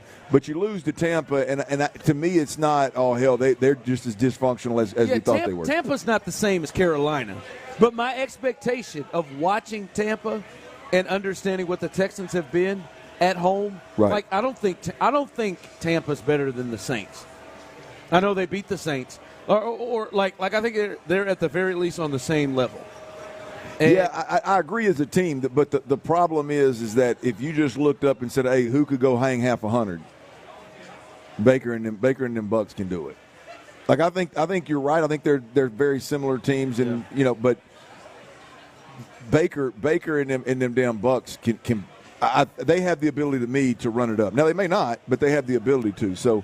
I'm getting off in the weeds on you here with on that Tampa stuff, but I just think that's one that I'm going to be. If you lose that game, I'm less bothered by that one than I am some of the others you mentioned. To me, I just feel different about the Texans. To me, I expect Carolina on the road, Tampa at home, that they're 5-3 out of that. Coming up, we will give you the latest on the injury report. 3 players are deemed already out for the Texans, and a couple of ones that are questionable. And the Rockets, they get their first crack at Victor Wembanyama tonight. We'll discuss that. All of that coming up next on The Drive. All right, before we do that, I got to tell you about Ron. If you're looking for 2023 Silverado 1500 Ron Craft in Baytown, they got several of them, man, ready for you to drive off of the lot. Here's the deal. You can get it with no payments for 90 days. That's 3 months, no payments, and 0% financing on 2023 Silverado 1500. That's a hell of a deal, hell of an opportunity for you. Well, I'm not through. It gets better. Ron Craft is also offering all-time high values on 09 or newer trade-ins. If you're driving around right now in an 09 or newer and you want to trade it in, you want to get into one of these Silverado 1500s, you can do it at Ron Craft Chevrolet, and they are offering all-time high values. Strike while the iron's hot, folks. Get the best price for your trade-in. 0% financing on that new rig. No payments for 90 days on that new rig. It's simple.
for you. And the latest is we are live here on this Takis Fiber Internet Football Friday here at the wonderful Kirby Ice House right off East Side Street. Come on out here and hang out with us. We've had a great time. And if you're in the building and you have not put your name in the raffle, coming up as soon as this segment is to win a $50 gift card to La Michi Wakana. You can feed the family fajitas tomorrow. Right now. That's what old boy did a couple weeks ago, he said didn't he's doing some fajitas. He was amped up, boy. He won that damn $50. He said, I'm going to feed mom and dad and the whole family fajitas this weekend. I was proud of him. Look at them fine folks over there with a couple buckets of Coors Light, man.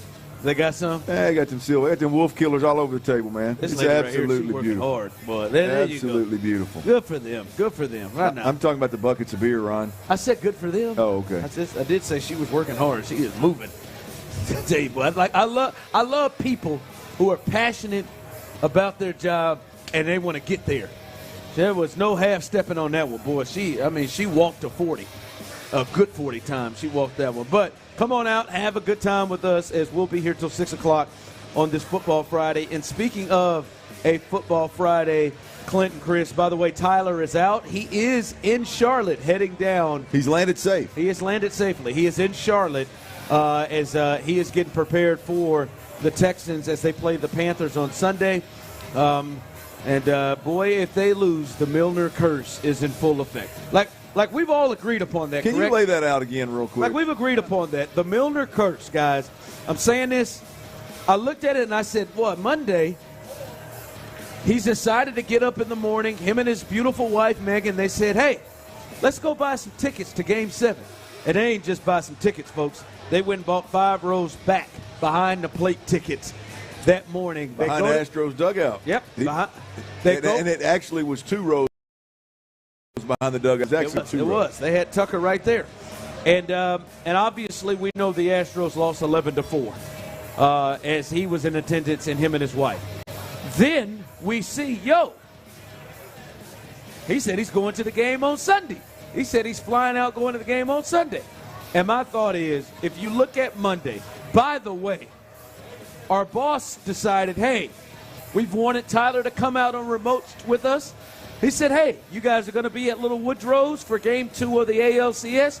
Tyler is going to accompany you. He is going to be there. And we were like, yes, hell yeah, Tyler's there. Here we go. Tyler's here. It's 4-0 in the first inning, and Tyler is throwing his hat on the ground. Before he finished his first beer. Yep, threw his hat on the ground, left it. He's 0 for 2. By the way, Tyler invited myself, Landry Locker, Brandon Scott to a game this season against Seattle. It was 7-0 in the first inning because Hunter Brown let it get away from him. Tyler brought all those tickets. We didn't stay for the whole game. I'm just saying, if they lose on Sunday, the Milner curse is in full effect. We've agreed upon that, correct? I mean, look, I doubted and kind of pushed back a little bit when it first happened, but you laid it out so well. I don't know how we can deny it at this point in time. And I just assumed he was at one of the Aggie 3 losses. I think they won the game he was at. Damn it! I do believe they won the game he was at. I think he was so confident against Miami. He really was. So potentially in full effect, but hopefully. And I don't believe that will happen. I think the Texans are the better team, and they will send him home feeling good in Carolina. But the news out of that game with the injury report from the Texans, Clint, is 3 players are out. Brevin Jordan, he is out with a foot injury, did not practice today. Sheldon Rankins is out with a knee issue. He didn't practice today. And then Robert Woods is out with the foot issue. We heard potentially that would be the case today. Your thoughts of importance of those 3 guys being out? Who do you believe factors the most in this game for the Texans? Robert Woods, without a doubt. Look, there's nobody in the front 7 on the defensive side of the football for the Texans that if you lose that one guy, and I said nobody, including the defensive ends, there's nobody in the front 7 that if you lose that one individual, I think, oh, man, how in the hell are you going to replace that production? I think D'Amico Ryans in the front 7 has a rotation, and his system is working, and it's coached up well. I think they'll be fine. So Sheldon Rankins, why had a great game last week, and I do believe he's a really, really good player and a key rotational player in that front because they're going to rotate him through left and right. It's got to be Robert Woods, man. Robert Woods is the most targeted receiver for the Texans, obviously, and the what he brings to the table in terms of the chemistry, being the veteran, being the safety blanket for the quarterback. There's nobody else in the receiver room that you go, no big deal, receiver X can take that spot. Now, there's some guys that are young and I believe can do it, but there's nobody in there that you go, yeah, we just lost our most targeted receiver and we just going to plug this guy in and everything's going to be fine. There's a little bit of concern there with Robert Woods being out. Yeah, I understand that, and I think he's the one that, I mean, hell, he leads the team in targets. Sheldon Rankins is a guy that is somebody you can rotate with. Oh, I think he's important. I think he is very important because their run game is probably their biggest issue, and that means somebody else is going to have to fill the void of him. You hope that is Hassan Ridgeway, who, by the way, is listed as questionable. He returned from the IR today. But, yeah, Robert Woods is that guy, and then Brevin Jordan is not somebody who they depend on. Well, here's the thing, and I mentioned this earlier, is Tank Dell is a guy that came out of the air raid system at U of H with Dana Holgerson, obviously. That system is built off of spacing, finding voids in coverage, and making yourself available to the quarterback as quickly as you possibly can. And if I had to describe what one receiver does on this that does that well on this football team, I would say it's Robert Woods, right? My point in saying that is Tank Dell comes out of a system where he's done it extremely well. It's been a requirement. And so I would expect that he can do those things as well, if not better, than Robert Woods. And then he's much more explosive after the catch. So I'm looking forward to it. I'm looking forward to the opportunity, even so much so to where if it's John Mechie and Mechie gets a little bit of that run that Robert Woods was getting, I'm stoked about it. I mean, John Mechie's a guy, Nick Caserio told us before the year ever started, John Mechie's a guy that's going to be a different player week 8 than he is week 1. Well, here we sit, right? It's not quite week 8 yet. It's not quite midseason yet, but we're damn near it. And so maybe Mechie's that guy. I'm looking forward to guys that are going to be here for the next 3 or 4 years. So Robert Woods' absence, you believe there is importance, but it's also intriguing to see who could be the guy. I think only a fool would minimize it. No, I'm not going to disrespect him to that level. Only a fool would minimize it. However, it creates an opportunity for somebody, and that somebody is much more explosive than Robert Woods. What does that look like for the Texans Sunday? I'm anxious to see it. Yeah. So the Texans, we'll see. And by the way, also on that injury report, questionable. Xavier Hutchinson is questionable, and that's one to watch because Robert Woods is out. And I said earlier, Hassan Ridgeway is questionable as he's returning from IR with the calf injury. And then Titus Howard. He showed up on the injury report yesterday with the knee issue. He is listed as questionable in this game. And that's one to watch as well because he's one of your best offensive linemen, and you want him in this game.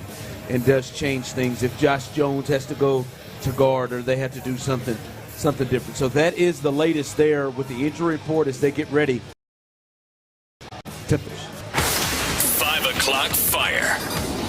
All right, I said this, that I was extremely excited about this Rocket season as it started, and then they got their asses kicked by 30 in Orlando.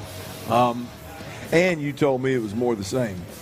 Yeah, I missed the game. You come back and you're like, "Hey, man, it's more the same." Yeah, too much more of looking like the Steven Silas type of a time frame. And you look at the two young guys, Jabari Smith and Jalen Green. I think they combined for 5 of 19, and it just didn't look fluent. As I said coming into the year, I said what I want to see is that the Rockets, when they play, at least look like they're playing like other NBA teams and not something different. And I don't know that I completely saw that on game 1. But they are in San Antonio. This is the first time of many we think they see Victor Wembanyama, and they will play the Spurs. They lost their first game, too, as well. And To me, man, it is about those guys. It's about Jalen Green. It's about Jabari Smith. But Jalen Green in particular, man, this is your third year. Like, we got to start seeing something.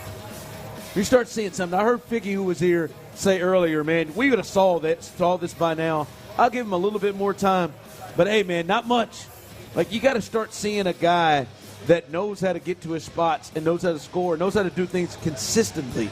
And he's not consistent. Like, he's one I'm watching. Like, I won't be surprised if he comes out.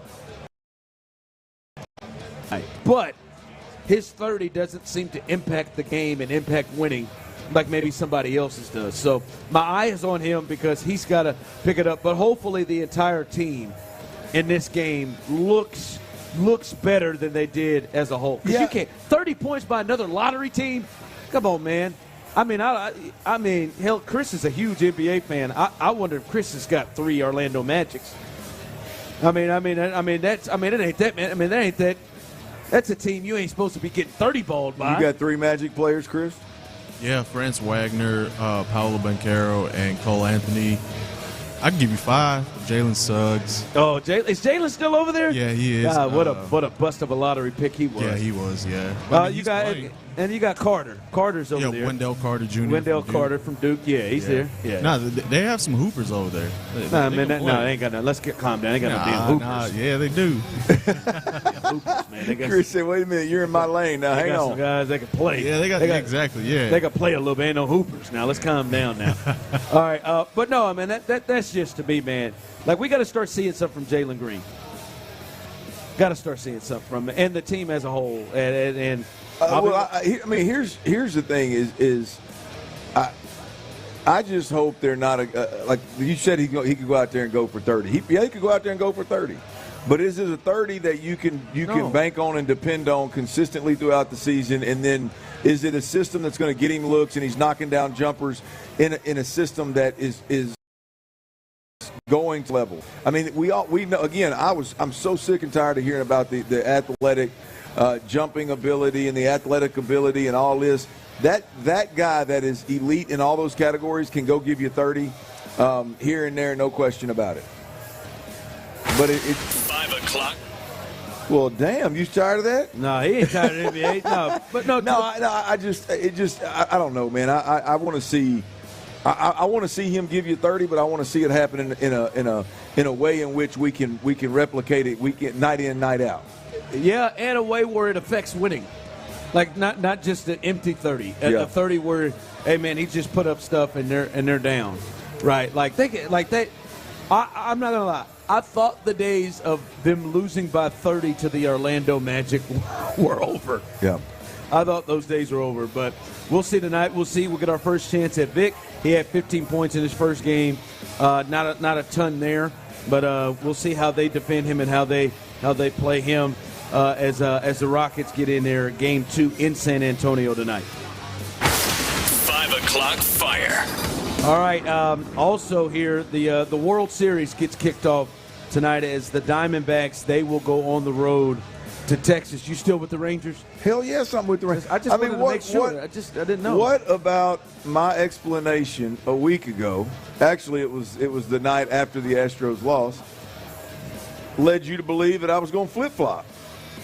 I just ain't got it in. I don't have the hate in me. I don't have the time to hate a team so much that when my squad's out, I'm gonna hope they lose. They're representing the state that I am a proud Texan. You're representing our state. My team had an opportunity to be there. They messed the bed. They didn't get there. And so I would like to see the squad that beat my team and the squad that represents my state. I'd like to see them go on and do great things. I would like to see the people that are in my family that are up in Dallas, the people that happen to be Rangers fans. Did radio with a guy this morning that's a good friend of mine in Little Rock. Big Rangers fan. If I can't, and look, I've had a lot of it recently with the Astros. If I can't celebrate the World Series, I want my boy Wes, cousin Rachel. I want all of them, my boy Grant Sumner. I want all of them. I want all of them to experience what we've experienced multiple times of late.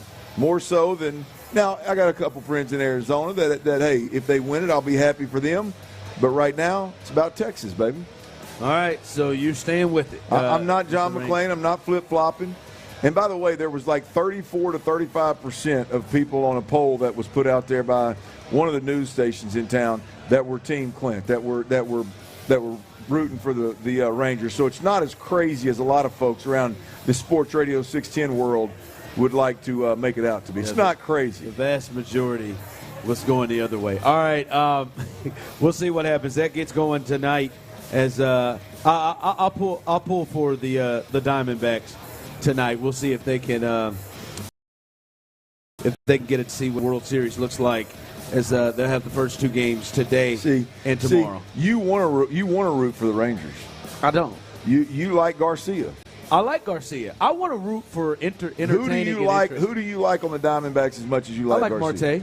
I like Marte a lot. He ain't bringing the same pop. He ain't bringing the same pop Garcia's bringing. He got a little something to it. Now Garcia is the one that can really bring a little entertainment. You're just pandering. I'm not just. Oh, you're pandering. You know what? I'm not even going to take that. You almost got me to take that. You know some of my buttons. There ain't pandering in me. Coming up, this may be the most important question we have to answer for Sunday's game. We've talked a lot. This may be the most important one. We'll discuss that coming up next. Before we do that, I got to tell you about Mokaram Law Firm. I'm talking about one of the nation's premier personal injury law firms, and they're right here in our beautiful city of Houston, y'all. If you've been in an accident, auto accident, big truck accident, slip and fall accident at work, Mokaram Law is who you need to call. Here's one that you may not think about often, but it happens, right? Have you ever been in a rideshare accident?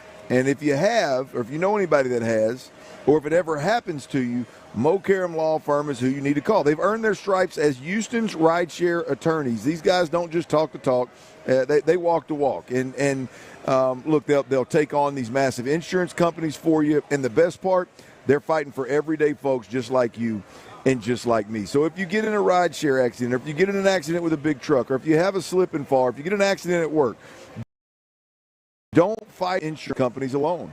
Right? They'll intimidate you. They'll win 9 times out of 10. You got to get somebody representing you like Mokaram Law Firm. They've won time and time again. They're the best option in the city. Get the representation that you need and get the compensation that you deserve, and do it with Mokaram Law. Your consultation's always free. You pay nothing unless you win. They're available 24/7, 365, and I love this. You get a real person, not some automated answering service. Contact Mokaram Law day and or night. 281-222-2222. That's 281-222-2222. That's Mokaram Law. We keep it 100.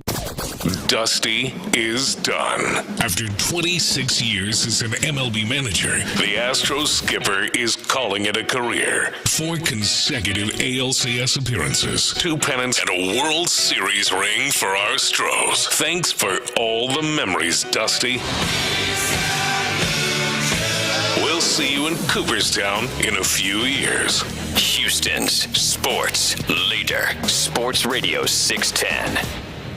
Your CarPro.com Auto News Report is a service of Fred Haas Toyota World. Okay, so the 4Runner TRD Pro has a new color, Terra. Toyota says it's an earth tone paint, and I love it. For guys, the Terra color is a dark orange. For the ladies listening, I'll explain better.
Congratulations to Noelle, our latest winner. She's got the baddest shoes in the game. She got them from Denmark. Congratulations to Noelle as she won a $50 gift card to La Misha Wakana. And congratulations to all our winners who've come out, hung out this, man, as we've had a good time on this Takis Fiber Internet Football Friday, live here as we do each and every Friday at Kirby Ice House, right off East Side Street. You can come on out here still, man. We'll be here till 6, and as I've learned, this is a good little hangout spot. This is a good little Friday night kicking it spot to chill, watch some games, chill out outside. The weather is pretty good right now, to be honest with you. That little wind is nice, man. They got some frozen drinks if you need it. They got whatever you need here, man. It's a good time to be had out here. So come hang out as we hang out on this Football Friday. I will say this, Clint. I think maybe the most important thing to look at is we feel pretty good about C.J. Stroud. We feel pretty good about the defense and who they have to go up against in terms of the Panthers' offense. But I think the common thread that we've been hearing about is this run game has to improve. This run game has to improve. They've had a bye week. They've got to improve this run game. What are they going to do? We've talked about it in multiple ways. And it's not just us. The offensive coordinator, Bobby Slowick, he spoke about this when he met with the media, expecting the run game to improve. This was Bobby Slowick talking about that very thing earlier this week. Yeah, I'd say absolutely. The nice thing about bye weeks is you really get a chance to self-evaluate. You constantly do it as a year goes on, week to week, but it's the first time you really get to just remove a game plan process for a couple days and hone in on, okay, where are we at right now, really in the run in the pass game? What are things we know we have to fix? What are things we do really well that we got to continue doing? And I think that process helps, in particular for us in the run game, where we've been growing every week and we want to keep growing every week, along with just having a group up front with continuity. That's obviously a big deal, being able to have the same guys up front every week. And then our backs just getting an understanding of the scheme and the system and what we're trying to get done, and managing the loads of all those guys. We really believe in a running back by committee. We really want to make sure everybody touches the ball, but we want guys to be fast, fresh every time they touch it. And I think last game against New Orleans was probably the best we did in that regard, as far as making sure that we had a share in the load right there. Clint, catch any tells from what Bobby Slowick had to say there when he talked about the run game and potentially what the future of the run game looks like? Because it sounded like he kind of let the cat. You talking about splitting the backs? Yes. Splitting the carries? He said the Saints game is where they want to be. We're going to do it by committee. That was not what happened the first weeks. There's a 15 carries to 4. There's a 20 carries to none in favor of Dameon Pierce. In the last game, it was 12 for Singletary, or as you call him, Motor, and for Dameon Pierce. It seems like that's the route they want to go. Yeah, well, it's not about. I don't think it's about wanting to go. I think it's about the direction that they have to go right now. I mean, at the end of the day, they weren't getting the production in the run game that they wanted, with Dameon Pierce getting the bulk of the carries, and so giving Devin Singletary more of the carries is the next logical step. They did that. They got a better product. Still nowhere near what they want, but they did get a better product. I'll argue that the offensive line played better, and that Dameon Pierce also got some of the goal line carries, which knocked his average in that particular game down some.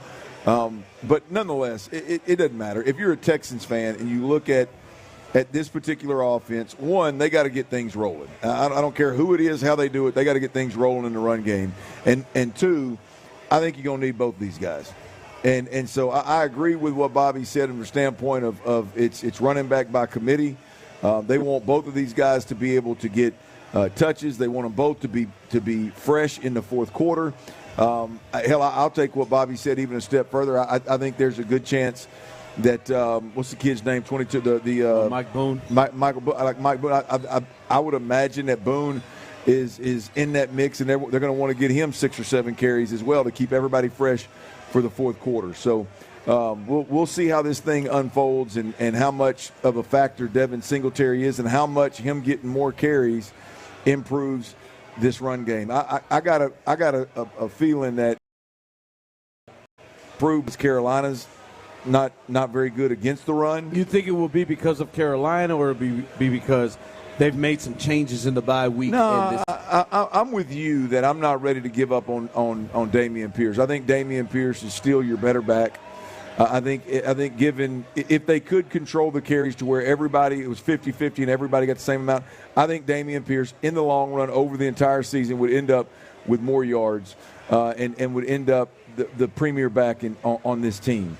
But there's no arguing that there are some things that Devin Singletary brings to the table from the standpoint of being patient, from having being patient in all the run game. Dameon Pierce is not, to having that burst and the ability to make one guy miss and get outside and stretch it to the sideline.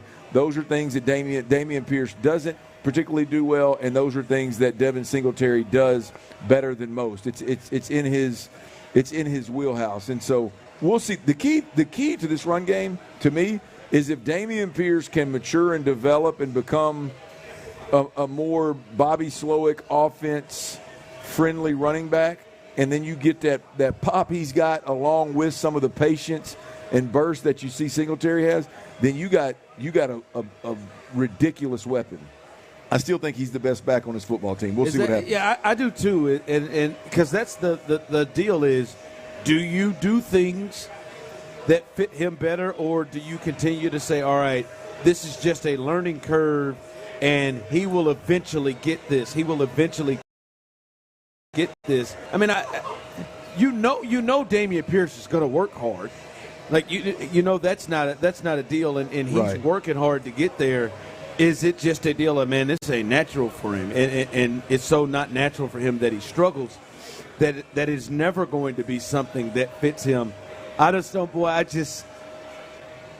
For me, it is like, boy, when you look at the two, who is the more talented? Who is the guy that you would think would be the best guy? And I think it's Dameon Pierce, and I think they thought that before.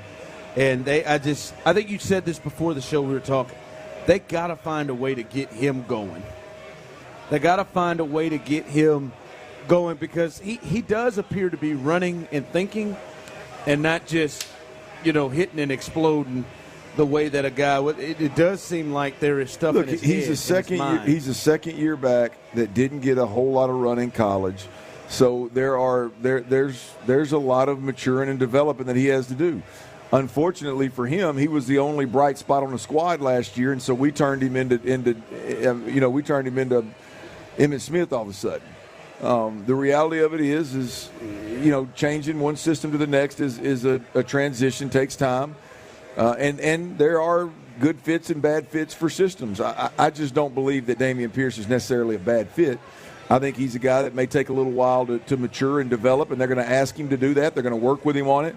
And I think when it's all said and done, he'll end up being the dude, that's going to be more of a featured back. There's no workhorse or, I agree with, I think Landry said it yesterday. I agree. There's no, this isn't a workhorse versus, but they treated him that way. That's the first 5 weeks. You go 20 carries and no carries from everybody else against Atlanta. Yeah, no. Look, I think those days are done. Sure. Yeah, I think they've adjusted. So we'll see. We'll see exactly how this thing unfolds. I just believe that however it happens, that you got to get the best out of Dameon Pierce for this offense to be at its best. I believe that. All right, coming up, someone just texted in. Hey, Ron, are we doing best of the week? Man, Tyler does that. Tyler holds that down, baby. You know that now. Hey, even if he ain't here, he was here 4 days this week. He's doing that thing.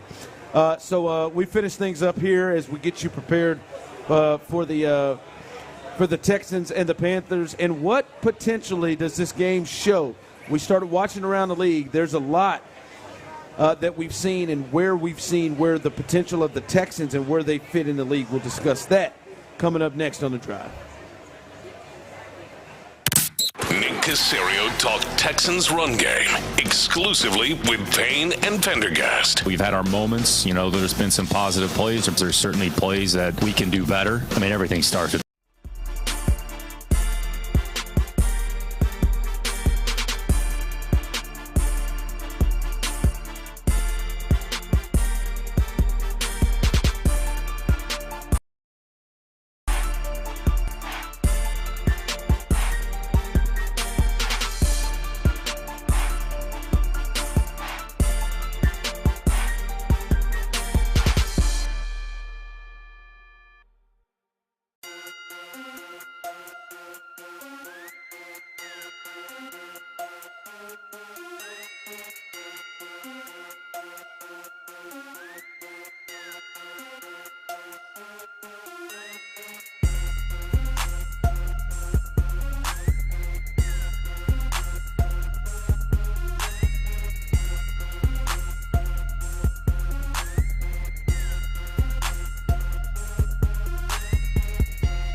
shaking hands, signing autographs. And as we're hanging out, having a good time here on a Football Friday. That's what you should do on a Football Friday when the weather is nice. We're outside at Kirby Ice House. It's a beautiful time, baby. A very, very beautiful time. So enjoy yourself as I know many of you. You can still come out here. This is a spot. This crew just came out here. These ladies, they about to get it in. It's Friday night. It's Friday night. They about to get it in right here. I can see it. They just knocked down some shots, and they're ready to get after it. So come on out here, man. Kirby Ice House, a great spot. TVs everywhere, dog-friendly. So the Fighting Tylers out there, you can come out here and have yourselves a spectacular time. Speaking of the Fighting Tylers, did I see that text message right from Santiago? Oh, I'm ignoring it. Here we go, baby. All right, it is Friday.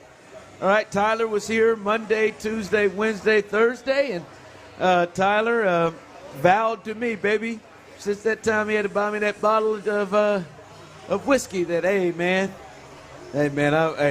best of, I got it every time, man. If I'm here, I got it, baby. I'm here till Thursday, I got it. All right, here we go, Chris Santiago. I know you're filling in for Tyler, and he did. I know Tyler did this. Go ahead, Chris, here we go. Let me get a little, we do this every week, every Friday, the best of the week. Chris. Yeah. Got it? Yeah. All right. Here we go. Let's hear it. All right, we're ready. Oh, here we go. Best of the week on The Drive with Stoerner and Hughley.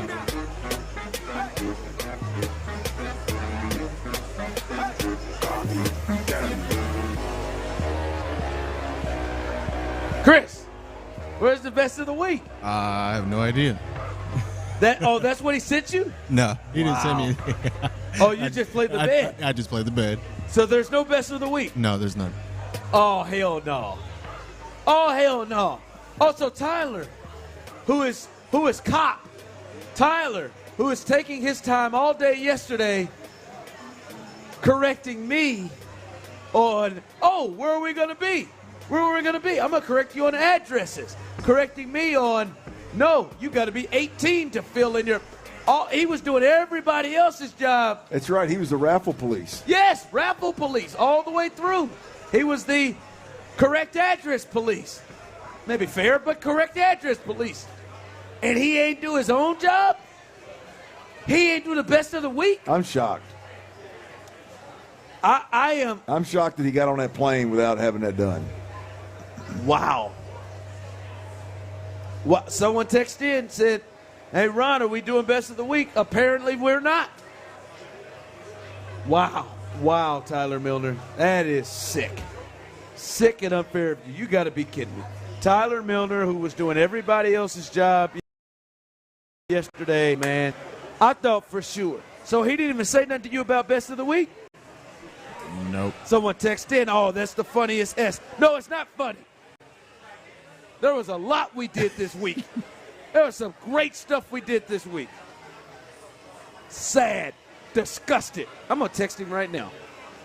I'm trying to remember it. There wasn't a Milner showcase moment, was there? I mean, there was no moment where he went to the game and they won and he was really excited. There was no moment when he won a bunch of money on betting. No. You know, there was really no – I mean, outside of, like you said, correcting you a couple times, there was pitting you against me, hammering me about Pena. Is it that he had a tough week because of the Astros that we should give him a break on this? I mean, I just don't think so. I don't think he would give you a break. No, he wouldn't. He certainly wouldn't. He didn't give me a break on the address yesterday. I don't think he would give you a break. I mean, he came off the top rope with that address yesterday and then took the read from me. No, I don't think he would. I just texted him. Wow. That's it. Someone texted in, Tyler is a turd. He's a turd. Wow. Carolina turd. A Carolina turd. Chris wouldn't have done this. Now Chris's best of the week would have been 9.5 minutes. Yeah, he'd have took his right up to the. Hey, man, how much longer you got on this? Hey, we got about 4 more minutes. What? But damn. Damn, man. Hey, I remember. Hey, Chris, I remember that. I looked over at Ron. I was like, damn, this kind of long. Yeah, it's Ron said, how long we got? Oh, about 4.5 minutes. I said, hey, after this last one, let's pull it up. Oh, damn, hell. Tyler heard the people. The people look for it. It is one of our favorite. It's one of our favorites from the text line. Ron, get on his ass. I think it's just that's how you lead the show Monday. It is. It's yeah. Unless he causes an L, and then that'll just be added to it. We can just spend the whole first segment banging on him. Yes. How about that? Yep. Because if he takes Mad Dog from me, I better have a taste. If I don't have a taste of Mad Dog on Monday, yes, blame it on Tyler. It's got to be a Mad Dog Monday.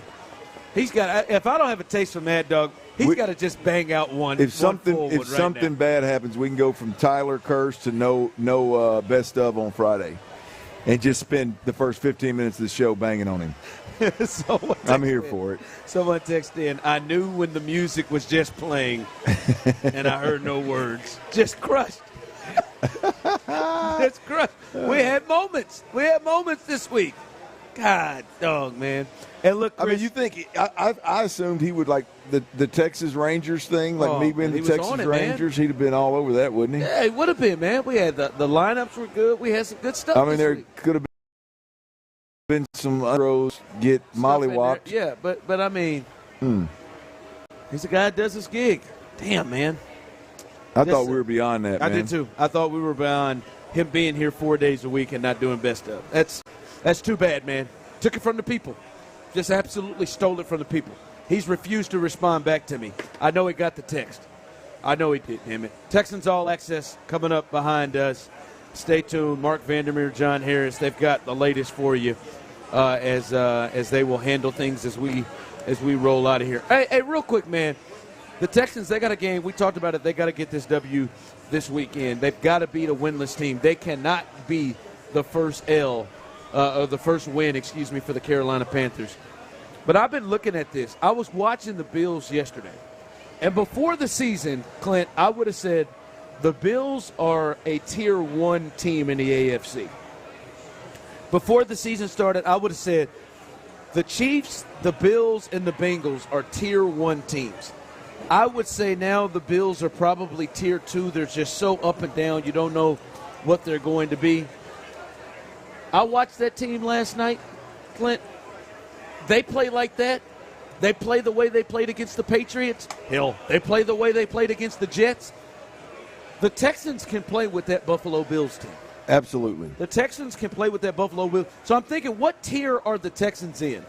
And I think there are really 4 tiers to really look at. The rest of the tiers, those teams are just whatever. But to sit here and going into Week 8 are the top tier to me.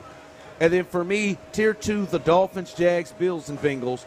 Tier 3, the Steelers, Browns, and I'll still stick the Chargers. And then Tier 4, the Jets and the Colts. I don't have the Texans in a tier. I want to know where people feel. Where do you feel the Texans are in terms of the tiers of the AFC? I put a lot of thought into this, Ron. I put a lot of thought into this. And now, as I've said before, I would put the Dolphins in Tier 1 for me. I'm a believer in the Dolphins. I understand they messed the bed a couple of times, but the top run offense in the league, the top passing offense in the league, I believe the top scoring offense in the league as well. I'm buying the Dolphins. So I would have them in Tier 1 as well. When it comes to the Texans, and you look at your remaining Tier 2, the Jags, the Bills, and the Bengals, I would put the Texans in Tier 2. Really? I would put the Texans in Tier 2 right now. That may be a little rich, but that's where I'm at. They've beaten the Jags, as you just said. I believe that they can beat the Bills if you get the Bills that have shown up about 70% of the time this year.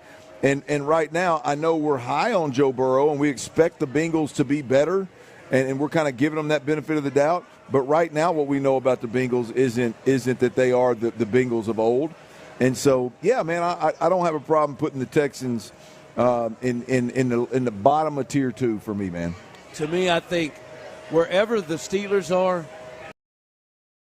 they're ahead of them. The way I have my list, the Steelers, the Browns. I'm sorry, man. I believe in the Browns' defense for the most part, but, I mean, this P.J. Walker stuff that's happened is kind of a – yeah. We'll see what happens with Deshaun, and you kind of laid that out yesterday. Deshaun doesn't seem to be himself. I would have the Texans, to me, at the top of Tier 3 right now. Now, you go and lose to the Panthers, I got to look at you different. But right now, the Steelers game was not, Clint, like, I'll say this, and people would say, like, why do you have them with the Jags? They dominated the Jags on the road.